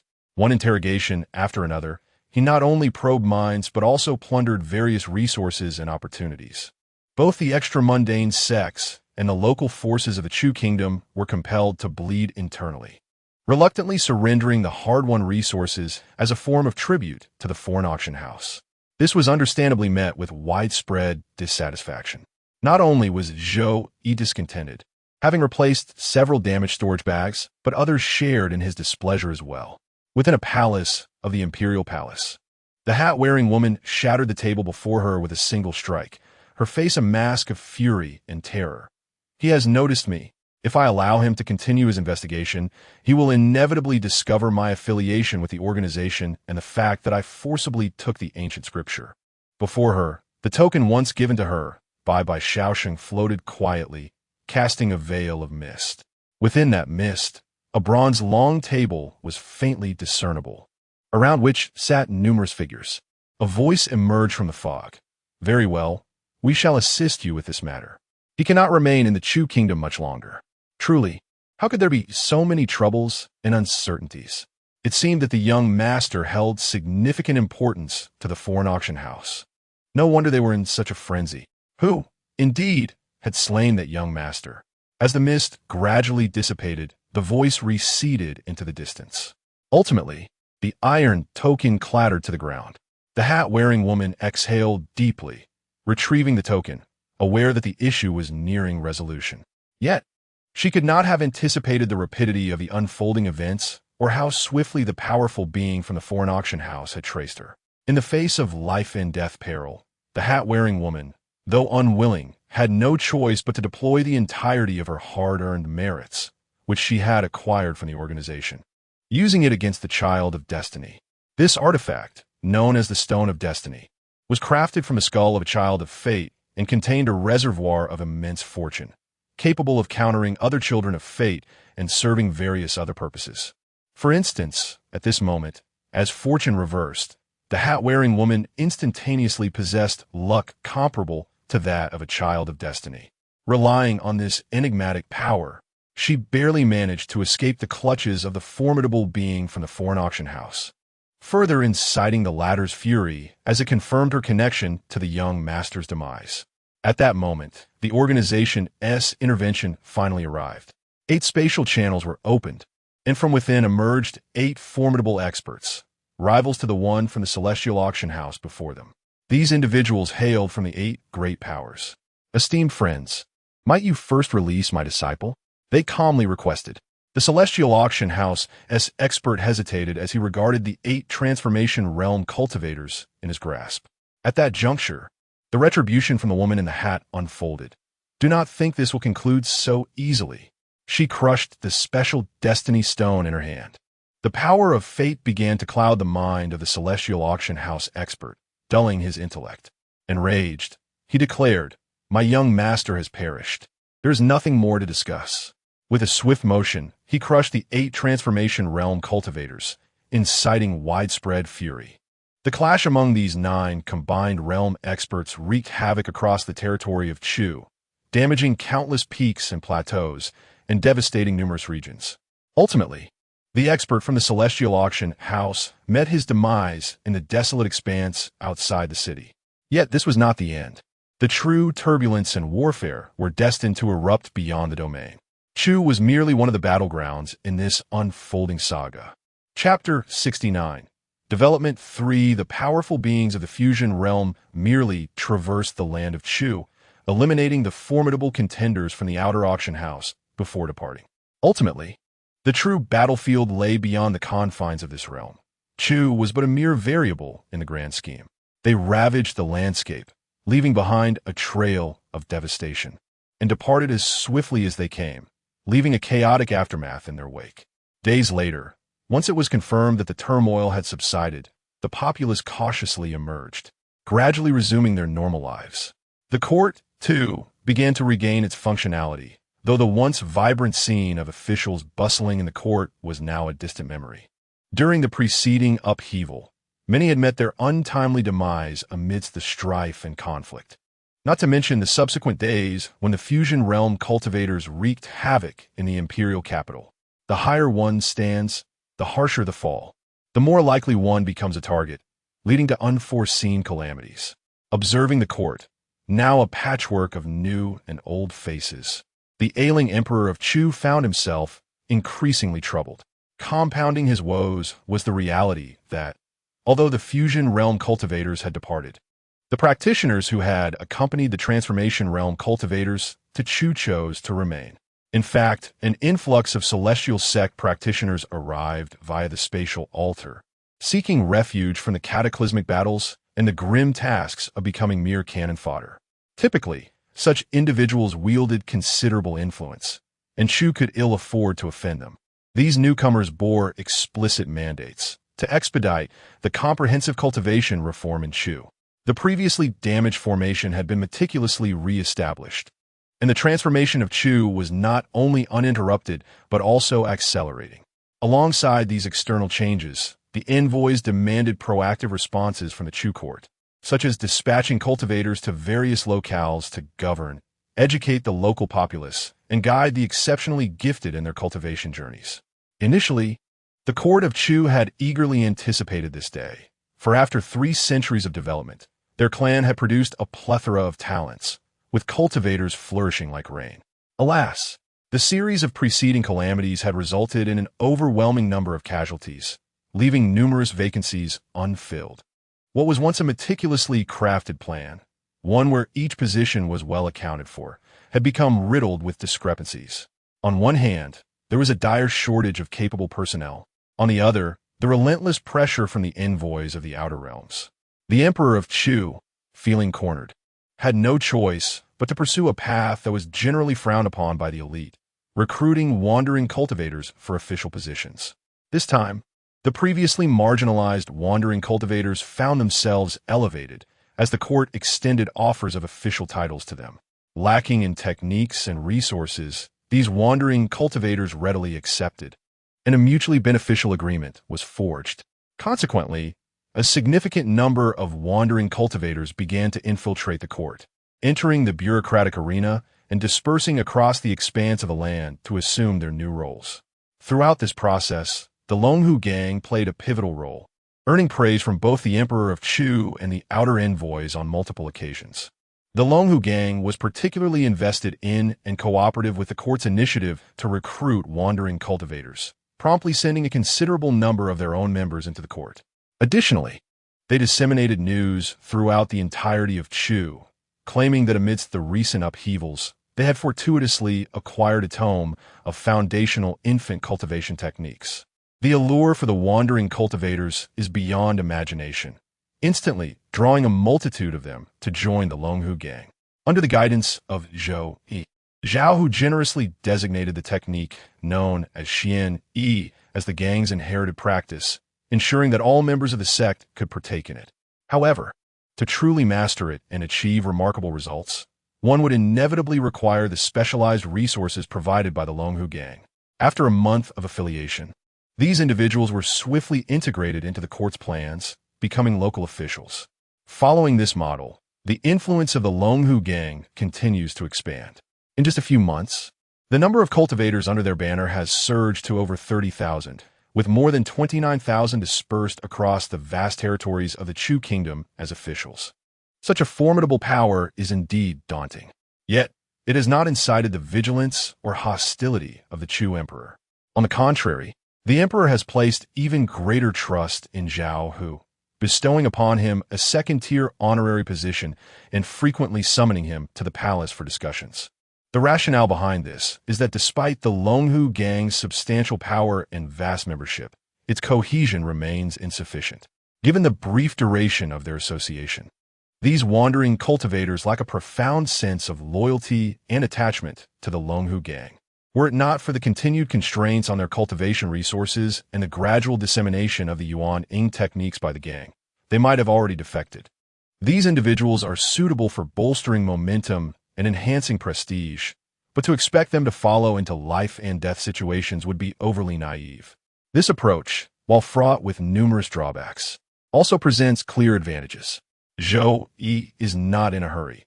He has never intended to rely on these wandering cultivators. The true future of the Longhu gang lies in the recruitment of exceptionally talented young individuals from the streets. Once these recruits mature, a gradual transformation will occur, ultimately evolving the Longhu gang from a superficially robust entity into a formidable powerhouse. Furthermore, the Longhu gang is actively generating its own resources. The recent recruitment of wandering cultivators has brought in several specialized talents, such as alchemists, with the various legacies and spiritual herbs provided by the Longhu gang.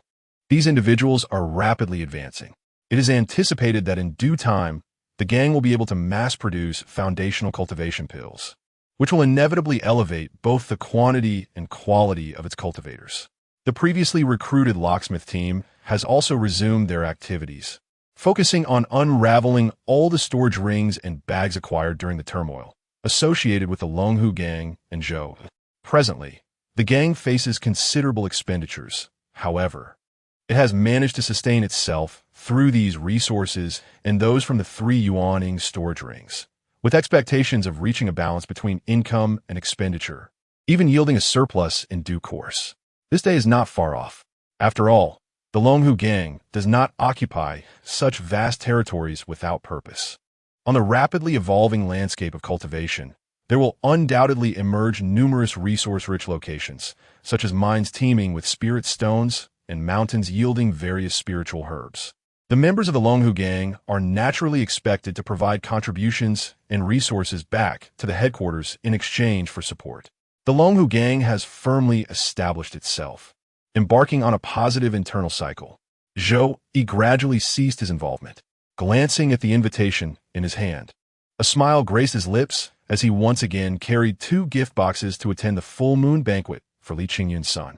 At the banquet, he encountered Li Qingyun's father-in-law. The aura of authority seemed to rejuvenate the 200-year-old gentleman, who now appeared remarkably youthful.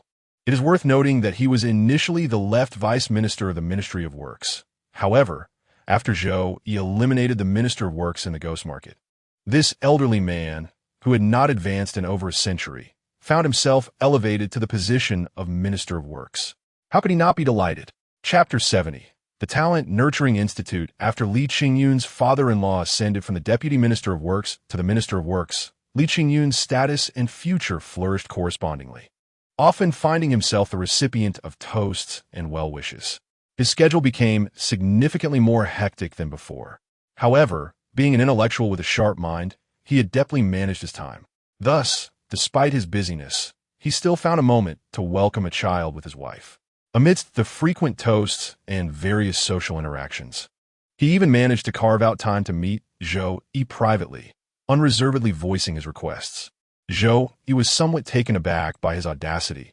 Did you not strive to distance yourself from me previously? What has prompted this sudden appetite for more? Because I have come to a realization, Li Qingyun sighed softly. The individuals surrounding me, whether loyal or merely investing, all seek to gain something in return. They're no different from you. If I can accept them, I can certainly accept the resources you offer. After all, it is merely a channel. Why not utilize it? Moreover, the recent upheaval has made it clear to me that in this world, strength is paramount. Everything else pales in comparison. Seeing the dejected expression on Li Qingyun's face, Zhou Yi nodded in understanding. Days later, the two met once more, and Zhou Yi provided Li Qingyun with everything he requested. Among the items was a longevity pill with a century-long efficacy and various resources to aid in the cultivation of fire attribute techniques, all that Li Qingyun desired. He accepted the storage bag without uttering a word and departed. Upon returning to his residence, he entered a dimly lit room. The oil lamp flickered to life, casting a yellowish glow on a gaunt figure lying on the bed. A pungent odor mingled with the scent of herbs filled the air, evoking discomfort. Yet, Li Qingyun remained unfazed. He produced the longevity pill acquired from Zhou Yi and gently placed it in the mouth of the emaciated figure, using his own magical energy to dissolve it. A miracle unfolded. The once dying figure began regaining vitality at an astonishing pace. Within minutes, he awakened, feeling the renewed vigor coursing through his body. Gazing at Li Qingyun before him, he could not help but sigh softly. "Qingyun, you need not go to such lengths. What price have you paid for this?" "Master," Li Qingyun exclaimed with fervor, resolutely stating, "I understand you have long resigned yourself to death, but at the very least, allow me to clear your name before you depart, if you would." The gaunt figure let out a long sigh, choosing silence thereafter. In the absence of significant events, time flew swiftly, and 8 years had passed in the blink of an eye. Zhou Yi's spiritual domain had expanded to 30 meters. This was not solely due to his diligent practice over the past 8 years. He had also benefited from the bounties of the treasury's resources, which included numerous pills and elixirs that could elevate him further. Others, too, had reaped the rewards. Zhao Hu, the most gifted among the 5 locksmiths, has already begun preparing to ascend to the Golden Core realm. Jiang Han's foundation has been meticulously honed, and he is ready to establish his foundation. Jiang Han, do you dare accept my challenge?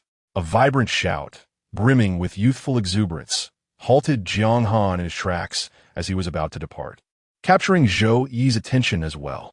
Zhou Yi shifted his gaze toward the arena below. There stood Jiang Han, turning around with an expression of exasperation to face the boy, who was merely a year younger than him, and said, "Sun Jie, your talent and cultivation are indeed remarkable, allowing you to stand out among your peers. You are undoubtedly a genius, but there is no need for comparison with me." The youth named Sun Jie exuded an aura of vitality and fearlessness. He smirked and retorted, "We are both the next generation and the future of the Longhu gang.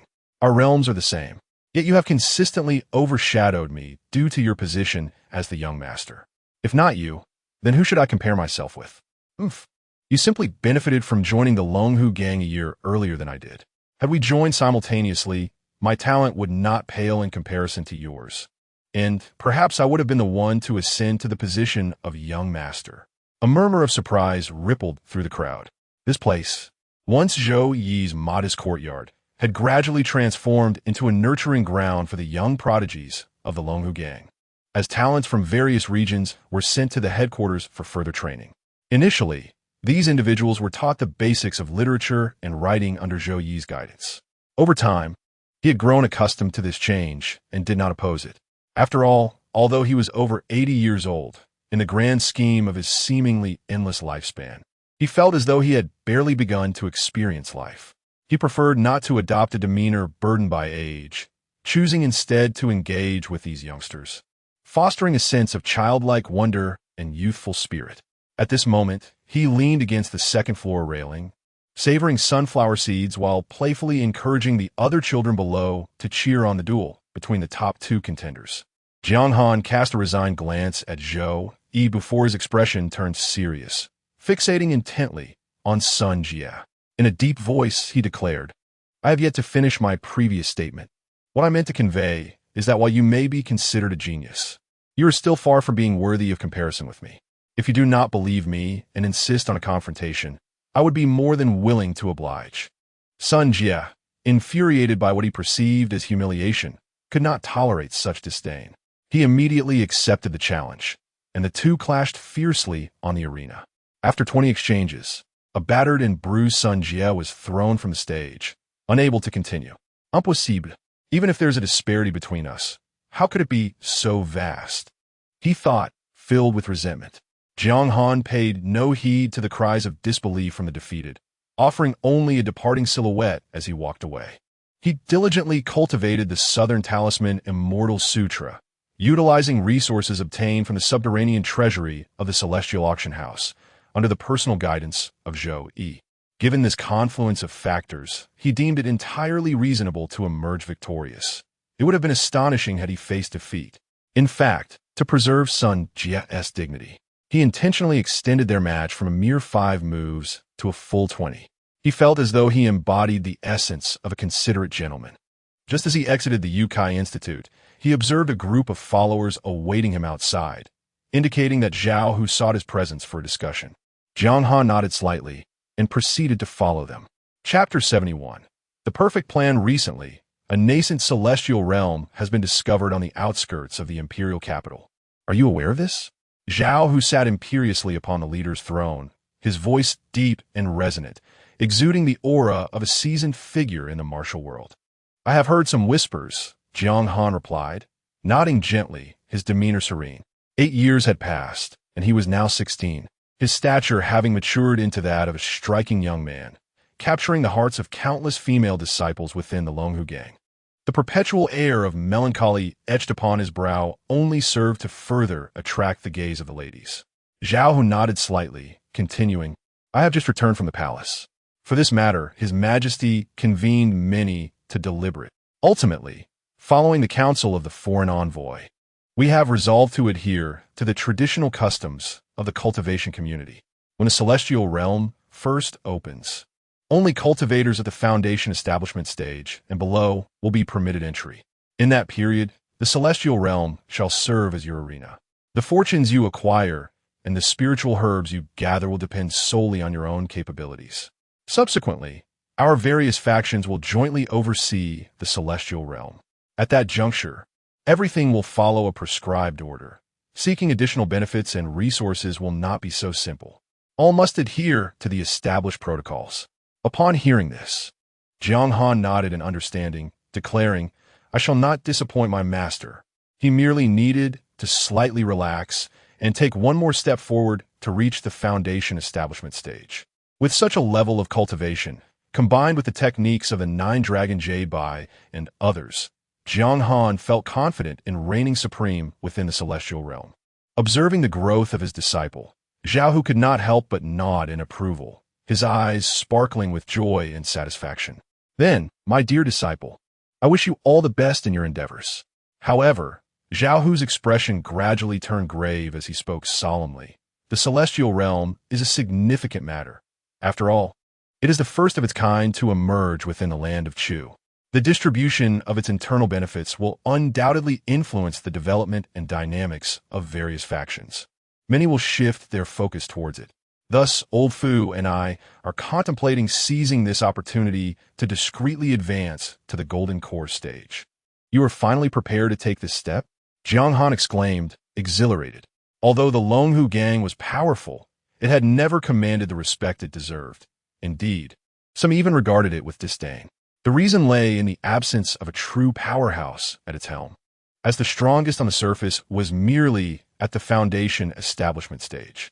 As the leader, Zhao Hu had always been under intense scrutiny from various factions. One could imagine that should he attempt to break through to the Golden Core stage, it would inevitably incite a storm of bloodshed and chaos. Thus, despite having made all necessary preparations, he had long hesitated. Now, he had finally resolved to act. The master and disciple deliberated for a while longer before Zhao, who retreated to seclusion. Jiang Han began to make a conspicuous appearance in the imperial capital, preparing for the impending contest within the celestial realm a few days hence, drawing attention from all quarters to shield his master Zhao Hu's breakthrough. As before, his brilliance overshadowed those beneath him, especially the second in command. As the second son, Sun Jie silently departed from the Longhu gang after regaining his vitality. He stepped outside, unnoticed by anyone, as all discussions revolved around the young master, Jiang Han. This incited a fierce resentment within him, causing him to bite his lip in agitation. Being a proud individual, particularly at the tender age of 15 or 16, when self-esteem is most fragile, he felt utterly trampled and humiliated. How could he possibly endure such indignation? Wandering through the imperial city, he eventually found himself standing before a humble dwelling. He pushed open the door and entered. Inside the dimly lit room, a woman wearing a conical hat sat serenely on a mat, exhibiting an unsettling calmness upon his arrival. Coldly, she inquired, "Have you already fought?" "Yes, master, I was defeated," Sun Jie confessed, his voice thick with sorrow, teetering on the brink of tears. However, the woman in the hat did not seem like the type to offer gentle comfort. She was stern. Observing his dismay, she chastised him sharply. "I never expected you to suppress or even eliminate Jiang Han. You are merely a pawn in my game. Do you understand? A pawn does not require excessive emotions, for they cloud your judgment and diminish your chances of success. Cast aside these superfluous feelings." Her harsh reprimand deepened Sun Jie's anguish. The lack of recognition and approval from his true master fueled his obsession with challenging Jiang Han. Yet, he managed to wipe away his tears. Gradually, the woman's tone softened. "From your encounter with Jiang Han, have you disowned his strength?" Sun Jie lowered his head in resignation. "No, after the actual confrontation, I realized how unfathomable he truly is. I did not grasp his abilities. Rather, he discerned mine with clarity." "Useless," the woman assessed without mercy. Sun Jie was plunged into further despair, compounded by her next words. "Fortunately, I have always anticipated this outcome and never relied solely on you to execute my plans. You are merely a contingency. Should a direct confrontation falter, you will be tasked with backstabbing Jiang Han to eliminate him." He struggled to hold back his tears, forcing himself not to cry. At this juncture, the woman finally divulged her true scheme, her voice tinged with pride. In a few days, the contest in the cave world will gather the most exceptional talents from all factions in the Imperial City. Additionally, there will be their attendants, disciples, and even some despondent old-timers who have chosen to sever their realms to participate. These individuals are primarily my assets. Her words struck Sun Jie like a thunderbolt, leaving him momentarily unsteady. All of them are your people? He echoed, unable to suppress his astonishment. Such a statement, of course, would be hard for you to believe. Even I find it difficult to accept. The voice of the woman in the hat faltered slightly before she continued. They cannot be considered my people. Yet in the matter of eliminating Jiang Han, they have aligned themselves with me. I expended considerable effort to win them over, assigning them a singular task, to seize the opportunity to take Jiang Han's life. These individuals are all exceptional talents, endowed with considerable fortune. With their relentless assaults, even in the absence of the Destiny Stone, I can still shatter Jiang Han's adverse luck. The woman in the hat grew increasingly animated as she spoke. Even if we were to take 1,000 steps back, if so many cannot bring down a single Jiang Han, there remains the possibility of you delivering a surprise attack. Observing the woman in the hat, who appeared almost delirious with excitement, Sun Jie could not help but draw in a sharp breath and inquired, "Master, while Jiang Han holds great promise for the future, he has yet to establish his foundation. In comparison to you, he is merely a weakling. Why not take matters into your own hands instead of going through such convoluted means and expending so much effort? What has Jiang Han done to incur your wrath so deeply that his death is imperative?" In response to her disciple's question, the woman in the hat spoke with a melancholic tone. "There is no other choice. I harbor a deep-seated blood feud with him. If I do not slay him, my heart shall remain in turmoil." Her answer, though brief, left Sun Jie utterly stunned and speechless. He could scarcely fathom that someone of Jiang Han's age and capability could annihilate the entire family of his master. Was the timeline not somewhat inconsistent? He, of course, was oblivious to the intricacies of their relationship and the underlying truth, for the woman in the hat had concealed vital information from him. Indeed, a blood feud existed between her and Jiang Han, but it was she who had brought ruin upon Jiang Han's entire family. Chapter 72. Reflections by the Lakeside. In the blink of an eye, the day for the opening of the Cave Heaven world had arrived. Various factions gathered in a small valley, 300 miles outside the imperial capital. Within this valley lay a tranquil lake, its waters refracting sunlight and weaving a delicate seam in the air. Distinguished figures exchanged courteous greetings and engaged in lively discussions. Young heroes, brimming with vigor, stood with arms crossed, casting proud glances at their peers. Surprisingly, even some elderly individuals, bearing the weight of years, had come to partake in the event. Among them were those who, despite their age, had yet to establish their foundations, deemed failures by many. Conversely, some had willingly severed their cultivation, suppressing their realms, solely to enter the Cave Heaven world as loyal guardians for their young masters. At that moment, the lakeside was a vibrant emlang of characters. Within the ranks of the Dragon and Tiger gang, Zhou Yi stood with arms crossed, stifling a yawn, his demeanor somewhat lethargic as he surveyed the scene before him. Beside him, Jiang Han was poised and ready, his gaze radiant as if two miniature suns resided within his eyes. Behind him were other young prodigies from the Dragon and Tiger gang, all eager and wide-eyed, each exhibiting the peak of their chi refinement stage. For true geniuses, establishing a foundation was merely a trivial task, requiring little effort. However, for ordinary individuals, it represented a critical juncture between life and death. Failure could lead to severe injury or even death. The success rate for foundation establishment was, in truth, rather low. In such circumstances, external factors became paramount. The Cave Heaven world was truly extraordinary, said to be a creation of the heavenly Tao itself. Jiang Han, fulfilling his duty as the senior brother, imparted knowledge to his younger disciples.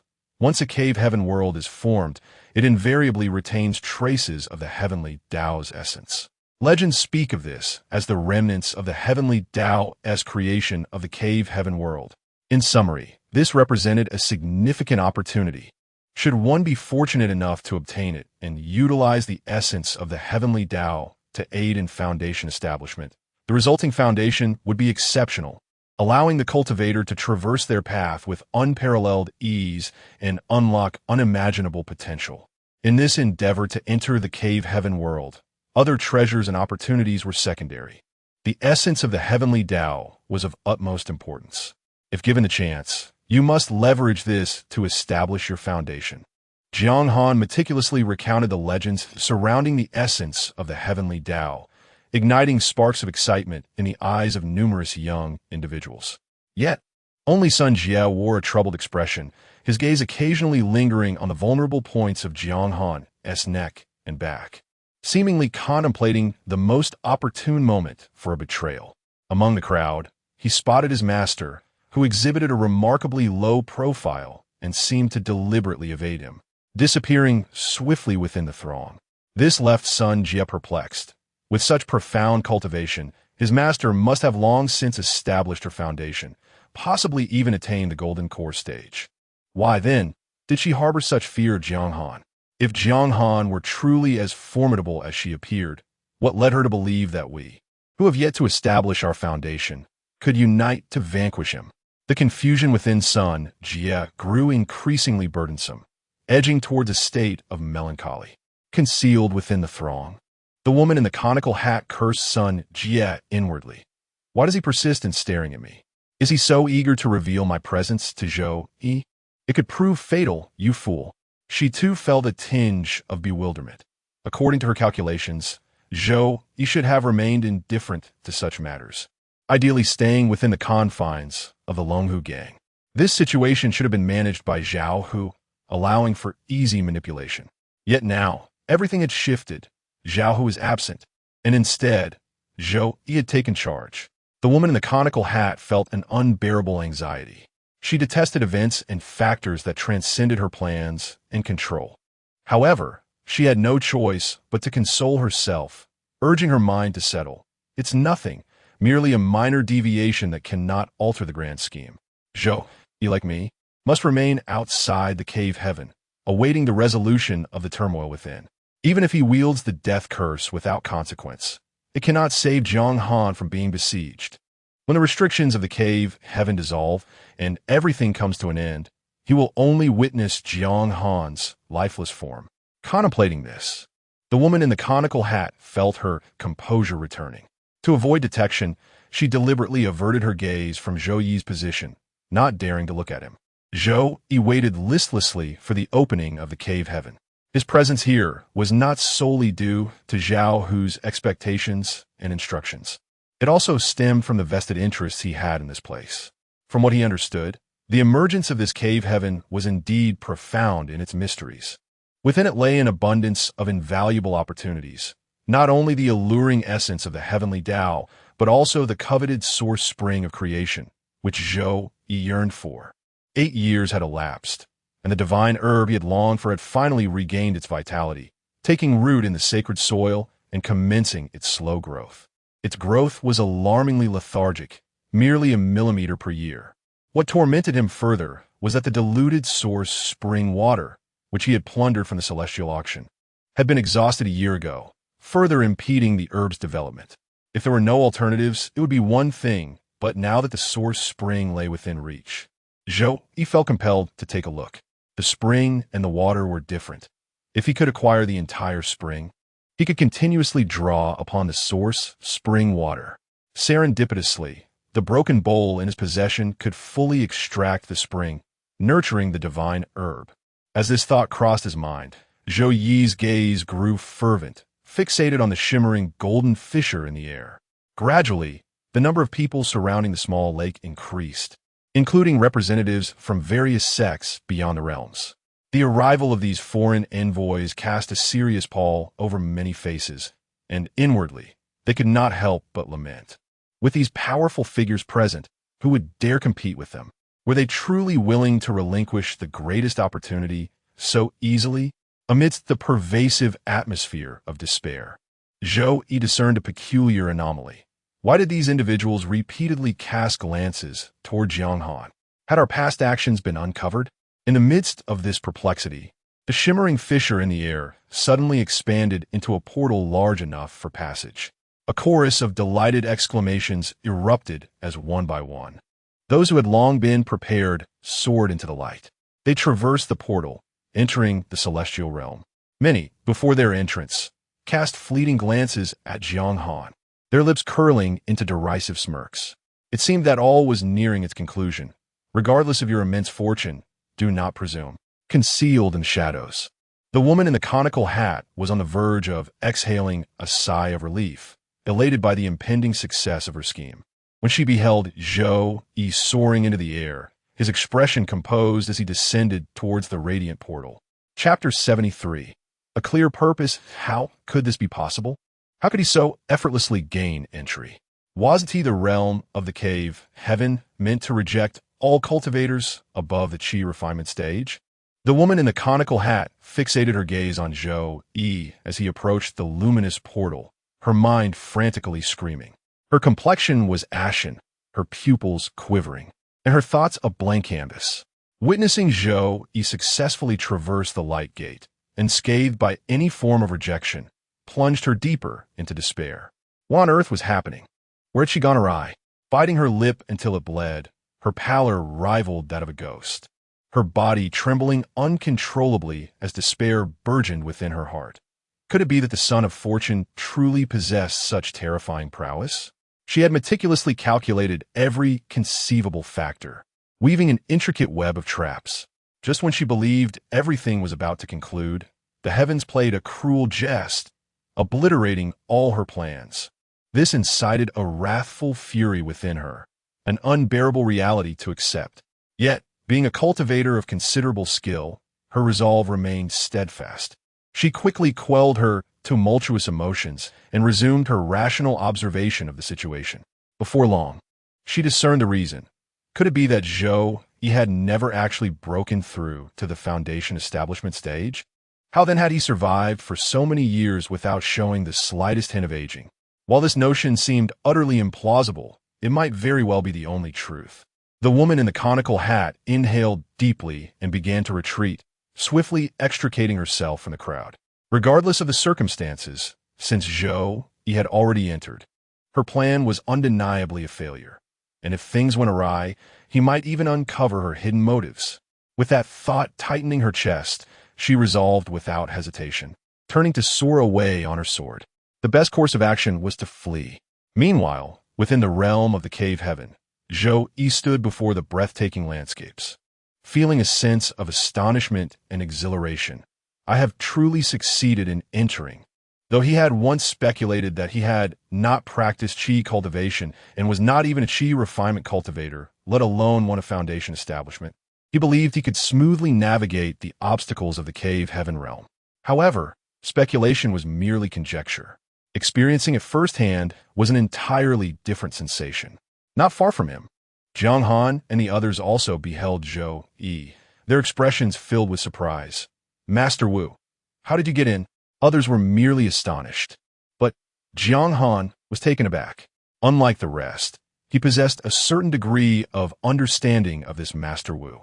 This was a figure capable of dispatching even the most formidable of spirit transformation cultivators with ease. How could such a being possibly pass through the cave heaven's scrutiny and enter? What were they to do now? Wasn't this a stage for their youthful prodigies to clash? How could such a monstrous entity infiltrate their midst? Initially, a wave of anxiety washed over Jiang Han, but he suddenly recalled, wait, Master Wu is one of us.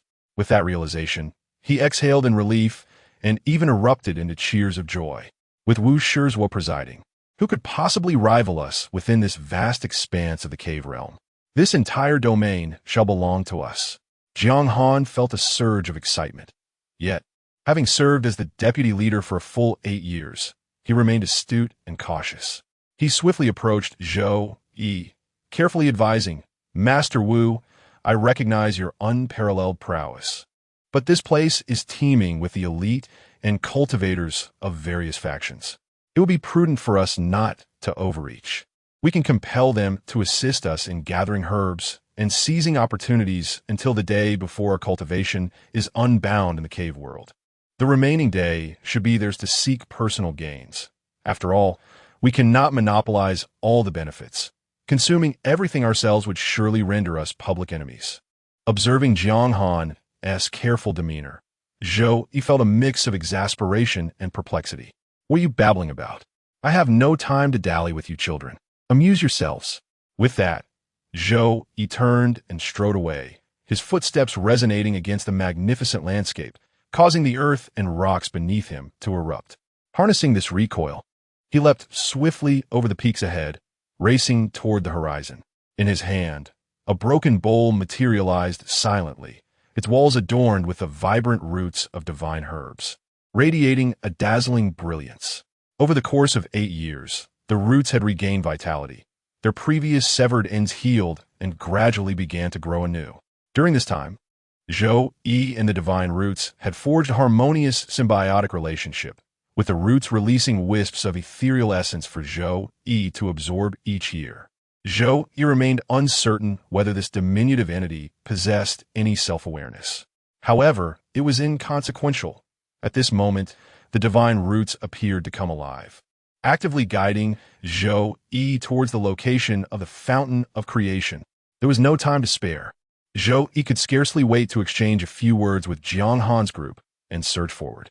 Watching Zhou Yi's hasty departure, Jiang Han gaped, bewildered and frustrated. What does this mean? You infiltrated here to dominate the cave realm, yet you leave by yourself? As Jiang Han pondered this mystery, a chilling intent of murder suddenly enveloped him. He turned, startled, only to realize he had been encircled by other elite figures and factions. A robust youth, muscles rippling with strength, cracked his neck and approached with a menacing smile, unabashedly exuding murderous intent towards Jiang Han. You are Jiang Han, the deputy leader of the Longhu gang? Reacting instinctively, Jiang Han's brow furrowed. He was not the only one radiating hostility. Others merely sneered from a distance, while some lurked in the shadows, unsettling his mind and poised to deliver a lethal strike. The forces surrounding him, subtly sealing off his escape routes, were clearly no mere coincidence. Jiang Han found himself in a rather precarious situation. With so many people gathered, could it be that they were all here to kill him? How could that possibly be? Both he and the Longhu gang had always adhered to the principle of treating others with kindness. Had they truly offended so many? The thought struck him as utterly absurd. Steeling himself, he clasped his hands together in a gesture of respect and bowed to the four corners of the world, proclaiming loudly, I am indeed Jiang Han, the young master of the Longhu gang. I am at a loss as to where I have wronged you all, leading to this unfortunate predicament. Might there be some misunderstanding? Shall we not sit down and resolve this? Sit down, you wretch. Someone could no longer contain themselves and charged forward, fists flying. Others quickly followed suit. In an instant, the air was filled with dazzling lights and formidable waves of magic. The combined might of so many could easily erase a mountain from existence, let alone a mere mortal. Chapter 74. The Art of Symbols. A resounding roar echoed as the 9 dragons soared majestically, enveloping Jiang Han and his fellow disciples in a protective embrace. The 9 dragon jade bai, this divine artifact. I recall that this jade bai was initially reserved by the young master from the auction house beyond the heavens. How did it come to be here? Even after the young master's demise, this treasure should have fallen into the hands of other disciples from external sects or been reclaimed by the auction house's personnel. How could it possibly end up in the possession of a mere deputy leader of a gang? The assailants surrounding Jiang Han gasped in astonishment. They had just unleashed a cataclysmic blow powerful enough to obliterate all cultivators below the foundational realm. Even a genuine foundational cultivator would have turned pale and sustained serious injuries under such a collective assault. Yet, Jiang Han merely appeared slightly pale, his internal energy completely drained, while he and his companions remained unscathed. This was all due to his invocation of the 9 dragon jade bai. I understand now. The demise of the young master is indeed connected to your Longhu gang. Among the crowd were disciples of the Qi refinement stage from external sects, who exclaimed loudly, feeling they had unearthed a significant truth. Their bodies trembled with excitement, their faces flushed, and with unwavering resolve, They activated their most potent artifacts to strike at Jiang Han. If they could capture him, seizing both the man and the evidence, they might quell the greatest turmoil within the cultivation world.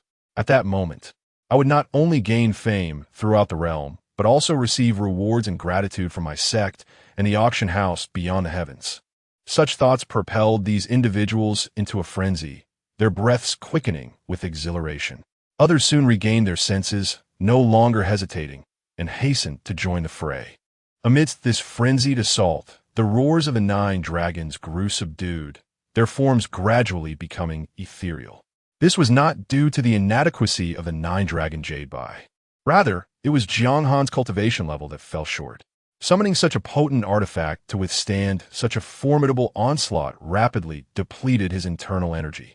He stifled a groan, his storage ring glowing as a vial of elixirs appeared in his hand. He poured out 2 chi recovery pills and swallowed them directly. The pills dissolved within him, transforming into pure energy coursing through his limbs and veins. In an instant, the 9 dragons regained their vigor, effortlessly repelling the onslaught and counterattacking with a powerful sweep of their tails. "Retreat quickly!" Someone screamed in alarm. Yet it was too late. Aside from a few fortunate individuals and astute strongmen, the rest were brutally swept away in the attack. Jiang Han consumed 2 more pills, appearing invigorated. Yet he alone bore the knowledge of his true condition. Within him, his meridians swelled with cracks, blood relentlessly oozing forth. There was no way to continue the fight, nor could he eliminate all of these foes here. Jiang Han swiftly assessed the situation, inhaling deeply as he forcefully wielded the 9-dragon jade to carve a bloody path, intent on leading his fellow disciples to safety. "Stay close to me. Do not fall behind." Understood. However, just as he took a step forward, a dagger coated in lethal poison, inscribed with sinister runes, pierced through his back. Jiang Han coughed up a mouthful of blood, halting in his tracks, and turned unsteadily to face Sun Jie, who had been trailing closely behind him. "Sun Jie, why?" Jiang Han felt a profound sorrow and confusion. Was it merely due to trivial disputes of loyalty? Sun Jie gripped the hilt tightly, twisting the blade to shred Jiang Han's heart, a grotesque and twisted smile spreading across his face. "It is far more complex than that. At this juncture, I shall reveal the truth. I was dispatched by our master as an undercover agent within your Dragon Tiger gang from the very beginning. I have never been one of you. My purpose in infiltrating the Dragon Tiger gang was to monitor and suppress you, and now, at this critical moment, to eliminate you, the great nuisance." Sun Jie proclaimed with arrogance and delight, utterly oblivious to the common blunders of foolish villains. Instead of pressing his advantage to swiftly dispatch his opponent, he indulged in an incessant monologue, revealing his entire scheme. The remaining assailants, too, stood at a distance, grinning as they observed the imminent demise of Jiang Han, occasionally tossing out taunts. Meanwhile, the uninformed disciples of the Dragon Tiger gang stared in bewilderment at the unfolding scene, their faces a canvas of confusion. Everything transpired in a flash. They had yet to comprehend the situation, which had spiraled into chaos, leaving them paralyzed with indecision. Little did they know, Jiang Han's predicament was not as dire as it appeared. "Is that so?" Upon hearing Sun Jie's incessant prattling, Jiang Han uttered a low response. Seizing the moment while Sun Jie remained unguarded, he struck decisively at Sun Jie's chest. Sun Jie was sent flying, blood spewing forth like a ruptured bag. On his chest, where Jiang Han had struck, a talisman of concentrated magical energy appeared alongside the imprint of Jiang Han's palm. In the next instant, the talisman glowed and erupted violently. The terrifying force obliterated Sun Jie into mere fragments, ensuring he could never rise again. Simultaneously, Jiang Han pressed his other hand against the gaping wound in his chest, a talisman adhering to it, swiftly staunching his injuries and halting the spread of poison and sinister runes. The martial art Jiang Han practiced was known as the Southern Talisman Immortal Scripture. His public displays of combat were mere facades, as the true essence of his power lay within the mastery of talismans. Jiang Han's hands moved ceaselessly as he ingested 2 more chi recovery pills. A flurry of mystical talismans, forged from concentrated magical energy, erupted from the sleeves of his hands, soaring in all directions towards his adversaries. At that moment, those who had been momentarily dulled in intellect and stood at a distance to observe the spectacle finally regained their senses. They screamed and charged forward, only to collide directly with the onslaught of talismans.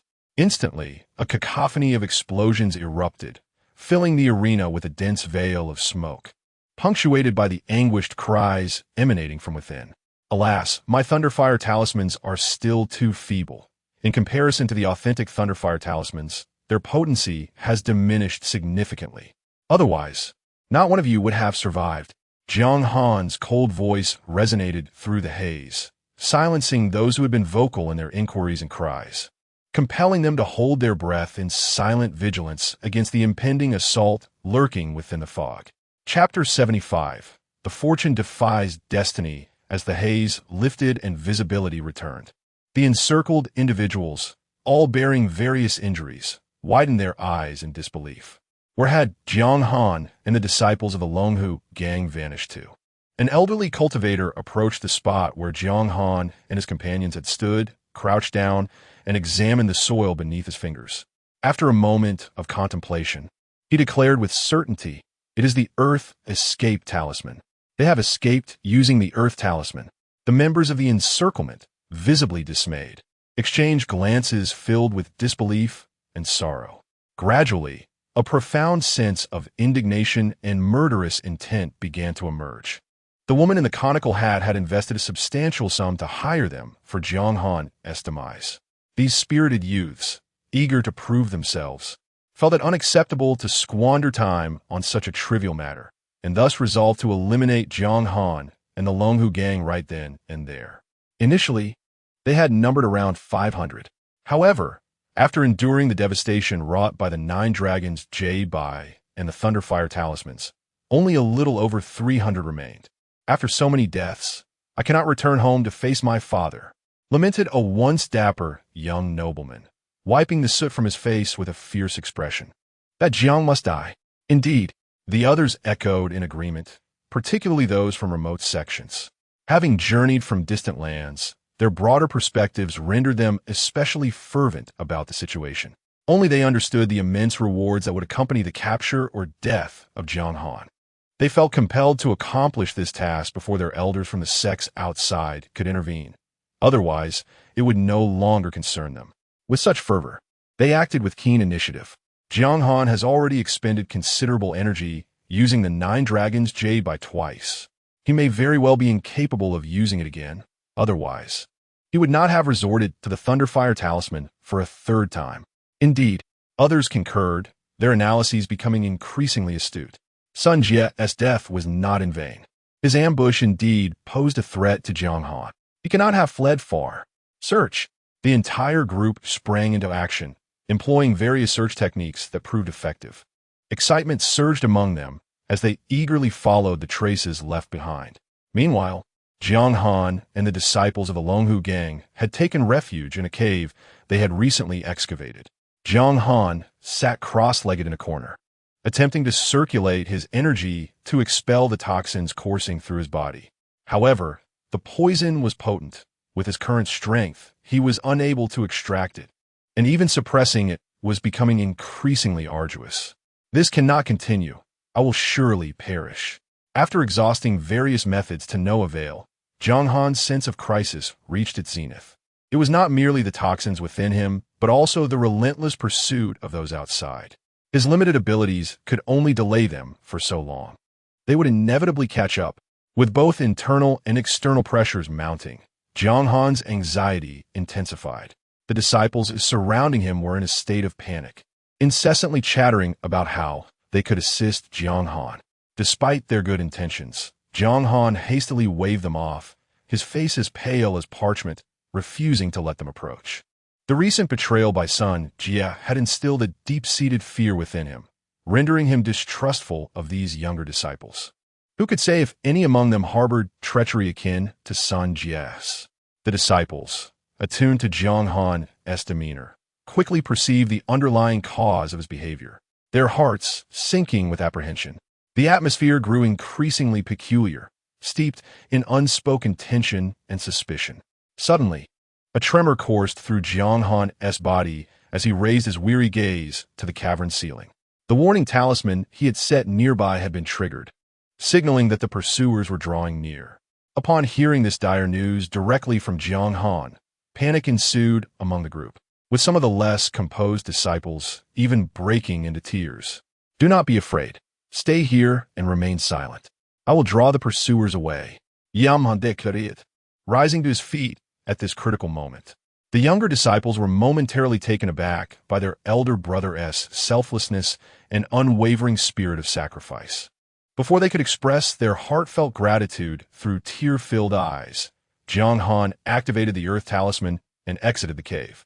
Standing atop a small hill, he soon spotted the silhouettes of his pursuers, who, in turn, had noticed him.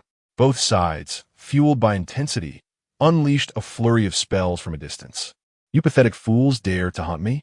Jiang Han effortlessly evaded their magical assaults, leaping down from the hill and bellowing, "Come and test your courage. Let us see whether it is I who will be slain, or whether I shall turn the tide and vanquish you all." Thus commenced a thrilling chase. However, the pursuers were not fools. They were elites nurtured by powerful factions, having received superior education and possessing sharp intellects. Something is amiss. Why has he suddenly revealed himself? One voice questioned, while another noted the absence of the disciples from the Longhu gang who had been by his side. Connecting these dots, the astute quickly deduced the truth. Those Longhu gang disciples were likely hiding nearby, and Jiang Han had emerged to divert attention and create an escape route for them. Understanding this, the clever among them exchanged knowing smiles and stationed a portion of their group to begin a search in the vicinity, intent on ensnaring the Longhu gang disciples like trapping field mice. Meanwhile, the pursuit grew increasingly brutal. The landscape bore the scars of battle. Shattered earth and stone littered the path, punctuated by pools of blood and remnants of fallen bodies. Jiang Han was not boasting. He truly had begun to fight back amidst the chase.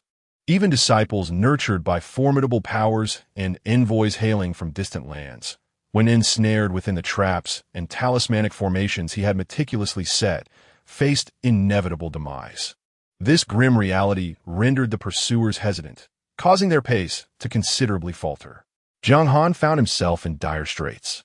Frequent confrontations hindered his ability to suppress the toxins in his body, resulting in his lips turning a purplish hue as the poison coursed through him.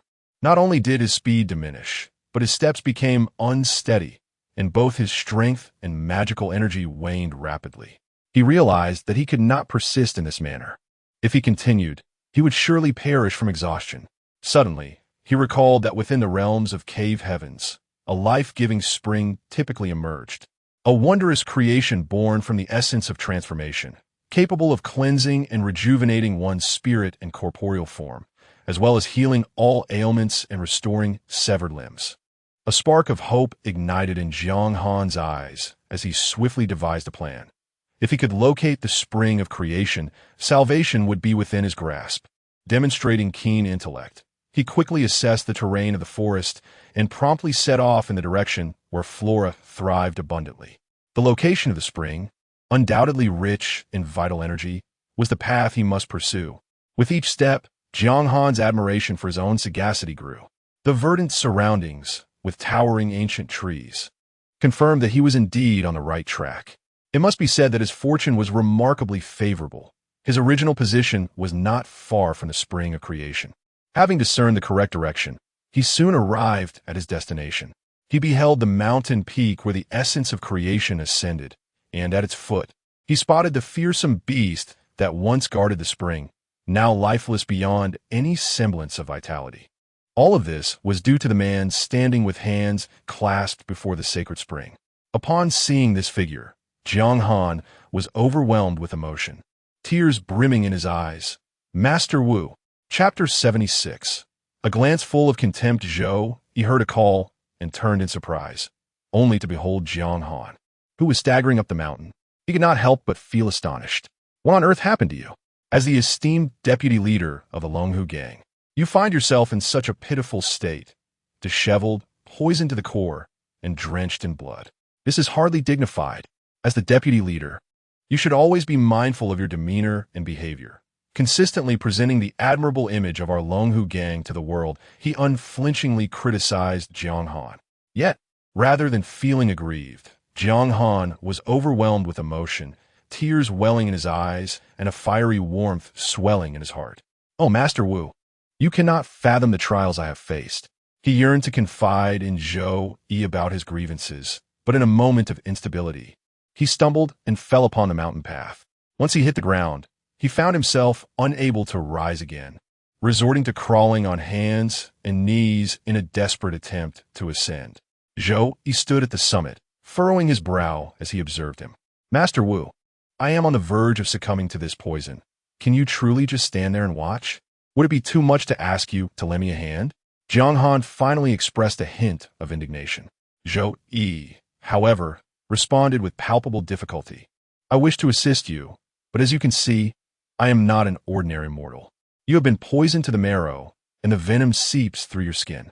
If I were to touch you, I would inevitably become tainted by this deadly toxin and perish alongside you. Rescuing someone requires a certain finesse. Reckless attempts at rescue will only result in further loss of life." As Zhou Yi earnestly explained, Jiang Han felt an icy chill settle in his heart.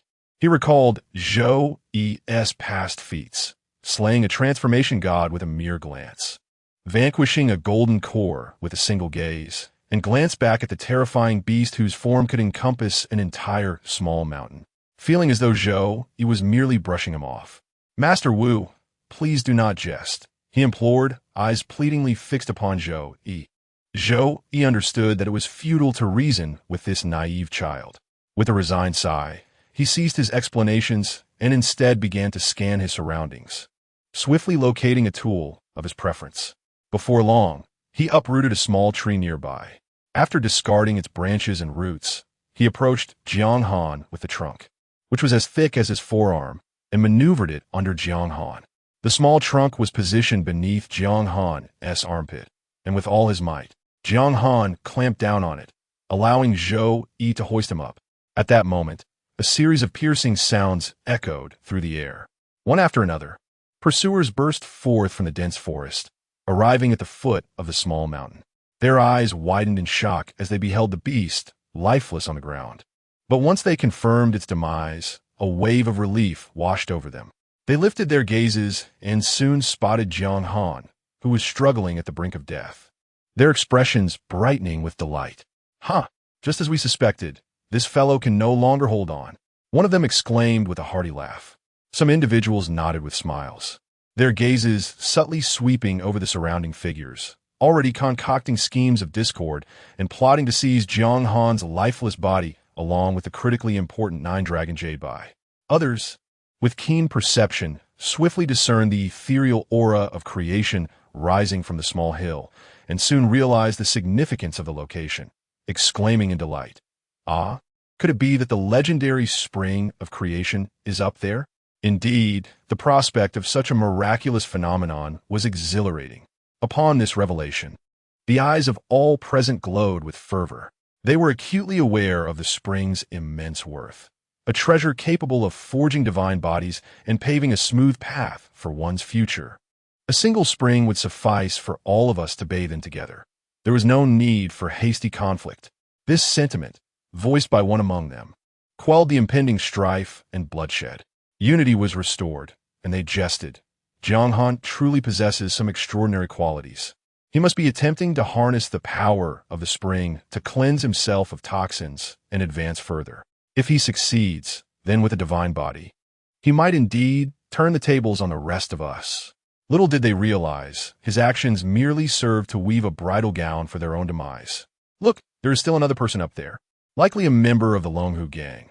I saw him with them upon entering. Probably just a menial worker. Never mind, he is merely a trivial figure. Let us hasten, allowing Jiang Han one last glimpse of his beloved disciples before he departs. It would be a profound regret for him to leave without witnessing them one final time." With sinister chuckles, they retrieved bloodied heads from their storage rings, young faces still bearing the innocence of youth, filled with terror and despair at the moment of their demise. These were indeed the disciples of the Longhu gang whom Jiang Han had entrusted to the cave. They had ultimately met their end, all slain. Their remains brought forth to humiliate Jiang Han. At this sight, Zhou Yi faltered. Initially, he had believed Jiang Han's predicament was a result of his inferiority. Feeling disheartened, he had not intended to intervene. Even as the children chattered in the distance, he had chosen to ignore them. However, he was taken aback by the heinous actions of these individuals, who had slaughtered all the disciples of the Longhu gang except for Jiang Han and Sun Jie. This was utterly outrageous. It amounted to a devastating blow to the hopes and future of the Longhu gang's next generation, severely undermining Zhou Yi's plans for its development. They were deliberately scheming against me. Zhou Yi murmured softly, his voice icy as if emanating from the depths of the underworld. Jiang Han sensed the murderous intent in Zhou Yi's tone, his body trembling with agitation as he beheld the heads of his disciples, his heart heavy with grief. He hurriedly recounted the events that had transpired to Zhou Yi. With an air of indifference, Zhou Yi exerted a slight force, casting the ailing Jiang Han on the brink of death from poison into the depths of the creation spring. In the distance, the once composed pursuers could no longer contain themselves. They could not permit Jiang Han to cleanse himself of the lethal toxin and ascend to a divine form to challenge them anew.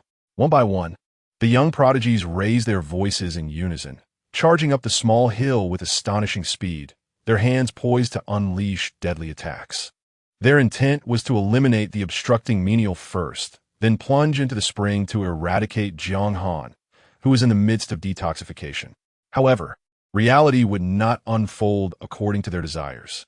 The nameless menial, standing in their path, merely cast a tranquil glance their way before withdrawing his gaze. Turning his back to them as he regarded the spring with his hands clasped behind him, completely disregarding their presence. If one were to note any distinction, it was that during the fleeting moment of eye contact, his irises had taken on a lifeless gray hue. The self-important young prodigies were incensed by the scornful glance from the nameless menial, and they unleashed their spells, intent on ensuring that no trace of him remained. Yet, the formidable incantations, which could have slain countless mortals, swiftly diminished in strength after being released, ultimately dissipating into the air. How could this be? One after another, the charging prodigies collapsed to the ground, their strength and magical energy evaporating rapidly. Bewilderment filled their wide, astonished eyes as they struggled to comprehend the situation. This expression and demeanor froze upon their faces, becoming their final countenance. Chapter 77. The Curse of Death Beside the Spring of Creation. The ground was already cloaked in divine soil. The roots of miraculous herbs took root above it. Divine mist rose, and auspicious colors soared into the heavens, presenting a myriad of extraordinary phenomena. Jiang Han let out a soft groan and gradually awakened. He felt an invigorating surge of strength within his body, even more potent than before. Is this the divine body? He contemplated the transformations occurring within him. Moments later, he leaped from the spring of creation and soared into the air. Just in time, he spotted Zhou Yi crouched beside the corpses of the pursuers, one hand resting upon their heads, seemingly engaged in some mysterious task. Master Wu, Yang Anketi grieted. Zhou Yi stood up, his expression serene as he turned to glance at him. With a wave of his hand, the surrounding air distorted, ultimately coalescing into the image of a woman adorned with a wide-brimmed hat. This elderly figure began to move, her voice sharp and sinister as she articulated a series of demands, enticing one person after another. After numerous transformations, the old woman finally divulged the plot to ambush Jiang Han within the realm of the cave. Witnessing this scene, Jiang Han felt a chill creep into his heart. Have you offended such a person before? Zhou Yi inquired with a calm demeanor. Once his spiritual domain exceeded 30 meters, he acquired a subtle mental technique that allowed him to probe the souls of those who did not strongly resist. If the subject vehemently opposed, the task became exceedingly arduous. If they were cultivators, Zhou Yi would find himself at a complete loss. Unless, as was the case now, he could eliminate the individual and conduct a soul search before their brain cells completely perished. There was another prerequisite. The allocation of lifespan must be meticulously precise. Should too much lifespan be expended, the enemy's brain cells would instantaneously perish, decaying into ashes. Gazing at the frozen image of the old woman, Jiang Han's expression turned perplexed. He genuinely could not recall when he had offended such a person. Wait, if it were that individual, then suddenly a realization struck him, and his eyes brightened as years of accumulated resentment and hatred surged forth. He thought of the mysterious figure who had once annihilated his entire family. If this old woman were indeed the perpetrator from that time, then perhaps Jiang Han harbored a conjecture in his heart. Yet faced with Zhou Yi's probing gaze, he refrained from divulging everything, instead reiterating, "I do not recall offending such a person." Zhou Yi's gaze instantly turned frigid. He was no fool, and given the proximity to Jiang Han within his spiritual domain, how could he fail to sense the unmistakable emotional fluctuations and changes in expression that had just transpired? Lying, he exclaimed sharply. This trouble was clearly brought upon by you. The elite members of my Longhu gang perished because of you. You still dare to deceive me to my face? In the realm of the I Ching, a cold light flickered in the eyes of Zhou Yi, causing Jiang Han to feel a surge of trepidation. I present you with two choices.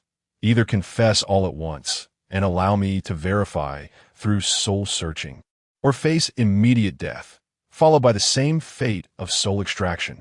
Neither option appeared favorable. Although soul-searching was expedient, it was regarded as a profound humiliation among cultivators.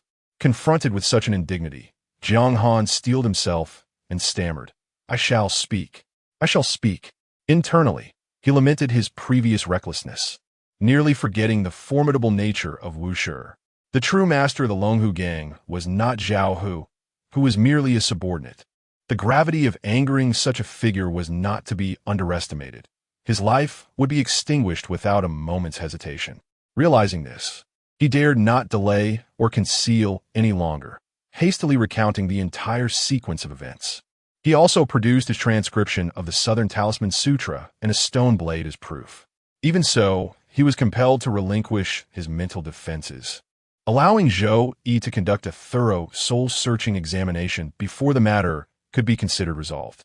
Zhou Yi's expression remained icy as he grasped the imprint of the woman in the conical hat, stating, "You disregarded my rules, brazenly committing murder in the ghost market, which has drawn me countless troubles.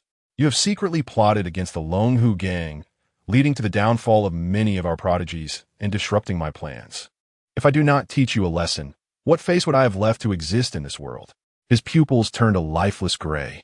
Utilizing this imprint as a medium, he invoked the death curse, casting a lethal spell upon the woman in the conical hat. Zhou Yi was exceedingly cautious, placing significant weight on the matter concerning her. He initiated the curse with a lifespan of 100 million years. The last curse of such magnitude had obliterated a formidable elder at the transformation stage.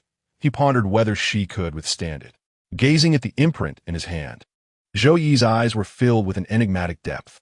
Outside the realm of the cave, even as Zhou Yi had just entered, the woman in the conical hat had fled in panic. She was acutely aware of Zhou Yi's terrifying capabilities and dared not linger. Upon returning to the imperial capital, she swiftly gathered her belongings within the palace before rushing forth. Exercising her privileges, she stormed into an unoccupied flying vessel atop the cloud platform, forcefully commanding the captain to set sail. Destination was irrelevant. The priority was to depart. The woman in the conical hat randomly selected a cabin and skillfully concealed her true location to ensure no one could trace her immediately. Only then did she exhale a sigh of relief, seating herself at the table within the cabin and retrieving an iron token. This token was the very observation permit bestowed upon her by Changsheng years ago. Activating the token, it transformed into a hazy white mist. At the mist's end, a vague silhouette emerged, accompanied by Xiaoxing's somewhat exasperated voice. "Did I not instruct you to refrain from contacting me unless the matter is of utmost importance or urgency? Indeed, I am reaching out precisely because a matter of grave importance and urgency has arisen." Until now, the woman in the conical hat had realized that her voice trembled, filled with panic and fear. The indistinct figure at the edge of the white mist fell silent, and, after a considerable pause, cautiously inquired, "What has happened? I may have revealed my true self. Zhou, you might trace this back to me." The woman in the conical hat exclaimed in distress. "What?" Bai Shaoxing gasped, swiftly attempting to sever the connection with this side, as the white mist began to waver and dissipate. "I am not familiar with you. Let us cease our communication." "You cannot do this." The woman in the conical hat protested vehemently, her eyes wide with anger. "It was you who—" Before she could finish her sentence, a wave of ashen energy erupted violently from within her. The woman's complexion paled, and she hurriedly attempted to suppress it, but it was too late. She collapsed. Seeing this, Bai Shaosheng was filled with even greater terror as the white mist receded at an accelerated pace. He has become even more dreadful. The death curse had undergone another transformation within him. Damn it, how could this happen? Chapter 78. Harvest under the orders of Zhou Yi. Jiang Han returned to his former profession, meticulously examining corpses and collecting the storage bags of the pursuers. He also located the bodies of his junior disciples, suppressing his grief as he painstakingly reassembled their remains. He intended to dig a grave for them, granting them the peace of eternal rest. However, when Zhou Yi witnessed his actions, his brow furrowed instantly, and he scolded sharply, "What are you doing, you fool? Granting your junior disciples peace in the earth?" Jiang Han lifted his head, confusion etched across his face, utterly perplexed by Zhou Yi's furious outburst. Was it still about the recent events? In truth, it was not. "You imbecile!" Zhou Yi chastised, his expression filled with exasperation. "Everyone who entered the cave heaven realm has perished, leaving only us two from the Longhu gang alive. If word of this spreads and outsiders discover it, what do you think will happen? The Longhu gang will become a target, besieged by all." Jiang Han quickly grasped the gravity of the situation, envisioning the impending chaos, and a chill ran through him. Yet amidst the blood-soaked future, there remained a glimmer of hope. "But what about you, Master Wu?" Jiang Han said cautiously and obsequiously, "With your strength, even if those formidable beings from the outer sects descend, they would not be your match. You could vanquish them effortlessly. Why concern ourselves with the people of the Chu kingdom now?" Facing Jiang Han's hopeful gaze, Zhou emitted his scoffed. If he possessed such power, would he still be cooped up in a small gang like the Longhu? From Zhou Yi's contemptuous smile, Jiang Han sensed an unspoken complexity, awkwardly scratching the back of his head. Zhou Yi began to outline their plan of action. Everyone who entered the cave heaven realm must be dead. Only by creating a headless mystery can we divert the fury of these individuals away from the Longhu gang.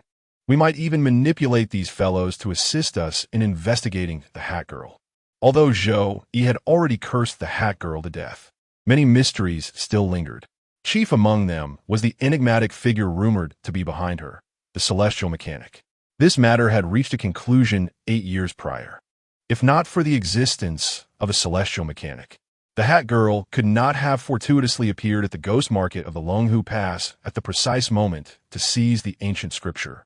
Over the years, Zhou Yi had gleaned considerable information about the celestial mechanic through indirect channels. The more he learned, the more alarmed he became. The existence of a celestial mechanic, unless truly forbidden, could be said to predict all under heaven. To them, ordinary individuals, even common cultivators, held no secrets. Zhou Yi remained uncertain about how he appeared in the eyes of the celestial mechanic, and whether he had been foreseen by this figure, leaving him in a state of trepidation. Additionally, there was the matter of the Hat Girl's actions. If she truly was the mysterious figure in the black robe who slaughtered the Longhu gang at the ghost market 8 years ago and absconded with the ancient scripture, then she must possess at least the strength of Golden Core. Such formidable strength, upon discovering the existence and whereabouts of Jiang Han, could have easily mounted a forceful assault, annihilating the Longhu gang and eliminating Jiang Han. Yet, she refrained from such actions. Instead, she remained in the shadows, exercising restraint and maneuvering through a convoluted path, utilizing the hands of many, all to eliminate Jiang Han without revealing her own identity. This peculiar behavior raises questions. The truth remains singular. She is aware of my presence. Zhou Yi's gaze was profound. Were it not for her apprehension towards him, there would be no need for such caution. Thus, The question arises, why does she harbor such trepidation towards me? And how much does she know? Is it the celestial strategist behind her that has revealed certain truths? All of this remains shrouded in mystery. It is imperative to uncover the identity of the woman in the hat and conduct a thorough investigation to ascertain the facts. These thoughts were Zhou Yi's internal calculations, not to be spoken aloud. Upon hearing his words, Jiang Han was momentarily stunned. Gazing blankly at Zhou Yi, are they all to perish? Then you and I. Naturally, we shall feign death. Zhou Yi replied calmly, with remarkable composure. By adopting a new identity and visage, we can become valiant once more, alter the situation, and fade into the shadows. At this revelation, Jiang Han understood, exhaling a sigh of relief. As long as it did not entail his own demise, he felt reassured. However, this also implied that he could not afford to bury his junior disciples. Otherwise, the implications would be too overt. Thus, he reluctantly dismantled the recently assembled corpses, casting the heads of his junior disciples haphazardly about. The scent of blood attracted several ferocious beasts dwelling within the realm of the cave. These creatures served as excellent instruments for obliterating evidence. Zhou Yi and Jiang Han stood aloft, satisfied as they observed the beasts devouring the remains below. In this manner, even if our bodies are not discovered, an explanation can still be provided, Zhou Yi remarked nonchalantly. He calculated the time remaining until the closure of the cave realm would lift, allowing foundational practitioners to enter. 7 days remained. 7 days, though barely sufficient. Without wasting any time, Zhou Yi summoned the broken bowl, swiftly absorbing the fountain of fortune along with the entire mountaintop. The two departed from the summit, each consuming a third-grade wandering pill freshly refined by the Longhu Gang Estan Hall, and commenced their endeavors within the cave realm. Foyi CBT Nodistrant, employing the broken bowl to gather mountaintops one after another, while others, deemed prodigies, entered the cave realm to explore various medicinal valleys and resource-rich areas. Toiling through countless trials to procure even a single herb, he uprooted entire valleys in one fell swoop. This extravagant display left the cave realm in disarray. The once picturesque landscape was marred, resembling the aftermath of a ravaging beast, with chunks missing and unsightly pits left in their wake. By the 5th day, the two had nearly exhausted all the treasures within the cave realm. On the 6th day, they finally stumbled upon the so-called essence of the Tao. Jiang Han merely summoned a single strand of heavenly essence, yet he successfully established the foundation of the celestial path on the spot. Zhou Yi, not one to be courteous, promptly raised his broken bowl, drawing in the last lingering wisps of heavenly essence. The ethereal energy swirled within his bowl, unconfined by its inherent power. However, this was not a detriment. Zhou Yi watched intently as one strand of heavenly essence seamlessly integrated into the fountain of creation, while another merged with the roots of a divine herb. The final 2 strands of heavenly essence flowed into the broken bowl, mending its previously evident fissure, as if it had naturally grown from within. Pleased with such bountiful gains, Zhou Yi felt a profound sense of satisfaction. Chapter 79. The tragedy shakes the imperial capital, my dear child. Another day has passed. The restrictions on the cultivation levels for entering the cave world have finally vanished. Eager parents and influential figures, who had been anxiously waiting outside, hurriedly entered, anticipating the discovery of their children flourishing in their skills and potential. They envisioned witnessing boundless opportunities, marveling at the breathtaking landscapes illuminated by the sun and moon. However, reality proved otherwise. Their hopes were unfounded. Instead, they encountered desolate lands resembling those ravaged by scavengers, with gaping pits marring the horizon, an unsightly sight indeed. The promised treasures and spiritual entities were nowhere to be found. Aside from the significantly denser spiritual energy compared to the outside world, this cave realm was starkly barren. Confusion reigned among the crowd. The parents, who had moments ago been brimming with excitement and laughter, now stood in stunned silence, their eyes wide with disbelief as they surveyed the scene before them. How could this resemble a place plundered by thieves? One murmured in incredulity. After a brief moment, clarity returned.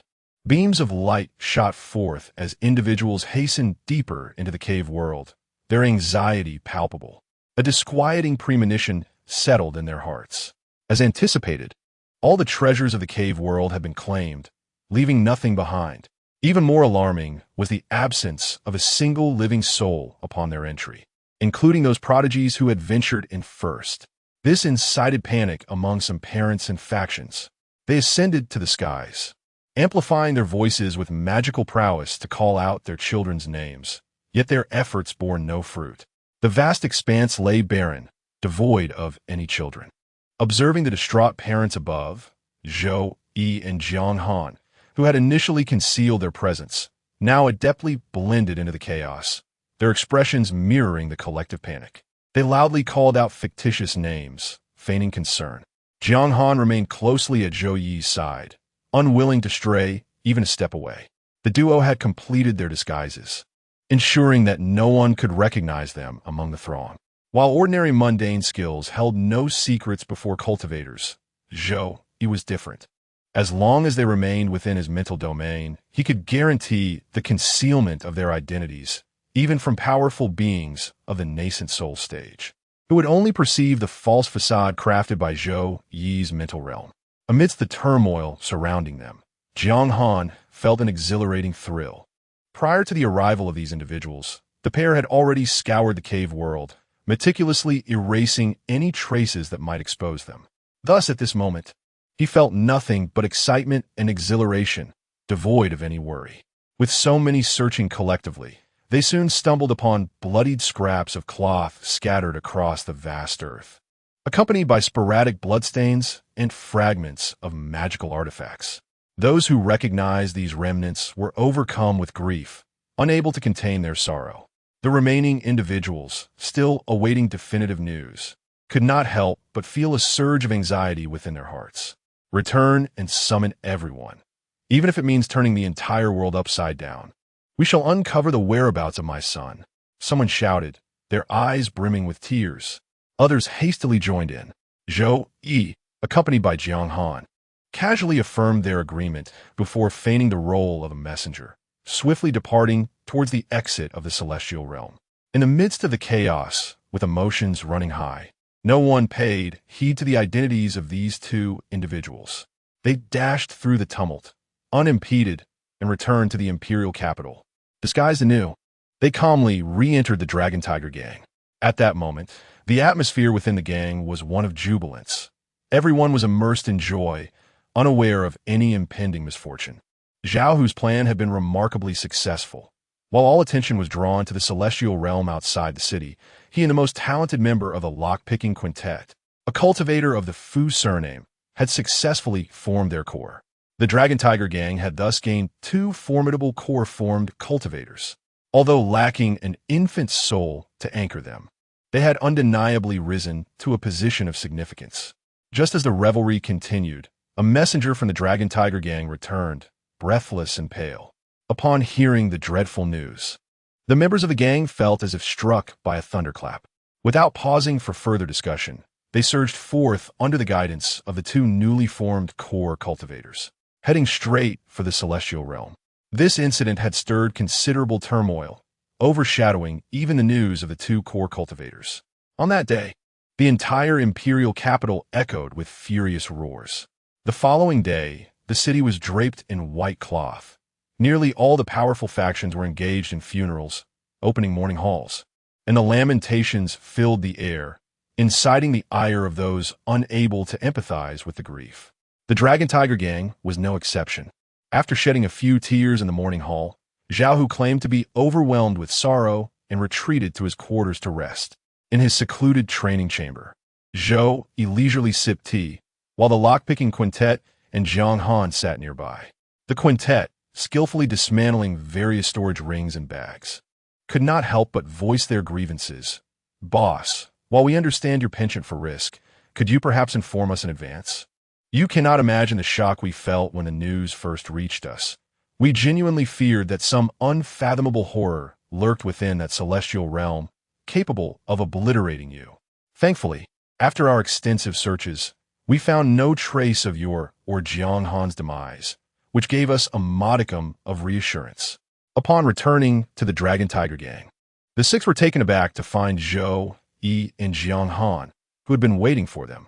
Learning that the tragedy in the celestial realm had been orchestrated by the two of them filled their hearts with trepidation. Zhou Yi disregarded their complaints, fixing his gaze upon Zhao Hu, and inquired, "What is the situation outside? Every faction is conducting funerals, and all are clamoring for the culprits to be found and punished severely." Zhao Hu replied, his head throbbing with the weight of the situation. Originally, he believed that upon becoming a golden core cultivator, he would experience a transformation, a departure from his former self. Yet he found himself unchanged, perhaps even in a more dire predicament. Confronted with the troubles orchestrated by his superior, he felt an overwhelming sense of dread, contemplating a hasty retreat. He was at a loss on how to navigate the current predicament, gripped by fear and trepidation. He feared that one day the truth would be unveiled, leading to the annihilation of the entire Dragon Tiger gang. In stark contrast to his anxiety, Zhou Yi remained remarkably composed. This was fortuitous. He must actively join their ranks and vociferously assert himself, striving to become the pillar of strength among them, guiding the direction of their inquiries. Chapter 80. Dominating the investigation. Faced with Zhou Yi's bizarre ideas, Zhao Hu felt utterly perplexed. Are you attempting to divert the investigation in such a manner that these individuals fail to uncover the truth and cannot trace it back to us? He strained his mind, endeavoring to keep pace with Zhou Yi's line of thought. Unfortunately, it quickly became evident that his intellect was insufficient. Zhou Yi shook his head and confidently proclaimed, "Of course not. The reason I need you to lead the investigation is that I wish to accomplish certain objectives and possess the true clues." Zhou Yi's intentions were chilling, yet Zhao Hu found himself compelled to comply. Soon, he emerged from his secluded chamber of cultivation, his face a mask of anguish as he roared for vengeance and demanded the identification of the true culprit. He began fervently connecting with other factions, unifying their sentiments. In his bid to secure the position of lead investigator, he even struck the drum of proclamation, deliberately amplifying his voice and cries of indignation throughout the city. The Emperor of Chu was obliged to personally meet with him, his expression one of resignation as he remarked, "My dear minister, I understand your emotions. After all, many royal scions have perished in the realm of the cave heavens. However, do you not think you are making quite the spectacle? In the face of such confusion." Zhao Hu held his head high, resolutely stating, "No, I act thus because I possess a crucial lead that I dare not pursue alone.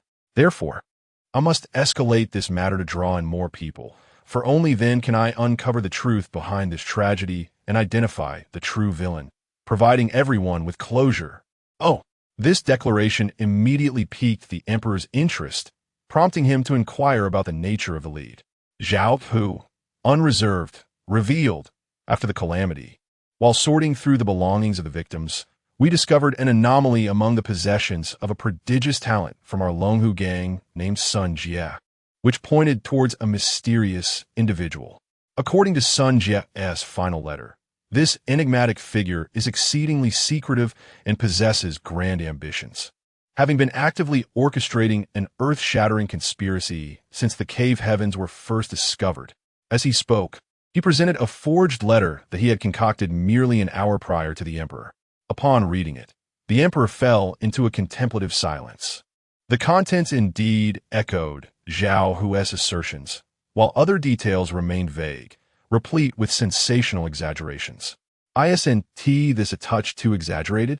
The emperor could discern no flaws, yet instinctively felt something was amiss. One must exaggerate to ensure belief. Zhao Hu silently mused, yet outwardly lamented, whether exaggerated or detailed, this is, for now, the sole lead we possess. The emperor, feeling overwhelmed, had no choice but to direct the court to cooperate with Zhao Hu and his associates in the investigation.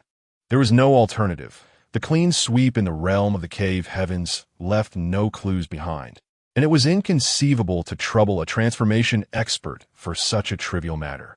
After all, how could a formidable transformation expert be dispatched merely due to the bloodshed of a few nascent practitioners? Besides, a war was still underway. Every transformation expert was a valuable warrior, and it would be a waste to deploy them in this endeavor. This case is destined to be unraveled solely through logical reasoning. Upon hearing of the incident, the victims of other tragedies promptly approached, eager to disseminate the letter left behind by Zhao Hu. They rallied around him, uniting under his leadership to form an investigative team, determined to uncover the truth behind the bloodshed. Soon, Zhao Hu exhibited extraordinary capabilities, earning their admiration and affirming their belief that they had indeed made the right choice. Only by following Zhao, their leader, could they hope to unveil the truth, a sentiment shared by many. Armed with prior knowledge and substantial resources, Zhao Hu quickly discerned clues, recognizing the anomalies surrounding Sun Jie, including the true nature of his cultivation techniques and the identity of his secret mentor. By employing reverse reasoning, his deductions left those present utterly convinced. 2 days later, Zhao Hu uncovered astonishing leads. Nearly all the prodigies and practitioners who entered the realm of Dantian were, to varying degrees, connected to the enigmatic figure known as the Hat Lady. This revelation sent shockwaves through the community. Parents were devastated to learn that their carefully nurtured children had been clandestinely consorting with dubious individuals. In their anguish, guided by Zhao Hu's succinct remarks, they effortlessly directed their ire towards the mysterious Hat Lady, deeming her the true perpetrator behind the Dantian massacre. Almost all major factions sprang into action, relentlessly pursuing leads related to the Hat Lady. Previously, when no one took notice, she had seemed like a phantom within the imperial city, eluding capture. However, with so many now fervently investigating, numerous clues about her began to surface. The most significant revelation was that, apart from her extensive real estate holdings in the common realm, her principal place of respite was, in fact, within the palace. She frequented the imperial court, unnoticed by the guards, who even treated her with respect. Upon this discovery, the expressions of all present shifted dramatically. Among the investigative team were individuals of royal lineage. At that moment, the prince's countenance darkened. Sensing the peculiar gazes directed at him, his expression grew even more grim. "Esteemed colleagues, I do not know this villain at all," he felt compelled to assert. Moreover, there were casualties among the royal family in this tragedy. In the vast expanse of the Dantian world, with its myriad divine artifacts and resources, it was indeed worth the exchange of merely a few nascent Qi practitioners. This sentiment echoed from the shadows of the crowd. The prince's demeanor soured further as the atmosphere grew increasingly tense. Everyone's eyes flickered, their minds swirling with various conspiracy theories. Even Zhao Hu and Zhou Yi were taken aback that the investigation had reached the royal family. Unable to withstand the mounting pressure, the prince excused himself hastily. "I shall immediately return to the palace and report this matter to my elder brother. Please have faith in the state of Chu. Trust in the court. We shall not disappoint you and will provide a satisfactory resolution." Doubtful murmurs filled the air, and the once fervent spirit of collaboration in unraveling the mystery dissipated, leading everyone to retreat to their respective abodes. Though they returned home, restlessness prevailed, and they clandestinely convened to brace themselves for the imminent tempest that loomed ahead. Indeed, a prompt response arrived from the Emperor of Chu, with a multitude of storage pouches laid out before them, each brimming with an array of resources and curiosities. "This is the Emperor's recompense," softly articulated the elderly eunuch delivering the items. Chapter 81. Clarifying misunderstandings. What does your majesty mean by this? Are you attempting to shield the perpetrator? Zhao Hu, adhering to the chaotic edicts of Zhou Yi, immediately stepped forth and shouted. His expression was one of fury, brows furrowed, glaring at the old eunuch as if he were ready to devour him, trembling as he spoke. "Does your majesty truly believe that with these trifling favors, one can casually purchase the lives of hundreds of Qi refinement practitioners?" "Huh," he laughed, a chilling sound that heralded the eruption of his pent-up rage. "Although it is indeed a reality, in comparison to the resources contained within these storage pouches. It is not merely hundreds of Qi refinement practitioners that can be bought, but even thousands." However, Zhao Hu, with a visage akin to that of a predator poised to strike, enunciated each word carefully, Your Majesty must not forget that beyond the cold exchange of currency, there exists sentiment in this world. Those who have perished were our own flesh and blood, our beloved disciples. How could years of kinship be so easily purchased with such paltry offerings? Others rallied in agreement, their eyes ablaze with indignation, uniting around Zhao, who as they vociferously condemned the actions of the royal family. They had even begun to refer to the Emperor of Chu by name, interspersing it with derogatory terms. Such behavior would have warranted the extermination of entire clans in times past. Yet the circumstances were different now. With so many individuals and factions united, even the imperial family could scarcely withstand the onslaught. Should this escalate into an irreconcilable conflict, the overthrow of the dynasty and the ascendance of a new family to the throne would be a commonplace occurrence. Not to mention the presence of representatives from external sects among them. These outsiders stood alongside Zhao Hu, grim-faced, questioning the old eunuch. What does Emperor Chu mean by this? Do you wish to protect the murderer? One must consider whether he possesses the fortitude to endure such reproach. Faced with this overwhelming pressure, the old eunuch could not help but lament internally. He began to comprehend why the Emperor of Chu had chosen not to confront this monumental issue personally, instead delegating it to him. It was beyond his capacity to handle. In truth, he understood that the vehement reaction of these individuals was not solely due to the demise of their prodigious kin within the cave realm. Though those individuals were indeed exceptionally gifted and shared profound bonds with the present company, the reality remained that Qi refinement practitioners held little monetary value. The emperor had already offered more than 2/3 of the imperial treasury's resources and treasures as compensation, exceeding the worth of the deceased. This was the utmost limit of resources the emperor could mobilize without jeopardizing the internal functioning of the royal family, which could lead to genuine turmoil and threaten their very foundation. From the emperor's perspective, he had displayed considerable sincerity. Yet from the vantage of Zhao Hu and his companions, the situation appeared entirely different. In their eyes, the royal family had employed vile tactics in the shadows, not only claiming the lives of their disciples and children, but monopolizing the opportunities and fortunes within the entire cave realm. Such an affront was utterly intolerable. In comparison, the meager offerings presented by Emperor Chu were but a drop in the ocean. The actions of the Emperor of Chu are nothing short of disingenuous, a fade of innocence, while simultaneously reaping the benefits. Should they fail to rise in defiance now, to firmly oppose and impose restrictions on the royal family, they risked the emergence of a truly formidable royal lineage, one that would dominate the entire state of Chu, rendering any opposing force powerless. They would find themselves inevitably subjugated, reduced to mere servants. The old eunuch, fully aware of these critical nuances, chose to speak only after the clamor of dissent had somewhat subsided. Esteemed colleagues, may I have a moment of your attention? It is indeed true that these offerings are a form of compensation from His Majesty. However, they are not bestowed from the vantage of perpetrator or assailant, to be precise. Even if His Majesty were to withhold these gifts, it would bear no consequence. For He possesses a kind heart, unable to witness. Shall we exploit His compassion?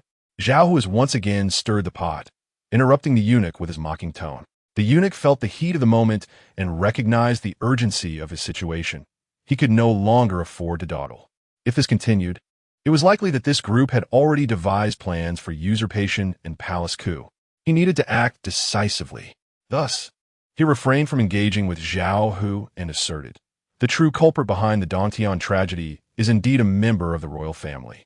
Yet she does not encapsulate the entirety of the royal lineage. The royal family and the Emperor of Chu were oblivious to the clandestine actions of the woman in the conical hat. They dared not inquire. Zhao Hu's machinations had proven effective, leading even the emperor to believe that the incident was indeed orchestrated by the woman in the hat. The eunuch's words ignited a wave of uproar and derision. Some voices rose in indignation, proclaiming, when success is achieved, the rewards are shared collectively. Yet failure is laid upon a single scapegoat. The royal family is truly adept at disassociating itself with remarkable speed. This tired ruse, one we have long been familiar with, surely cannot deceive us anew. The disciples of the secluded sect, bearing grim expressions, proclaimed, "You must provide a satisfactory explanation for this matter. Otherwise, we shall not relent. The lives of our brethren cannot be lost in vain." Confronted with this relentless barrage of skepticism, the old eunuch, undeterred, continued, "His Majesty is aware that you may find this hard to believe. Yet the truth remains." He then recounted a royal secret.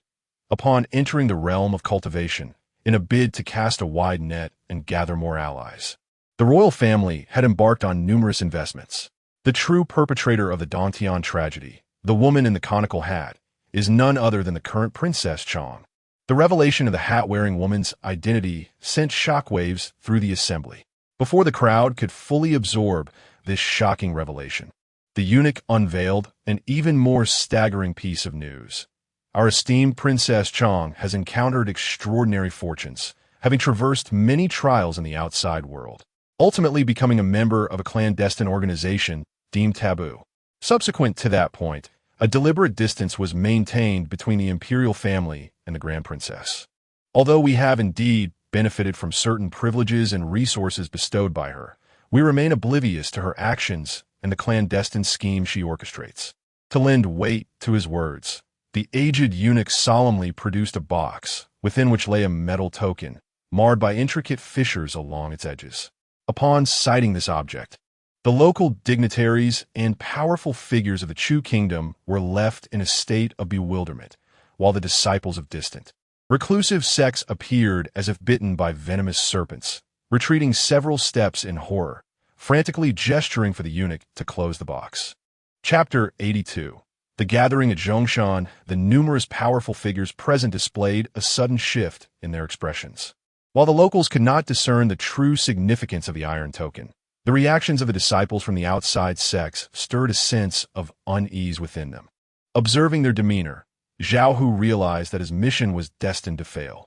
Anxiety gripped his heart as he could not refrain from pacing back and forth.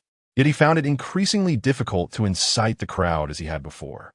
The old eunuch reclosed the wooden box.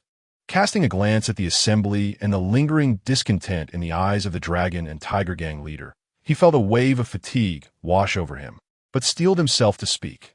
"We conducted a brief investigation and discovered that prior to the opening of the Cave Heaven realm, the crown princess indeed frequented the common folk, often interacting with your relatives and disciples.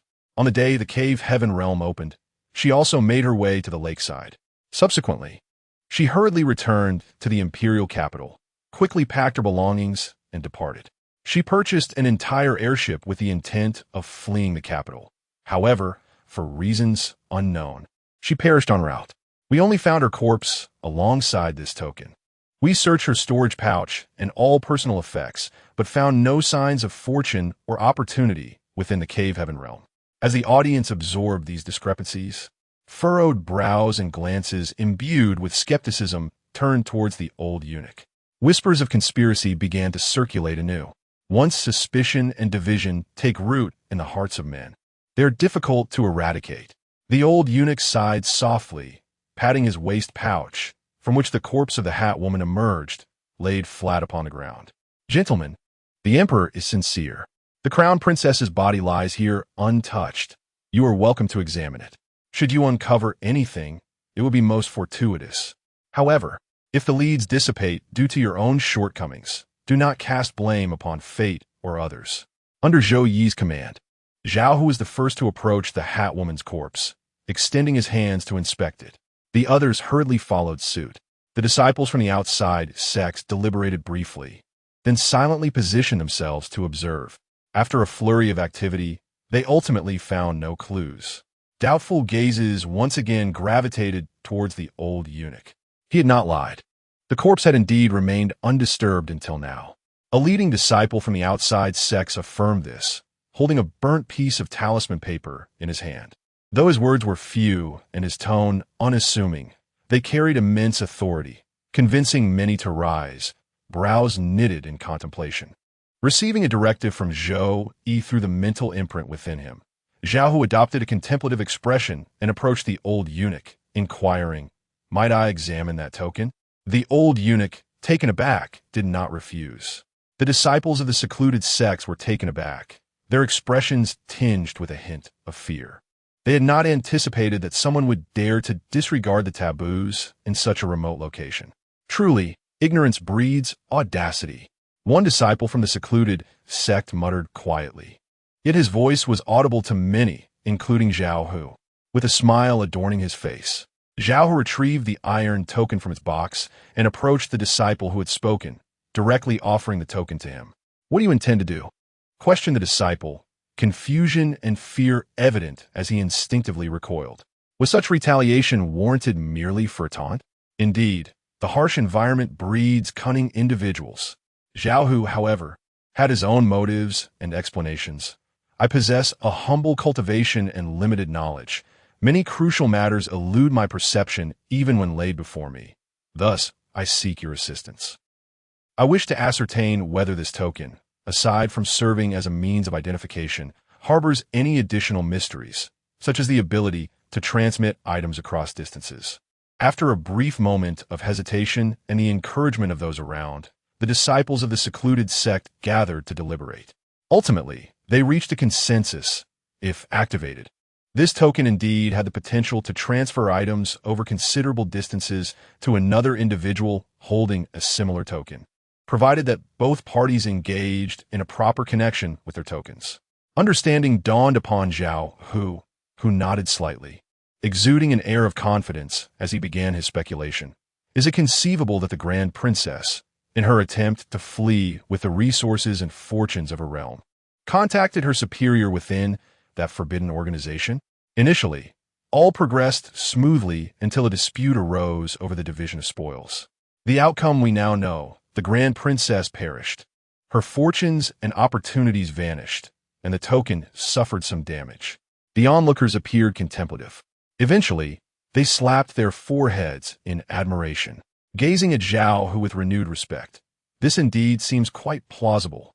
It follows that the token's damage likely resulted from its excessive use in transferring numerous items and resources.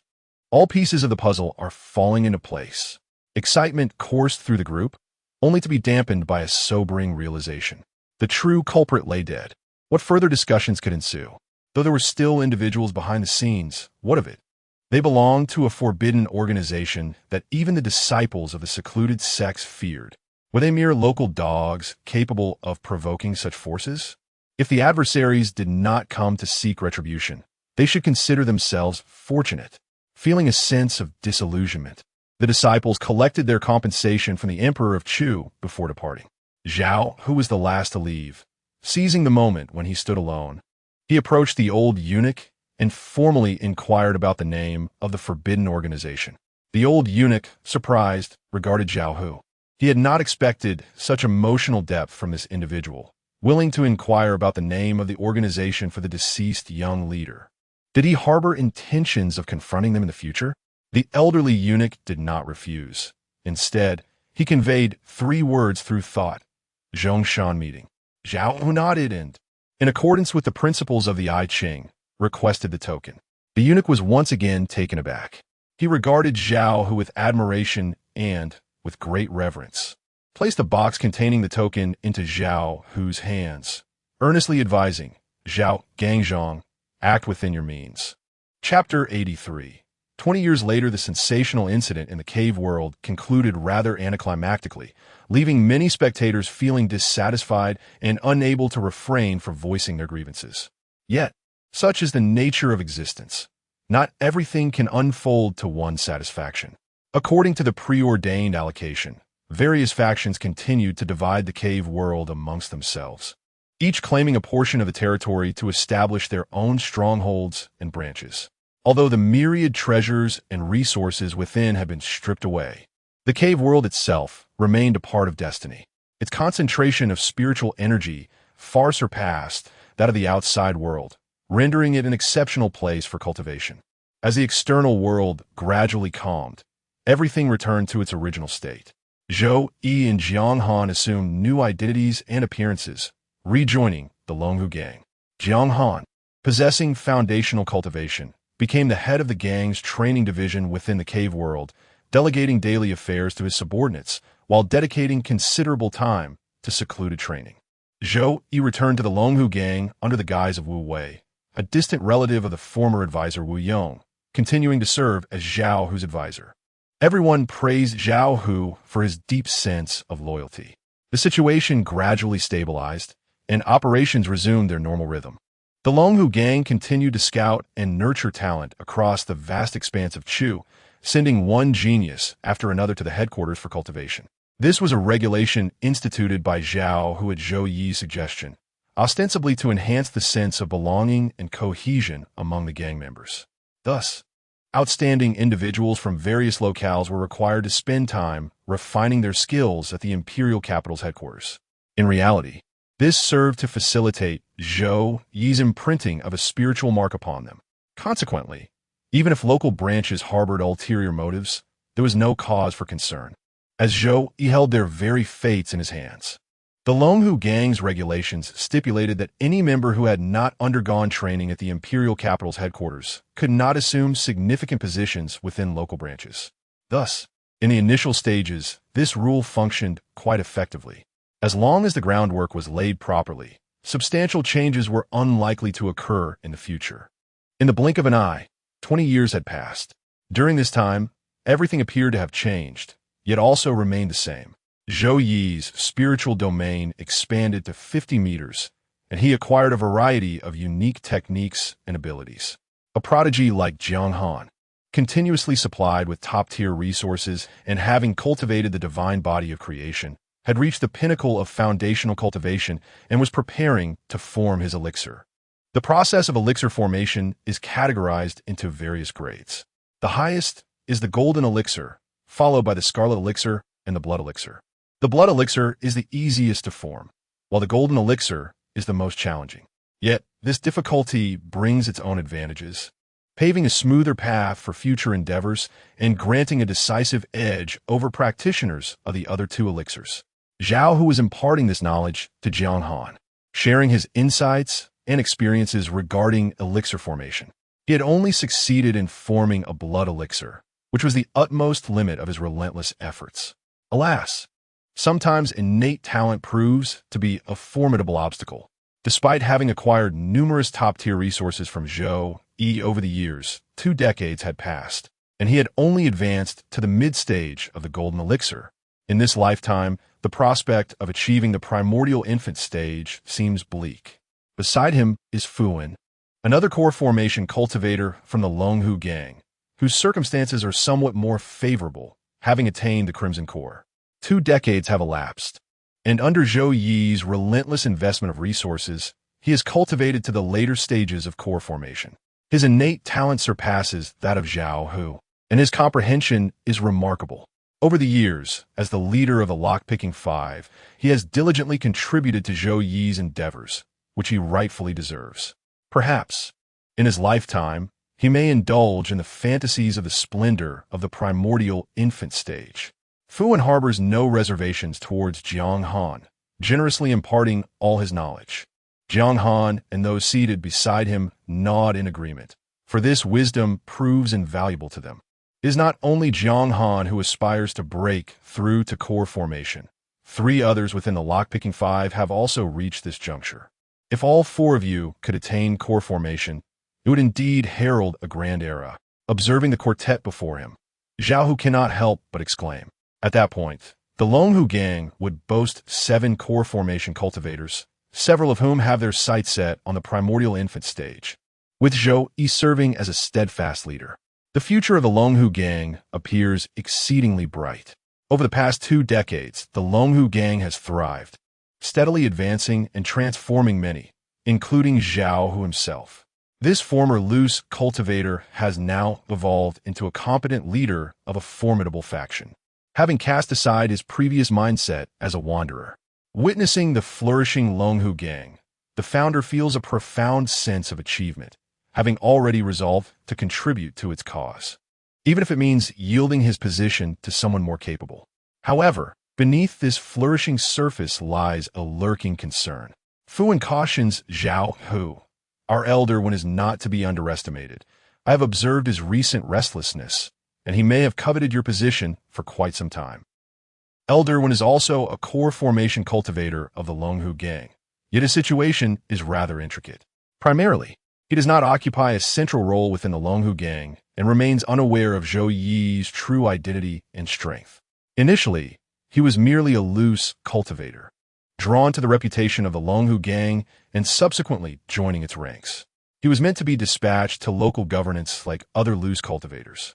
However, by sheer coincidence, after years of development, there are scarcely any vacant official positions left, and the territories that could be claimed have long been appropriated by the major factions.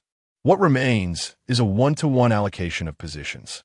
Now that everyone is aware of the benefits these official positions confer, none are willing to relinquish them, resulting in fierce competition for even the rank of a 7th-grade county magistrate. The foundation of the Longhu gang remains too shallow to contend with others. When Taijun and his cohort have not been assigned to external posts, remaining at headquarters instead. Moreover, such individuals are gradually increasing. After all, the Longhu gang has not ceased its efforts to absorb loose cultivators over the years. Wen Taijun has slowly emerged as the leader of these individuals, subtly creating a division within the Longhu gang, splitting it into a local faction and a faction of newly joined loose cultivators.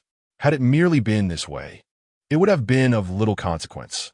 Under the intimidation of the core formation cultivators, these individuals could hardly stir up any significant turmoil. However, what no one anticipated was that when Taijun possessed both remarkable skill and innate talent. Initially, he capitalized on the resources of the Longhu gang to successfully establish his foundation, and subsequently ventured to the Dongtian World S branch for further cultivation. His movements were shrouded in mystery, often leaving him elusive. With each appearance, his cultivation level surged dramatically. Not long ago, he achieved the formidable milestone of core formation, although the resultant core was merely the least esteemed blood core. A core formation cultivator is still a core formation cultivator. Such prowess was sufficient for him to set his ambitions upon the position of Zhao Hu, as he began a challenge for the title of leader. Chapter 84. When the name Wen Taijun was mentioned, Zhao Hu could not help but feel a wave of frustration. His vexation stemmed not only from Wen Tiejuan's ambition and subtle maneuvers, but also from the undercurrents that accompanied them. We all emerge from humble beginnings and share the same status as core formation cultivators. His rhetoric may deceive outsiders, yet it fails to mislead us. The path of a scattered cultivator is fraught with challenges, not solely due to the scarcity of resources, but also because of the absence of cultivation techniques and a clear direction. One can easily stray from the path, inflicting hidden injuries that could jeopardize their future endeavors. Zhao Hu was well-versed in this reality. Moreover, he had previously examined Wen Tiejuan's qualifications, finding him to be far from extraordinary, let alone possessing any remarkable innate talent. Given his capabilities and experience, achieving core formation was not impossible. Yet it could not occur so swiftly, especially not before Xiao Han. This was the most dubious aspect. When Taijun, who had joined the Longhu gang merely over a decade ago, was once a mere 7th-layer Qi refining cultivator.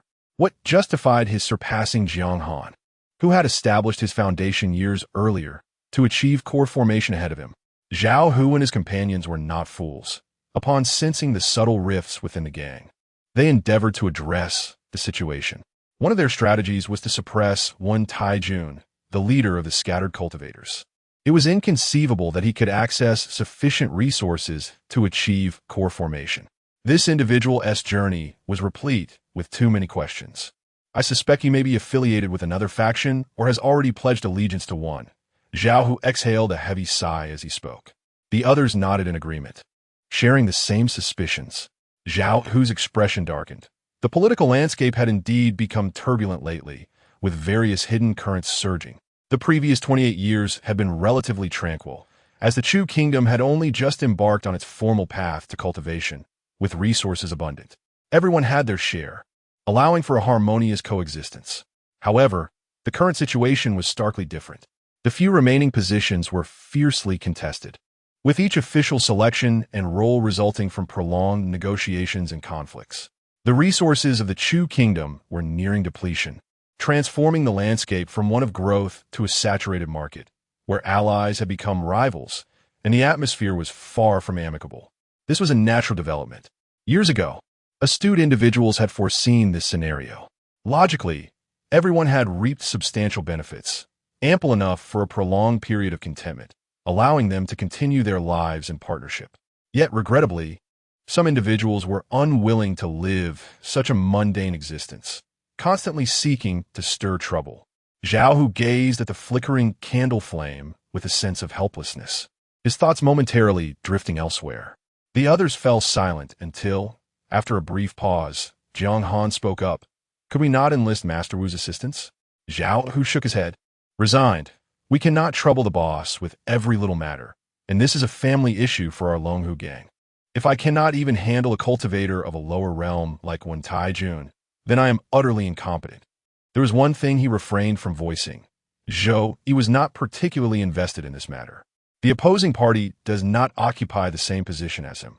Rather, they stand at a higher vantage point, gazing further into the distance. In the eyes of Zhou Yi, the entirety of the Longhu gang belongs to him, regardless of the path Wen Taijun chooses to take in his pursuit of Dan formation. As long as he joins the Longhu gang and bears Zhou Yi's spiritual imprint within him, he becomes one of his subordinates. Zhou Yi sees no justification for eliminating this subordinate simply due to another's discontent. Moreover, he perceives that appropriate competition is beneficial, capable of stirring the stagnant waters and infusing them with vitality. Thus, this topic was set aside. The confrontation with Wen Taijun would be a protracted affair. At present, it bore no relation to Jiang Han and his companions. After inquiring further about matters concerning Dan formation, they proceeded to pay their respects to Zhou Yi. He calmly offered them words of encouragement and bestowed upon each a share of Dan formation resources. The four inhaled deeply, their hearts brimming with ambition as they entered the four meticulously prepared cultivation chambers, ready to enter seclusion for their Dan formation. This undertaking was a closely guarded secret of the Longhu gang, not disclosed to anyone outside. Only the core members of the gang were privy to it. Externally, all appeared normal within the Longhu gang, offering no hint of any significant events unfolding. If such occurrences could be anticipated, they would hardly be considered unexpected. Within a refined courtyard of the imperial capital, a middle-aged man with graying hair stood behind a railing, observing the playful fish and shrimp in the pond, chuckling softly. This man was Wen Taijun, whom Zhao Hu regarded as his primary adversary. Behind him, several elegantly dressed individuals, accustomed to high positions, skillfully demonstrated their tea artistry while engaging in the customary pleasantries of high society. Eventually, they turned to the main topic. Is everything prepared? Inquired the Duke of Jiangning, clad in purple, as he sipped his hot tea with a composed demeanor. All is ready. When Taijun nodded, slowly returning to his seat and taking a sip of tea, he maintained a smile, as if a gentle breeze were blowing towards him. Seemingly unperturbed by anything, he awaited only the moment when Fu Wen would be reassigned from the imperial capital and everything would solidify into certainty. The Duke of Jiangning and several others nearby murmured in agreement, their eyes betraying a flicker of delight as their hearts began to race with anticipation. After so long in planning, gathering intelligence, and positioning numerous pieces, the moment to act had finally arrived. May everything proceed smoothly. The Duke of Jiangning set down his teacup, his tone tinged with hopeful expectation. Rest assured, all will unfold seamlessly, Wen Taijun replied with a smile, exuding an air of confidence. After such extensive planning, they had accounted for everyone. How could they possibly falter? Days later, an urgent message returned to the Longhu gang, causing a considerable uproar. The Longhu gang's member, the governor of Mingzhou, who had attained the pinnacle of the foundation establishment realm, had gone missing, presumed dead. His cultivation and status within the Longhu gang were quite remarkable, and many regarded him as a candidate for Dan formation. The region he governed, Mingzhou, was of great importance, rich in various precious spiritual materials. The Longhu gang could not afford to relinquish it. Zhao Hu and Fu Wen promptly sought out Zhou Yi to report this grave matter. The disappearance of the governor of Mingzhou, who had reached the pinnacle of the foundation establishment realm, was a situation that necessitated the intervention of one of them. As the leader, Zhao Hu needed to remain in the imperial capital to maintain stability among the populace. Thus, It seemed that Fu An was the only viable candidate left. Zhou Yi had initially no intention of involving himself in such trivial affairs, as the established system of the Longhu gang could function adequately to address it. However, he instinctively reached out to the spiritual imprint of the Mingzhou governor in his mind, intending to ascertain the individual's condition. To his surprise, he discovered that the governor was in excellent health. Through the spiritual imprint, he beheld the brightly lit governor's office, where the Mingzhou governor sat at the lower position, energetically engaging in lively conversation. At the head of the table, a Jidan expert, whom he had previously encountered alongside Zhao Hu, wore a subtle smile as he observed the scene. Chapter 85. Entrapment. This was one of the several techniques recently acquired by Zhou Yi. By embedding a spiritual imprint deep within another's psyche, he could, through this imprint, remotely monitor those who bore it. At this moment, Zhou Yi observed the lively scene within the provincial governor's office of Mingzhou. The governor, who had been reported missing and likely fallen, appeared like a jester, regaling jokes to enliven the atmosphere, serving as the flavor of the banquet. A familiar acquaintance, who had previously crossed paths with Zhou Yi, sat in his rightful position, gazing indifferently at the unfolding spectacle. This individual held a high rank, commanding respect from all present, which was to be expected, for he was a golden core cultivator. After several moments of scrutiny, Zhou Yi transformed the images of those present into imprints capable of executing death curses, then withdrew his spiritual sight. He opened his eyes to behold Zhao Hu and Fu An before him, succinctly briefing them on the situation in Mingzhou. They were taken aback, not only by the discrepancies in the intelligence, but also by Zhou Yi's methods. Despite their status as cultivators, even golden core practitioners, such capabilities remained beyond their imagination. Could it be a miscommunication? Zhao Hu pondered, his expression troubled as he examined the jade slip in his hand. Is that possible? Zhou Yi inwed it. Zhao Hu's face darkened. The likelihood seemed slim, yet confirmation was essential. Thus, he promptly utilized a long-distance communication talisman to reach out to Mingzhou, repeatedly questioning the status of the provincial governor. On the other end, the individuals claimed to be family and disciples of the governor, weeping profusely and insisting that he had gone missing, suspected to have perished. With his family's spirit tablet shattered, their words carried the weight of truth. Zhao Hu, grim-faced, severed the connection with the talisman. It appears we have remained silent for too long, allowing some to lose their clarity and conspire against us. Zhou Yi's gaze deepened as he smiled quietly. Slowly rising from his chair, he remarked, "Well, after years of idleness, my bones are nearly rusted. It is high time to hone my skills against them." As he stood, a small azure bird that had been flitting between his shoulders and hands took to the air. Its feathers and wings were adorned with lightning-like patterns. This was the electric sparrow, a spirit bird of unique lineage, capable of astonishing speed, able to traverse vast distances in an instant. It was a tribute from various regions, ostensibly tamed by Wu, the steward. "You intend to intervene, personally?" Zhao Hu and Fu An gazed at Zhou Yi in astonishment, unprepared for the escalation of the matter. Zhou Yi nodded, rummaging through his broken bowl, only to shake his head in disappointment. Before his departure, he had intended to leave behind a couple of nascent soul artifacts for the two, to prepare for any potential upheaval in the imperial capital. However, after searching for a while, he realized that the items in his possession, whether the vermilion wine gourd or the battered bowl, were essentially tainted and unfit for exposure. If it were to be revealed in a transparent and open manner, it would undoubtedly incite a sensation and backlash, rendering the situation even more dire. He could only advise the two to exercise caution, and then, right on the spot, transformed into the likeness of Fu An, assuming his identity to boldly proceed to Mingzhou for an investigation. Fu An, in turn, adopted the appearance of Wu Wei. Their identities were thus exchanged.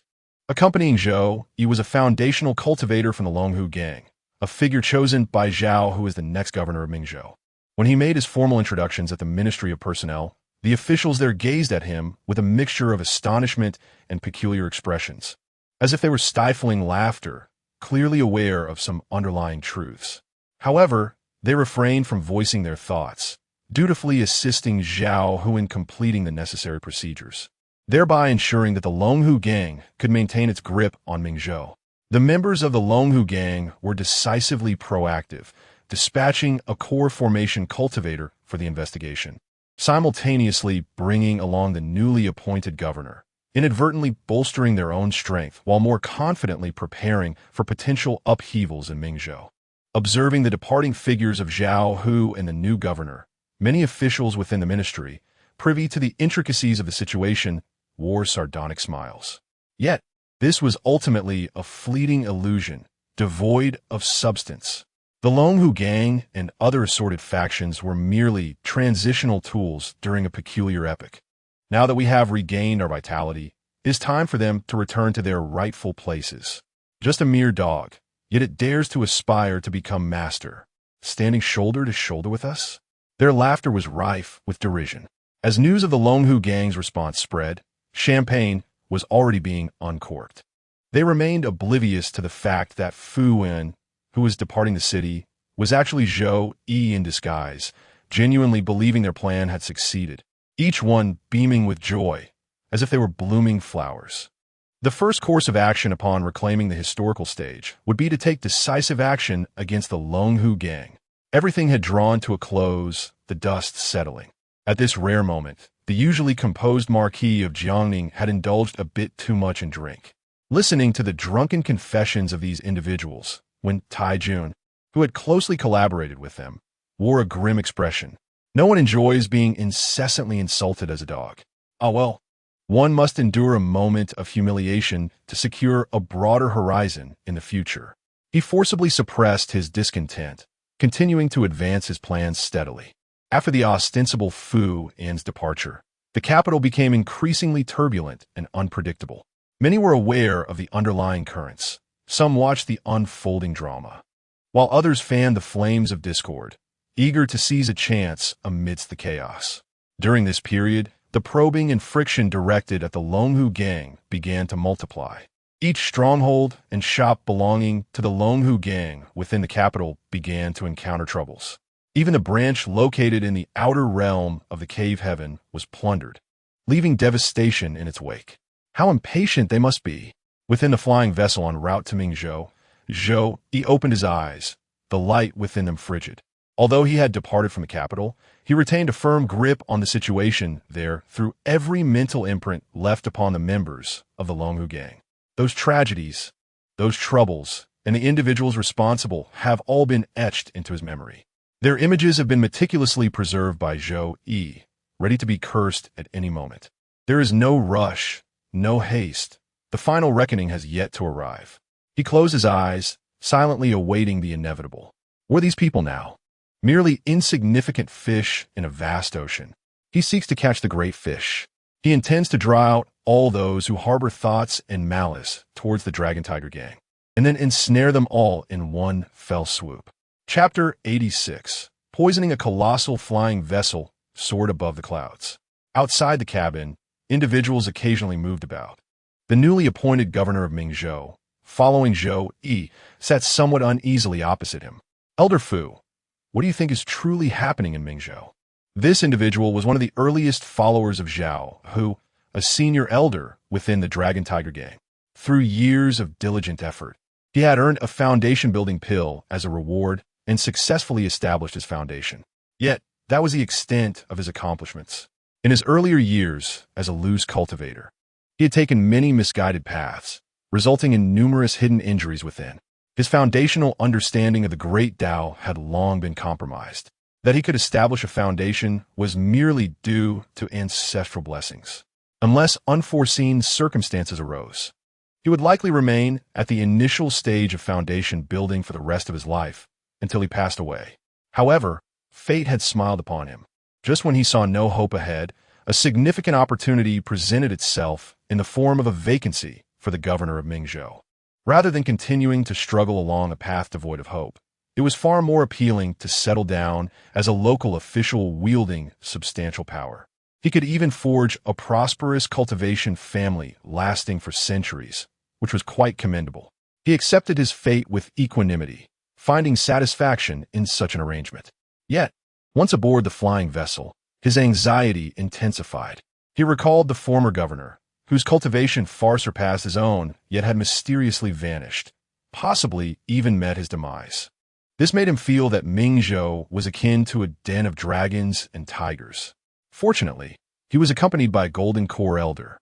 He would soon discover the truth. Zhou regarded the man's agitation and inquiries with indifference.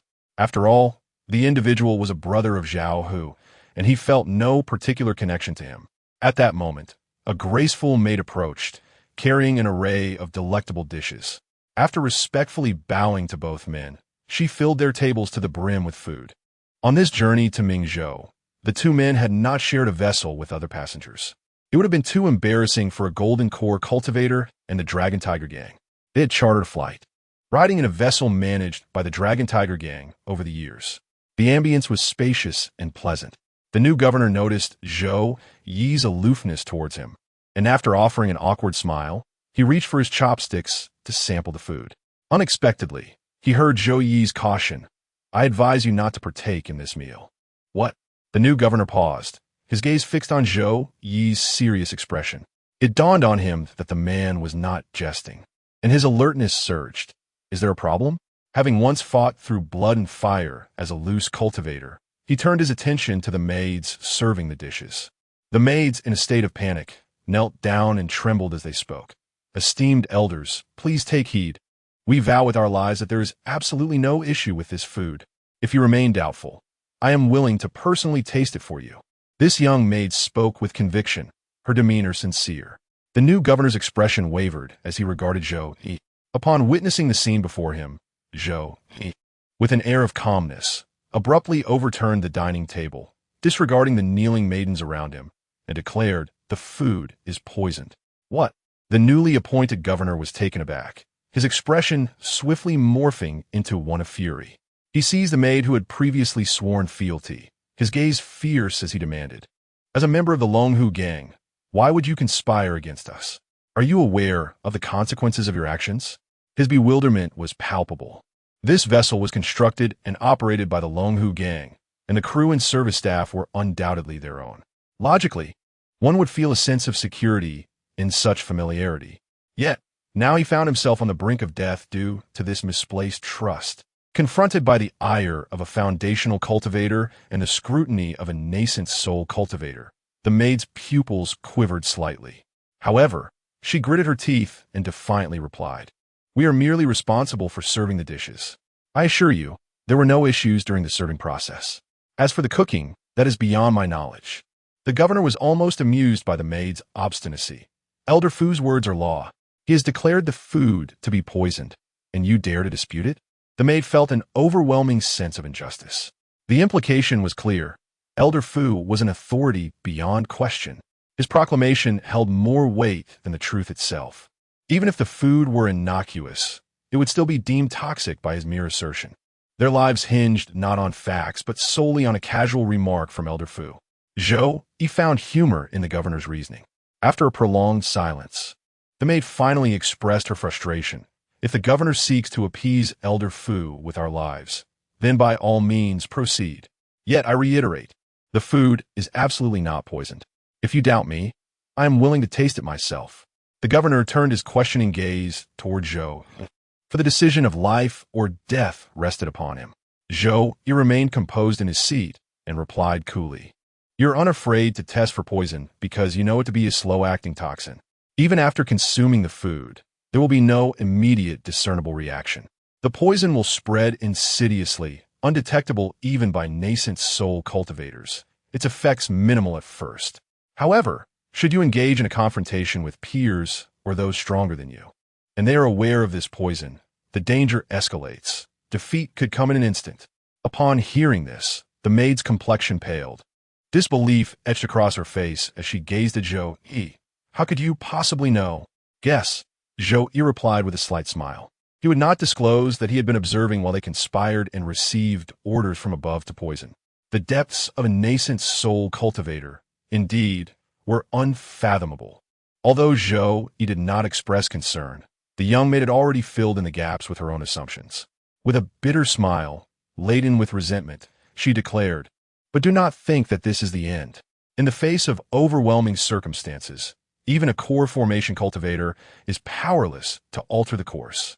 Observing the maid's fervent emotions, now stripped of her disguise and revealing her true nature, Zhou Yi responded with a faint smile. Are you not afraid that I might turn around on the spot and return to the imperial capital? The maid's expression froze. Chapter 87. Arrival. Why spare this wretched creature? The newly appointed governor of Mingzhou gazed at Zhou Yi in puzzlement. Just moments ago, Zhou Yi had waved his hand, sparing the lives of the little maidservants, exuding an air of magnanimity, appearing utterly unconcerned. Do you think they're the only ones who have poisoned? Zhou Yi, munching on the dry, cold buns from a storage bag, spoke nonchalantly. Let me put it this way. Aboard this flying vessel, apart from you and me, practically everyone else is in league with them. They have all participated in this scheme. If we were to execute the maidservants now, the remaining individuals, in their panic, would inevitably resort to desperate measures, risking everything against us. Upon hearing this, the governor was drenched in cold sweat. They were, after all, on a flying vessel, amidst the vast expanse of the sky. Although their cultivation levels surpassed those aboard, they lacked the ability to pilot the craft. Should any conflict lead to damage of the vessel, or should these individuals conjure any form of sabotage, the consequences would be dire. Golden core cultivators could soar through the skies, traversing thousands of miles alone, while Foundation establishment practitioners lacked such formidable magical power. Any mishap could result in a catastrophic fall. Thus, both parties aboard the vessel maintained a fade of false peace, silently hoping to reach Mingzhou swiftly. For the captain and his crew, ensuring the safe passage of these two was their sole mission. As long as they arrived, the task would be deemed complete and everything would come to an end. Consequently, they pushed the vessel to its limits, flying towards Mingzhou without pause, fearing that Elder Fu and might reconsider and turn back. Little did they know, the true Fuan remained in the imperial capital, hidden in the shadows, coldly observing the unfolding situation.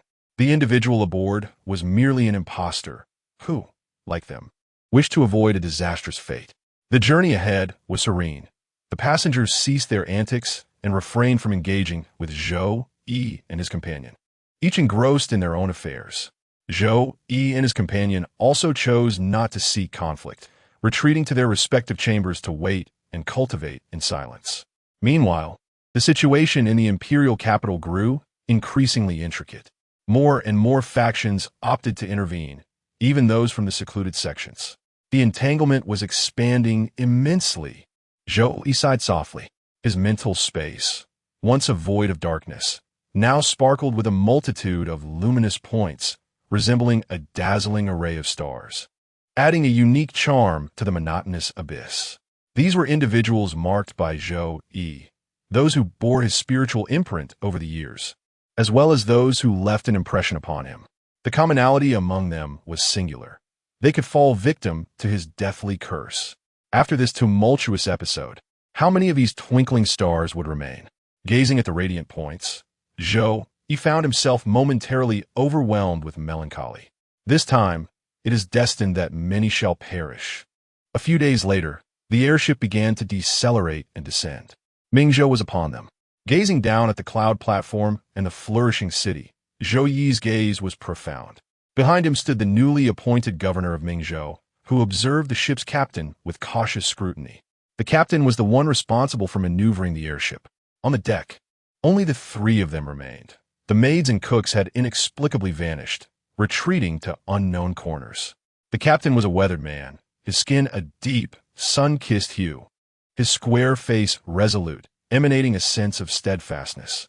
Below lay the city of Mingzhou. He spoke in a low voice. Indeed, Zhou Yi nodded thoughtfully, then inquired, "May I ask why you chose to betray? Joining the Dragon and Tiger Gang was your own decision. No one compelled you to join. Once you were part of it, according to the gang's rules, by completing tasks, you could exchange merits for resources and techniques, just like this airship mission. Regardless of the circumstances, the Dragon and Tiger Gang offered you a stable job, an environment free from fear, a consistent source of resources and techniques, and regular free lectures. I believe such conditions are quite generous. Why then did you choose treachery? Why betray in such numbers? Is it merely because the opposing side offered a higher price? That is but one reason, the captain remarked, his gaze fixed on the bustling city of Mingzhou, his tone unembellished. How could an esteemed elder like you, standing high in the clouds, ever comprehend the lives and struggles of us, the grassroots members? The internal strife within the Dragon and Tiger Gang has grown severe. Those nurtured by the gang look down upon us newcomers, constantly creating obstacles for us. Not only does the law enforcement hall harbor malice towards us, but all the dirty and laborious tasks are also assigned to us, including this airship mission. The captain spoke with deep resentment. Do you think I desire to be the ship's captain?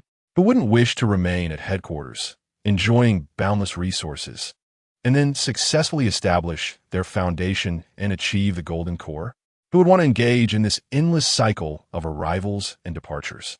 I understand, Zhou Yi interjected, sensing the captain had much more to convey, yet he wished to cease the conversation. He nodded, interrupting the captain. The desires within the human heart are insatiable. The captain was momentarily taken aback. Then, after careful consideration, he slowly nodded and replied, "You speak truly. I am indeed insatiable, ever yearning for more. After so many years as a loose cultivator, accustomed to killing and seizing treasures, I have grown disenchanted with such stable but meager livelihoods. I cannot endure operating within the confines of the Dragon and Tiger Gang S system, earning merits bit by bit to exchange for what I desire. I have no more time to waste." Such individuals are abundant within the Dragon and Tiger Gang. Ultimately, it is the nature of solitary cultivators that proves difficult to alter. They congregate out of self-interest, and when opportunities arise, they will not hesitate to breach the rules, transforming into marauders who plunder and slaughter their fellow practitioners before fleeing. Or they may directly resort to self-theft, absconding with funds.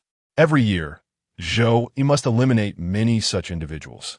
The disdain and suppression directed towards these solitary cultivators are not entirely unfounded. This realization brings a sense of relief. It is all your fault, not a flaw in the system I devised. Zhou Yi whispered softly to himself, words only he could hear. The flying vessel had already landed, and the figures awaiting at the cloud platform were now in view. The ship's captain cautiously retreated, his gaze fixed warily on Zhou Yi's silhouette, bracing for any potential assault. A confrontation between kings, generals against generals. He would likely refrain from attacking me directly, especially as he becomes aware of the recent upheaval in Mingzhou. Xiao Tong and the others had already concealed themselves. As long as he does not wish to escalate matters and sever ties with the flying vessel, he should not. Various thoughts flitted through the captain's mind. Suddenly, he felt something within him erupt, swiftly draining him of all strength and vitality. Before he could comprehend the situation, his lifeless body collapsed upon the deck. Within a compartment of the flying vessel, the handmaidens who had been on high alert suddenly froze, as a pallid glow erupted from within them. In a fleeting moment, apart from Zhou Yi and the one accompanying him who had disembarked, all others aboard the vessel were rendered lifeless. Chapter 88. The Brave and Resolute Earl. An additional chapter for the generous supporter with the username 419866651. Those who could ascend to the cloud terrace to welcome them were all prominent figures from Mingzhou. Among this assembly were the wives and daughters of former governors, alongside their numerous disciples and protégés. This reflects the current state of affairs within the Chu kingdom. The transformation towards cultivation in Chu commenced from the imperial capital, with the spiritual energy of heaven and earth radiating outwards, nurturing various creations and resources throughout the realm. The number of practitioners in the localities was exceedingly scant. Apart from a few major cities, one could scarcely find any. The presence of advanced inheritances was even more elusive. It was only after the acceleration of cultivation and the dispatch of practitioners by the court to serve in various regions that this situation began to shift. One after another, practitioners arrived in local governance, seizing vast expanses of mountains and forests, occupying the most potent nodes of spiritual energy, claiming spiritual mines, and laying claim to mountains abundant in spiritual herbs, as well as capturing the spirit beasts that emerge from the mountains. They sought to acquire everything, including the most exquisite local beauties and the most gifted disciples. The recruitment of disciples and the importation of teachings were mandates from the court, and similar expectations were placed upon the Longhu gang. Every practitioner dispatched to the localities was obliged to take on disciples and disseminate their methods of cultivation, thus fostering an increase in the number of practitioners across the land. This naturally conflicted with the selfish desires of many practitioners who feared the emergence of competitors. Nonetheless, they were rendered powerless to resist, as these orders had been issued directly from the upper echelons of the sects beyond the mortal realm. The Chu kingdom, in its execution of this decree, appointed these wandering cultivators from distant lands to official positions. What could they do against such authority? At most, they could feign compliance and teach half-heartedly. Such a monumental change profoundly transformed the region. Those whose talents were recognized and who commenced their cultivation ascended to become the new landowners and elite class, toppling the previously established gentry and landlords. These new figures formed a novel local power structure.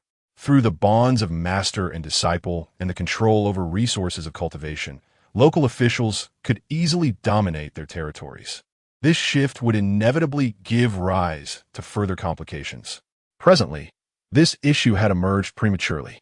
Standing beside the newly appointed governor, Zhou Yi, the crowd, which had initially gathered in joyous anticipation, fell into stunned silence upon hearing the proclamation of the imperial edict. They had not anticipated such a rapid transformation within a mere 30 years. They were somewhat aware of the fate and plans concerning their master, yet they could hardly fathom the severity of the situation. The abrupt removal of their master from the position of Mingzhou governor and the appointment of a successor, indifferent to whether their master had truly perished, left them bewildered. Exchanging glances, confusion filled their eyes. Their current power and status, along with their cultivation progress, were all derived from their former governor. With the position now occupied by another, they were left uncertain about their future. How would the territories and resources, once claimed by the former governor, be reallocated? Fortunately, this state of confusion did not linger for long.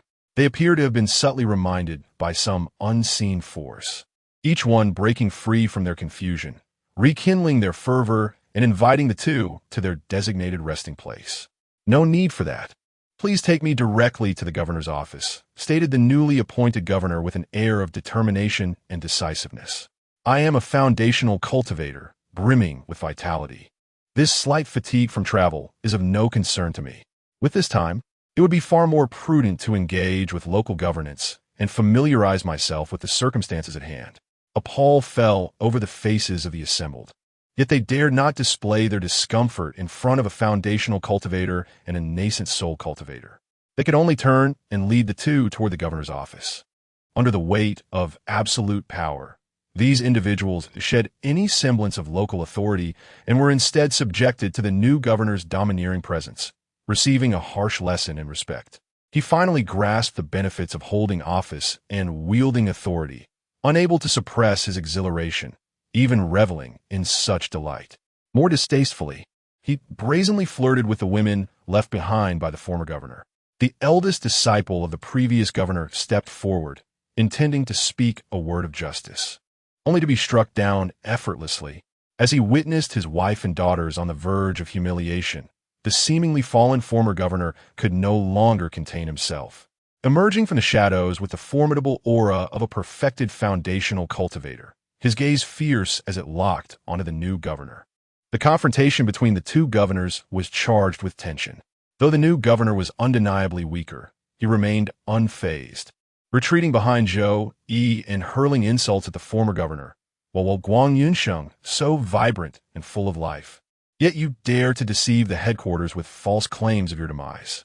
What is your intent? With a nascent soul elder present, do you think you can act with impunity? I am now the recognized governor by both the sect leader and the court. There is no place for you here. Depart obediently, or today shall mark your end." The former governor, Guang Yunsheng, cast a wary glance at Zhou Yi, whose expression remained placid, yet his eyes flickered with caution. Nevertheless, he maintained an air of confidence, stating, "Ah, Elder Fu, I have heard much of your esteemed reputation. Regrettably, today, even you may find yourself unable to safeguard your own interests. From behind the hall, a figure emerged, smiling as they clasped their hands in greeting toward Zhou Yi. Elder Fu, it has been quite some time. It was none other than the courageous Lord Yi. Zhou Yi recognized him and retained his calm demeanor, devoid of any turbulence. Do you truly wish to involve yourself in this affair? The Lord Yi family has languished for many years, and it is a rare fortune to have produced a nascent soul cultivator like yourself. You are so close to restoring your ancestral glory. It would be ill-advised to entangle yourself in such matters. Should you meet your demise here, the Lord Yi family would face utter ruin. This individual was a nascent soul cultivator whom Zhou Yi had encountered on numerous occasions, specifically sent to ambush Fu and as part of their scheme. Confronted with the final words of persuasion from Zhou Yi, the resolute Lord Yongyi dismissed them entirely, bursting into a hearty laugh. Brother, you jest. You are well aware of the current situation. Various factions have essentially divided the pie of interests among themselves, and my rise has been too slow to seize the opportune moment. If I do not obliterate your dragon and tiger gang and carve a piece from you, how can I restore the glory of my ancestors? Observing the composed and self-assured demeanor of Lord Yongyi, who seemed to have already secured his victory, Zhou Yi let out a soft sigh. Truly, one reaps what one sows. Such folly is destined for demise. Humph. Lord Yongyi's tone turned icy. You, with the surname Fu, should not presume that having acquired a red Dan grants you the power to act with impunity across the realm. Today, your death is inevitable. Some of the troops. Chapter 89. Thoughts on the Book of Changes. The sound fell, yet the silence lingered, with no response for what felt like an eternity. The surroundings were eerily quiet, devoid of any reaction. The once smug and reckless smile on young Yibao's face had gradually solidified, leaving him feeling somewhat embarrassed. Particularly, when he caught a hint of mockery on Zhou Yi's face, it pierced his heart with a sharp sting. Rise, rise. Where the hell have all the people gone? Can't they hear me? Get up, he shouted in a fit of exasperation. Alas, his cries proved futile. Cease your shouting, you old fool. Your hidden subordinates have already been dealt with, Zhou Yi said nonchalantly, flexing his knuckles. Impossible. Young Yibao exclaimed in disbelief, his eyes widening as he retorted. Every step and every action you've taken since disembarking has been within my grasp. This would be his final utterance. The former governor, Guang Yinsheng, and his companions were struck with horror, retreating step by step, their faces etched with terror as they gazed at Zhou Yi. How can this be? Is the disparity in strength among those at the same foundation stage so vast? Young Yibao had arrived in Mingzhou brimming with confidence and preparations, eagerly anticipating the capture of the fish known as Fuan. He had believed that victory was within his grasp, only to find himself swiftly defeated. Before they could stabilize their minds and kneel in supplication, they felt a terrifying force erupting within them. This power coursed through their bodies with astonishing speed, causing their once mighty magical prowess to dissipate like mist, leaving their very forms crumbling. The newly appointed governor, trembling and drenched in cold sweat, followed Zhou Yi's silhouette, his heart a tumult of emotions. He wrestled with the dilemma of whether to kneel and bow his head to preserve his life. Although young Yibao and his subordinates had been formidable, they had felt distant and less impactful. Now, however, standing in the same realm, he witnessed the former governor Guang Yinsheng, who was far superior, utterly powerless against this elder Fu. The shock to his spirit was profound. In the blink of an eye, within the expansive governor's office and the vast Mingzhou, not a single local inhabitant could be seen, save for the two newcomers. They had all vanished. Zhou Yi paid no heed to the trembling and quaking of the man beside him. After commanding him to gather the spoils, he strode purposefully towards the exit of the office. The newly appointed governor, still in a daze, instinctively followed behind, prompting Zhou Yi to furrow his brow. He paused at the doorway, turning around to fix a stern and questioning gaze upon the man. What are you following me for? I. The governor regained his composure after a moment of flustered hesitation and finally stammered. Such a significant incident in Mingzhou. The imperial capital may not be safe either. The subordinate expressed a desire to accompany the elder back, suggesting that he might be of assistance. His words, laden with ambiguity, seemed to reflect a truth even he was unsure of. However, Zhou Yi disregarded these sentiments, and with a decisive gesture commanded the individual to remain in Mingzhou, stating, "You are overestimating your capabilities.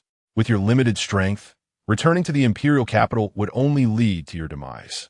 Stick to the original plan. Stay here as the governor. Nurture and educate the local talented youth and safeguard our resources. Other matters are beyond your purview." With that, he turned and departed.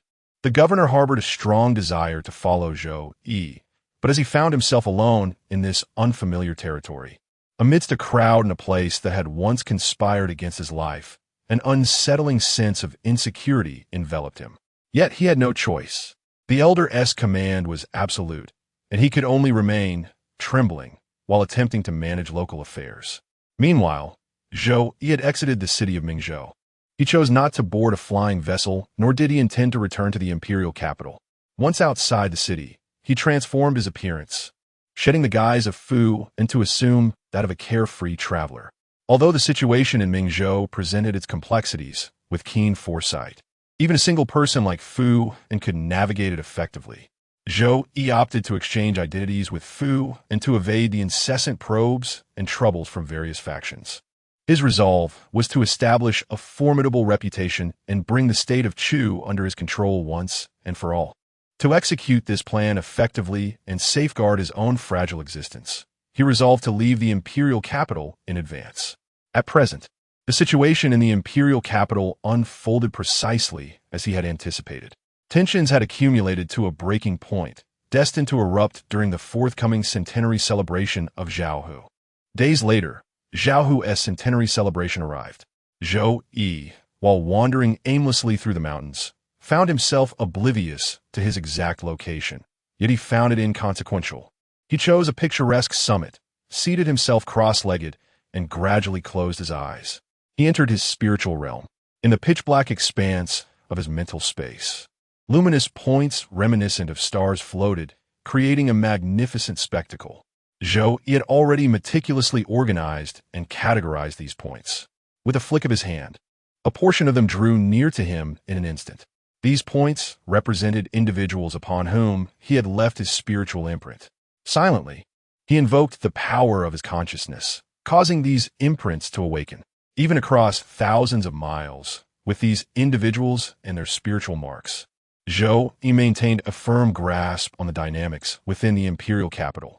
These imprints, unbeknownst to their bearers, subtly transformed into eyes, granting Zhou Yi insight into the unfolding events of the imperial capital. The centenary celebration of Zhaohu had commenced. The atmosphere was exceedingly vibrant, with banquet tables stretching across several streets, where even the famished and cold beggars could utter a few kind words to secure a meal.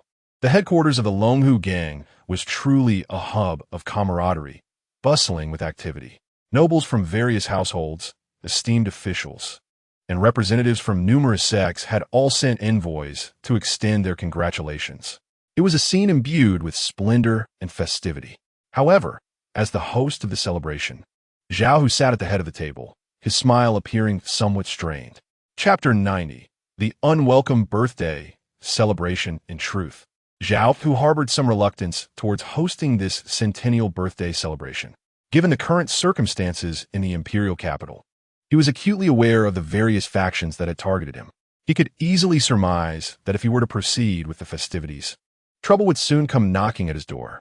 The accumulated frictions and grievances from before would surely erupt on this day, fueled by the malice of those around him. He wished to maintain a low profile, yet such aspirations eluded him. At his elevated status, many matters were no longer within his control. Under the clamoring and promotion of Wen Taijun and others, the centenary celebration was reluctantly set into motion. Ah, my esteemed friend, you are truly enviable. Zhaohu's mind, preoccupied with these concerns, drifted away, causing him to miss the earlier congratulatory remarks. He only caught the latter half of the speaker's sentiments. I still remember when we first met. You had only just begun your foundation, while I was at the later stages of mine.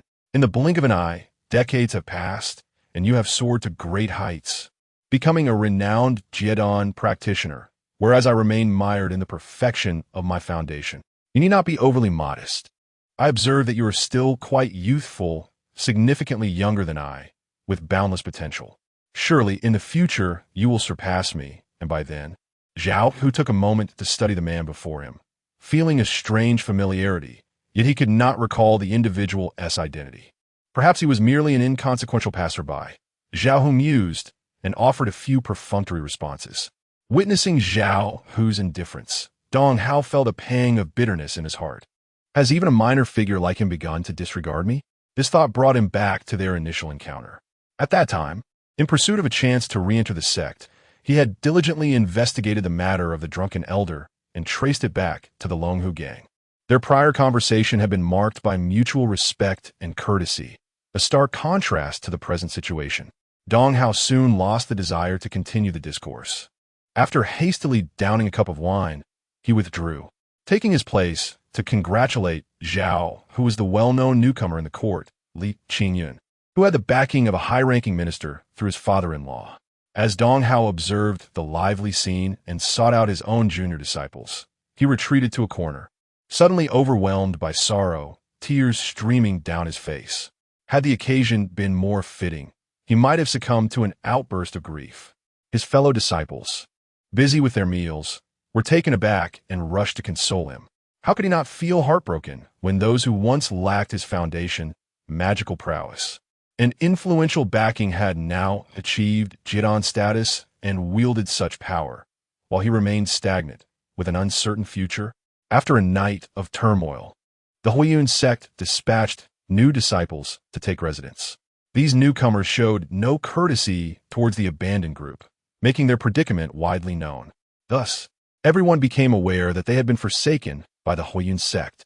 The previous respect and flattery vanished in an instant, replaced by derision, oppression, and malice.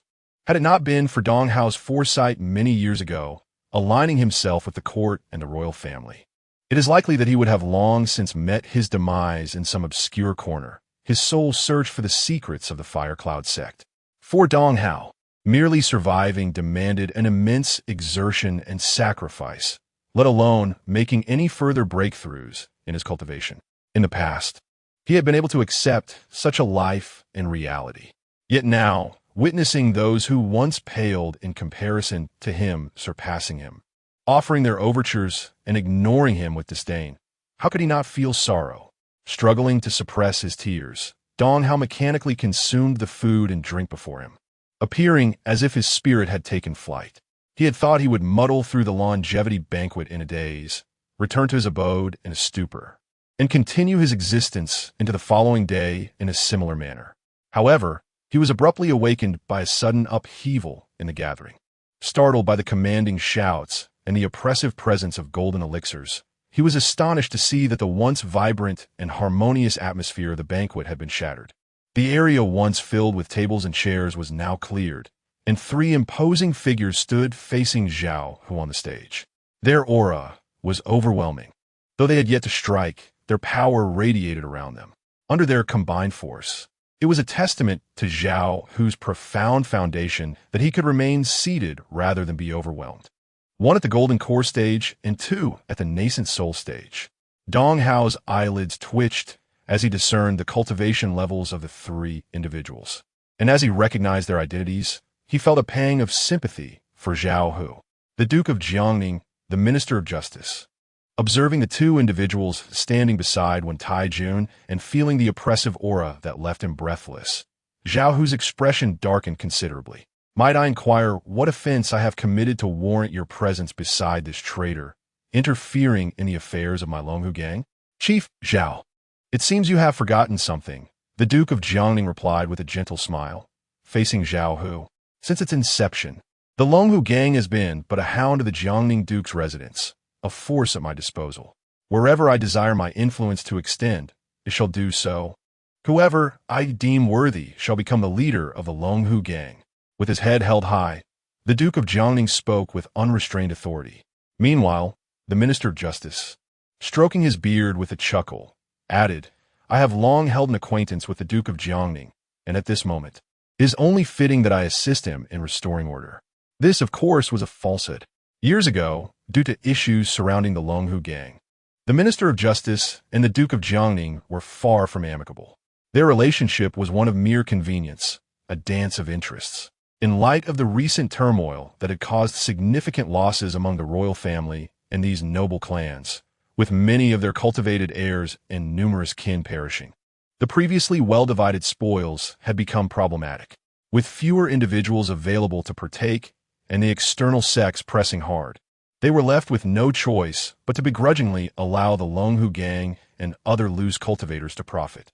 But now, circumstances have changed. After years of cultivation, they have regained their vitality. Naturally, they seek to reclaim all that was once rightfully theirs. The Dragon and Tiger gang stands as the greatest obstacle on this path. Consequently, they are now under siege, with various factions sharpening their blades, eagerly awaiting their share of the spoils. Chapter 91. Breaking out confronted by the intimidating presence of the three individuals before him. Zhao Hu's countenance darkened significantly. "My lord, you jest," he replied, recalling the origins of the Longhu gang, which indeed had once thrived under the auspices and renown of the noble house. "I am not one to forget my benefactors. I have not forsaken the past. However, these grievances were settled long ago, were they not? Over the years, the Longhu gang has contributed considerable benefits to the noble house. Is that not enough?" The Duke of Jiangning abruptly interrupted Zhao Hu's discourse, waving his sleeve dismissively.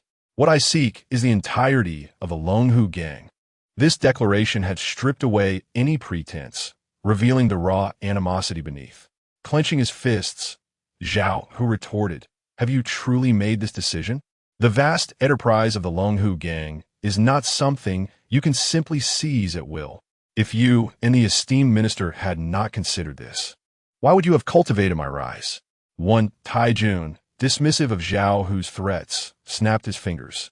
Instantly, a schism emerged among the members of the Longhu gang, with a substantial faction rallying to his side, vocally demanding that Zhao Hu step aside in favor of Wen Taijun. Before Zhao Hu's expression could darken further, a cacophony of footsteps echoed from outside.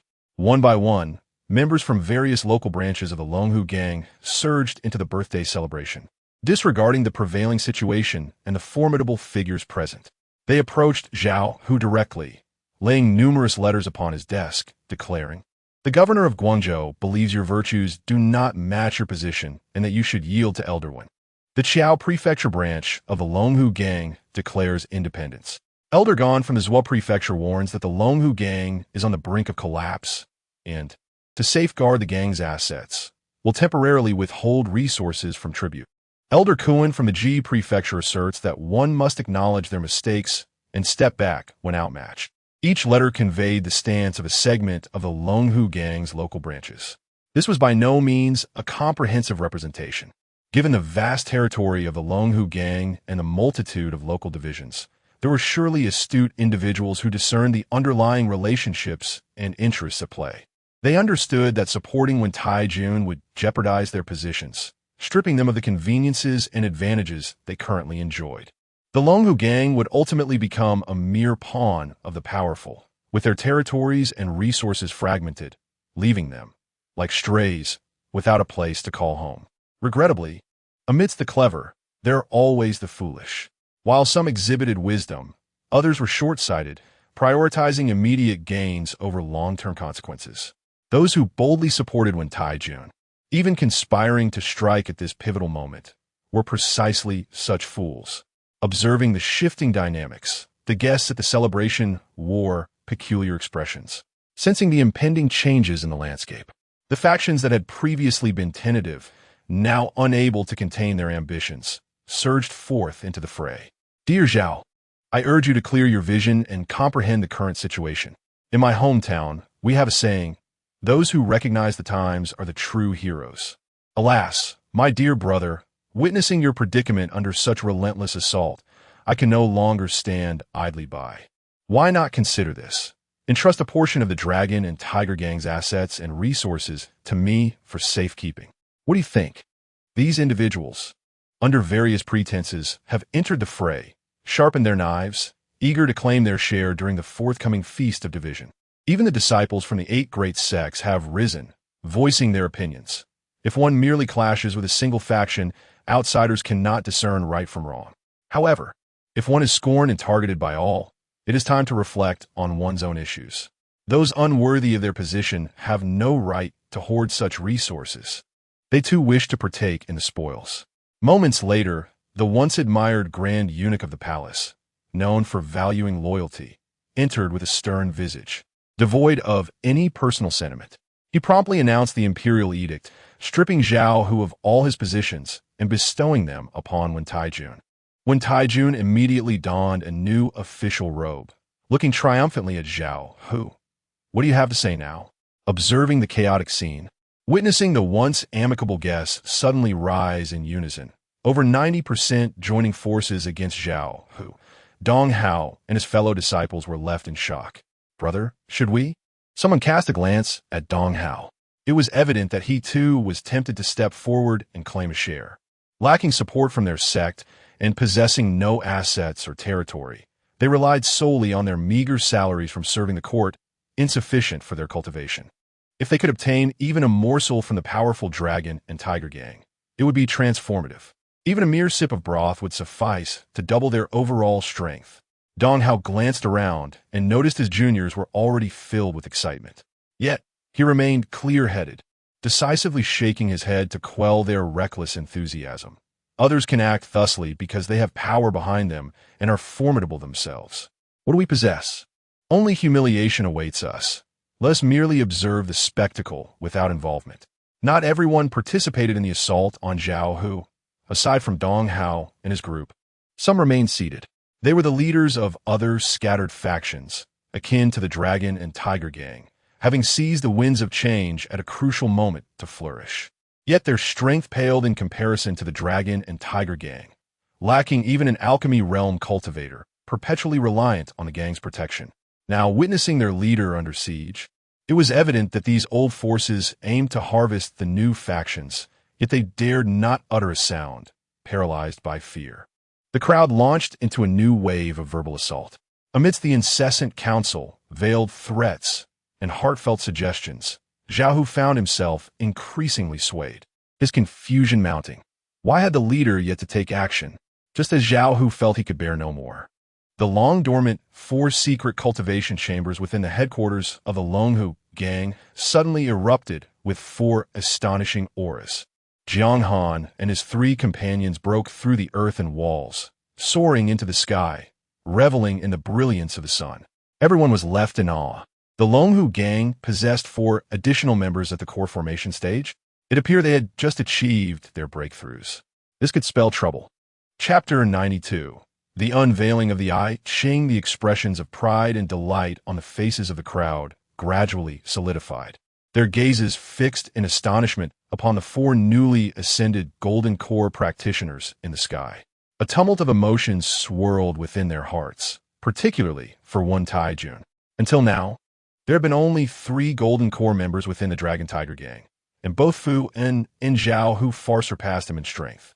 He had attributed this to their longer cultivation periods, having achieved their golden core status before him, a notion his pride could reluctantly accept. Yet now, with the emergence of 4 more golden core cultivators, each of whom was evidently stronger than him, he was compelled to confront the reality of being the weakest among them. Fu Un, who had been standing behind Zhao Hu, currently serving as the advisor Wu Wei, exhaled a sigh of relief upon witnessing the 4 individuals descend from the heavens. Their arrival was impeccably timed. Jiang Han and his companions gradually landed, positioning themselves behind Zhao Hu. The 5 golden cores united in a display of shared might, momentarily holding back the disarrayed aura of their adversaries, who were still reeling from shock. Zhao Hu steadied his mind, preparing to respond calmly to the pressures and challenges posed by the others. It appears that fate has not forsaken me, Zhao Hu. Even in this moment, my 4 brothers have attained their golden core. However, despite Jiang Han and his companions successfully achieving their golden core status and emerging at this critical juncture, it did not guarantee an immediate reversal of the situation or the suppression of the ongoing chaos. He could only leverage this newfound momentum to negotiate with those present, attempting to reason with them and restore a semblance of the previous facade of peace. Yet, this was ultimately an unattainable goal. After all, formidable nascent soul practitioners were present. How could they be subdued by mere golden cores? What did it matter if there were numerous golden cores? Before the nascent soul, they were but insignificant insects. Lord Jiangning coldly snorted. To the ears of others, it was an ordinary sound, yet to Zhao Hu and his companions, it resonated like a thunderclap, instilling terror. The five figures swayed, nearly losing their footing, and some even knelt, blood streaming from their eyes, ears, noses, and mouths. Their spirits began to fray, their focus dissipating as they perceived the world around them in disarray. It was a soul attack. Jiang Han wiped the blood from his nose and began to inscribe symbols in the air. One by one, he affixed the blood symbols onto himself and Zhao Hu, stabilizing their disoriented souls that had been shaken by Lord Jiangning's snort. Jiangning regarded Jiang Han with an indifferent expression. Your methods are commendable, though your strength leaves much to be desired. My lord, do you truly intend to eliminate us all? Zhao Hu bellowed, his voice heavy with grief and indignation. No, I merely wish to clear away some obstacles in my path, to eliminate a few dogs intent on devouring their master, and to reclaim my dragon tiger gang. Lord Jiangning replied coldly. He extended his hand, gathering immense spiritual energy from the heavens and earth, which coalesced into a colossal hand aimed at the five golden cores on the platform. The five of them roared in unison, summoning their golden cores. Their golden core domains intertwined, nearly solidifying everything around them. This was their desperate struggle. Yet before the casual strike of a nascent soul practitioner, their efforts were as fragile as paper. Five individuals spat blood, hurled through the air, collapsing to the ground, unable to rise again. Lying among them, feigning death, Fuan cautiously opened his eyes a mere slit, his face a mask of horror as he beheld this scene. Ever since aligning himself with Zhou Yi, many years had passed without engaging in the art of combat. Not only had their skills dulled, but they had also forgotten to respect the formidable, losing sight of the vast chasm that separated realms. Indeed, these were our shortcomings. Yet, when shall our leader finally intervene? Eyeing the approaching Jiangning Ho with growing trepidation, Fuan prepared himself for a desperate struggle, even contemplating self-detonation of his golden core. This thread of hostility and murderous intent was perceived by Jiangning Ho, who, astonished, lowered his gaze towards what he had presumed to be a lifeless body. Huh, he uttered in surprise, sensing something amiss. A common person should have perished beneath his earlier exhalation. Yet this one not only remained alive, but also harbored intentions of treachery, even igniting a flicker of danger within him. A hidden trump card in tactics from the Longhu gang? Quite intriguing. Jiangning Ho chuckled lightly, unfazed, extending a finger towards Fuan. At that moment of imminent peril, a sigh suddenly resonated throughout the arena. Time seemed to freeze, and all action ceased. Even the murderous Jiangning Ho was halted in his tracks. Their expressions shifted from rigidity to sheer astonishment. The higher their cultivation, the greater their fear. For they had heard it. The sigh emanated from within their very beings. It was as if something incomprehensible lurked within them, releasing the same sigh simultaneously, melding their voices into a singular sound. When the world is this? Come forth, engaging in sorcery. One after another, cultivators erupted in terrified exclamations. Their consciousness spread outwards, seeking any thread or trace of their foe. Yet they found nothing. Even the consciousness of the nascent soul practitioners merely captured the terror etched on the faces of those around them in their final moments. In their final moments. Jiangning Ho froze, attempting to contemplate what had transpired. Yet he could not. His once remarkably astute mind suddenly felt like rusted gears in machinery, laboring to turn. Ultimately, his brain ground to a halt, incapable of further thought or function.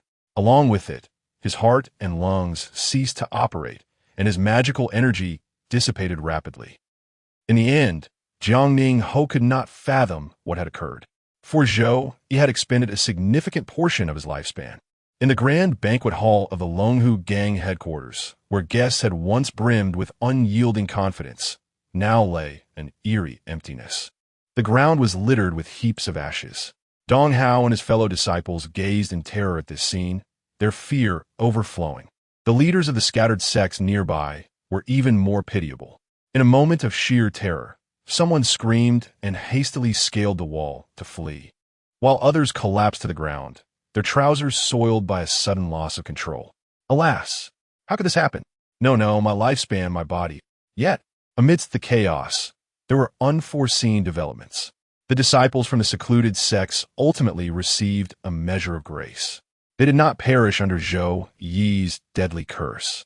Zhou Yi had not yet determined whether to wage war against these external sects. Thus, he meticulously regulated the lifespan he siphoned from them, opting not to kill them on the spot. Instead, he deprived them of a significant portion of their vitality, causing them to age dramatically in an instant. The once vibrant and promising young disciples transformed into feeble old men, unable to maintain their footing. They were, of course, unable to accept such a drastic decline, and they cried out in dismay. This was particularly true for the formerly stunning female disciples, whose cries were so forceful that several of their already loose teeth were dislodged. Chapter 93. The dead are not limited to those before us. Dong Hao trembled as he beheld the scene before him. Even now, disbelief coursed through his veins. Just moments ago, the formidable Jiang Ning Ho and his cohorts, who had commanded the situation with an unparalleled advantage, had met with utter defeat. There had been no forewarning, save for a peculiar sigh that echoed in the air. He recalled that this eerie lament had seemed to emanate from within him as well. His complexion shifted multiple times, fear now ingrained in his very bones. Meanwhile, Fu and Zhao Hu and the others remained ensnared in shock, momentarily forgetting to rise from the ground. Just then, a terrifying aura surged forth from the direction of the palace, accompanied by a voice filled with indignation and fury. This has nothing to do with me. I merely acted in accordance with the circumstances. I am willing to make amends. I can offer compensation. This potent energy reverberated throughout the imperial city, even from a considerable distance. It left the surviving members of the Longhu gang in utter astonishment. They swiftly leapt to the rooftops, straining their eyes toward the source of the sound. There, they beheld the Emperor of Chu, clad in a dragon robe and surrounded by a swirling aura of 9 divine dragons. At this moment, the Emperor of Chu bore no resemblance to his usual helpless demeanor. His power left everyone within the palace in awe. With a cultivation level at the peak of the nascent soul stage, he seemed poised to break through to the transformation stage. Dong Hao inhaled sharply, recognizing the Emperor's current state. As the sovereign of Chu, positioned at the nexus of the palace's grand formation, he was in fact the most enigmatic figure in the entire kingdom, possessing a wealth of unfathomable power and methods. The 9 dragons that circled around him were not genuine dragons, but rather a manifestation of an inexplicable energy. These 9 divine dragons were the very essence that had birthed the transformation of Chu into a realm of cultivation. Enveloped by this mythical aura, the Emperor of Chu was capable of contending with the transformation stage. It was precisely for this reason that he withstood the lethal curse that should have claimed his life in an instant. While his body was shrouded in a deathly gray aura, his head retained the normal hue of a human being. Even as the mythical energy and mysterious substances relentlessly washed over him, they could not dispel the deathly gray aura, preventing his recovery. The Emperor's gaze shifted, landing upon the Longhu gang, spotting Zhao Hu and the others. At this moment, he cast aside any concerns for dignity. Guiding the 9 dragons, he soared toward them, bellowing, "Zhao Aiqing, I was blinded by treacherous ministers, nearly leading to the wrongful execution of loyal subjects. I have come to recognize my error. Could you perhaps relay this to the person behind you? I am willing to share the realm with that esteemed elder." His voice was laced with desperation. The once stoic sovereign, who rarely displayed his emotions, even in the face of external threats, now found himself in a state of utter disarray. Alas, who could blame him? He had indeed reached the precipice of life and death. A peculiar sound reverberated within the bodies of the gathered crowd, each individual hearing it distinctly. "Why should I spare you a life and share what is rightfully mine?" Zhou Yi gazed at the flickering light that embodied the figure of the Emperor of Chu, which he had drawn forth, and nonchalantly pointed towards it. A vast amount of lifespan evaporated, coalescing into a deathly gray aura that surged towards the light. Since he refused to yield, let us see if this curse of 100,000 years can fail to claim you. No, no, no. The Emperor of Chu sensed the approach of death, and it was this very realization that drove him to madness, making him increasingly unhinged. I am the Emperor, destined for immortality, my lifespan equal to that of the heavens. How can I perish over such trivial matters? I have grand ambitions yet to be fulfilled, past humiliations yet to be avenged. His frenzied proclamations were abruptly halted as a more terrifying, deathly aura erupted within him. This time, even the 9 divine dragons encircling him could not shield him from its grasp. His frantic, despairing cries suddenly ceased. The light in the Emperor's eyes gradually dimmed. From fervor to stillness, the transition took but a fleeting moment. Life and death are often separated by such a slender thread. The 9 divine dragons simultaneously emitted a mournful cry, not out of sorrow for the Emperor, but because they had just endured a deadly curse on his behalf, causing the deathly aura to envelop them as well. Portions of their bodies and scales have been tainted a ghastly gray. These dragons were manifestations of the mythic power and cultivation of the Chu kingdom, not living beings, and thus impervious to the deathly curse. However, this did not preclude them from suffering. The aura of the curse incessantly eroded them, gnawing at the very essence of Chu's mythology. Zoe uttered softly, sensing an instantaneous resonance and connection with the source of Chu's mythology. In a vague yet profound manner, he could perceive the transformations occurring across the lands of Chu, the brewing of myriad creations, and the emergence of extraordinary divine artifacts. Every cultivator within the borders of Chu, drawing upon the natural energies and resources of the land for their practice, seemed to owe him a debt, establishing an inexplicable bond with him. To encounter such an unexpected turn of events, it could be considered a delightful surprise. Zhou Yi chuckled softly, embracing this outcome. As his spiritual domain evolves further, he anticipated even greater chain reactions and transformations. By that time, perhaps he could utilize this nebulous connection, this intangible debt, to effortlessly curse those of the Chu kingdom to death. In that eventuality, I shall be invincible within the realm of Chu, able to eliminate whomever I desire with utmost ease. This was a secret known only to him. At present, no one else perceived this layer of reality. However, it did not detract from the unfolding events in the imperial capital, nor did it lessen the boundless reverence that Zhao Hu and others held for him. In the skies above the imperial capital, 9 divine dragons, tainted by the essence of deathly sorcery, each emitted a resounding roar, heralding a transformation. Freed from the constraints imposed by the Emperor of Chu, 5 of the dragons, yearning for liberty, gracefully soared into the vast expanse. After a brief moment of hesitation, the remaining 4 ultimately returned to the imperial palace, descending back to the very source of myth, nurturing themselves in hopes of dispelling the bothersome aura that clung to them. On this day, numerous individuals and formidable factions within the capital inexplicably vanished, leaving behind only heaps of ash. This mysterious occurrence sparked a flurry of unfounded speculations among the uninformed outsiders. The most profound impact was felt by the royal family. On this day, all members of the royal lineage disappeared without a trace, regardless of their cultivation status. The Jiangning Marquisate, the brave and resolute Earl's estate, the Ministry of Justice. One by one, families and factions that had just begun to regain their vitality vanished in an instant.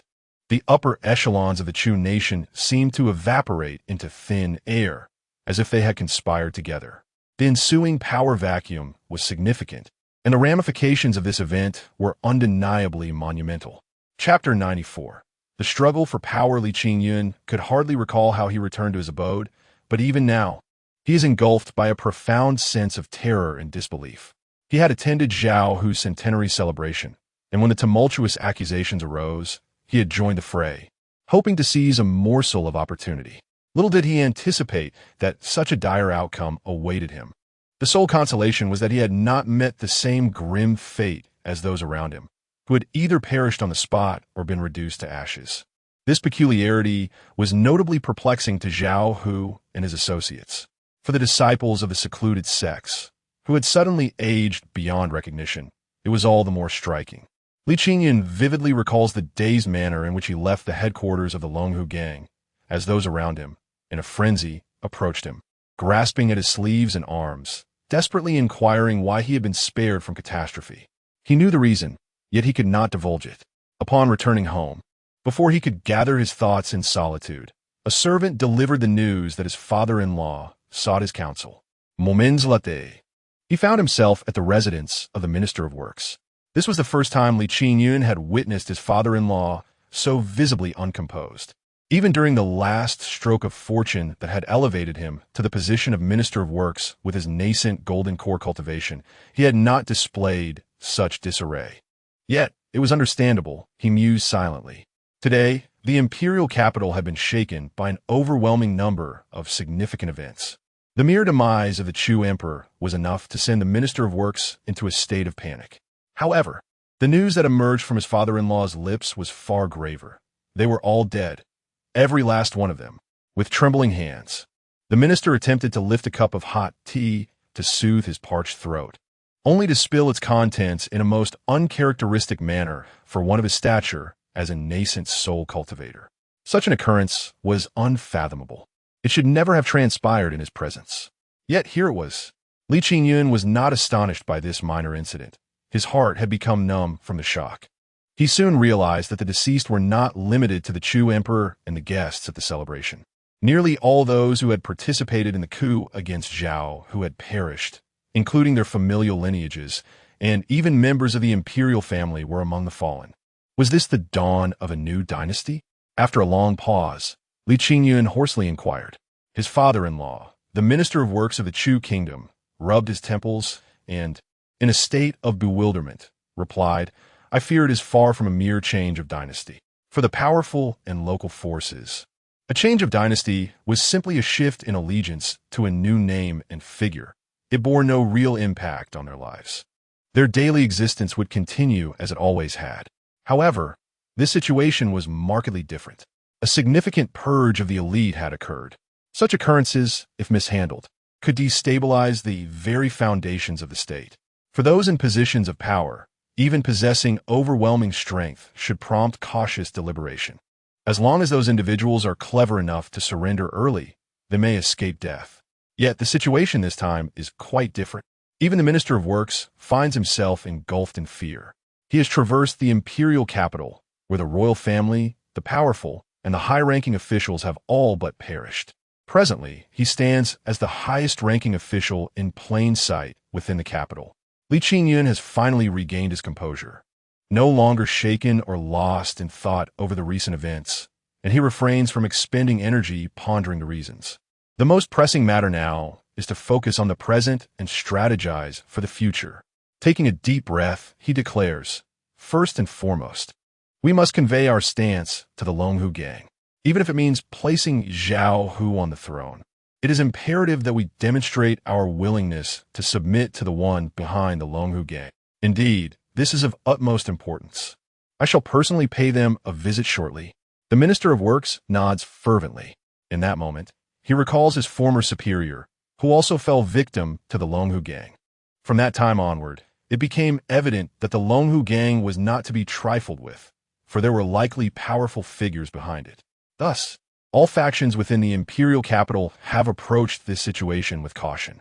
The Marquis of Jiangning and the Minister of Justice, both formidable in their own right, stand resolutely at the forefront, while other Yuaning experts appear to remain idle, yet they are fully prepared to spring into action at a moment's notice.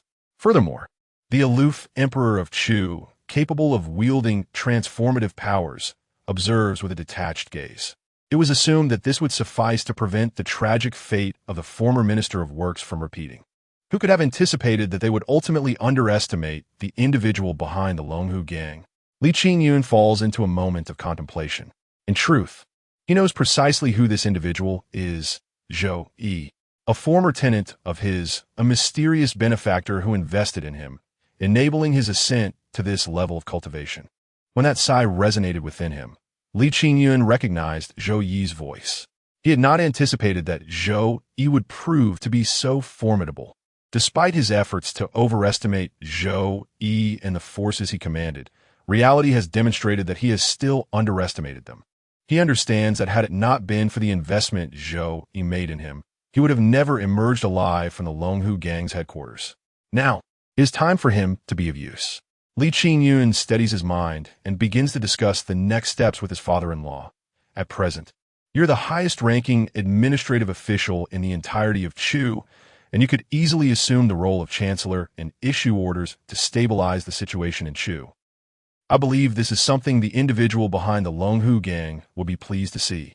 The Minister of Works nods, his previous apprehension and tension now replaced with a glimmer of anticipation. As a seasoned veteran of the political arena, he is keenly interested in the machinations of power and possesses a sharp instinct for it.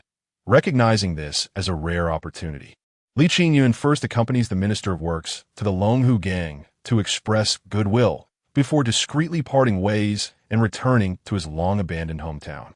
Regrettably, he finds no trace of Zhou Yi there. The dust settling on the furniture indicated that it had been quite some time since Yu Yi's last return.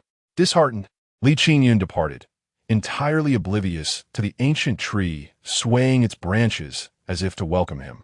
Yet within the same city, some exhibited a starkly different demeanor. While Li Qingyun and his father-in-law were engrossed in their power struggles, Dong Hao busily packed his belongings, his expression urgent as he prepared to flee with his junior disciples. Casting a glance back at the majestic imperial capital, the faces of his juniors were filled with reluctance and confusion. "Brother, why must we leave? The power dynamics in the state of Chu have been entirely reshuffled. This is our golden opportunity to ally ourselves and rise with the tide." Indeed, we had not previously declared our stance. It would be prudent to draw closer to the Dragon and Tiger gang. Observing the discontent etched on the faces of his juniors, Dong Hao felt a pang of frustration. With death imminent, are you still lost in dreams? The imperial capital is bound to become a hotbed of conflict. Such a monumental upheaval. Do you truly believe the 8 great sects will merely watch idly without any reaction?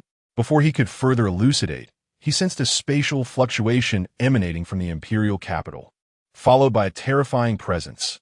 8 formidable auras. The mighty warriors of the 8 great sects had crossed over. Chapter 95. Unwise and ungrateful. In the imperial capital of the Chu kingdom, each of the 8 great sects maintains its own dedicated office.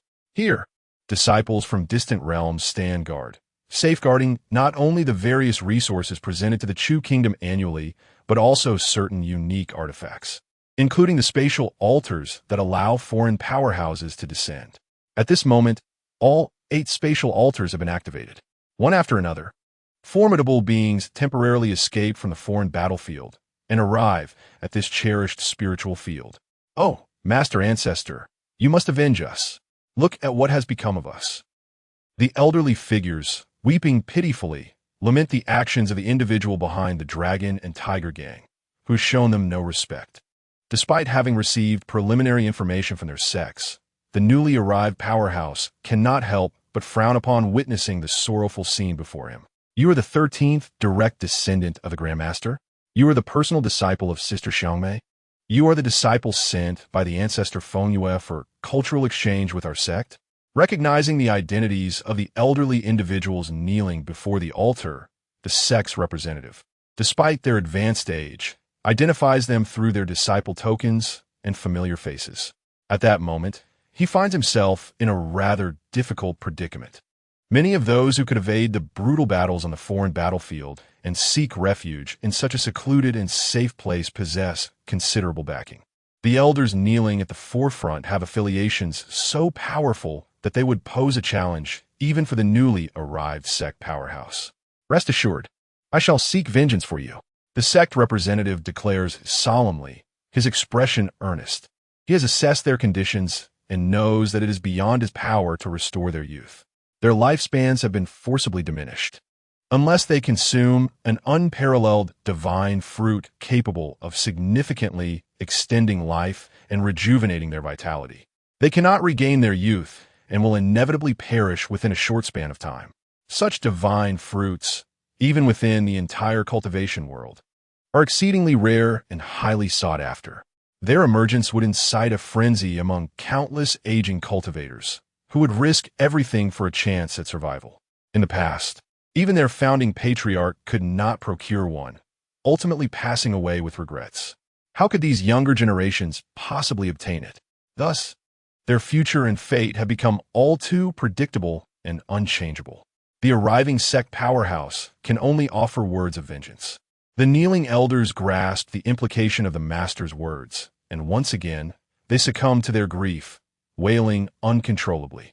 Their frail bodies, already weakened by age, succumbed to the overwhelming sorrow, leading to the fainting and even death of several. The remaining individuals, resolute in their humanitarian convictions, called out to the departing master with urgency, cautioning, "Master, the forces behind the Longhu gang are exceedingly treacherous." Even the likes of Emperor Chu and his companions fell victim without ever laying eyes on their assailants. While your prowess is unparalleled, one must remain vigilant against the covert machinations of the unscrupulous. It would be prudent to avoid recklessly engaging in duels. Instead, let us employ ranged attacks to eliminate the Longhu gang entirely.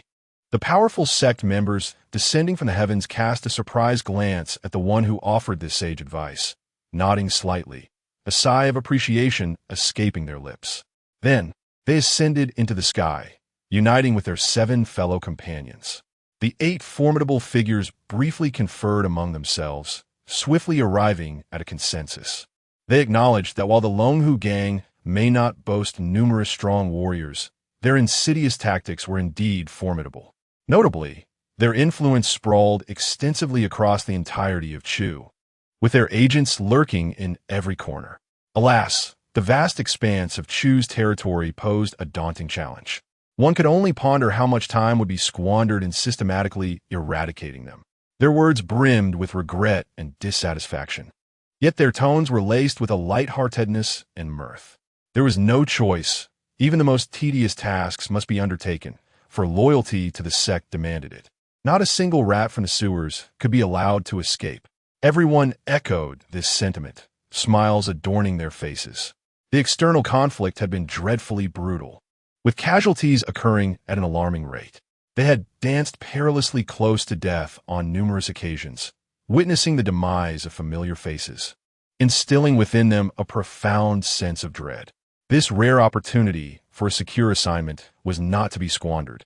They yearned to linger in this safety for as long as possible, ideally until the external skirmishes concluded before returning. After all, they were ostensibly engaged in a legitimate mission, leaving no room for criticism. Observing the 8 individuals above, who jested and seemed to regard the Longhu gang with disdain, he couldn't help but scoff coldly, unaware of their impending doom. They truly are a band of fools. He reflected on why he had refrained from eliminating the disciples of the extraterritorial sects earlier, merely siphoning off a significant portion of their lifespans and leaving them with mere months to live. At that time, he had yet to resolve whether to engage in warfare with those sects, opting instead to send the disciples back, utilizing the spiritual eyes he had long implanted within them to quietly observe the unfolding events. Little did he anticipate that the fickleness of fate would ultimately squander his meticulous efforts. Humans bear no malice towards tigers, yet tigers harbor intentions to harm. He extended his hand, tapping upon several luminous points before him. These points represented disciples from the extraterritorial sects with whom he had previously crossed paths, silently marked with his spiritual imprint. Each point flickered momentarily, and he swiftly distilled the images of the 8 formidable sect members he had just observed from his memory. These silhouettes transformed into 8 brand new luminous points in his grasp. Without further ado, he bestowed upon each a Yuanwei. A substantial amount of lifespan evaporated, coalescing into 8 tendrils of ashen gray energy that surged towards the luminous points. In the capital of the state of Chu, 8 formidable figures from secluded sects had finished their pleasantries and reached a consensus to engage in a leisurely respite. However, it was time to attend to serious matters. Given the prevailing sentiment that the forces behind the Longhu gang possessed considerable prowess, caution was deemed prudent. Let us refrain from approaching directly and instead obliterate them from a distance, one proposed. Indeed, a wise strategy, the others nodded in agreement. They each summoned their respective magical artifacts, readying their most potent attacks, determined to eliminate the hidden mastermind without granting them an opportunity to retaliate. Suddenly, an alarm rang out among them, as if they were all struck by a shared realization. Their instincts screamed of imminent danger, heralding the approach of death. These 8 warriors, seasoned from countless encounters at the precipice of life and death, swiftly dispersed, fleeing in all directions. In the blink of an eye, they traversed vast distances. Yet, in the next heartbeat, the once vibrant auras of their escape dissipated, and their formidable presence vanished. 8 lifeless bodies plummeted from the clouds, each falling from thousands of miles away. And by the time they reached the ground, they had already been reduced to mere ashes. Chapter 96. The Deadly Warriors. How could this be possible? My esteemed master stands at the pinnacle of the Void Return realm, merely a step away from the Fusion realm. Is the individual behind the Dragon and Tiger Gang truly that formidable? It cannot be. If he were indeed so terrifying and powerful, why would he need to conceal himself? He must undoubtedly have his own limitations. The elders of the 8 major sects, those who had not yet succumbed to despair, gasped in alarm, their voices trembling with panic and hopelessness. Transformed into frail old men and women, their lifespans drastically diminished. They felt an overwhelming sense of resentment and unwillingness upon realizing that death loomed ever closer. Thus, they supported one another back to their respective offices, utilizing the spatial altar to convey messages to their sects, all in a desperate bid for vengeance. Little did they realize that their momentary lapse in judgment, born of personal vendetta, had resulted in catastrophic losses for their sects, leading to the downfall of their own powerful allies. In that instant, they felt a chilling sensation coursing through their bodies, their already frail forms barely able to endure, losing even more of their vitality. They were, in essence, driven to their own demise by their own foolishness. With the significant reduction of their strong warriors, the balance on the battlefield beyond the realm would inevitably shift.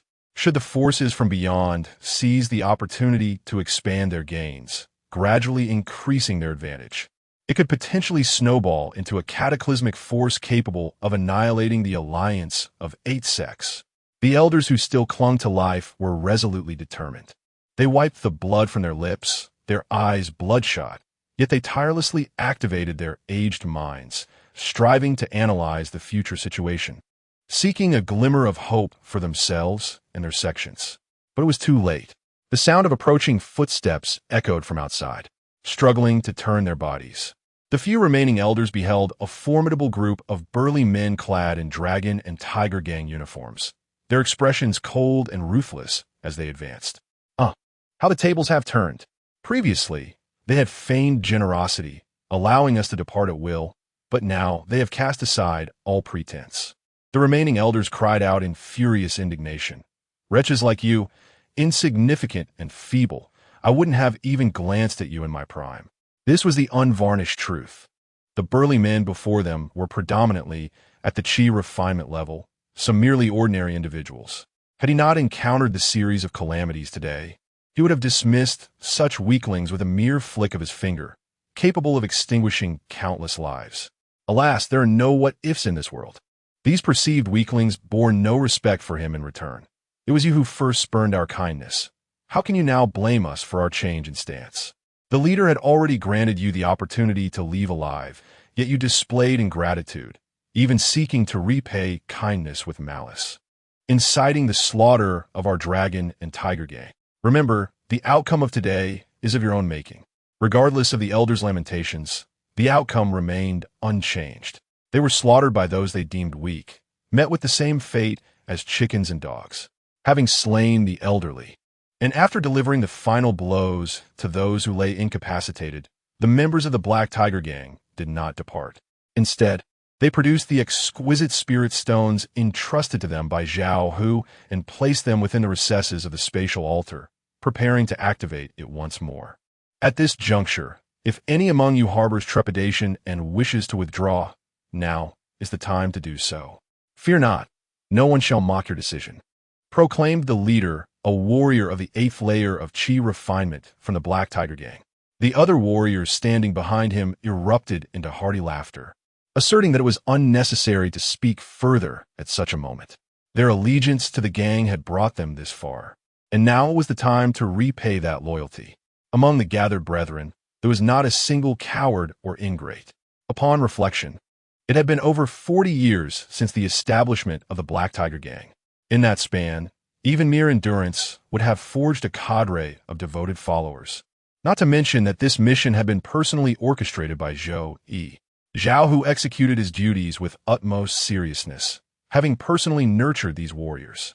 All 8 spatial altars were activated, and the warriors, with boisterous laughter, stepped forward. In a flash of light, they traversed immeasurable distances, arriving in an entirely different realm. As they materialized, they were immediately enveloped by an overwhelming aura of spiritual energy. In stark contrast, the spiritual density in the state of Chu was utterly barren. The warriors surveyed their surroundings and realized they stood atop a mountain.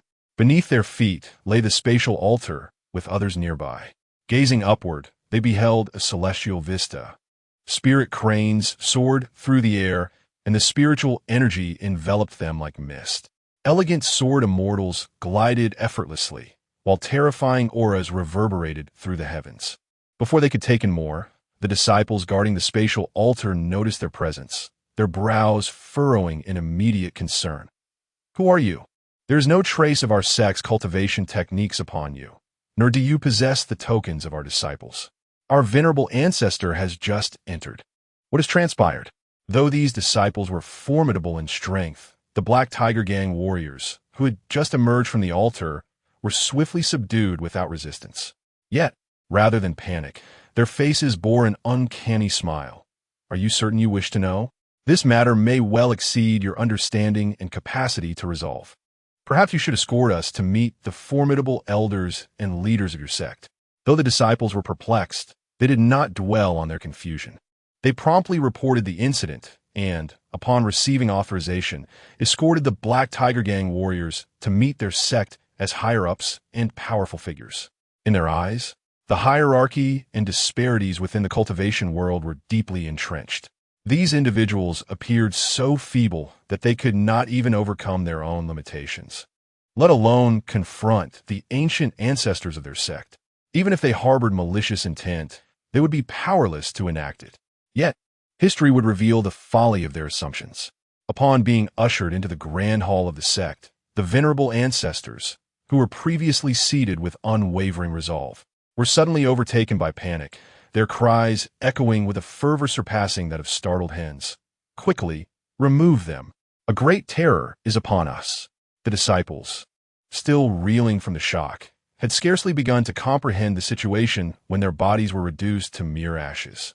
The atmosphere was thick with crisis and dread. The death warriors of the Longhu Gang had long been marked by Zhou Yi's spiritual imprint, and now these imprints came to life, transforming into Zhou Yi's watchful eyes. Anyone who fell under their gaze was doomed to perish. Chapter 97. Erasure: What Transpired? How could so many provincial governors and officials perish? Li Qingyun widened his eyes. Disbelief etched across his face as he gazed at the individual before him. The Minister of Personnel, standing rigidly, reported with a strained demeanor. "Indeed. After the Chancellor issued his decree, I spent an entire day and night using the long-range communication talisman to contact every official, great and small, within the borders of our Chu kingdom. I can confirm that over 60% of officials have perished, and, similarly, more than 60% of the land has now slipped from our control. These individuals were all associated with the forces of Marquis, Jiangning, and others, comprising members from various factions, as well as those promoted by the Chu Emperor and a faction of the Longhu Gang, those who once supported Wen Taijun. On the day of the Emperor's birthday, they defected on the spot, aiding in the pressure exerted on Zhao Hu. The relationships among these factions are intricately entangled, making them difficult to disentangle. Yet now, they have been ruthlessly and decisively eradicated. What remains are only the loyalists and the neutrals. A chill coursed through Li Qingyun's body as he extended a trembling hand to take a sip of tea, only to spill it across the table. At this moment, He finally comprehended the sentiments of his father-in-law from that time. Taking a deep breath, he forced himself to steady his mind and inquired, how did they meet their demise? When did they die? Are there any suspects? The newly appointed Minister of Personnel exhibited a peculiar expression, hesitating before finally articulating, They perished at the exact moment the emperor and others fell. Their manner of death was strikingly similar, all turning to ashes on the spot.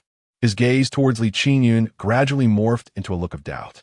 Whether this was fortuitous or unfortunate remains uncertain.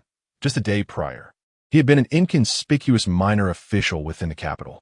Lacking any factional allegiance and support, he had endured relentless oppression. He could sense the undercurrents swirling through the imperial capital and perceive that his colleagues, alongside other prominent figures, were conspiring. Yet he lacked the standing to intervene or even comprehend their machinations. He was condemned to toil amidst paperwork and labor. When he was jolted awake by the emperor's thunderous roar before his demise, he found the once bustling ministry of personnel utterly deserted. His colleagues had vanished, leaving behind nothing but heaps of black ash. Stepping bewilderedly out of the office, he was confronted with the staggering upheaval outside. As the highest-ranking living official remaining in the ministry, he was hastily elevated to the position of Minister of Personnel. This ascent from a minor official to a minister was unprecedented, surpassing all historical precedents. Yet he found no joy in this elevation, for the situation remained shrouded in uncertainty. It was common knowledge that the Longhu gang was no longer the entity it once was. They were poised to supplant the original royal family and those in power, becoming the new rulers of the Chu kingdom. However, Zhao Hu, the leader of the Longhu gang and the newly ascended 4 Golden Core practitioners, were currently in seclusion to recuperate from the severe blows inflicted by Marquis Jiangning. The weight of authority now rests solely upon the shoulders of the sole surviving Minister of Works, who has declared his allegiance to Chief Zhao and, with his permission, temporarily assumed control of the imperial power. Prior to this revelation, many had accepted this assertion with unwavering faith, diligently serving under the Minister of Works. However, the newly appointed Minister of Personnel, now in the foundation establishment stage, could not suppress his skepticism. The deceased local officials had evidently fallen victim to the machinations of a formidable figure behind the Dragon and Tiger gang. If the Minister of Works had indeed allied himself with the gang and received such authorization, how could he and his son-in-law remain oblivious to this situation?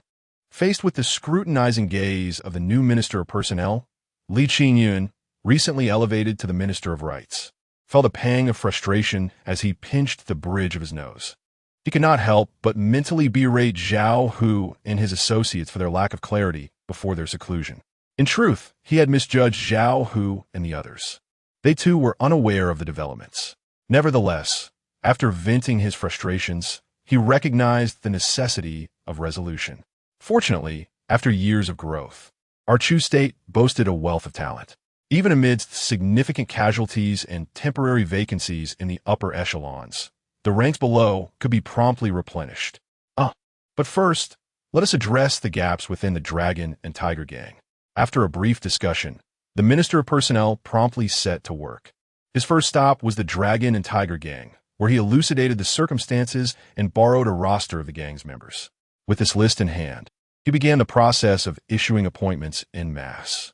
One by one, the members of the Dragon and Tiger gang, who had previously been confined to the imperial capital with no prospects, were granted a monumental opportunity.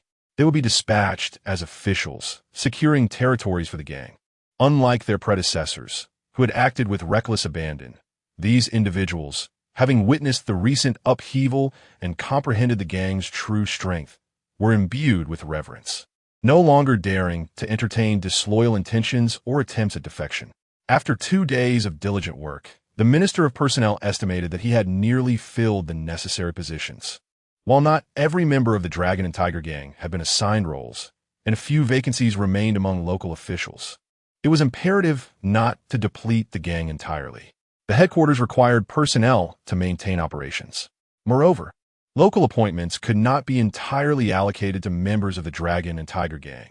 At the very least, the Minister of Personnel had to consider his friends and family, ensuring that everyone received a share of the bounty. With the prominent officials in the court having been swept away, many matters became exceedingly cumbersome. Although the new chancellor had ordered a swift incorporation of new officials into the court, the results were but a drop in the bucket, unable to quench the immediate thirst for governance. Consequently, numerous issues required the personal intervention of the Minister of Personnel, a second-rank official. He personally delivered appointment letters to each member of the Dragon and Tiger Gang, addressing their queries and conflicts and persuading each individual. After half a month of such relentless toil, he found himself utterly exhausted, both physically and mentally. Nevertheless, the work proved to be remarkably effective, as many observed. A multitude of members from the Longhu Gang dispersed, utilizing frequently operating flying vessels to traverse various regions of the Chu Kingdom in an effort to stabilize the situation. Just as the Minister of Personnel believed he could finally afford a moment's respite, the cultivation he had recently attained, birthed from the dynasty's fortune, suddenly trembled violently. His nascent spiritual awareness, having just reached the Dan formation stage, was frantically alerting him. Danger! Life-threatening peril! The minister sprang from his seat, his gaze shifting uncertainly outward. He witnessed the outer walls of the ministry and the formation disintegrating before him as if they were mere paper, transforming into swirling white ash. In an instant, he too was reduced to cinders. There was no opportunity for resistance, no time for reaction. Everything transpired with staggering abruptness. As the cataclysm unfolded, the palace's grand formation erupted in a blinding radiance, momentarily holding back the onslaught, yet it too was swiftly obliterated. Witnessing the majestic imperial capital vanish in an instant, leaving only a vast pit in its place, the disciples of the fire cloud sect trembled, beset by inner demons, engulfed in profound terror. They clung tightly to Dong Hao, repeatedly expressing their gratitude for his wisdom and foresight. Had it not been for Dong Hao's insistence on their withdrawal from the imperial city and his stern prohibition against their return, they too would likely have met the same fate as the millions of residents within the capital, erased without a trace. Chapter 98. The era once belonging to cursed sorcery. Ultimately, it has come to this point. As Zhou Yi wandered amidst the mountains and rivers, he let out a sigh and quietly closed his eyes. He found himself in his mental realm. The once numerous luminous points that adorned the sky had diminished significantly, leaving only a sparse few thousand. Over the past 4 decades, he had resided in the imperial capital, unknowingly marking and remembering countless individuals. These beings had transformed into radiant points, akin to stars, within his mental space. Yet now, after enduring his ruthless slaughter and the enemy's eradication, only a meager fraction remained. Among these individuals were the fortunate members of the Longhu Gang who had departed the capital early. There were also branches of the Longhu Gang scattered across various regions, developing quietly. Some, like Dong Hao, possessed keen awareness and vigilance. Others were those he had casually encountered during his travels, marking and remembering them at whim. While the number appeared substantial, it paled in comparison to the once celestial expanse that had been filled with countless stars. The star scarcity felt somewhat disheartening. Zhou extended his hand, and the remaining luminous points descended before him, unfolding to reveal a myriad of scenes, reminiscent of 1,000 surveillance screens. He began to scrutinize these images one by one, searching for traces of his adversaries. Ah, this little creature is still alive? Zhou sensed that the spiritual imprint he had left within the electric sparrow had not dissipated, confirming the bird's continued existence. This little sparrow, a mystical avian known for its swift flight, had been nurtured by Zhou Yi, fostering a profound bond between them. The little fellow had been fortunate. Go on, fly around the imperial capital and help me locate our enemies. His voice resonated across thousands of miles, emanating directly from within the electric sparrow. Startled by the sudden command, the electric sparrow, still in shock from its narrow escape from death, flapped its feathers chaotically, its tiny eyes darting in all directions. Zhou reiterated his command. Finally calming down, the well-trained electric sparrow transformed into a streak of lightning, setting forth to execute Zhou Yi's orders, seeking the traces of their foes. 700 miles from the imperial capital of the Chu Kingdom, in an utterly ordinary desolate forest, an unexpected development had taken place. The ground had been meticulously leveled, with intricate seals and formations concealed beneath, prepared to counter any impending threats. Atop this hardened terrain stood a grand spatial altar, silently towering, its surface already marred with numerous fine cracks. Young disciples, clad in sect uniforms, respectfully stood around the spatial altar, bracing for the imminent dangers and adversaries. A gust of wind suddenly swept through. A white-haired elder, calm and composed, descended from the skies, landing upon the spatial altar. The disciples promptly bowed in reverence. "Dare I inquire, esteemed ancestor, has the enemy chieftain been captured?" One disciple could not restrain his curiosity and asked. The elder in the white robe cast a glance at the questioner, discovering a strikingly beautiful female, disciple clad in white. The robe draped elegantly over her curvaceous form, exuding a unique charm. Coupled with the spirited brilliance in her brows and eyes, she was undeniably captivating. Upon seeing her, the elder's previously stern countenance softened, revealing a hint of warmth.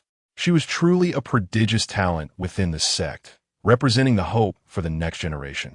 His purpose in bringing them here was to shield and conceal them within the borders of Chu after resolving the troubles that plagued the kingdom, safeguarding them from the ravages of war. It would be a grave loss if such promising seeds of the sect were to perish at the hands of the sinister forces lurking beyond. Regret would come too late. In the presence of such polite and inquisitive prodigies, the elder never hesitated to extend his patience. With hands clasped behind his back, he offered a proud smile. "I have come personally this time, having also extracted resources from others, acquiring numerous protective treasures while remaining unseen. From a distance of 700 miles, I obliterated the imperial capital of Chu, likely before the mastermind behind the death curses even perceived my presence. They perished beneath my divine powers." As he spoke, his enthusiasm surged, pride evident in his demeanor. Death curses are immensely potent, albeit laden with restrictions. The investment rarely justifies the returns. Yet, they have previously wreaked havoc within the cultivation realm. Many major factions harbor individuals dedicated to mastering this art. They are death warriors, willing to sacrifice their entire lifespan to curse formidable foes. Should one not suffice, hundreds or even thousands may rise to ensure the enemy's demise. Indeed, those were tumultuous times, filled with fear and trepidation. However, all of that has finally come to an end. Conspiracies and schemes cannot yield substantial results. The limitations of those lurking in the shadows are too great. As long as one avoids being seen by the death warriors and maintains distance, they can be eradicated without issue. This is not merely a display of prowess, but also a lesson for these seeds of the sect, imparting the wisdom that steadfast and solid cultivation is the true path, and that these underhanded schemes are best avoided. The disciples listened in astonishment, despite the numerous limitations. Such a formidable technique seemed worth considering. Why must it be cast aside? Does our sect truly lack such death warriors and methods? Observing the evident reluctance on the faces of the disciples, the elder chuckled softly and patiently elaborated. The chaos wrought by death curses was far too great, drawing the ire of the true celestial clans. They intervened, compelling the alteration of the heavenly laws, imposing significant restrictions upon the death curses. Consequently, the cost-effectiveness of this technique diminished considerably, leading to its decline in use. In simpler terms, while one could once exchange their own life for another's post-revision, a spellcaster's 7 years of life could only equate to a mere year of the enemy's. Furthermore, the cumulative potency of multiple death warriors employing the curse was significantly reduced. Upon the demise of the first death warrior, who unleashed the death curse upon a formidable adversary only to be met with fatal repercussions, the second warrior employed the same dread incantation against the identical foe. Despite possessing a lifespan of 70 years, this second attempt yielded merely half the efficacy of the first. Originally, the exchange was a mere 7 for 1, reducing the opponent's lifespan by 10 years. Thus, this subsequent weakening resulted in a mere 5 years of effect. The third death warrior, alas, could only achieve half of the second warrior's outcome, which amounted to a mere 2.5 years. The results were dismally inadequate, with the investment starkly disproportionate to the returns. Moreover, nurturing death warriors is no simple task, particularly those versed in the death curse. A plethora of longevity secrets and elixirs must be summoned. Yet in the aftermath of the tumultuous era marked by the death curse, these resources have become increasingly elusive. The ancient beings of various factions lament their scarcity, making it even less feasible to allocate them for the sustenance of death warriors. Consequently, the death curse gradually fell into obsolescence. As the progeny of the sect listened intently to the elders' discourse, nodding in understanding, one astute disciple suddenly spotted a fleeting flash of lightning and excitedly exclaimed, "Behold, the thunderbird! Indeed, the cultivation has borne fruit. Once barren lands now yield bountiful harvests, even nurturing such ethereal seeds." Instantly, several disciples moved to capture it. The silver-haired patriarch, who had been observing with a smile, suddenly found himself gripped by an overwhelming sense of peril, his pupils constricting as if electrified, and he could not help but cry out, "The death curse?" Chapter 99, an additional chapter for book friend from the east, south, north, and west, a reward from the lamb chop enthusiast, Lei Xiao Run. The white-haired ancestor truly cherishes these youthful prodigies under his care. Even in this dire moment, he fervently activates the powers of various treasures while reminding his disciples of the sect. The disciples are left in bewilderment, unable to comprehend why the ancestor has suddenly lost his composure. A terrifying, ashen force erupts within them, prompting cries of alarm. In the wake of their exclamations, all that remains are heaps of dust. Whether it is the innate sword cultivator with a sword aura soaring to the heavens, or the unparalleled fairy with a visage like autumn waters and bones of jade, under the death curse, they are treated equally, with no privileges bestowed upon them. The white-haired ancestor cries out in anguish, his eyes nearly weeping blood. The disciples he meticulously nurtured and invested so much effort in, even agreeing to confront the trouble posed by the Longhu gang to provide them a safe environment amidst the impending turmoil. This was all for their protection. Yet now, they are being harmed right under his nose. In this moment, the white-haired ancestor is consumed by a frenzied hatred. "I shall slay you." He reaches for his chest, extracting a wisp of ashen energy. Through this energy and the unseen threads of causality, he faintly perceives a blurred figure. He also catches sight of him, momentarily taken aback. This is his first time confronting such a high-level cultivator, and he proceeds with caution, investing 100 billion years of life force. He has calculated that even a formidable being like the white-haired ancestor is insignificant when faced with such an immense lifespan, making him susceptible to death. Yet, he has miscalculated. The white-haired ancestor withstands his death curse, not solely through his own strength, but also with the various life-preserving artifacts he carries.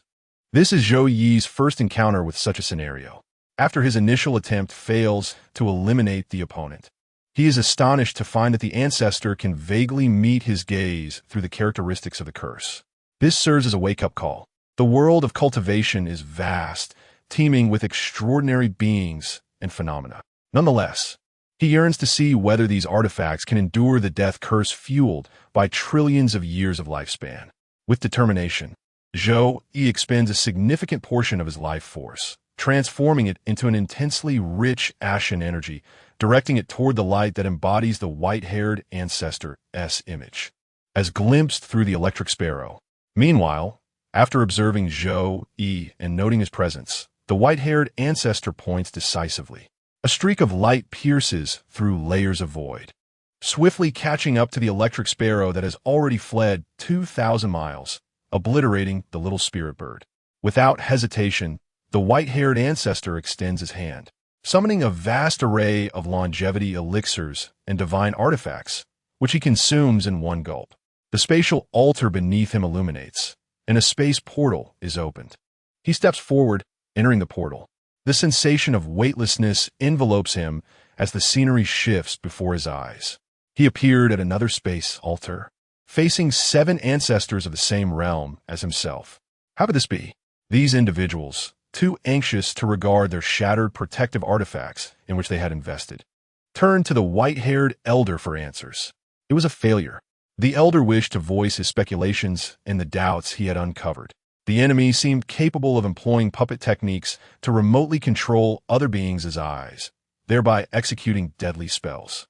From beginning to end, the one responsible for the slaughter of those sect heirs and the attackers had been a single individual. The life force expended by the adversary was undoubtedly immense. A conservative estimate suggested it exceeded 20,000 years. If one were to be less conservative, the figure would be staggering, beyond belief, even for a true immortal. Who could afford to unleash such lethal curses? Was it possible that, just as the celestial beings altered the laws of heaven to restrict death curses, cultivators developed various means to protect themselves and mitigate the damage from such spells? Someone had further refined the original death curse to amplify its lethality?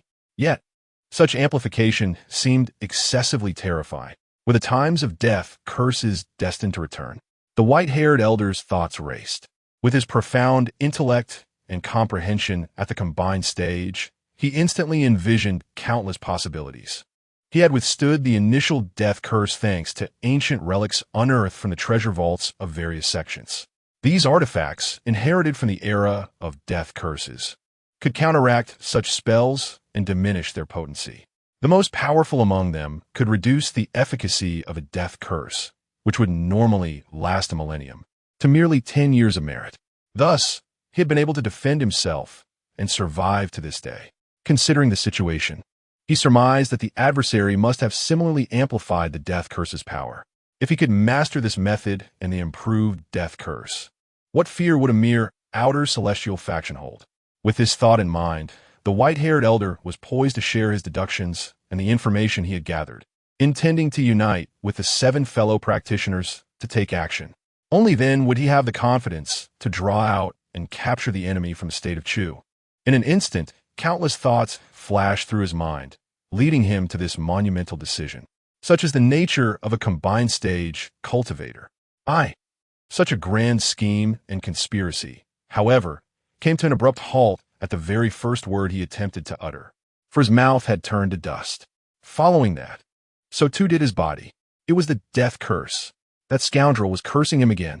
The white-haired elder quickly reacted, instantly perceiving the condition of his own body, and terror gripped him. The few remaining artifacts on him, along with the longevity elixir he had just consumed, were utterly ineffective, unable to thwart this death curse. His body was rapidly disintegrating into ash. "No!" he cried out, his primordial spirit bursting forth from his physical form, reaching out towards the 7 fellow practitioners. "Save me. I possess a wealth of knowledge. I can discern the mastermind behind the scenes. His haste is solely to silence me." After merely a few fluctuations of divine consciousness, his primordial spirit